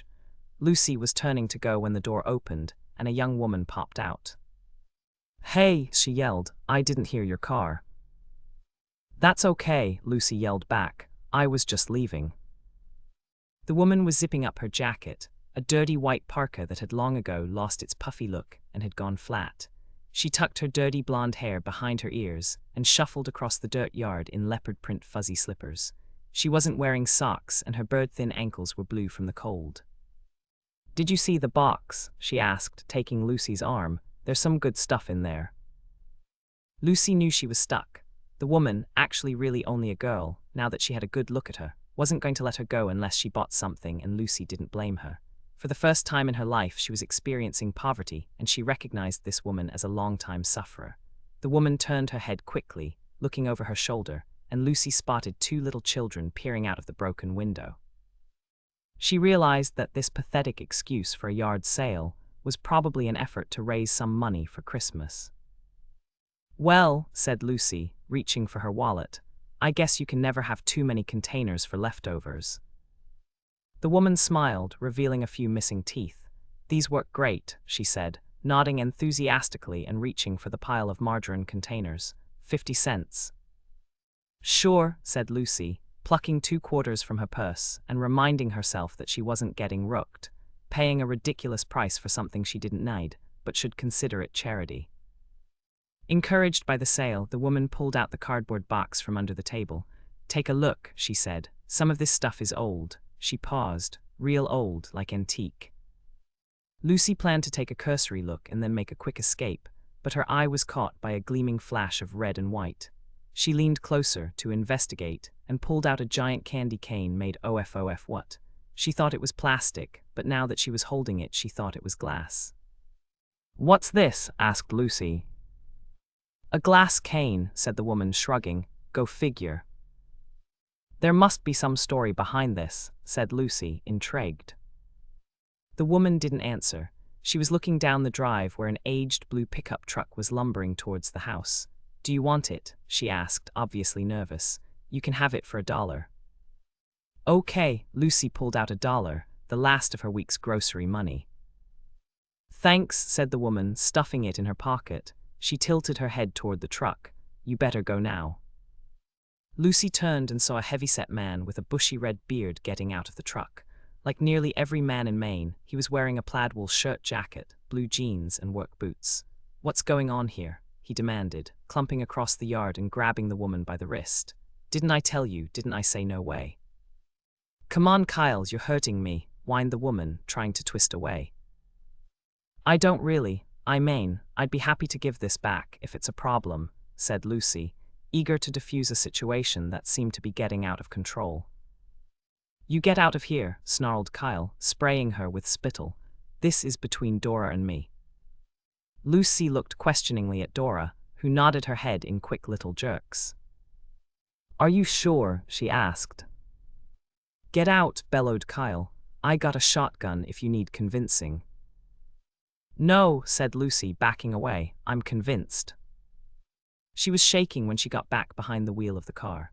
She started the engine and backed around, catching sight of Kyle and Dora in the rearview mirror just as Dora broke free of his grip. Kyle raised his hand, and for a minute Lucy thought he was going to hit Dora, but instead he turned and waved at her, giving her a big gap-toothed smile. Lucy stuck her hand out the window and waved back, signaling that she'd gotten the message. Everything was cool. He wasn't abusive, not at all. She just witnessed an unfortunate misunderstanding, and the sooner she forgot all about it, the better. It was none of her business, was it? Or was it? Lucy wasn't sure, as she bounced down the dirt track. She was certain Dora was a victim of domestic abuse, but she hadn't seen enough to go to the police, and she doubted there was much they could do in any case. From what she'd read, most abused wives declined to press charges against their abusers for fear of even worse violence in retaliation.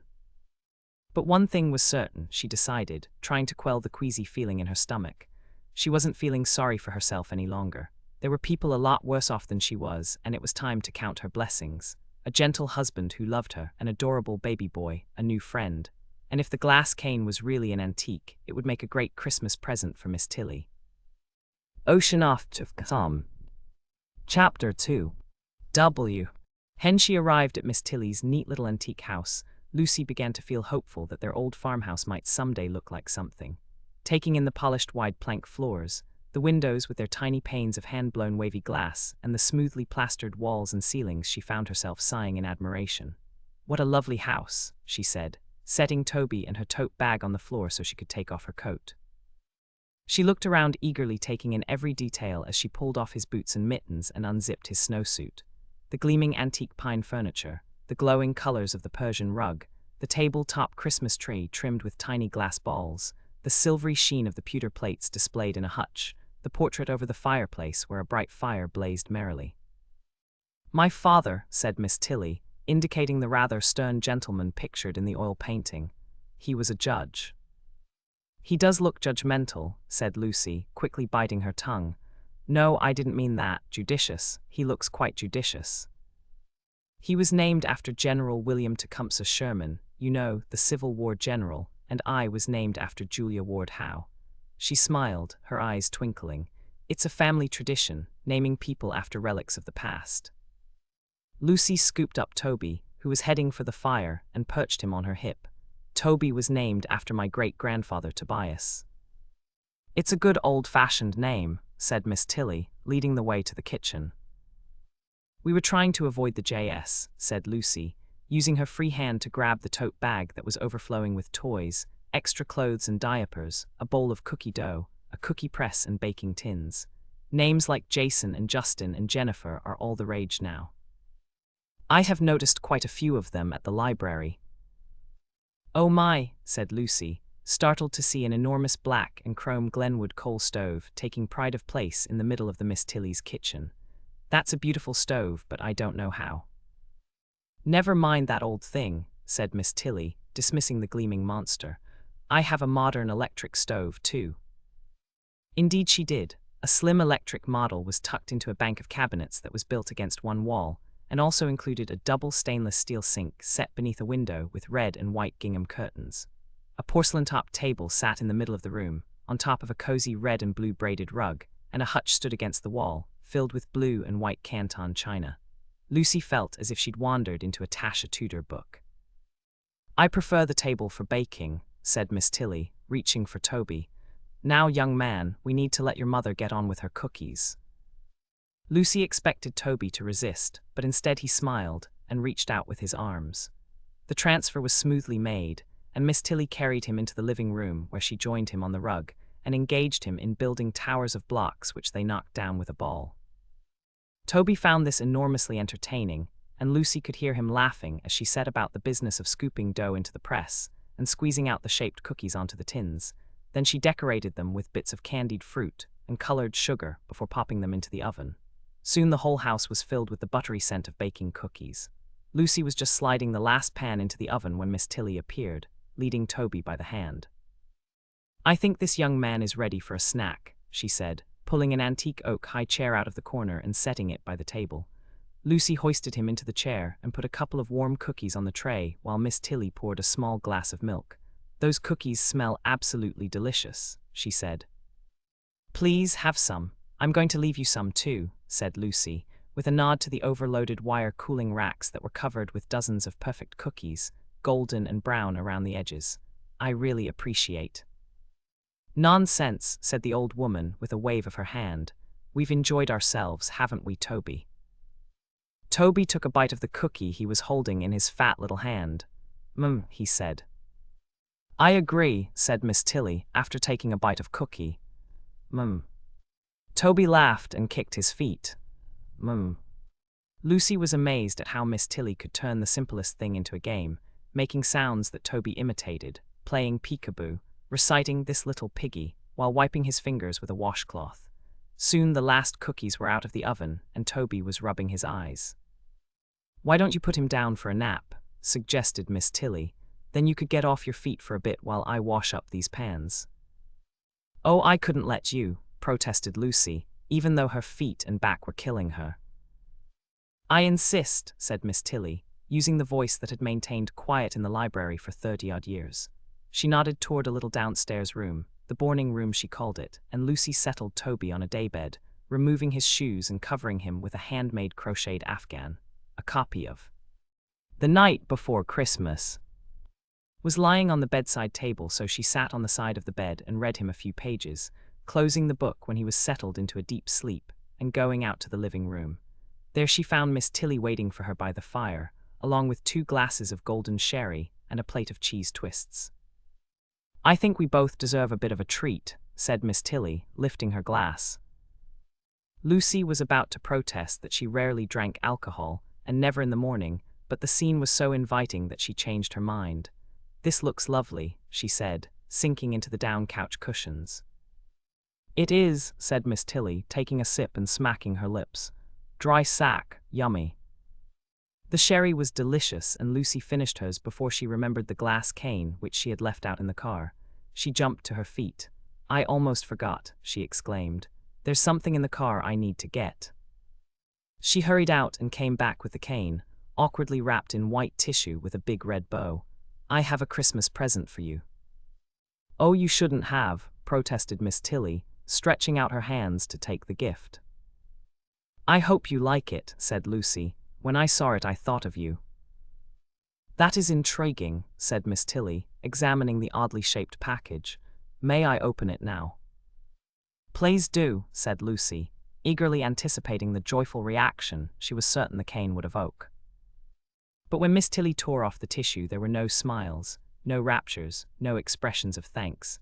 There was only shock and stunned silence as a single tear traced a path down the old woman's wrinkled face until it reached the corner of her mouth, and she quickly licked it away with a flick of her tongue. Lucy was dismayed at her reaction. I didn't mean to distress you, she said. Forgive me, she said, as if coming out of a trance. I was just overcome. This is wonderful, so thoughtful of you, an antique glass cane. I'll take it back, I'll get you something else, said Lucy. A bottle of dry sack came to mind. It would be expensive, but at least she could be sure Miss Tilly would enjoy it. Not at all. Miss Tilly got to her feet and laid the cane on the mantel. This is remarkable, a wonderful find, and so festive. Her voice became soft and reflective. I haven't seen one of these in years. So you know what it is, you've seen one before. Oh yes, there used to be a glass factory in town many years ago, and canes like this turned up frequently. But of course they're fragile, and I suppose a lot of them got broken and now they're quite rare. This one is a real find. She looked at Lucy. Do you mind telling me where you got it? Lucy blushed, embarrassed. Actually, well, it was at a yard sale. A yard sale, mused Miss Tilly, reaching for the sherry bottle. Would you like a bit more? None for me, I have to drive home, she said, watching the old woman refill her glass, setting the bottle on the table beside it. Where was this yard sale? Asked Miss Tilly, emptying the glass of sherry and refilling it. Out on Packet Road. Ah, she said, nodding. Kyle and Dora, how interesting. That's right, said Lucy, who continued to be surprised at the way Miss Tilly seemed to know everyone in town. Miss Tilly sighed. I suppose I owe you an explanation. Not at all, said Lucy, wishing desperately that Toby would wake up and she could get out of there, away from her embarrassing gaffe and back home. But Miss Tilly was not about to be deterred. It was Christmas Eve, she began, taking another sip. Her eyes had lost their focus and she was looking inward, seeking the past. I was just a girl. I'd been out skating on Blueberry Pond, and when I got home the house was quiet. Very quiet, which was unusual because my mother was an invalid and there were usually people around, a nurse, a cook, a maid. There was always someone in the kitchen, people going up and down the stairs. It was the stairs, you see. She'd fallen down the cellar stairs. Mama was there at the bottom, crumpled in a heap, and there was a glass cane, red and white like this one, on the floor beside her, smashed to smithereens. Horrified, Lucy's hand flew to her mouth. "I had no idea," she said. "Of course not. How could you have known?" Miss Tilly's voice was thoughtful. "Nobody knew, really. It was all kept very quiet. Papa didn't want people to know the details, that Mama was wandering about the house as if nobody was taking proper care of her.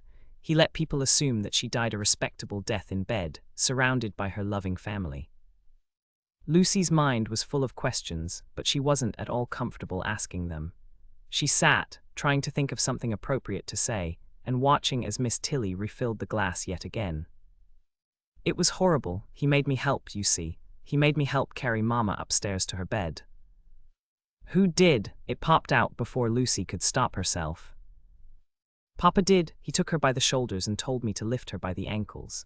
He said she couldn't be very heavy, not after being sick for so long, but she was heavy. We kind of bumped her up the stairs, 2 long flights. And then he sent me back downstairs to sweep up the glass and tidy the basement while he put her in a fresh nightgown and tied her hair with a ribbon and tucked the covers around her, folding her hands around a Bible and laying them on her chest." Miss Tilly looked her straight in the eye. Then he called the doctor. Lucy found her eyes going to the portrait over the mantel. The stern, righteous man pictured there suddenly didn't look quite so respectable. That gleam in his eye, was it the light of truth and justice, or was it something more sinister? Lucy thought of her own great-grandfather Tobias. He wore flannel shirts and khakis in the house, where he spent his days reading and watching baseball on TV from his armchair in the living room and making wooden furniture in his basement workshop. But he never went outside in such casual clothes. He put on a starched white shirt, a dark suit, shiny black shoes, and a hat for the short walk down the street to buy the newspaper. "Times change," said Lucy. "When I was a little girl, I wore white gloves to church, and my great-grandfather wouldn't go out of the house without a hat." Miss Tilly nodded. Straw between Memorial Day and Labor Day, felt for the rest of the year. "Exactly," said Lucy, smiling. "So it's not surprising that your father would want to protect his family from gossip. Every funeral's the same. Everybody wants to know all the details. Did she smoke? Was it expected or was it sudden? Did she suffer? I can see why he wanted to keep some things private. He wanted to preserve your mother's dignity, even in death." "Oh, I don't know about that," said Miss Tilly. "Mama rarely got out of the house except to go to church on Sunday even before she got sick. She may have looked like a fine lady then, in her silk dress and her flowery hat, but at home she worked like a slave. Everything had to be just so for Papa. She even ironed his morning paper before he read it." Lucy had never heard of such a thing, and her eyebrows shot up. "Oh yes," continued Miss Tilly. "He had to have fresh linens on his bed every night, fresh towels every day, starched napkins in those shirts of his." She rolled her eyes. "The slightest little wrinkle, even a pucker from the iron, and he'd have a fit. My goodness, the hours my poor mother spent at the ironing board. There was no permanent press then, and if there had been, Papa certainly wouldn't have allowed it. When I think of her before she got sick, I think of her standing at that ironing board, her sleeves rolled up and her hair falling down, her face shiny with sweat. She didn't have any household help. Not until she got sick." "I wouldn't be surprised if she got sick on purpose," said Lucy, attempting a joke. Miss Tilly's eyes widened. "Oh no, she would never do that. It was the doctor who insisted that she needed bed rest, and even then she would try to get up and make sure everything was just as Papa liked it." "Perhaps that's what she was doing the day she fell," said Lucy. "She was probably weak and collapsed." "An accident." Miss Tilly looked at her empty glass and reached for the bottle, sighing when she realized it was empty.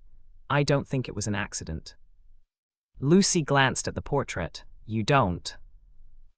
"There was a tense atmosphere in the house that morning. That's why I went skating. I wanted to get out." "Did they have an argument of some sort?" asked Lucy. "No, I never heard them fight, but I'd know that something was wrong. Papa would be very abrupt, his tone would be very sharp, and Mama would watch him anxiously, as if she were afraid of him." "Oh dear," said Lucy, remembering the scene she'd witnessed the day before, with Kyle and Dora. "I've always suspected that Papa pushed her down the stairs." Lucy gasped. "That's a terrible thing to think about your father," she finally said. "Yes, it is," agreed Miss Tilly, looking up at the portrait. "I loved him, I still do, but every time I look at that picture I have the same dark suspicion. If only I could know for sure what happened that day." Lucy thought of the book she was writing, Josephine Tay's Daughter of Time, about a British police inspector who attempts to solve the 15th century murder of the little princes in the Tower of London. "Maybe we can try to solve the mystery," she said, "just like Inspector Grant." "I thought you'd like that book," said Miss Tilly, "but it's fiction, this is real life." "But that mystery was hundreds of years old. Your mystery is much more recent." "But the princes and Richard Roman III were historical figures. Things were written about them. There were documents and books. A lot of which was propaganda put out by Richard's enemies. And a lot of it was written quite a bit later, long after anyone who might have known the truth was dead," agreed Miss Tilly. "Which is not the case here," said Lucy. "You were on the scene." "But it's been so long," said Miss Tilly. "Why don't we give it a try?" coaxed Lucy. "You might be surprised what you remember." Whodunit. Chapter 3. Miss Tilly sat primly on the little Victorian sofa with her ankles neatly crossed and gazed out the window, collecting her memories. "Papa was a terribly difficult man to live with," she began, rubbing the knobby knuckles of one age-spotted hand with the other. "He was always conscious of his position as a judge and believed his own behavior, and that of his family, had to be above reproach." "That's understandable," said Lucy, with a little smile. "If a judge is going to enforce the law he has to obey it, right? Otherwise he'd be a hypocrite." "This went beyond obeying the law," said Miss Tilly, speaking slowly, her gaze turned inward. "It was as if he believed he had received the rules for acceptable behavior from a higher power, rather like Moses receiving the 10 Commandments." She gave a small, rueful smile. "Only there were a lot more than 10, and Mama and I and my sister Harriet, she was named for Harriet Tubman, had to follow them to the letter. We all rose at 6, except for Mama who got up earlier, and we had to be washed and combed and dressed, with our beds made and our rooms tidied before breakfast, which was served in the dining room at 6:30 sharp." She looked at Lucy. "From time to time, Papa would conduct a surprise inspection, and oh dear, there was such a fuss if a slipper was left lying on the carpet or the windowsills were dusty." "What sort of fuss?" asked Lucy. "My mother says her father used to spank her with a hairbrush." "Nothing like that, no hairbrushes. It was worse, really. We'd have to listen to a long lecture on irresponsibility and wickedness and ungratefulness, and by the end I would feel absolutely worthless. And of course, there'd be no breakfast for the sinner who would have to remain in her room to reflect on her crime until Papa decided, or remembered, to let her out." "He locked you in your room?" "He didn't have to. We simply didn't dare leave until we'd received permission." Lucy, an only child who had always been able to convince her father to grant her every wish, found this hard to understand. "And what about your mother? Did he treat her like that too?" "Oh yes, if Mama failed to live up to his expectations he would scold her too." She shook her head. "Looking back it all seems ridiculous. A piece of burnt toast was treated as if you'd burned down the house. It was all out of proportion, but we were so cowed we didn't realize it, except for Harriet. She was always more rebellious than I and refused to give up her friends from school. Papa considered them unsuitable companions, even when he threatened to send her away to boarding school. She was convinced that he was too miserly to pay tuition, and she was right. Papa predicted she would come to a bad end, and I guess she did, at least in his book. She ran away with a young man Papa did not approve of. He was a labor organizer and a big supporter of Franklin Delano Roosevelt, and of course Papa believed Franklin Delano Roosevelt and his wife, Eleanor, were earthly embodiments of Satan himself." She paused and licked her lips. "Especially Eleanor." "My great-grandfather Tobias thought that too," said Lucy. "What happened to Harriet?" "I'm ashamed to say that I don't know." Lucy was shocked. "You don't know?" "No, Papa disowned her and we never heard from her again." She sighed. "It was a great sadness to my mother. In fact, it was right after Harriet eloped that Mama's health began to fail, and she became bedridden. I suspected she had tuberculosis, and I knew she was terrified of being sent to a sanatorium. That's what they did back in those days. They packed people off to the mountains and hoped the good clean air and lots of hearty food would cure them. Mama didn't want to leave home, so she insisted she had woman troubles, because all you had to do was say that in those days, and everyone changed the subject fast. Lucy couldn't resist chuckling. It's not so different now, at least in my house. Miss Tilly shook her head. No, I don't imagine your home is anything like that. My parents' house was a house of secrets. When you're afraid the truth will get you in trouble, you lie, you hide things. Everything becomes dangerous, even ideas, so you keep them to yourself. That's what happened to us. Mama, Papa, and I became strangers to each other, strangers living in the same house. The baby inside her kicked, and Lucy placed her hands on her tummy. A house of secrets and strangers, she said. Exactly, said Miss Tilly with a little nod. But it all changed when Papa hired a nurse to take care of Mama. He resisted for a long time, but when I fell ill too, the doctor insisted. Papa didn't like the idea, of course, especially when the doctor recommended a nurse who was obviously Italian. As you'd expect, Papa did not approve of anyone whose name ended with a vowel, and he wasn't too keen on the Irish either. Angela De Rosa was her name, and I'll never forget it because she was just like an angel to me, and to Mama, too. She was like a breath of fresh air, so efficient, so caring. You felt better the moment she entered your room, you just did. She was young and pretty and sang to herself as she made the beds and spooned out the medicine. But Papa always grumbled about having to pay a nurse as well as a cook and a maid. Now we're getting somewhere, thought Lucy, mentally adding the nurse, the maid, and the cook to the judge as possible suspects. What was the cook like? Her name was Mrs. Sprout, if you can believe it. Miss Tilly snorted. Helen Sprout. She was no angel, that's for sure. She was big and fat and grouchy, and she slammed around the kitchen, banging pots and chopping up chickens with a cleaver and punching the bread dough and pounding potatoes with a big wooden masher. I stayed clear of her, that's for sure. Were you afraid of her? Miss Tilly reflected. I guess I was, now that I think about it. There was something out of control about her. She was unpredictable, like a human whirlwind. Plates would break, smoke would billow from the stove, the sink would overflow. Things like that were always happening. How was the food?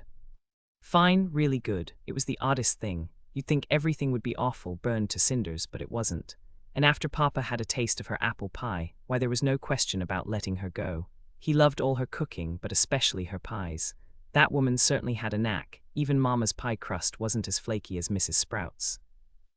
My mother makes good pies, said Lucy, and she's tried to teach me, but mine are never as good as hers. She thought of her father, drifting in and out of consciousness in the hospital, and her mother who was spending every free minute with him and suddenly wanted desperately to talk with them.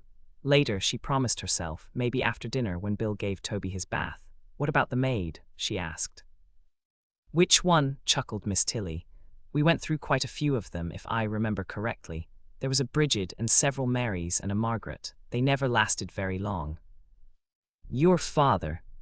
Oh no, he never took any notice of them. It was Mrs. Sprout. She made them work awfully hard, and I think some of them were afraid of Mr. Boot, said Miss Tilly, giving an involuntary little shudder. Lucy's interest perked up.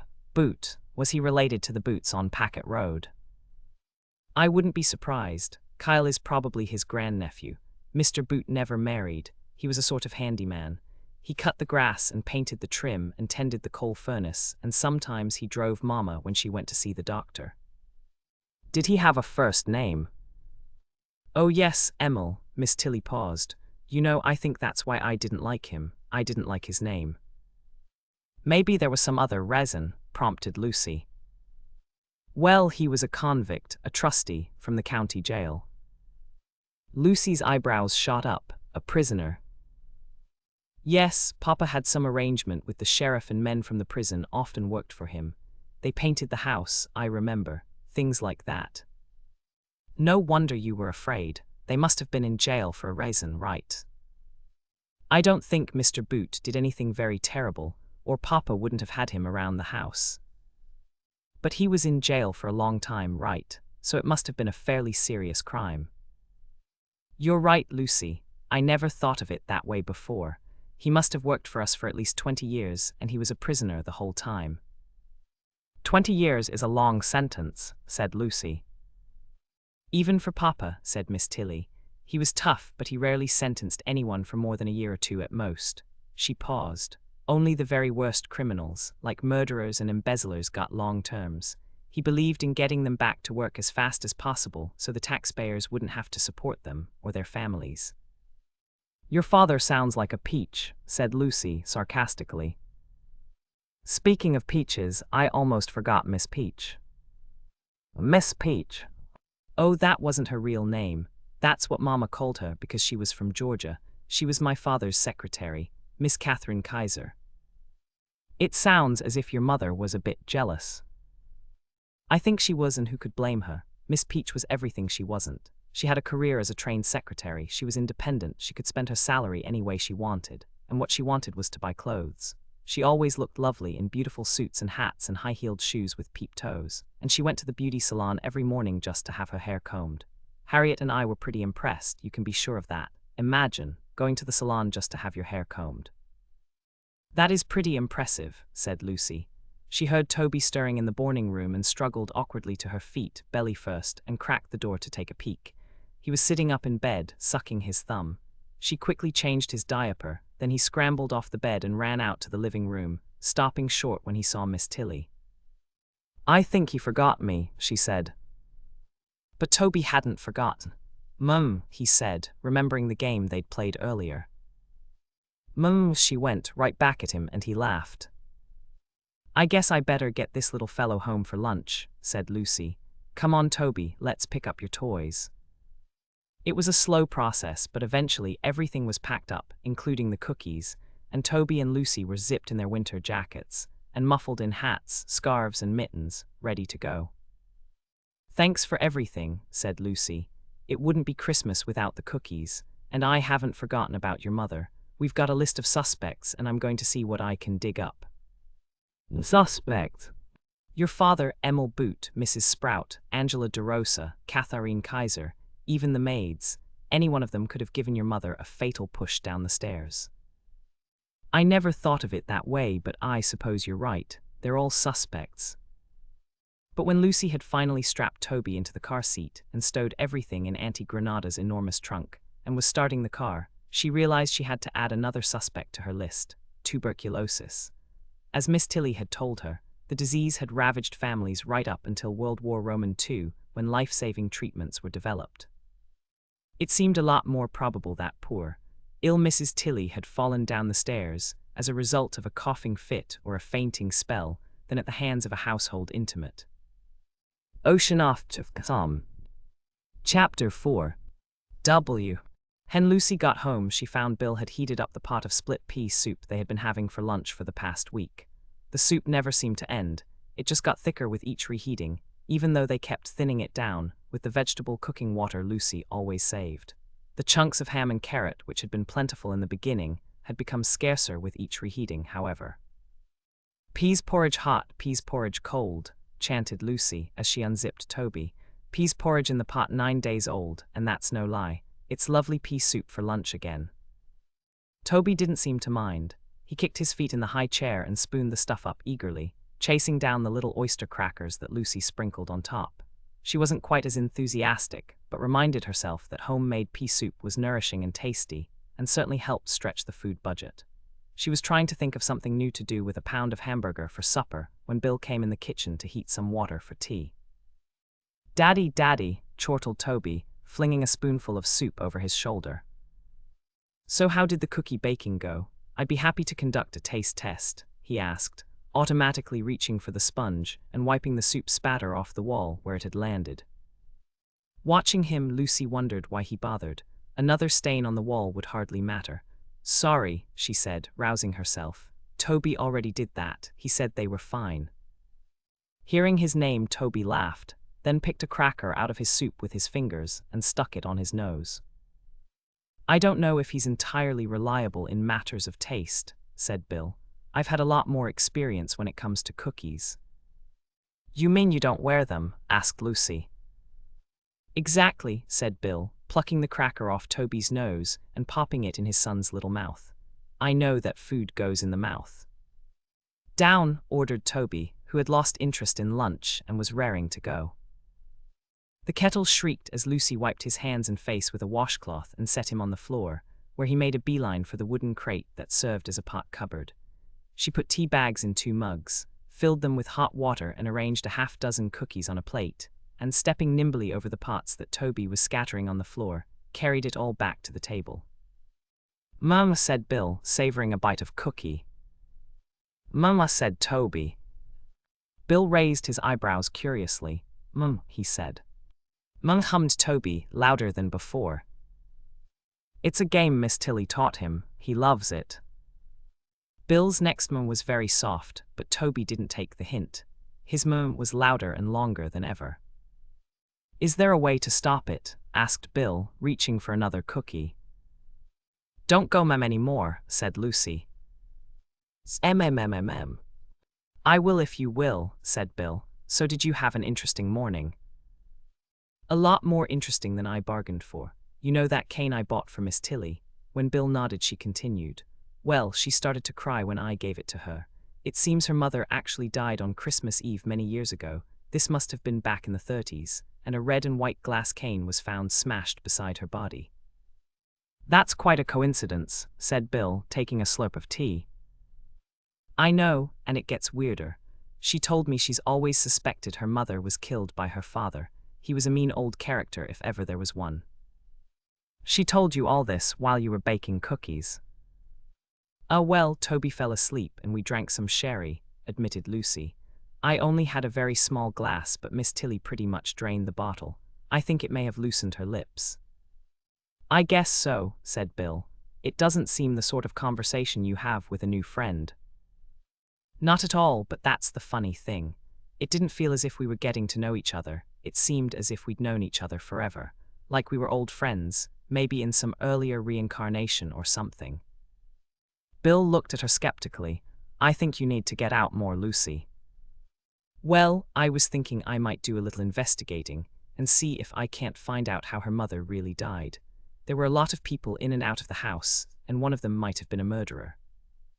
"How are you going to do that? They've probably all been dead for years." Lucy looked down at her empty mug. "I don't exactly know myself," she admitted, "but people don't live in a vacuum.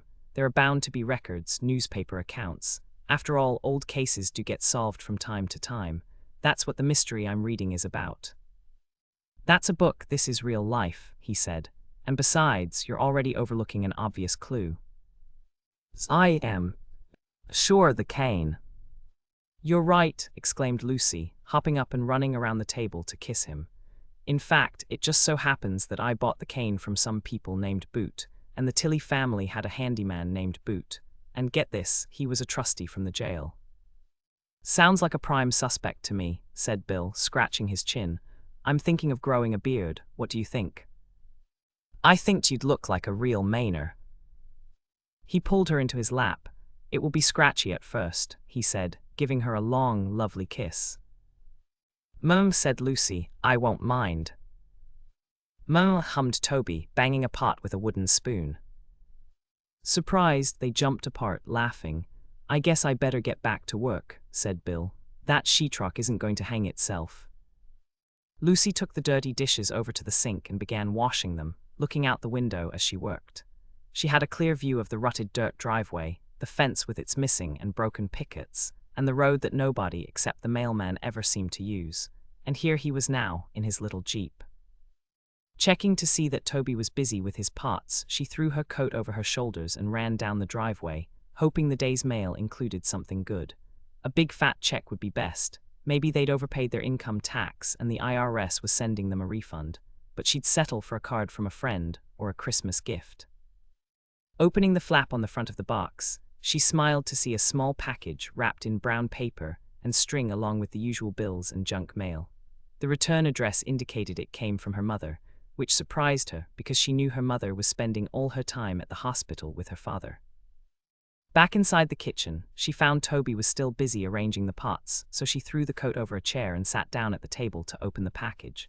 She slipped off the string and paper and found a slim little book, an old and worn copy of O. Henry's famous story, The Gift of the Magi. It wasn't wrapped and there was no card, but she didn't need one. She knew it came from her father. It was his tradition to read the story every Christmas. Now she realized he was sending it to her so she could carry on the tradition. It was his way of saying goodbye. She pressed the musty, brown volume to her chest, and tears filled her eyes. book, said Toby, attempting to climb into her lap. She wiped her eyes and hoisted him up onto her lap. Then she began reading aloud, expecting Toby to lose interest. But he didn't. He was content to sit in her lap and listen as she read the familiar story of Della, who sold her beautiful hair to buy a gold chain for her husband's pocket watch, and Jim, who sold his pocket watch to buy combs for Della's hair. In the end, he had a watch chain and no watch, and she had combs for her hair but no hair to hold them, but they had their love for each other, which was the best gift of all. Finishing the story, she set Toby in his high chair with a sippy cup of juice and a handful of Cheerios and reached for the phone, dialing the number she had learned as a child. Her mother answered. "I got the book, thank you so much." He insisted. "I told him I didn't have time. It's a long bus ride to Montefiore, you know, but he kept after me and kept after me.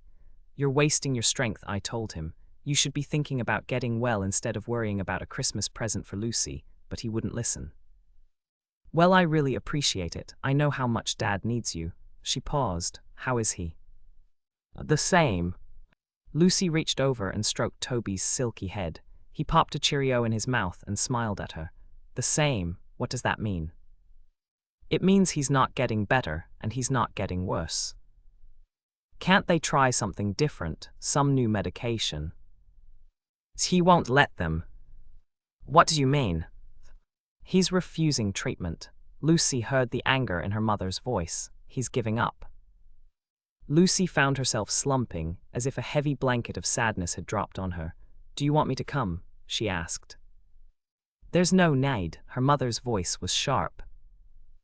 "But if he's dying," Lucy paused, realizing it was the first time since her father became ill that she'd said the word. "If he's dying, I want to say goodbye." "He isn't going to die. I'm not letting him. I'm seeing a lawyer and I'm going to court, and I'll become his guardian, and then I'll tell the doctors to do whatever they can to keep him alive." Lucy bit her lip. "Are you sure that's the right?" "Of course it's the right thing to do. I have to go now." Then there was a click and the line went dead. Lucy wanted to tear her clothes and pull her hair. She wanted to yell at her mother. She wanted to feel her father's strong arms around her one more time, but she couldn't do those things, so she lifted Toby onto his feet, standing him in the high chair, and gave him a big hug. Inside her, the baby seemed to do a somersault. Toby wasn't interested in hugs, and after his long morning nap, he wasn't interested in his usual after-lunch nap. He was interested in banging pots, but Lucy was developing a headache, so she decided to take him outside for a walk around the yard. It wasn't Central Park, with its zoo and merry-go-round, but it did offer fresh air and occasional sunshine. Toby needed a hand getting down the porch steps, but then he was off and running, heading down the driveway. Lucy ran after him, scooped him up and swung him around, pointing him in the opposite direction. He tried to dodge past her, determined to flirt with death in the road, but she blocked him and scooped him up again. "Let's find a ball," she said, and this time he ran for the safer territory of the backyard. As she followed, she thought about her conversation with her mother and tried to sort out her feelings. It seemed to her that through the years she had played out this same scenario many times. She had always felt closer to her father than her mother, but whenever any real intimacy began to develop, her mother would somehow intervene. It started when she was quite small. If Pop invited her to go for a walk down the street to the candy store, her mother would come up with some chore he had to do first, and the little walk would be forgotten. Even when she was in college, she could remember several instances when he called to say he would be in the area on a business trip, and would take her out to dinner, just the two of them, but it never happened. A sudden crisis always seemed to arise. Mom suddenly developed a mysterious ailment, or her car was making a suspicious noise, and he'd have to cut the trip short and return home. Toby had found the ball, a big playground ball, and was running with it. When he got about 10 feet from her, he threw it to her, making a great effort, and she laughed at the sight. He was so cute. She couldn't imagine shutting him out or turning away from him, but that's what her mother had done to her. She'd always felt like a third wheel, like an intruder in her parents' life together, and she'd assumed that was the natural order of things. Now she knew differently. She caught the ball and threw it back, gently, so Toby could catch it. Back in the house, she put a Care Bears tape in the VCR for Toby and set a pot of water to boil, planning to cook macaroni for American chop suey. It wasn't fine cuisine, but it sure stretched a pound of hamburger. While she waited for it to boil, she called Miss Tilly at the library. After thanking her for letting her bake the cookies and minding Toby and giving her sherry, Lucy got to the point of her call. "Do you know anything about the glass cane your mother had?" she asked. "Was it a family treasure?" "I'd never seen it before, nobody had," replied Miss Tilly. "Perhaps it was a gift she was intending to give someone." "I don't know where she would have gotten it. She hadn't been out of the house for months." "Maybe someone gave it to her," suggested Lucy. "She was too sick for visitors by then." "I say," said Lucy. "I'm afraid I'm not being very helpful," said Miss Tilly. "On the contrary," said Lucy, who was beginning to think she was on to something. She might not be Sherlock Holmes, but she could use his method. It was simple logic that if the glass cane wasn't in the house before the murder, and if Mrs. Tilly had no way of obtaining it herself, then the killer must have brought it. Find the owner of the cane, and she would find the murderer. She was explaining this to Miss Tilly when the pot began to steam and the lid rattled. "Oops, got to go," she said, "before the pot boils over." Next morning it was the diaper pail that was demanding attention. Now that Toby was becoming more interested in using the toilet, the pail filled more slowly and had plenty of time to ripen. She sniffed the familiar odor and decided something had to be done. Fortunately, the septic system hadn't been giving much trouble lately. The sink and bathtub drained nicely. The toilet flushed properly without even a hiccup, so Lucy decided to risk running the washer. She filled it with hot water, added detergent and bleach, and dumped in the diapers. The machine chugged and swished, and Lucy enjoyed the sense of virtue that came from knowing she wasn't polluting the planet with disposable diapers. Not that she wouldn't, of course, if she could have afforded them, but that didn't lessen the fact that she had made the ecological choice. The cycle had almost finished, and she was considering running a second load when she heard an ominous bubbling sound in the kitchen sink. She went into the bathroom and discovered the toilet was burping, a sure sign that the cesspool was nearing capacity and needed time to drain. That second load would have to be done at the laundromat. Lucy put the diapers in the dryer and got it going. Then she packed up the dirty laundry, zipped Toby into his snowsuit, and advised Bill not to flush unless absolutely necessary. She didn't mind having to go to the laundromat. It got her out of the house, and she planned to make a second stop at the Winchester College Museum to inquire about the glass factory. A light snow was falling as she steered anti-Granada toward Main Street, passing the large old sea captains' houses that had been built in the town's 19th century heyday. Back then there were huge fortunes to be made at sea, taking ginseng to China and bringing back tea and porcelain and furniture. Those days were gone, but the substantial houses had endured and were decked in holiday greenery, with wreaths and swags and garlands. A few even had decorative arrangements of fruit, pineapples and oranges and apples, fixed above their doors. Continuing on past the community church, she spotted the traditional creche on the lawn and decided to show it to Toby. She parked right in front of the church and climbed the hill to the creche, holding Toby by the hand. Another woman was already there, with a little girl a few years older than Toby. "Hi," said Lucy, "what a charming creche." She wasn't exaggerating. The creche featured a collection of large plaster figures depicting Mary and Joseph, the shepherds and the animals. In a wooden manger filled with straw, a plaster baby Jesus lay with his plump arms and legs in the air. "If that's a newborn baby, Mary is a better woman than I," said the woman. Lucy looked at her, taking in her smartly tailored black coat with padded shoulders, her Farrah Fawcett hairdo, her red lipstick, and her high-heeled platform boots. The little girl was also beautifully dressed, in a red wool coat with leggings and a matching hat that screamed Saks Fifth Avenue's children's department. "Pardon me for saying so, but you don't look as if you're from around here," she said. "I'm Lucy Stone and this is Toby. We just moved here a few months ago from New York." Then she added, "City, just to be clear. Sue Finch, and this is my daughter Sidra. We've been here about a year." She sighed meaningfully. "We used to live in Bronxville, but my husband, Sid, didn't get tenure, so he decided to become a carpenter." "That's too bad," said Lucy, expressing heartfelt sympathy. "My husband wanted to get back to the land and work with his hands. He used to be a stockbroker." "Why Maine?" asked Sue. Bill read an article years ago in Mother Earth News. I think Sid read the same one, so here we are. Sue held out her hands, strangers in a strange land. Lucy laughed. "Look, I have to get going, but would you like to exchange phone numbers? Maybe we could get together for tea and sympathy." You've got a deal, said Sue, scribbling on a piece of paper and giving it to Lucy. Lucy tore off the bottom half and wrote her number on it. Call any time, said Lucy, visualizing the calendar full of empty white squares that hung on the kitchen wall. I will, said Sue. By the way, do you think you could give us a lift to the IGA? My car got a flat and Mike at the garage said it won't be ready before noon. No problem, said Lucy, as they walked down the hill together. Sidra, she noticed, was making faces at Toby, and he was clearly fascinated. But when they got to the car, she was embarrassed by the mess of toys and papers, not to mention the dirty laundry, and began to try to clear the passenger seat for Sue. Never mind, she said, seating herself on top of some crumpled junk mail. But Lucy did mind. She figured her new friendship was over before it began. Who would want to hang out with a slob like her? Lucy had a laundry basket full of neatly folded clothes sitting beside her on the front seat, and Toby was nodding off in his car seat in the back when she pulled into the museum parking lot at Winchester College.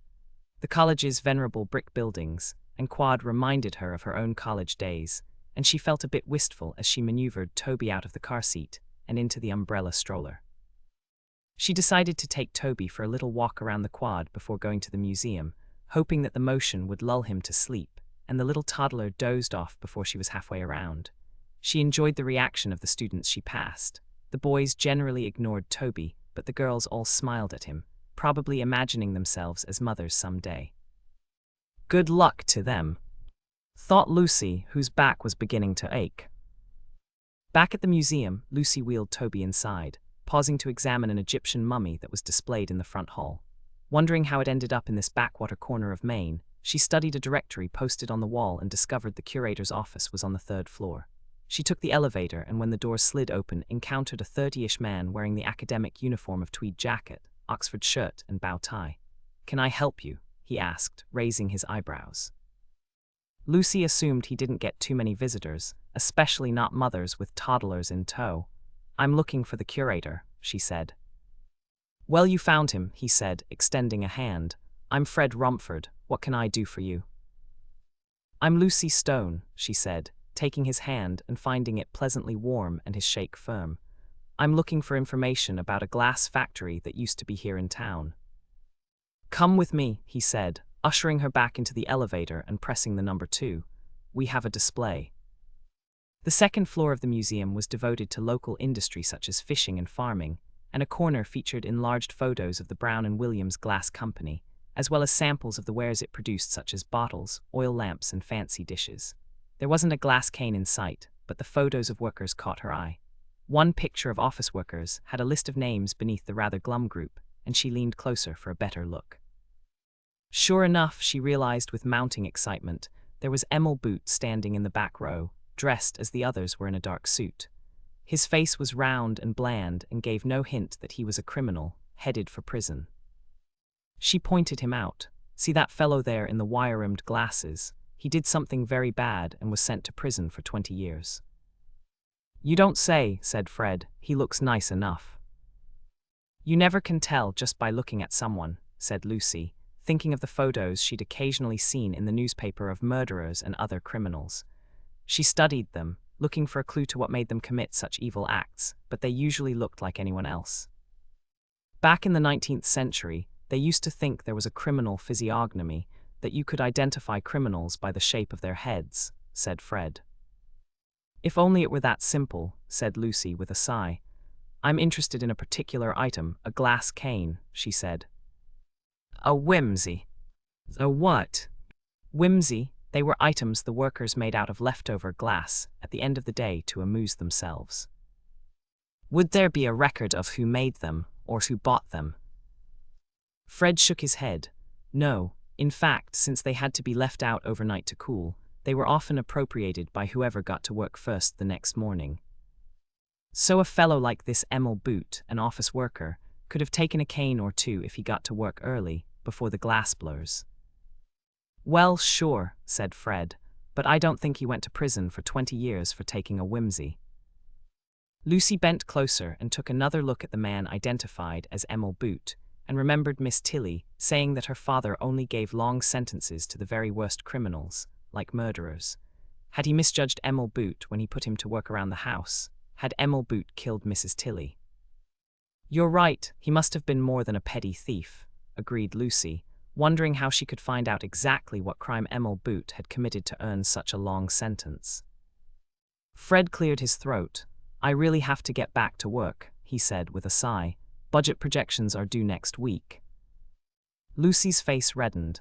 "Oh, don't let me keep you. I really appreciate your help. Is it okay if I look around a bit?" "Be my guest," said Fred, pushing the elevator button. "We don't get too many visitors except for school groups." The doors slid open and he stepped aboard. "Don't miss the mummy," he said. Lucy started to ask how the museum came to possess a mummy, but before she could form the question the doors closed and Fred was gone. "Another mystery," she said to Toby. "This town is full of them." Ocean off to Sam. Chapter 5. Hen they lived in the city. Lucy had always looked forward to the weekend when Bill didn't have to go to work. That meant they could sleep a little later, and then enjoy a leisurely breakfast while deciding what to do with the rest of the day. Sometimes it would be a car trip out of the city, with a stop at a farm stand. Sometimes it would be an excursion to the zoo or the botanical gardens or a museum. And other times they would simply go for a walk, perhaps stopping for a big doughy pretzel or a hot dog from a street vendor. It didn't matter what they did, really, because there was a special holiday feel to the weekend that made it special. But now that Bill worked at home, weekends were just the same as every other day. He couldn't take the time, he said, because there was so much work to be done on the house. And anyway, there wasn't really anywhere interesting to go. Tinker's Cove didn't offer much in the way of culture apart from the library and the museum, and Lucy was already familiar with them. The movie theater was only open in summer. It closed up tight for the winter. There was nature, of course, lots of it. Acres and acres of woods, lakes and ponds, and the endless expanse of ocean. But oddly enough, everybody seemed to take it for granted, and there was very little public access. Hunters roamed the woods, to be sure, but there were few easy trails suitable for family hiking, and most of the shore was privately owned and rocky to boot, except for the little town beach. There was no open expanse for walking, like the beaches she knew on Cape Cod. So here it was, a bright and sunny Saturday morning, and Lucy was sitting at the kitchen table, drinking coffee and leafing through the Pennysaver newspaper, looking for something to do. Toby was by her side in his high chair, supposedly eating scrambled eggs and toast for breakfast. Maybe he would be the next Jackson Pollock, thought Lucy, watching as he smeared the eggs on the tray. "Ready to get down?" she asked, reaching for a washcloth to wipe his face and hands. "No," he shook his head and began chewing on a toast triangle. "Okay," she said, turning the page and studying the things to do column. That's what it was called, but there was precious little that interested her. Goodness knows she didn't need Weight Watchers. She wasn't interested in seeing the new holiday line of Tupperware products. She didn't have money to spend on Mary Kay cosmetics, and darn it all, they'd missed the pancake breakfast with Santa at the firehouse. "Maybe next year," she promised Toby. "We'll keep an eye out for it." Toby rewarded her with a big smile, revealing a mouth full of half-chewed chunks of toast. Not a pretty sight, even if he was her own child. She turned back to the paper, where an announcement for an open house at the Historical Society caught her eye. Maybe someone there would be able to give her some leads on her investigation, especially concerning her prime suspect, Emil Boot. "It says there will be refreshments," she promised Toby, ignoring his protests and removing a soggy wad of toast from his little fist and cleaning him up. "Better save some room for punch and cookies." It was almost 11 when Lucy parked Auntie Granada in front of the Josiah Hopkins house and wrestled Toby out of the car seat. As they walked along the uneven blocks of sidewalk to the open house, she examined the antique house that housed the Historical Society. Built circa 1700, according to a sign next to the front door, the little Cape-style house was supposed to be the oldest house in town. It was named for its builder, Josiah Hopkins, who was reputed to be the first European to settle in Tinker's Cove. The white clapboard house appeared to be quite small from the front, with a low roof set over 2 pairs of windows and a center door, but a series of L's had been tacked onto the back as the family grew and stretched in an uneven line that ended at a lopsided barn. Unsure whether she should knock on the wreathed door or just walk in, Lucy paused on the grindstone that served as a stoop. "I thought there'd be more people," she told Toby, as she hoisted him up and perched him on her hip. She was just about to knock when the door flew open.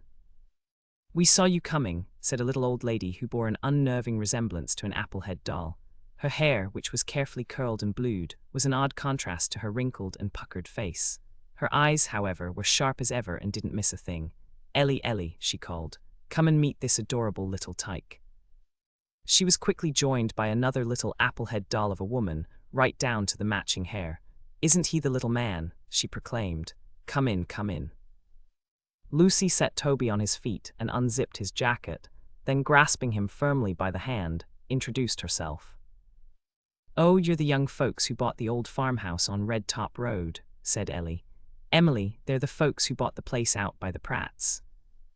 "We're the Miller sisters," said Emily. "We're twins. I'm Emily and this is Ellie." "You can tell us apart because I'm the pretty one," said Ellie, repeating what Lucy suspected was a well-worn joke. Lucy made a quick mental note, observing that Ellie was wearing the pink twin set and Emily was in blue. "Never mind her," said Emily. "We're so glad to welcome you to our open house.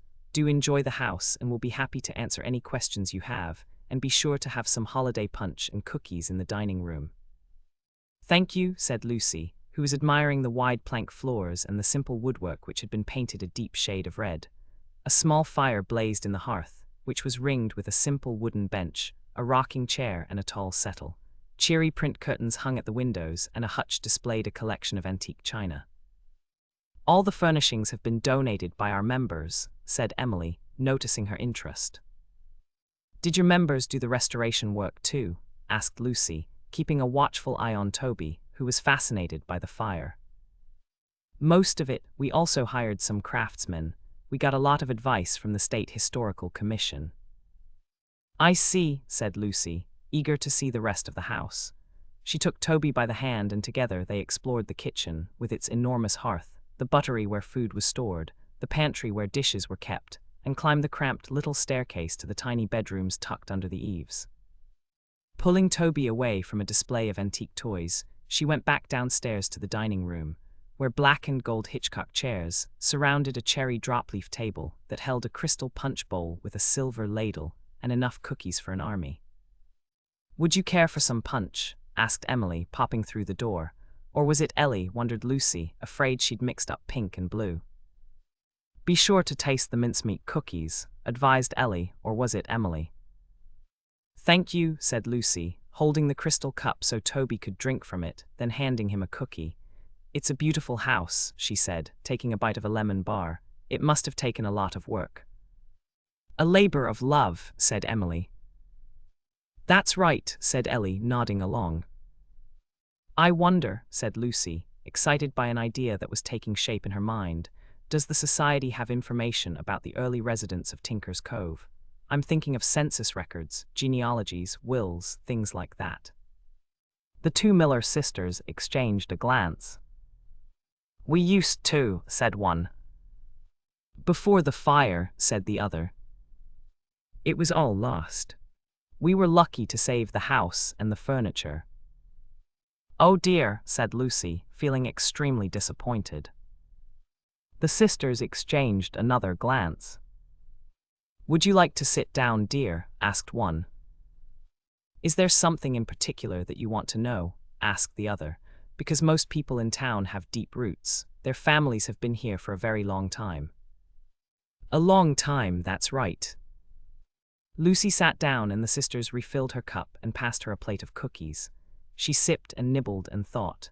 She was reluctant to admit that she was investigating Mrs. Tilley's death, which might or might not have been murder, but she didn't want to pass up this opportunity either. So far, the Miller sisters were her only lead. "Well," she began, "I'm doing some research on a household. Sort of a social history, if you know what I mean. A well-off family and their helpers." The sisters nodded, like that TV show. "Upstairs, downstairs." "Right," agreed Lucy. "I have all the information I need about the upstairs family, but it's the downstairs folks I'm having trouble tracking down." The sisters nodded. "I need information about a man named Emil Boot." They shook their heads. "There's a family named Boot out on Packet Road," said Emily. "Oh, I don't think she wants to visit." "It's them," said Ellie with a sniff. "Oh, I've met them," said Lucy. Seeing the sisters' shocked expressions, she quickly added, "at a yard sale." I'd steer clear of that lot if I were you, said Emily. Oh yes, oh dear yes, chimed in Ellie. She lowered her voice. Kyle's a bit, unpredictable. So I gathered, replied Lucy with a nod. Is there a violent streak in the family? The ladies exchanged glances but didn't reply.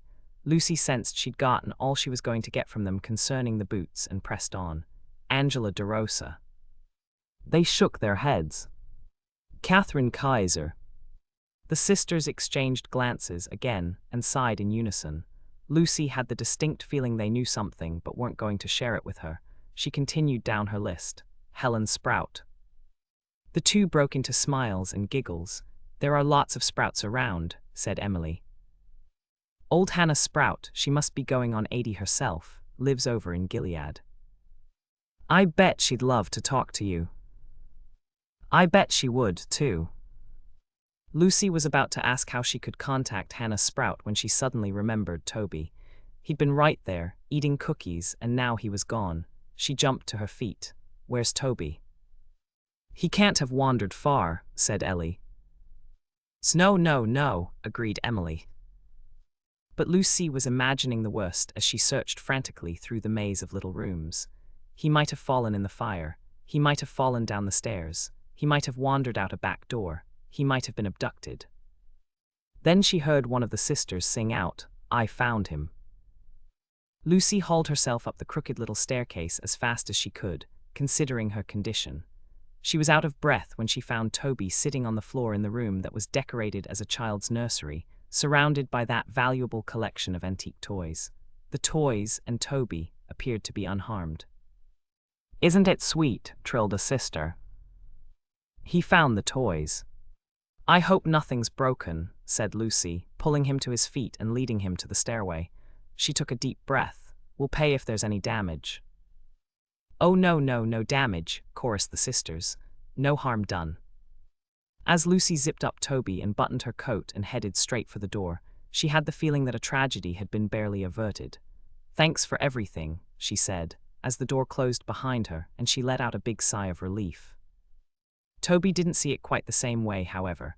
Once outside, he yanked himself free and threw himself on the brown grass, shrieking and kicking his heels in a full-blown temper tantrum.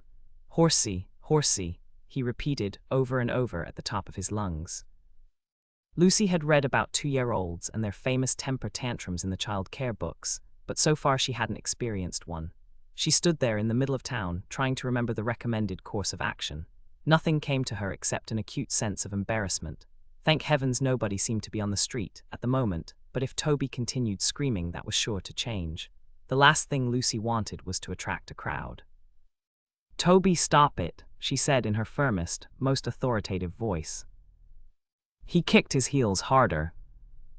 Maybe bribery, the experts discouraged it, but it had been remarkably successful on the few occasions she'd tried it. Toby, stop fussing and be a good boy, and I'll buy you some ice cream. The screams grew louder. It was time to bring out the big guns. Toby, if you don't stop that this minute, I'm going to get in the car and leave you here all by yourself. Not a good idea. The shrieks were now punctuated with hysterical sobs. Lucy felt her cheeks reddening. She felt angry and incompetent and frustrated and embarrassed all at once.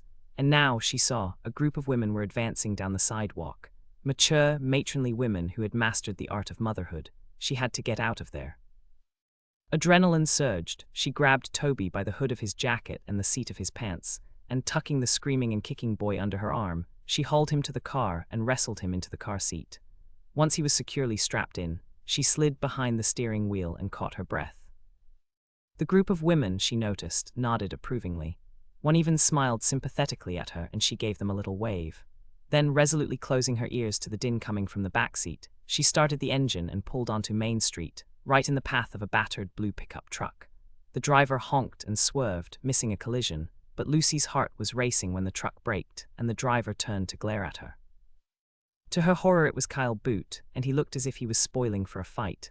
Stomach churning, she rolled down the window and stuck her head out, stretching her lips into a smile. I'm so sorry, she yelled. I didn't see you. No harm done, I hope. He didn't answer, and for a moment Lucy thought he was going to get out of the truck, but instead he slammed it into gear and took off, leaving rubber. Weak with relief, she turned round to face Toby. "It's all your fault," she declared. "How can I drive with you making this racket?" Confronted with his mother's anger, Toby ratcheted up his screaming, which was now punctuated with sobs and hiccups. By now Lucy was sobbing too, and all she could think of was to get home. So once again she gripped the steering wheel with trembling hands and turned on her blinker and checked her mirrors, and very slowly and carefully pulled out of her parking spot. The drive home was nightmarish.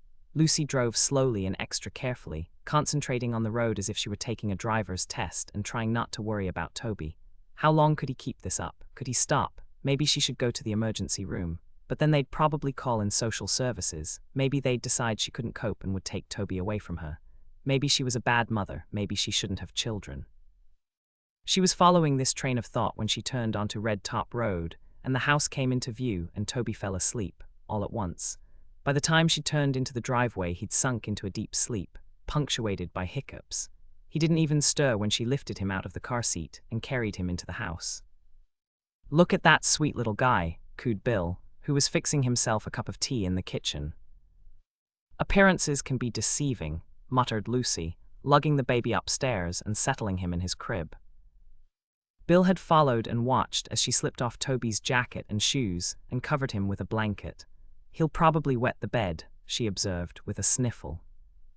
"So what's the big deal?" asked Bill, leaning against the door jamb and sipping his tea. "He's just a baby." "This so-called baby of yours is a monster," snapped Lucy. "You should have seen the tantrum he had, right in the middle of town." "What do you expect?" asked Bill. "He's almost 2 years old and they don't call it the terrible twos for nothing." Lucy suddenly felt very alone. He didn't understand and she didn't have the energy to make him. "I'm tired. I'm going to lie down for a bit," she said. "I was hoping you'd go to the lumber yard for me," said Bill. "I don't ask for much, but I could use a little help now and then, you know. I'm beginning to think I'm a one-man show." Lucy's chin dropped and she turned to face him. "One-man show, is that what you think?" "Well, yeah," said Bill, rising to his full height. "I don't see you pitching in." Lucy stared at him, speechless. "Pitch in yourself," she finally said and marched out of the nursery, across the hall and into the bedroom.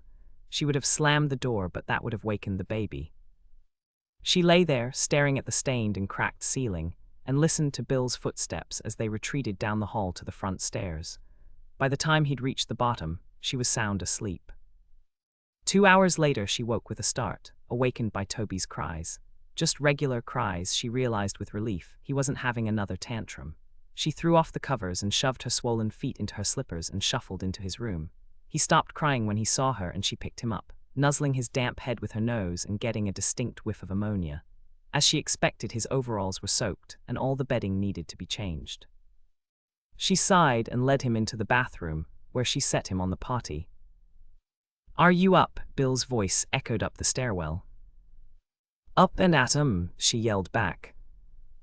"Someone named Sue called," he said. Lucy suddenly felt better. "I got her number and said you'd call back." "Thanks," said Lucy, pulling off Toby's wet overalls. Even his socks were soaked. She sighed. It would be a while before she could make that call. Ocean off to some. Chapter 6. "I don't think this is such a good idea, Lucy," complained Bill. He was standing in front of the mirror in the bedroom and fiddling with a necktie. "I can't believe I wore a tie every day back in the city. This thing is an instrument of torture." "You look very nice," said Lucy, adjusting the tie and giving him a little kiss. "I can't really take the time," he continued. "Why don't you and Toby go and I'll finish insulating the nursery?" Lucy held his jacket for him. "Don't be silly. It's the last Sunday before Christmas and we haven't been to church even once. It will give you some Christmas spirit." "I've got plenty of Christmas spirit," said Bill, slipping his arms into the sleeves. Lucy set her jaw in a stubborn expression. "Well, I want to hear the carols," she said, pulling the jacket up over his shoulders and smoothing it out. "Do it for me."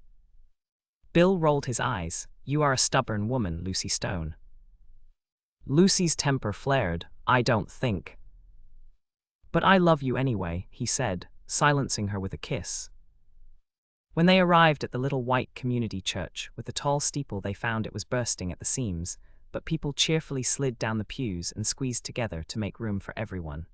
Lucy assumed the crowd was made of folks her mother called Christmas and Easter Christians, people who only came to church on holidays, a group which Lucy had to acknowledge she and Bill had joined.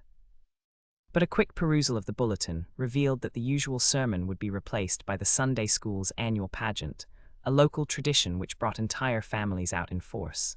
She nudged Bill, who was holding Toby in his lap, and pointed out the notation. "It ought to be really cute," she whispered.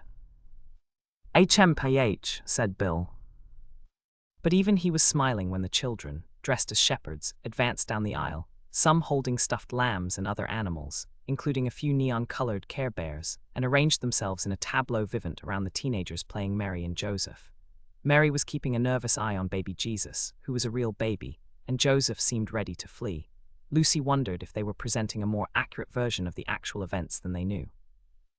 The arrival of the youngest children, dressed as angels in white robes and homemade wings, with tinsel halos, was greeted with coos from the congregation, and everyone joined in singing, "Away in a Manger." Then came the three wise men, a trio of high school girls with fake beards, robes, and turbans made out of upholstery material. Lucy recognized the pattern as one her mother had chosen years ago for a slipcover, accompanied by the singing of We Three Kings, which was followed by Lucy's favorite, Silent Night. When it was over, the entire congregation burst into applause. This was new to Lucy, and an indication that it had indeed been some time since she had been to church, and things had changed while she'd been away. When the service was over, most people trooped down the aisle to the front of the church, where there was a door leading to the parish hall where coffee was served. Bill started to go in the opposite direction, but Lucy stopped him. "Let's get a cup of coffee," she pleaded. "Maybe we'll meet some people." Bill was less than enthusiastic. "Oh, Lucy." She cut him off. "It won't kill you to be sociable, you know," she said, taking Toby by the hand and marching down the aisle. Bill followed, a glum expression on his face. The parish room was crowded, and there was a happy buzz as adults greeted each other and children, still dressed in their shepherd and angel costumes, dashed around and helped themselves to more cookies than was wise before lunch. Appetites would certainly be spoiled, thought Lucy, accepting a styrofoam cup of rather weak-looking coffee. She chose a plain sugar cookie for Toby and looked around for a familiar face. Bill, she noticed, was already deep in conversation with a man she recognized from the lumber yard. She was sipping her coffee and feeling rather hurt that he hadn't thought to include her in the conversation when she saw the Miller twins approaching her. "So nice to see you, Lucy," said Emily. "And Toby, too," said Ellie. "Maybe he can be in the pageant next year. He'll be old enough to be an angel." "He will have to be quite an actor to pull that off," said Lucy, remembering the previous day's tantrum. The two ladies' eyebrows shot up in surprise, then Ellie smiled. "It's a joke, dear," she told her sister. "Just look at that angelic little face." Lucy looked at Toby, trying to see him through another's eyes. He was angelic looking, she realized, with his blonde curls and pink cheeks. "Thank you," she said. "It was a lovely pageant. I really enjoyed it." "They do it every year," said Emily. "It's always the same." "And it's always wonderful," said Ellie. "We were in it years ago." "Ellie got to be Mary," complained Emily. "It wasn't fair." "Emily was supposed to be Joseph," said Ellie. She wasn't happy about it. "No, I wasn't. I got Hannah Sprout to take my place. Oh my goodness, here she comes." Lucy watched as a tall, gray-haired woman in a bright red suit with a Christmas brooch pinned on the shoulder crossed the room. "Good morning, ladies," she said, looking curiously at Lucy. "Wonderful pageant, wasn't it?" "We were just telling Lucy here. Oh, this is Lucy Stone and her little boy Toby." They moved into the old farmhouse on Red Top Road. "Nice to meet you, Lucy. I'm Hannah Sprout." "We were telling Lucy about the time you had to play Joseph in the pageant because Emily wouldn't wear that beard." "I don't blame her one bit," said Hannah. "That thing was scratchy, but my word, that was a long time ago. We were just kids." "Actually, Lucy's interested in the old days," said Emily. "She was asking about your mother." Hannah turned to face Lucy. "Mother, what do you want to know about her?" Toby was pulling on Lucy's hand, so she picked him up and balanced him on her hip. She was beginning to put one and one together. Hannah Sprout, she realized, must be Helen Sprout's daughter. "Was your mother a cook? Did she work for Judge Tilly?" asked Lucy. "She sure did, but why do you want to know about that? That was ages ago, before the World War. I'm doing a bit of research. I'm trying to write a sort of upstairs, downstairs sort of thing. For TV." Hannah's eyes were big. "Possibly," said Lucy, relieved to see Bill coming toward her. Toby was squirming in her arms and her back was beginning to hurt. She greeted him with a big smile, handing over Toby as she introduced him to the ladies. "Are you ready to go?" he asked, perching Toby on his shoulders. "Actually, I'd like to chat a bit more. Would you mind taking Toby outside to play?" "Take him to the general store," suggested Emily. "They have penny candy," said Ellie. "You have to go to Country Cousins after church," added Hannah. "It's the 11th commandment." Bill knew when he was beat. "Okay," he said, nodding at Lucy. "I'll meet you at the car in 10 minutes. "Every mother deserves a break now and then," said Hannah, nudging Lucy. "A break, that's right, a break," chorused Ellie and Emily. "So tell me about your mother," said Lucy. "Did she ever talk to you about Judge Tilly and his wife?" "All the time," said Hannah. "It was so sad, you see. That poor woman," she used to say, "how she suffers." She was talking about Mrs. Tilly, of course. She was very ill and nobody really was taking care of her. The judge was occupied with important matters and the two daughters, well, Mother always said she thought Mrs. Tilly kept her true condition from them, didn't want them to worry or fuss. Not that it did her a lot of good, considering how that wicked Harriet ran off with that labor union fellow, eloped she did, and I don't think she was ever heard of again. But it wasn't until the judge finally hired that nurse that things began to improve. A blessing that was, at least that's what Mother used to say. "Did your mother ever talk about Mrs. Tilly's accident?" "Did she? She talked about nothing else for the longest time. She was devastated, you see, because she wasn't there.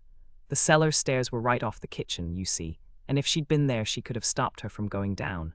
She never would have let her attempt those stairs, not if she was there, but it was Christmas Eve, and the judge told her to go home to her own family." "Was the judge usually that considerate of the staff?" asked Lucy. "Now that you mention it, he certainly was not. He made sure he got every cent's worth he could out of them, and more." Hannah leaned closer. "Mother didn't think much of him," she whispered. Not that she actually came out and said it in so many words, but I got the idea that the judge was having an affair with that secretary of his. Emily and Ellie nodded and chimed in, encouraged by Hannah's frankness. "She was a fast one," said Ellie.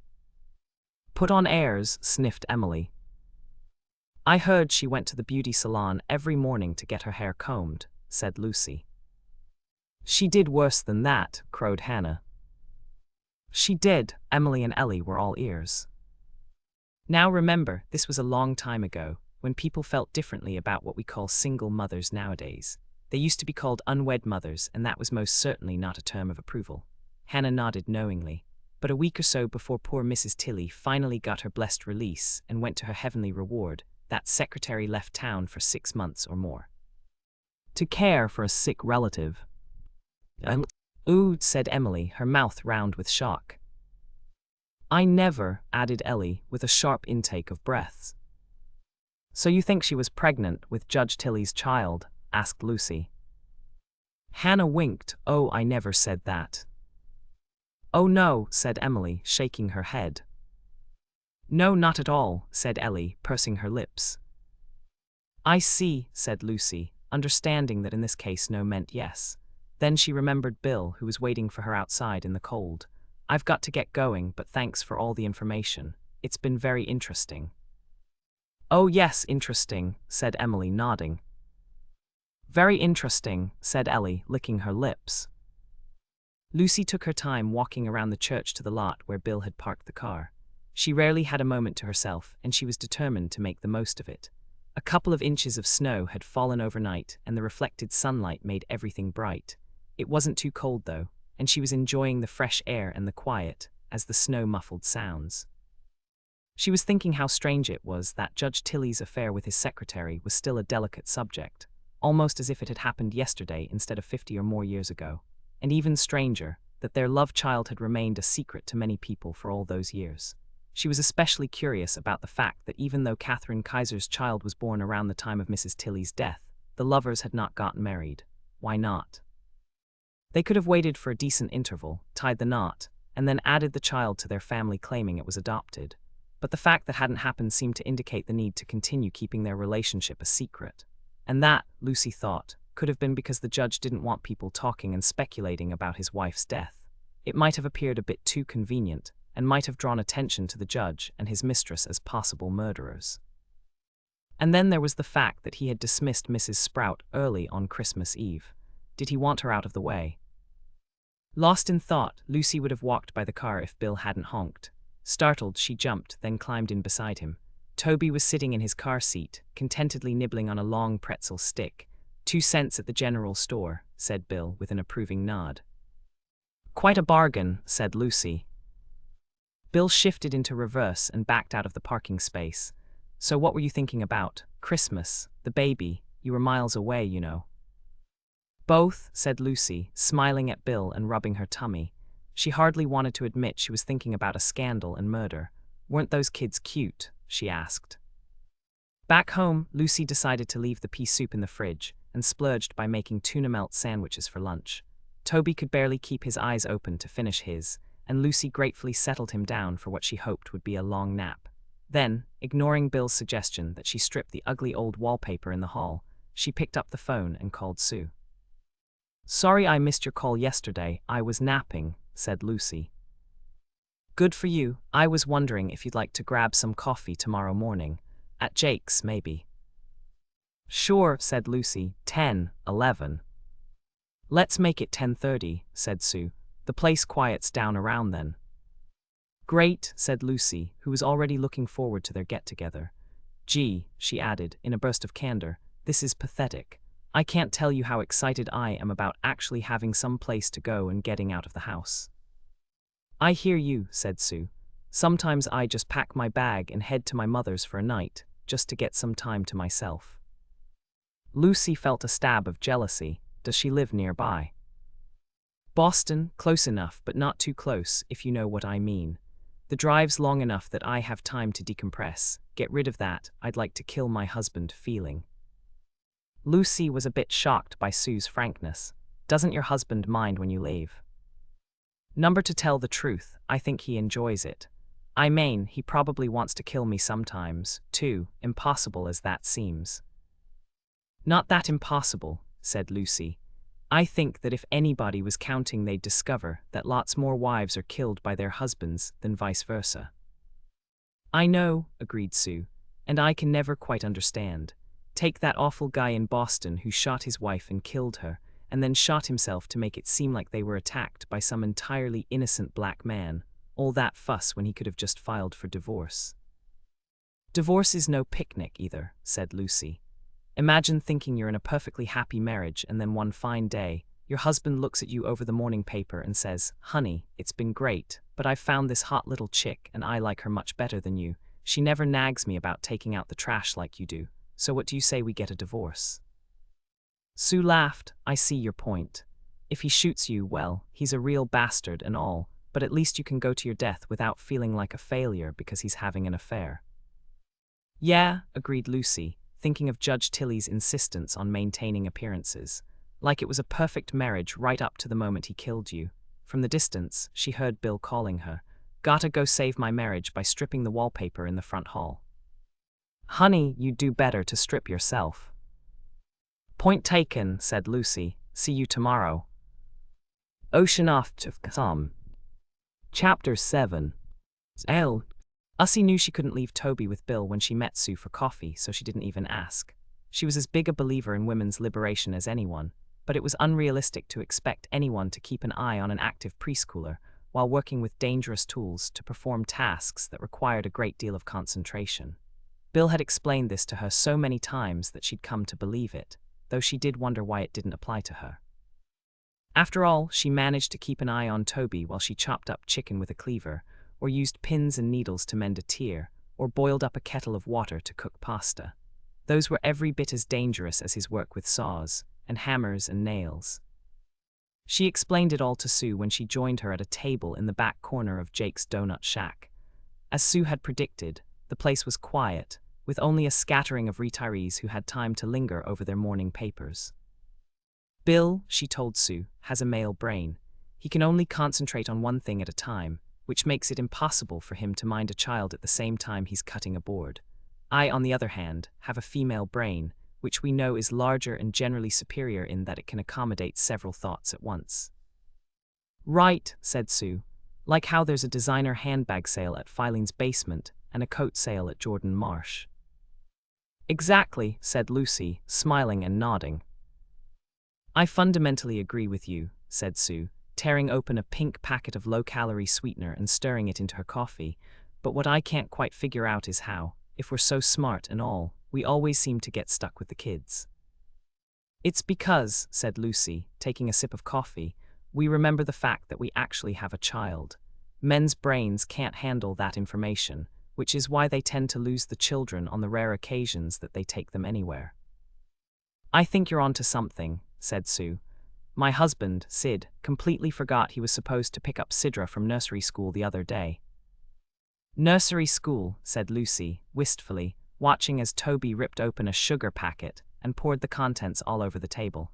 I wish we could afford nursery school. You know, said Sue, setting down her cup, you're not alone. I bet there are a lot of people here in town who need child care but can't afford it. Maybe we could get some sort of cooperative going or something. I wouldn't know where to start, said Lucy, watching as Toby licked his finger and then dipped it into the sugar. For some reason, the repeated licks and dips reminded her of a video she'd seen at the American Museum of Natural History. If he used a spoon, he'd be as smart as a chimpanzee, she said. Sue looked at her oddly. I'm going to talk to some people, see if we can't get some startup money from the Siemens Bank. Maybe the church, maybe the town, even. There's definitely a need here. Toby was squirming, trying to get out of the high chair. I guess it's time to go, said Lucy, reluctantly. We ought to do this again. It's been great to have an adult conversation. Sue smiled. Men don't count, do they? No, said Lucy, grinning. But they are good for killing spiders, opening jars, and heavy lifting. I'll call you, promised Sue. Toby seemed to have lots of energy, so Lucy decided to take him for a little walk before putting him back in the car seat for the ride home. It was a typically gray December day. The temperature was around the freezing mark, and the snow lingered on lawns and was piled alongside the cleared roads and sidewalks. She held Toby's little mittened hand tightly as they walked along Main Street, careful not to step on any cracks, just like in the A. Milne poem. They played the name game as they walked along, naming the colors of cars, the kinds of stores and the items displayed in their windows, the shapes of the signs. But all the while, Lucy's mind was busy mulling over the information she'd uncovered in her investigation. Everything she'd learned so far pointed to two suspects, Judge Tilly himself and Emil Boot. Mrs. Sprout, the cook, was out for the simple reason that Lucy liked her daughter Hannah, and found her account of life in the Tilly household entirely believable. She was also inclined to cross the nurse, Angela DeRosa, off the list of suspects. Nobody seemed to have a bad word to say about her. And then there was Miss Peach, Katharine Kaiser. Nobody seemed to have a good word to say about her, but Lucy didn't have a sense that anybody suspected her of murdering Mrs. Tilly. Lucy was inclined to give her the benefit of the doubt, especially since she'd been pregnant at the time. She found it hard to believe that a woman could be both a creator and a destroyer of life, especially at the same time. But maybe that was a fallacious assumption, she told herself, especially considering Miss Kaiser's self-indulgent and independent lifestyle. But there was an even more compelling reason to cross her off the list. Miss Kaiser had been out of town, purportedly caring for a sick relative, when Mrs. Tilly died. It wasn't long before they reached the library, and Lucy decided to pay a visit to Miss Tilly. She wanted to update her on the progress of her investigation, but she wanted to do it as delicately as possible. After all, a father's infidelity would be a sensitive subject for anyone. Miss Tilly was sitting in her usual spot at the circulation desk when Lucy and Toby entered and greeted them warmly. As far as Lucy could see, there wasn't anybody else in the library, so she could talk frankly. She pulled off Toby's hat and mittens and unzipped his jacket and let him loose in the children's corner, where he made a beeline for the box of toys and began pulling them out and tossing them over his shoulder. Toby, that's no way to play, she reminded him. Never mind, said Miss Tilly. We'll help him tidy up afterward. She leaned forward. How's the investigation going? I'm eager to hear what you've learned. Lucy looked at Miss Tilly, taking in her frail, bird-like shape and her wispy white hair, caught in a bun that barely held together despite an enormous quantity of hairpins. She seemed the very model of a typical old maid, right down to the cameo pin that caught both wings of her starched white lace collar. Suddenly, Lucy wasn't sure she wanted to bring up such a sexually charged topic as Judge Tilly's infidelity. I understand you've been talking to Hannah Sprout, coaxed Miss Tilly. That's right, admitted Lucy, wondering if she was doing the investigating or being investigated. How did you know that? I ran into Emily Miller at the IGA. This is a small town, you know, and all we really have to talk about is each other. It was true. Lucy thought of the social events column in the weekly Pennysaver newspaper that included items such as Mrs. William Mason and her daughter, Mrs. Henry Tubbs, entertained Mrs. Hildegard Wilson and Miss Susan Wilson for tea on Wednesday afternoon, and Mr. and Mrs. James Nesmith recently took a motor trip to Prince Edward Island in Canada, where they visited with Mrs. Nesmith's cousin, Winifred MacDonald. She always read it, finding it oddly fascinating since she rarely recognized any of the names. Well, she's right. I did talk to Hannah Sprout at the coffee hour after church on Sunday. So you're a churchgoer? Inquired Miss Tilly. Occasionally, said Lucy. It was the Christmas pageant. I think the whole town was there. Not me, said Miss Tilly. I'm boycotting. Lucy was surprised. Why? Oh, something that happened a long time ago. I'll tell you about it sometime. Okay, now Lucy was truly flummoxed. She'd been encouraged by the fact that Miss Tilly probably knew all about her conversation with Hannah Sprout, but now it seemed the librarian was setting limits, and she was afraid once again of offending her. Well, she began, blurting it out all at once. Hannah Sprout said her mother thought your father was having an affair with his secretary, and she left town for 6 months because she was pregnant with his child. Lucy held her breath, waiting for Miss Tilly's reaction. Papa always was one for the ladies, said Miss Tilly, smacking her thigh with her hand. He was an old devil. Lucy exhaled. So you're not upset? Not a bit, it just confirms what I always thought. You thought he had an affair with Catherine Kaiser. I thought he was a mean, selfish hypocrite. Lucy couldn't help it. She was shocked. Not knowing quite what to say, she looked across the library to the children's corner, where Toby was pushing a wooden truck across the floor. I suppose the affair could be a motive for killing your mother, she finally said, but why didn't he marry Catherine Kaiser? I expect he thought it would be an admission that he wasn't as pure as the driven snow. The baby kicked and Lucy rubbed her stomach. I can't quite imagine a man turning his back on his own flesh and blood like that and letting somebody adopt his child. I don't think men make the connection between the sex act and the arrival of a child 9 months later. Not unless they're married, that is. Not even then, said Lucy, laughing. Well, you would know better than I can only draw on what I've observed, and my experience as a child, but it seems to me that men throughout history have had remarkably little interest in assuming responsibility for their offspring, especially female and illegitimate offspring. My father always behaved as if Harriet and I were my mother's hobby, like stamp collecting or knitting, and had nothing to do with him. Just then there was a crash and Toby began to cry, so Lucy jumped up and hurried over to the children's corner, where she found Toby had knocked over a tower of blocks which came tumbling down on his head. She picked him up and kissed the boo-boo, a little bruise on his forehead, assuring him that he was all better. When she returned to the circulation desk, carrying him on her hip, Miss Tilly had a cookie waiting for him. She sat down with him in her lap. Miss Tilly beamed at him, tickled his tummy, and gave him another cookie. So where do we go from here? She asked. Well, I guess I better get Toby home for lunch before you spoil his appetite with any more cookies, said Lucy. I was referring to the investigation. Toby leaned back against his mother, chewing on the cookie. Well, said Lucy, I think we can safely eliminate 2 suspects, Mrs. Sprout and Miss Kaiser. Your father sent Mrs. Sprout home on Christmas Eve, so she wasn't there when your mother fell. According to her daughter, she always blamed herself for leaving, wishing she could have prevented the fall. And it appears that Miss Kaiser, vain and wicked vixen that she most certainly was also out of town and otherwise occupied at the time of my mother's death.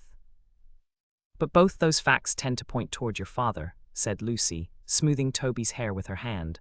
But we also can't eliminate the handyman, Emil Boot, and the nurse. Miss Tilly shook her head. I knew Angela. I simply can't believe she would have hurt a hair on my mother's head, or anyone else's for that matter.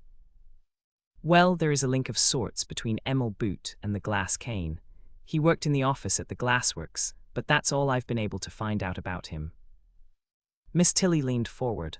I never trusted him, you know. There was something about him, the way he looked at me, that made me afraid. Lucy tapped her chin thoughtfully. The glassworks must have kept records about their employees. Do you have any idea what happened to them when it closed? No, I don't, said Miss Tilly. But I do know someone who may be able to give you some information about Emil Boot. His name is Sherman Cobb. He's a lawyer here in town, and his father was the sheriff who ran the prison when my father was on the bench. I'll talk to him, promised Lucy, but now I've got to get this little boy home for his nap. Toby's eyes were drooping when Lucy buckled the car seat, and she drove as fast as she could, hoping to get home before he fell asleep. She knew from experience that if he dropped off, even for a minute, she'd never get him to settle down for a nap. But as she sped along the route that was already becoming so familiar to her, she found herself thinking about men and women. She and Sue had been joking when they made fun of their husbands' short attention spans, but she sensed that Miss Tilly had a deeper antipathy toward men. Lucy remembered reading somewhere that a woman's relationship with men depended on her relationship with her father. A woman like herself, who had a strong relationship with a caring father, generally had successful relationships with men. Daddy's girls, who had flirtatious relationships with their fathers, rarely found men who measured up. And girls who were abused or neglected by their fathers had destructive relationships with men, or avoided them altogether. It was all pseudo-psychology, she admitted, turning into the driveway, but she thought there was some truth to it, especially in Miss Tilly's case, but it did make her wonder if she could trust the librarian's assessments of Judge Tilly and Emil Boot. She turned off the ignition and turned around to see if Toby was still awake, and that's when she heard the boom and felt the car shake. The noise, she realized, had come from the house. Something had blown up inside the house. Toby was shrieking in the back seat, strapped into his car seat. She was still sitting in the car, hanging onto the steering wheel for dear life, but Bill was inside the house. She didn't know what to do. She hopped out of the car and ran toward the house, then she ran back to the car, afraid the house might blow up with her inside, leaving Toby an orphan. She was standing, flapping her arms, torn between her husband and her son, when the door opened and a puff of smoke blew out, followed by Bill. She ran to him. "Oh my God, what happened?" she cried, taking in his soot-blackened face, singed eyebrows and hair. He was holding his hands out in front of him. The sleeves of his shirt and sweater were burned off and the skin was red and black and blistered. "I tried to fix the stove," he said. "Get in the car," she ordered.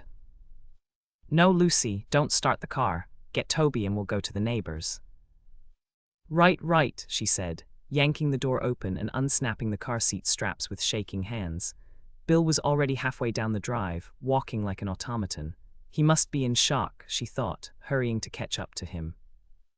They could hear the sirens before they even reached the road. The neighbors they didn't even know must have called the fire department. So they stood there and waited as an engine and a ladder truck and finally an ambulance screamed to a halt in front of their house. 40 minutes later it was all over. Bill's burns were treated and wrapped in gauze, the gas was turned off, the house was vented, and they were given permission to go inside. "You got off lucky this time, believe me," said the fire chief. "The whole house could have gone, you could have been cooked. So if I were you, I wouldn't attempt any more repairs. Leave the gas appliances to the professionals." "Right," said Bill, thoroughly chagrined. "Hugh, that was a close one," said Lucy, surveying the damage. The stove had opened and collapsed like a cardboard box, and everything else in the room was covered with a greasy gray film. That included the ceiling, the walls, the sink and refrigerator, the table and chairs, even the floor, which also had big, muddy footprints. "Like the man said, it could have been worse," said Bill. Lucy remembered that awful moment after the boom, when she didn't know if Bill was alive or dead. "I was so afraid," she said, tears springing to her eyes. "I know," said Bill, enfolding her and Toby in his bandaged arms. I didn't see my whole life go before my eyes, but I did see you, both of you, he said. And at that moment, I loved you so, so much. It was really, really intense. How about now? Asked Lucy. Well, I still love you, but I gotta admit I'd trade you both for a pain pill. I'll call Doc Ryder right away, said Lucy. He can call a prescription in to the pharmacy. When she finished talking to the doctor, Lucy carried Toby upstairs and settled him down in his crib for a belated nap. The tired little boy was asleep the moment his head hit the pillow. Returning to the kitchen, she found Bill staring at the remains of the stove. Lucy, what do you say we give each other a new stove for Christmas? My thoughts exactly, Santa, said Lucy, slipping into her jacket and reaching for the car keys. But next time, try coming down the chimney, okay? Very funny, he said, and hurry back with those pills. An icy drizzle was falling when Lucy left the house and had turned to snow by the time she got to town. She drove slowly and carefully down Main Street, which was slick with icy patches, and observing the signs that prohibited parking in front of the pharmacy, slid into a spot a few doors down. The sidewalk was icy, too, and she was relieved when she made it to the door without falling. Inside, at the prescription counter, the pharmacist greeted her and told her the prescription would be ready in a few minutes. Lucy was tired, so she decided to sit in the waiting area. Turning the corner to the secluded nook that held a few chairs and tattered magazines, she found Dora Boot crouching there with a baby in her arms. Hi, she said, remember me, I bought the glass cane. Dora raised one hand to cover her face as she turned toward Lucy. Hi, she said, mumbling into her upturned collar. Lucy wasn't fooled. It was clear that Dora had recently suffered a severe beating, probably at the hands of her husband. Is everything all right? She asked. Baby's sick, she said, avoiding meeting Lucy's eyes. Doc said he's got to have some medicine. Lucy's eyes fell on the baby, who was lying listlessly in his mother's arms. His face was quite flushed and his hair damp. He obviously had a high fever. And what about you? Asked Lucy. Did you have an accident? Yeah, growled Kyle, suddenly coming around the corner. She walked into a door. I don't think so, said Lucy, leveling her eyes at him. It looks to me as if somebody hit her. Come on, he said, grabbing Dora by the arm and yanking her to her feet. Let's get out of here. But Kyle, protested Dora in a whisper, we haven't gotten the medicine. I'll come back tomorrow and get it, he growled, pulling her toward the door. But the doctor said he needs it tonight, she whispered, even more softly. Shut up, he growled, shoving her. I've had just about enough of you, now get. Bowing her head and curving her body protectively around the baby, Dora obeyed, shuffling down the aisle toward the door in her bedroom slippers. Kyle followed, turning to glare at Lucy, before slamming the door open and leaving. The door had just closed behind them when the pharmacist called out, Boot, and plopped the little bag of medicine onto the counter. Jumping to her feet, Lucy grabbed the bag and raced after them. Running toward the glass door, she could see them standing outside, face to face, on the sidewalk. Dora was apparently pleading with her husband, begging him not to leave without the prescription. Kyle was becoming increasingly frustrated, and Lucy could see him raising his hand, ready to smack Dora on the head, as she pushed the door open and went flying across the icy sidewalk, right into Kyle. Recovering her balance, she watched in horror as he slid in slow motion toward the curb just as a small, gray sedan driven by an elderly woman came skidding sideways across the street. The woman's mouth was an O and her eyes were wide with shock as Kyle stumbled, then momentarily regained his feet, and finally fell beneath the car, which rolled right over him before coming to a stop. Only Kyle's arm was visible. His hand twitched a few times and then was still. Speechless, Lucy turned to Dora, who was still hugging the baby. Thank you, she said, looking Lucy straight in the eyes and taking the prescription.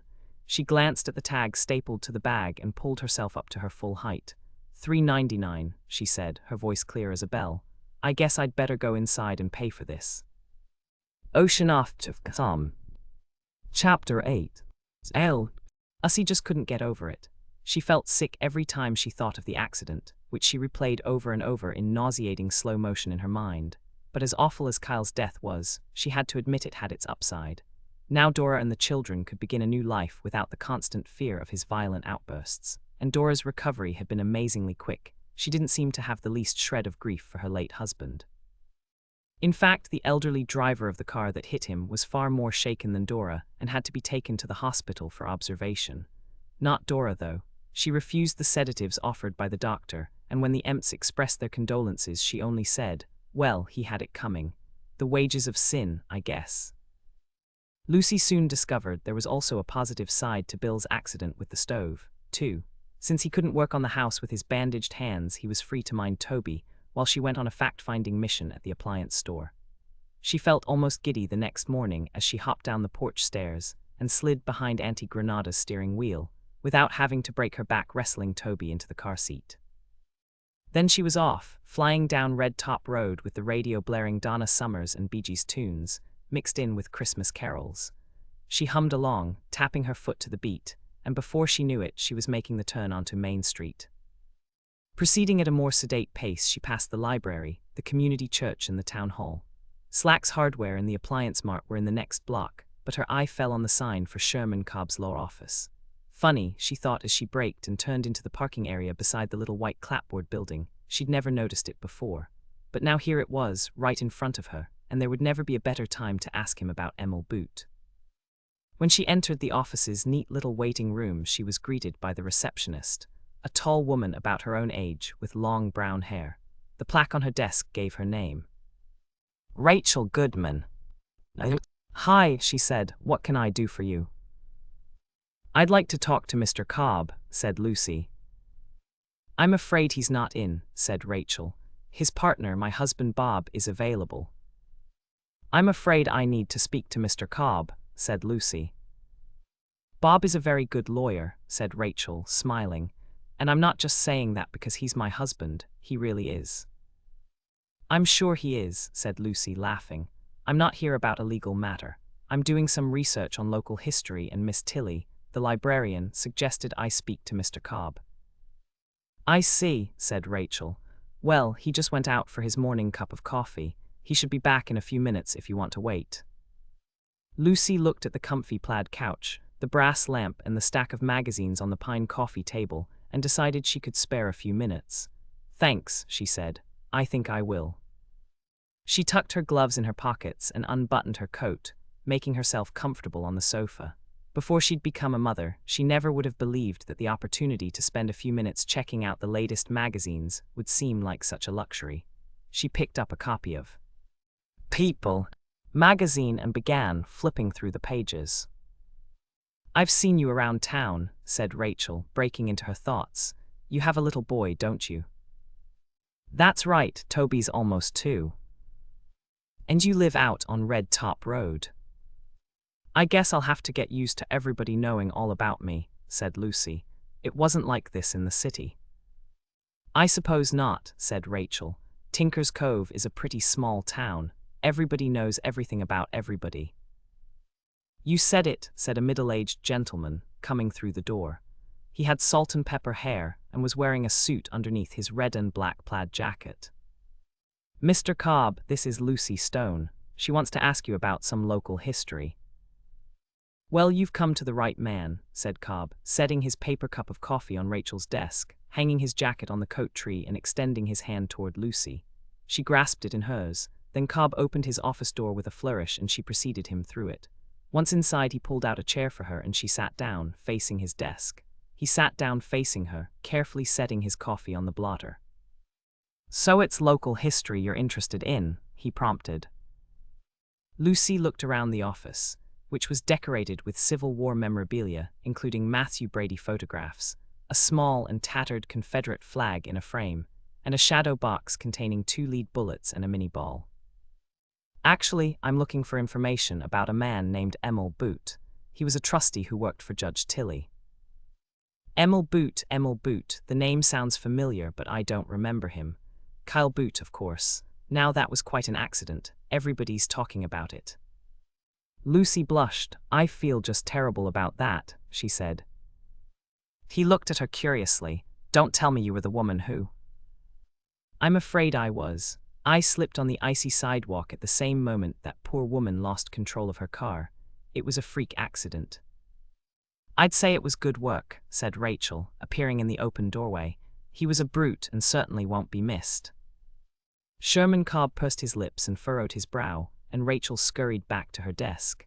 May I ask why you want to know about Emil Boot? Is it something to do with the accident? Oh no, it's just a coincidence. I'm interested in social history, sort of an American. Upstairs, downstairs. I'm studying the late Judge Tilley's household, in fact. For a television show, do you write for TV? Possibly, said Lucy, aware that she was prevaricating. Right now I'm thinking more along the lines of a story for a women's magazine. How times have changed, that sort of thing.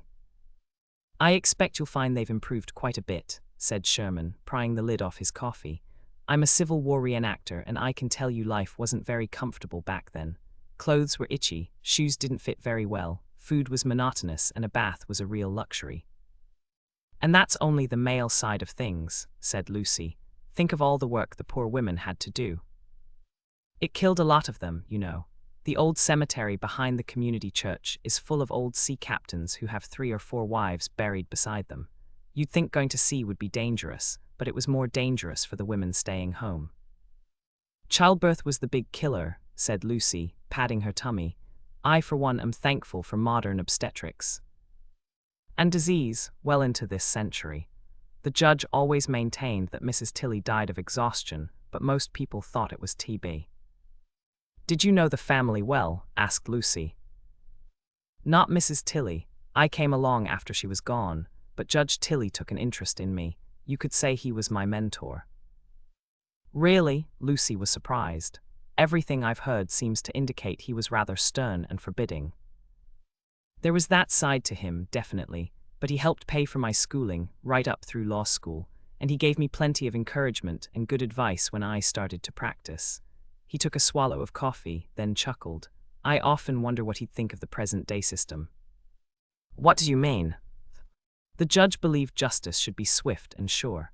He actually tended to give rather short sentences. He wanted folks to learn their lesson and get back to work supporting their families.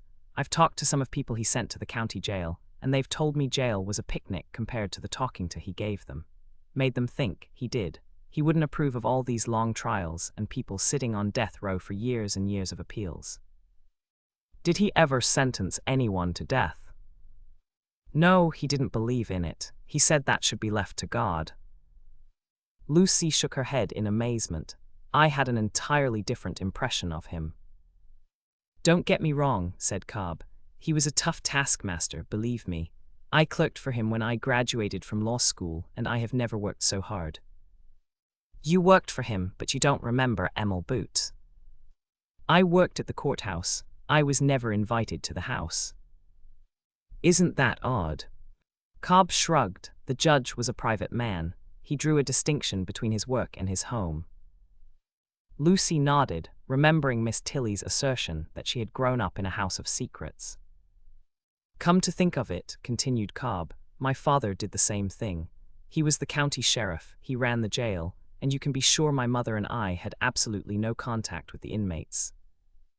There must be records at the jail, right? Asked Lucy. Well, this was some time ago, and I don't know if they kept all those old records or not. It's certainly worth checking out, though. I do know that my father would have kept meticulous accounts of the inmates' progress. He was a big believer in prison reform, you see, and thought it was important to rehabilitate the prisoners, not just punish them. Cobb's phone gave off a little beep, and he glanced at the clock. I'm sorry, but that was Rachel, reminding me that I have an 11 o'clock appointment. I'd better get going then, said Lucy, rising. I can't thank you enough for your time and your knowledge. Cobb blushed. Nonsense, I enjoyed our little chat. Back in the waiting room, Rachel helped Lucy into her coat. Was Mr. Cobb able to help you? She asked. He was very helpful, said Lucy, fastening the buttons. You know, said Rachel, I have a little boy too, Richie. He was 2 last month. Maybe we could get together for a playdate. I only work mornings, so I'm free in the afternoons. That's a great idea, said Lucy, jumping at the chance. What about this afternoon? Let's say 2 o'clock, Rachel scribbled down the address. Great, said Lucy, taking the slip of paper. See you later. By the way, do you know where the county jail is? Lucy felt like kicking herself as she proceeded on foot down the street to the appliance store. leaving the car in the parking lot. The sun was actually peeking through the clouds, and it seemed too good to waste. But what on earth must Rachel think of her, seizing on her invitation like that? She was probably already regretting getting involved with a woman who knocked people underneath cars and visited the jail. Respectable people stayed as far away from jail as they could, didn't they? She hoped Rachel didn't think she had some personal interest in the jail, like an incarcerated relative, something like that. Then again, she reminded herself, Rachel worked in a law office and her husband was a lawyer, and lawyers often had to go to the jail to interview their clients, at least they did on TV. Maybe she didn't think Lucy's interest in the penal system was at all unusual. She hoped so, she decided, stepping inside the appliance mart and viewing the ranks of Harvest Gold, Avocado Green and Popular refrigerators and washing machines. What happened to White, she wondered, and how soon could she get a stove delivered? Not until after Christmas, she discovered. "I'll take a floor model," begged Lucy. "I'm sorry," said the salesman, writing up the order. 3 weeks is the soonest I can promise." "But how am I going to cook?" wailed Lucy. "My wife finds a crock pot quite handy," said the salesman, "and we have those in stock." Reluctantly, Lucy reached for her wallet and unfolded the $50 bill she'd been saving for Christmas presents. She felt badly about it, but as she headed home with an electric frying pan as well as the crock pot, she had to admit that life certainly seemed a bit brighter with the prospect of a hot meal. Bill, however, wasn't quite as enthusiastic. "What do you mean we can't get a stove for 3 weeks?" "That's what the man said," said Lucy with a shrug. "And where have you been all this time? Do you know what it's like to be stuck in the house for hours on end with a 2-year-old when you don't feel all that well?" Lucy folded her hands on her tummy and looked at him. Was he kidding? She was about to ask that very question in a rather sarcastic tone when she noticed the sheen of perspiration on his forehead. It certainly wasn't from the heat. The furnace could barely keep the house above 60 degrees. "I'll get you one of those pain pills," she said. "Why don't you have a little rest while I make lunch?" A beef stew, a bit light on the beef but with plenty of healthful vegetables, was simmering in the crock pot when Lucy and Toby left for the playdate at Rachel's house. Lucy was curious to see Rachel's place. Until now, Miss Tilly's house was the only house in Tinker's Cove that she'd been inside of. She was a bit disappointed to discover the Goodmans lived in a modern ranch, part of a small development tucked behind the school complex. The houses were all variations on a single theme, featuring a picture window with 3 rather stunted rhododendron bushes beneath. The Goodmans' house was grey with white trim. When Rachel opened the door, however, Lucy was enchanted by the vibrant Persian rug on the living room floor and the curvaceous Victorian settee that sat beneath that picture window.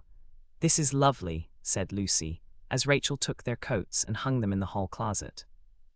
A hall closet, she realized, was something you took for granted in a modern house, but was definitely lacking in her own antique farmhouse.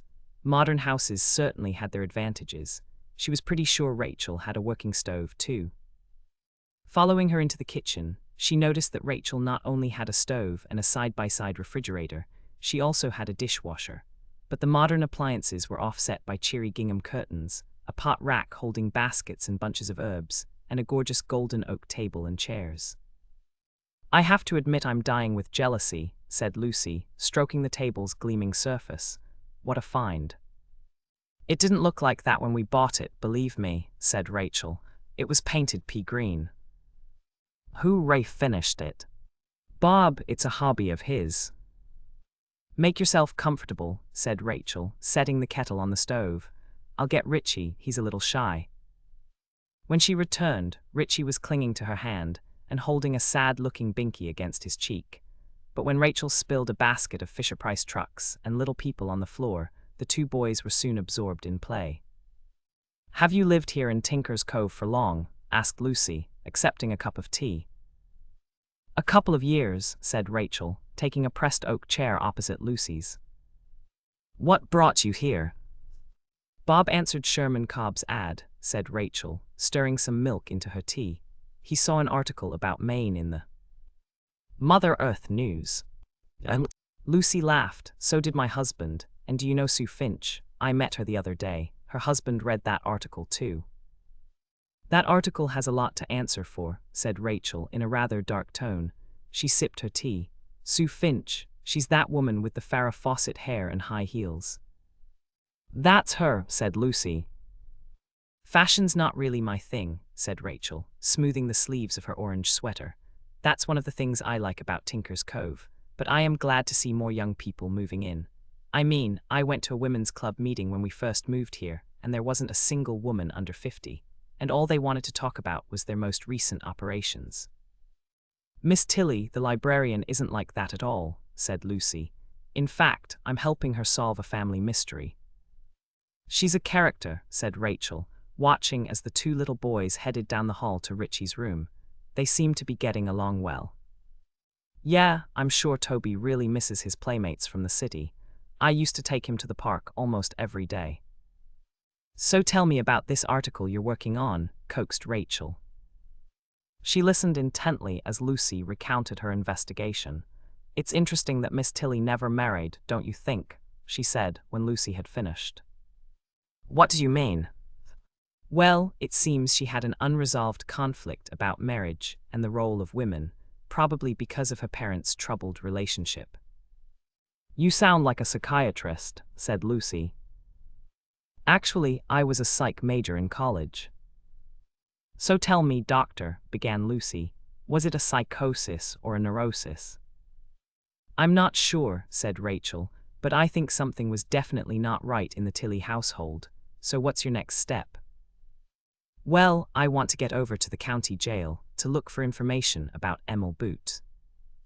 Rachel glanced at the clock on the wall over the sink. It's only 3, why don't you go now? I'll keep an eye on the boys. Lucy couldn't believe it. Really, you'd do that? Sure, they're happy as clams, and if they get tired, I'll let them watch. Sesame Street. I'll be back before. Sesame Street is over, I promise, said Lucy, grabbing her bag. It only took Lucy about 15 minutes to make the drive over to the neighboring town of Gilead, and before she knew it, she had parked the car and was climbing the hill to the fortress-like county jail. Built of grey stone, it looked like a medieval castle with towers and turrets, but instead of a moat, it had a tall chain-link fence topped with vicious-looking coils of razor wire. Once inside, however, she was pleasantly greeted by a rather plump uniformed guard. I'm sorry, but visiting hours are on Mondays, Thursdays, weekends, and holidays, he said, folding his chubby pink hands on the counter. I can take a message if you want. I'm not here to visit anyone, said Lucy, feeling slightly offended. I'm looking for information about a former prisoner named Emil Boot. Never heard of him, must have been before my time. Around 1930, I think. That was some time ago, he said, scratching his smooth chin. Was he a relative of yours? Lucy was about to protest, then thought better of it. Actually, yes, Emil was the black sheep of the family. I'm writing a family history, you see, and I want to include him. Do you have records going that far back? Don't get much call for 'em, but I suppose we do down cellar. Could I look? Asked Lucy. I don't think that's such a good idea, said the guard, shaking his head. Lucy bit her lip in disappointment. Is there some way? I'll just run down and see what I can find. You keep an eye on things up here for me, okay? If anybody comes looking for me, tell 'em I'll be right back. Okay, said Lucy. She'd never been in a jail before, but she had the distinct impression they were generally somewhat stricter than this. If she were so inclined, she realized, spotting a big metal hoop filled with keys, she could let everyone out. She wasn't so inclined, however, and was sitting on a convenient chair when the guard returned carrying a dusty cardboard box. You're in luck, he said. I found a big, thick file. Emil Boot must have been here for quite a while. He set the box on the counter and took out a fat manila folder, which he opened.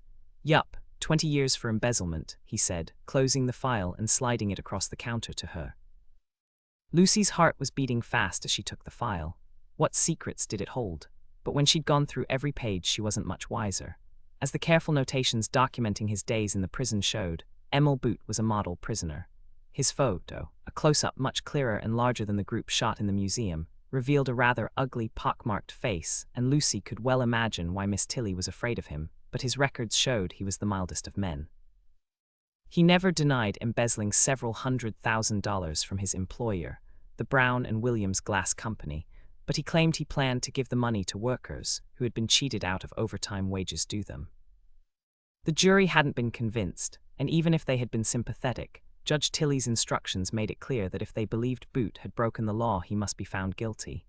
Embezzlement, he told them, was not a minor crime but an assault on the very foundations of civilized society. As for Boot, he accepted his punishment without bitterness, according to Sheriff Cobb's notes, and was soon assigned to the prison's woodworking shop. From there he moved on to a work release program and was eventually assigned on a permanent basis to Judge Tilley's household. Upon his release, after serving his sentence of 20 years, he wrote a remarkable letter to the sheriff. "Dear Sheriff Cobb," he wrote, "it is with great sadness that I will soon depart these walls that once appeared so forbidding, but within which I found a true home. It is here that I learned the good Lord above forgives us all if only we ask for forgiveness. It is here that I learned the value of work and friendship. And it was through my work here that I met that most remarkable of women, Mrs. Leonora Tilley, whose kindness toward me, a vile criminal, I shall always remember. If anyone is certain of admission to heaven, it is certainly she, and I hope that by following the pure path of virtue which she has showed me, that I will someday join her there. Your most grateful and humble servant, Emil Boot." Lucy sat for a long time, reading and rereading the letter. Finally, the guard asked, "Lady, are you all right?" "Yes, I am," she said, folding the paper and returning it to the file. "I'm fine." And so was Emil Boot, she decided, as she left the prison. He may or may not have been a Depression-era Robin Hood who stole from the rich and gave to the poor, but she was convinced he would never have harmed a hair on Mrs. Tilley's head. "So how'd it go?" asked Rachel, opening the door for her. The two little boys were sitting side by side on the couch, apparently under Big Bird's spell. "I found the information I was looking for," said Lucy, recounting her discovery of the letter, "but it only proved Emil Boot didn't kill Mrs. Tilley." "I'm not so sure," said Rachel. "Maybe he had a guilty conscience and was trying to prove his innocence." "Ah, Dr. Freud, thank you for that insight. I never would have thought of that." Rachel smiled and shook her head. "You would assume, though, that with his criminal record he would have been a suspect if there was any indication of foul play." "There was never an investigation," said Lucy. "After all, she'd been sick for a long time. Her death was not unexpected." "I saw a lot of TB when I was in the Peace Corps," said Rachel. "I was in Haiti and it's practically epidemic there. People die of it all the time." "So you think that's what killed her?" "Probably," said Rachel, joining the boys on the couch as the familiar tune for Mr. Rogers' Neighborhood began to play. "Want to stay for Mr. Rogers? I love Mr. Rogers." Ocean off to come. Chapter 9. Ussie and Bill didn't need an alarm clock. Toby woke them up every morning around 6 o'clock. On Christmas Eve he was reliable as ever, but Lucy ignored his cries, hoping Bill would go so she could catch a few more minutes of sleep. Then she remembered Bill's burned and bandaged hands and got up. Bill hadn't heard a thing. He was sleeping soundly. Toby was standing up in his crib when Lucy went into the nursery. She shivered a bit in her flannel nightgown, but Toby was warm and toasty in a fleecy-footed sleep suit. She picked him up and nuzzled his head with her chin, surprised to find that his hair was damp. He didn't seem to have a fever, so she couldn't imagine where the dampness came from. She looked around the room for a leak and discovered a dusting of snow on his pillow. It had snowed during the night, she realized, and some of the snow must have blown through a crack in the wall. No wonder she was chilly, she realized, staring at the snow. The temperature in the unheated room must be below freezing, or the snow would have melted. This was crazy, she thought, hugging Toby close and carrying him downstairs where it was somewhat, but not a whole lot warmer, and sat him in his potty seat. "We're going to have a white Christmas," she told him, listening for the tinkle. "It's Christmas Eve and tonight." She bit her tongue. There was no sense getting the little guy all excited about Santa Claus, because the truth was that Santa didn't have much for him. Most of the $50 she was going to spend on half-price toys at the IGA had gone for the electric frying pan and crock pot. That meant all Toby was going to find under the Christmas tree were the 2 packages Bill's folks had sent him, and the $50 savings bond her mother had sent. The tinkle began and ended, and Lucy didn't move. Really, all she wanted to do was go back to bed and sleep through Christmas. Up, Toby, still perched on the potty seat atop the toilet, was growing impatient. Lucy helped him down, zipped up his sleep suit, and watched him run into the kitchen. Well, she thought, at least he didn't know what Christmas was supposed to be like. Maybe the tree would be exciting enough for him. The tree, she thought, her emotions taking a nosedive. Bill had cut the tree a couple of days ago and set it outside in a bucket of water, intending to bring it inside on Christmas Eve. Now he wouldn't be able to do it, so she would have to cope with the bucket of ice and the 8-foot tree all by herself. Could she do it? A clatter, alas, not the clatter and pawing of each little hoof, but a clatter of pots spilling onto the floor brought her into the kitchen. Toby had found his favorite toys. Goodness knows she had no use for them without a stove. But the crock pot, she discovered when she lifted the lid, did a fantastic job cooking oatmeal overnight. Too bad she couldn't fit a turkey in there for Christmas dinner. When Lucy and Toby finished their bowls of oatmeal, there was still no sign of Bill, so Lucy made a tray and took it upstairs to him. She found him sitting in bed, awkwardly holding a pencil and scratching away at a yellow legal pad. "I thought you were asleep," she said. "Just doing some figures," he said, putting the pad aside so she could set the tray on his lap. "Oatmeal again," he said. Lucy almost started to remind him that it was cheap and filling, but caught herself. Christmas Eve was going to be hard enough this year, and there was no sense dwelling on the negative. "It's oatmeal a la crock pot," she said with a big smile. "Surprisingly good. I even put in some brown sugar and a few raisins." "Ooh, goody," said Bill rather sarcastically. "I hope you didn't blow the budget." "Is that what you're doing?" asked Lucy, glancing at the legal pad. "Budgeting." Bill shrugged. "Since I can't work, I thought I'd put together some financial projections, figure out what materials we need, see where we stand." Lucy was collecting clothes for herself and Toby, intending to take them downstairs where it was warmer to get dressed. "Don't take too long," she said. "I'm going to bring in the Christmas tree so we can decorate it." "Can you manage? It's pretty heavy." "Sure I can," said Lucy, flexing her arms in a muscle man pose. "I am woman, hear me roar." She raised her chin and gave a wolf howl, and Bill actually smiled for the first time since the explosion. Christmas presents didn't have to be wrapped, she reminded herself as she went downstairs. Sometimes a smile would do. Lucy was singing "Deck the Halls" when she and Toby went out to get the tree, and Toby was chiming in on the fa la la la las. Some 6 inches of snow had fallen, but it was light, fluffy stuff, and Lucy had no trouble shoveling it off the porch and making a path to the car. Toby had a little shovel too, but he preferred to roll around in the snow like a frisky little puppy. Lucy knew it wouldn't be long before he was wet and cold, so she immediately addressed the issue of the tree, which was now frozen solid in the bucket. She considered loosening it with boiling water, but without a stove she didn't have a way to boil water. The hair dryer might work, she decided, but she'd have to find an extension cord. The really good thing about 2-year-olds, Lucy decided as she stood outside in the snow attempting to defrost the tree with the hair dryer, was that they really didn't know how things were supposed to be, so they didn't mind when things didn't go according to plan. So long as Toby got his 3 meals and 2 snacks, his Sesame Street and bedtime story, things were fine with him. She watched as he knocked the snow off the bushes, making snow showers, and gave the tree a budge. It moved, and she noticed that a small puddle was beginning to form in the bucket. She wiggled it a bit more, and the puddle grew larger. Toby was now climbing onto the bottom porch step and jumping off into the snow, repeating the process again and again. Then he decided to go up 2 steps. "Don't do that," she warned, as he launched himself, landing hard on the bottom step instead of the soft snow. He started to wail, and she turned off the hair dryer.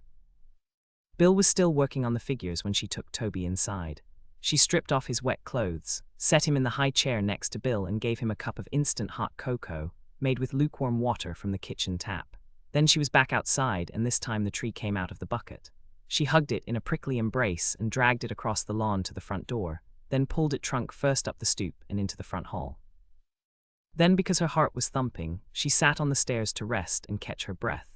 Now all she had to do was set it in the stand, string the lights, get the ornaments out of the attic, and trim it. Not bad since she had all day. But first, she realized, hearing Bill yelling in the kitchen, Toby must have finished his cocoa and wanted down from the high chair. "You smell like a pine tree," said Bill. "It put up a heck of a fight, but I won. I've just got to get it in the stand, put the lights on, and it will be ready for the ornaments." "Don't forget that box your mom gave you at Thanksgiving," reminded Bill, as she lifted the tray so Toby could scramble down. I think it's in the pantry. Lucy had forgotten all about it, but when they visited at Thanksgiving, her mother had insisted she take the ornaments. Old family pieces, she said, she no longer used since she bought a small artificial tree. Lucy hadn't even looked inside the box. She'd been tired from the long drive and Bill had unloaded the car. Now, as she set the box on the table and peeked inside, she saw shining and glittery reminders of her childhood. There was a red and silver plastic trumpet that made a horrible noise if you blew on it, a baby's first Christmas card picturing a baby lamb that hung from a twisted red cord, several heavy glass kugels in the shape of grapes. I wasn't allowed to touch these, said Lucy, lifting out the red and green and silver ornaments. They're very old. They're really beautiful, said Bill. Lucy remembered her mother hanging them carefully, one by one, on sturdy bottom branches of the tree. Lucy always held her breath until the delicate operation was complete and waited impatiently for the magic moment when her father would plug in the string of lights and the kugels would glow as if lit from within. Suddenly nostalgic, Lucy decided to call home. "Merry Christmas," she said by way of greeting when her mother answered the phone. "It's not Christmas yet, and it's not merry either," said her mother. "That's why I called," said Lucy, "to cheer you up and to thank you for the ornaments. I'd forgotten how beautiful the kugels are." "Don't let Toby play with them." As if she would, Lucy sighed. "How's Dad?" "They're giving him oxygen." "Does it help?" "He keeps pulling off the mask." Lucy knew her father hated having anything on his face or head, not even hats or Halloween masks. "He hates." I know," replied her mother, sounding tired. "He could try to cooperate. It's only for his own good." "I guess you'll be spending Christmas at the hospital." "Of course." Suddenly, Lucy felt quite bereft. She needed her parents' attention right now, but she couldn't have it. Her father was hovering near death, and her mother was so consumed with caring for him that she hadn't even asked Lucy how she and Bill and Toby were doing. "Well, I'll be thinking of you," she said. "I'll call if there's any change," said her mother, then hung up. "And ho, ho, ho to you," said Bill, who had been listening. "I could call my parents, and then we'd be so depressed we could commit suicide and end it all." "You should call them," said Lucy. "They sent that nice box of presents." "That was my mom," said Bill. "And you'd feel better if you worked things out with your dad." "I feel better, I do, just hearing my mother's voice." "Liar," said Bill. "Well, at least I have the satisfaction of knowing I tried." "That's something, I guess. You're a good daughter." "And you're a bad son," said Lucy, perching on his lap and stroking his hair. Bits here and there felt stiff and brittle, singed from the explosion. "You should call them." "You know that's why you fell for me," said Bill, changing the subject. "The good girls always go for the bad boys." And then he turned her face toward his with his bandaged hand and kissed her. "Bad boys are the best kissers," said Lucy, coming back for seconds. A couple of hours later, it really was beginning to feel a lot like Christmas. Now that the tree was decorated, the living room's half-finished sheetrock walls, stained ceiling, and uneven floorboards weren't so noticeable. Swedish meatballs were cooking in the crock pot, giving off a spicy, beefy aroma. When Toby woke from his nap, Lucy got the popcorn popper going for a snack and popped a Christmas video in the VCR. "Light the tree for him," said Bill, settling beside them on the couch. Lucy hopped up. "Good idea," she said, crouching on all fours and reaching behind the tree to retrieve the end of the cord. She plugged it into the socket, and everything went black. "What the hell?" exclaimed Bill. "This shouldn't happen. The first thing I did was have the house rewired." "Well, I guess it wasn't done right," said Lucy. "Maybe it's a blackout," said Bill. "Maybe everybody's lights are out." "Maybe you ought to go down in the cellar and check the circuit breakers," said Lucy. "Maybe you could light a candle in the meantime," said Bill. "We don't have any candles," said Lucy. "Get the flashlight." "The flashlight's dead," said Bill. "Don't we have any batteries?" "I used 'em up." "Well, you should have bought more." "You're right, I should have, but I didn't. They're expensive and I've been trying to economize." Lucy's jaw dropped. She had no idea things were this bad. I can't do this, Bill, she said, her voice steely. We're going to have a baby in a few months, and I am not bringing that baby home to this. She waved her arm. Do you know there was snow in Toby's crib this morning? Snow, inside the house, in his bed, on our child. That is unacceptable. I'll cock the window. No, Lucy shook her head. I'm not staying. I don't know where I'm going. Maybe my mother's, maybe your folks, maybe a friend, I don't know. But I am taking Toby someplace where there are walls that keep out the weather and lights that work and a stove that cooks. Bill looked at her for a long time. You're right, he finally said. I'm a failure. I tried and I can't do it. I was kidding myself. I'll never be a restoration carpenter. It's time to go back to Wall Street. Lucy had wanted to hear those words for months, but now that Bill had actually said them, she didn't feel happy at all. Instead, she felt guilty and terribly sad. I didn't mean for you to give up your dream. You can finish up here and I'll stay at my mom's and come back with the kids when the house is ready. Bill shook his head. We're broke, he shrugged. And besides, being with you and Toby means more to me than any stupid, unrealistic dream. You worked so hard. It wasn't enough, he said, but I'm okay with it. He looked out the window at the rapidly dimming sunlight. He opened his wallet and pulled out a $20 bill. This is it, the family fortune. I guess I'll get some batteries so we can get the lights back on. He left and Lucy sat in the darkening room, holding Toby in her lap and blinking back tears. This was not the way Christmas was supposed to be. Ocean off to Psalm. Chapter 10. Sharp rap on the door roused Lucy and she stood up, perched Toby on her hip, and wiped her eyes with the back of her hand before opening the door. It was Wilf Lundgren, the postman, with a package. This came in the last delivery, and I thought I'd bring it along since it was on my way, he said, looking for all the world like Santa with his red nose and cheeks. Otherwise you wouldn't get it until Tuesday, Christmas being on Sunday and all. Thanks, said Lucy, her voice still thick from crying. Have you got some trouble here? Asked Wilf, looking past her into the dark kitchen. I see the lights are out. I must be overloaded a circuit.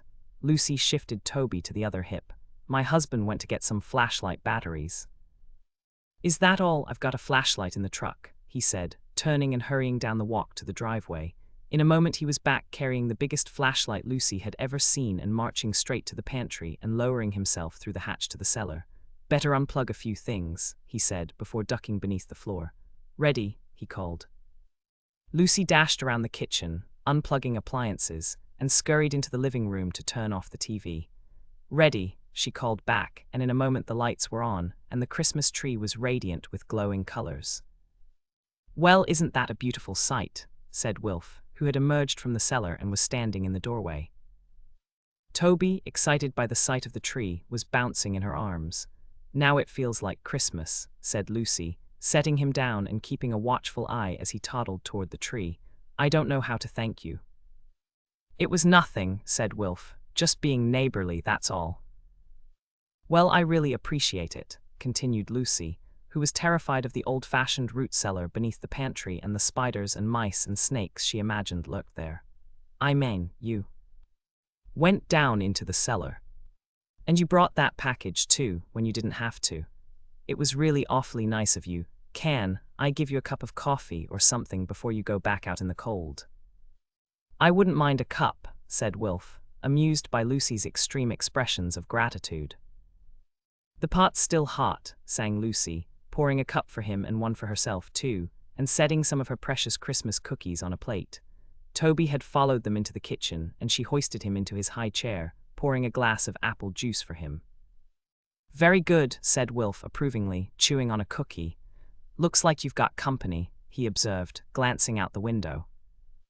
Probably Bill, said Lucy, going to the door. But it wasn't Bill, it was Miss Tilly she saw walking carefully along the path. Come in, said Lucy, opening the door and shivering in the cold blast. Come out of the cold. I was just making my rounds. Oh, hi there, Wilf, began Miss Tilly. And I thought you might like some of my eggnog. It's an old family recipe. That's so kind, said Lucy, accepting 2 old-fashioned glass milk bottles filled with creamy liquid. I wouldn't mind trying some of that, said Wilf. You know, I didn't get a chance to taste it myself, said Miss Tilly. I wanted to make my deliveries and get home before the snow starts. Well, let's all have some, said Lucy, popping into the pantry to get the punch cups she received as a wedding present but had never used. If you're getting cups, you'll need some more, called Miss Tilly. The Miller sisters have just pulled into the driveway. Really? Asked Lucy, staggering out with the heavy crystal punch bowl filled with a dozen cups. What brings them here? Merry Christmas, chorused the sisters, entering the kitchen, which was becoming a bit crowded. We brought you some cookies, announced Emily, or was it Ellie? That's right, we made them ourselves, added the other, holding out an enormous tin with a Jolly Santa design. Sand tarts. I haven't had those in years, said Wilf. My mother used to make them, said Miss Tilly. Well, let's all have some eggnog and cookies, invited Lucy. Can I take your coats? She was just hanging the ladies, matching red coats on the hooks by the door when there was another knock on the door. Lucy was beginning to wonder if this was some sort of planned invasion, or perhaps it was just what people in small towns did at Christmas. Whatever was going on, the table was filling up with people, and the house was filled with chatter and laughter. She opened the door, hoping whoever it was had brought food, and found Sherman Cobb holding a foil-covered pan that looked like it contained a turkey. A turkey, and behind him she recognized Rachel Goodman and Richie, along with a man she assumed was Bob, Rachel's husband. They were all holding foil-covered dishes, except Richie, who had a can of cranberry sauce. What is all this? She asked. We heard your oven was broken, began Sherman, smiling in Miss Tilly's direction. So we brought you Christmas dinner. Are you going to let us in? Oh, please do come in, said Lucy. By the way, we haven't met, but I'm Rachel's husband, said Bob. Do you have a stereo? In the living room, said Lucy. Great, I brought some Christmas cassettes, he said, handing off a bowl of stuffing and heading down the hall with a shopping bag slung over his arm. Moments later, the house was filled with Bing Crosby's mellow voice. Lucy was standing there, holding a bowl of stuffing, and trying to decide what to do with the turkey when there was yet another knock on the door, and Fred Rumford stuck his head in. Hi, everybody, he called, marching in and setting a jug of wine and a case of beer on the table. Merry Christmas. Merry Christmas, they all cried back. Now it's a party, said Wilf, reaching for a beer. Where's your dining room? Asked Rachel. I think we better set the food up there. This way, said Lucy, feeling rather dazed as she led the way. I can't believe this. I hope it's all right, said Rachel. You didn't have other plans, did you? No, we were just going to have a quiet celebration, confessed Lucy, shaking out a cloth and spreading it on the table. From the kitchen she heard voices and laughter. There was music in the living room, and Toby and Richie were chasing each other through the rooms. This is much better. Good, said Rachel, setting down the turkey. Now we'll need plates and silverware. In the pantry, I'll be right back. Entering the kitchen, she encountered Sue Finch, who had arrived with her daughter and a man dressed in a Santa suit. This is Sid, she said.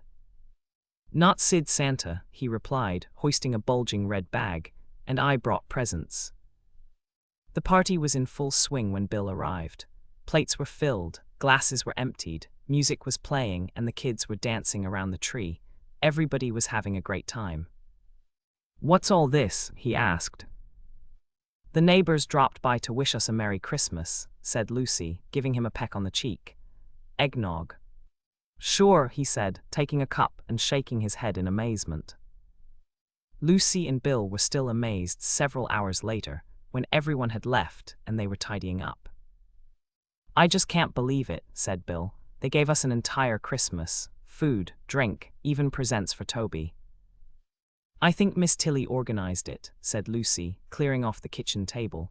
She was gathering up paper napkins and wrapping paper when she found the package Wilf had delivered. I forgot all about this, she said, taking a closer look. It's from your parents.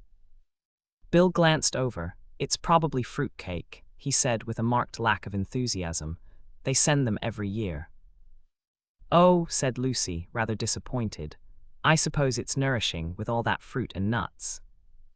If you can digest it, said Bill. Don't you want to open it? Asked Lucy. Maybe it's not fruitcake, maybe it's a surprise.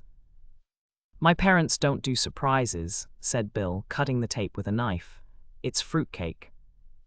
Lucy took the box and opened the top, hoping he was wrong. He wasn't. Inside was a gold and brown tin with Mother's traditional holiday fruitcake.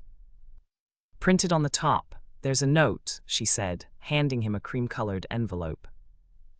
You open it, said Bill, whose hands were still bandaged. It's probably just a printed card. Holiday greetings from the Stones. So it is, said Lucy, but there's something else. She unfolded a piece of notepaper, and a blue check fell out onto the table. Is that a check? Asked Bill, who had seen it out of the corner of his eye. It is, said Lucy, sitting down. The usual $50. Not exactly, said Lucy, who was holding the little slip of paper in trembling hands. More like 15,000. Bill's jaw dropped. Say that again. It's for $15,000, repeated Lucy, and there's a note. Bill took the check. I can't believe it. What possessed him? Read the note, said Lucy, handing the folded piece of paper to him. Bill's eyes quickly scanned his father's neatly printed, squarish letters. Out loud, prompted Lucy. He cleared his voice. Dear son, your mother and I figured this might come in handy about now. We've had some experience with home renovations and we know they always cost more than you expect. Bill snorted in agreement. We also want to wish you well in your new endeavor, which we're sure will be successful. Mom must have twisted his arm, said Bill, pausing. Give your father some credit, said Lucy. Is that all? No, he goes on.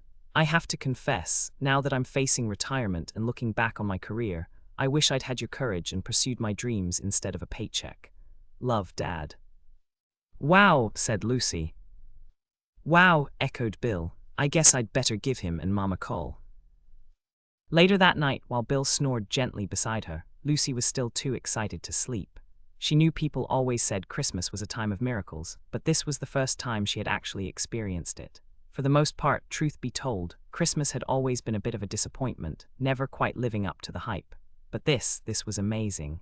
Now Bill would be able to finish the house and start his new career. And even better, the ruptured relationship with his parents that had hung over them like a dark cloud had been cleared. Now they could look forward to family gatherings, and Toby would once again have grandparents to shower him with love and attention. Lucy smiled and turned over, spooning her body against Bill's. She would never forget the way her new Maine friends and neighbors had given them such a wonderful Christmas. Living in Tinker's Cove certainly had its advantages. She couldn't imagine her neighbors in New York City behaving like this. There, people gave to charity, but they didn't concern themselves with their neighbors' misfortunes. In fact, she realized, she herself had never given a thought to little Miss Delaporte down the hall in 12G, who was at least 80 and never had a visitor. Maybe she could have dropped in with a plate of cookies, but she'd never bothered to take the time. From now on, she resolved, she would be more like Miss Tilly. She would take an interest in her neighbors, and if she saw someone in need, she would try to help. In a way, that's what she had tried to do when she attempted to solve the mystery of Mrs. Tilly's death. But it hadn't gone the way she'd hoped. Her eyes were heavy and her breathing was becoming regular. She was sinking into sleep, and her last thought was regret that she had failed to bring peace of mind to Miss Tilly. Christmas dawned clear and bright, the sunlight magnified by the fresh snow that had fallen during the night. Outside was a glittering white wonderland, and inside was the usual chaos as Toby opened his presents. New clothes and books and a go-kart from Bill's parents, and an impressive assortment of marked-down plastic trucks and balls, and a supersized teddy bear Bill had picked up when he bought the batteries.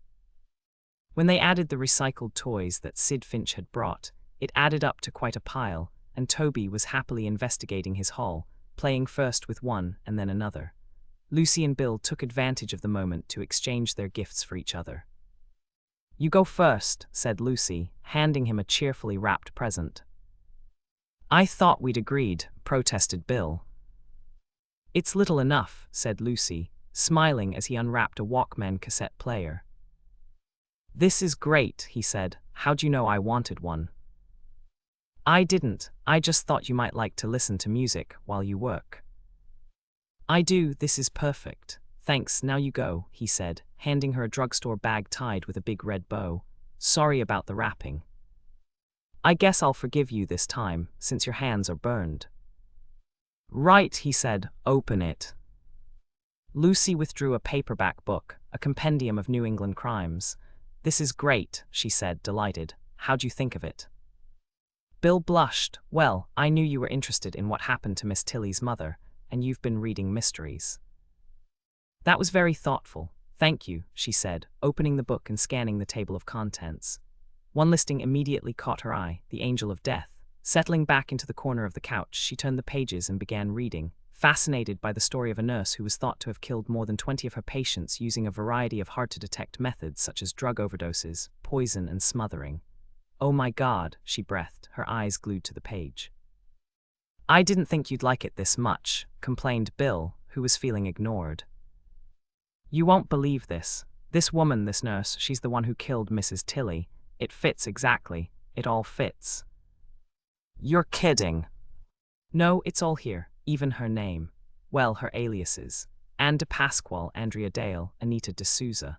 Always a first name beginning with her and a last name beginning with D. Angela de Rosa. That was the name she used when she was supposedly caring for Mrs. Tilly. Everybody thought she was an angel, but she was actually killing off her patients. How did they figure it out? People started getting suspicious when none of her patients ever seemed to recover, said Lucy. One man who happened to be a chemist analyzed the medicine she was giving his wife and found it was arsenic and went to the police. Did they arrest her? They tried, said Lucy, reaching the end of the chapter, but she killed herself before they could take her into custody. A lethal dose of strychnine. She must have been nuts, said Bill, lifting Toby onto his lap and opening a picture book. I've got to call Miss Tilly, said Lucy, heading for the phone. Miss Tilly answered the phone with a cheerful Merry Christmas. Merry Christmas to you, replied Lucy, and thank you for yesterday. It was a wonderful surprise. I think everyone enjoyed themselves, said Miss Tilly. I put quite a bit of brandy in the eggnog just to help things along. So that's your secret, said Lucy. She paused. I think I've found your mother's murderer, and it wasn't your father. Who was it? The nurse, Angela. No, she was so kind. It's in a book. She killed at least 20 of her patients, maybe more. She was convicted. No, she killed herself before there could be a trial. There was an investigation, though, and some of her victims were exhumed and their bodies contained poison. I can hardly believe it. Nobody could, that's how she had so many victims. Papa never liked her. He had good instincts. He was innocent, announced Miss Tilly joyfully. Absolutely, said Lucy. I just wanted you to know, but I've got to get back to my family. Thank you, this was a wonderful Christmas present, the best Christmas present I ever had. But I still don't know where the cane came from, said Lucy. Maybe it was a gift from Emil Boot. Or maybe my mother planned to give it to my father as a Christmas gift. We'll never know, said Lucy. No, that will have to remain a mystery, said Miss Tilly. Merry Christmas. Ocean off to some.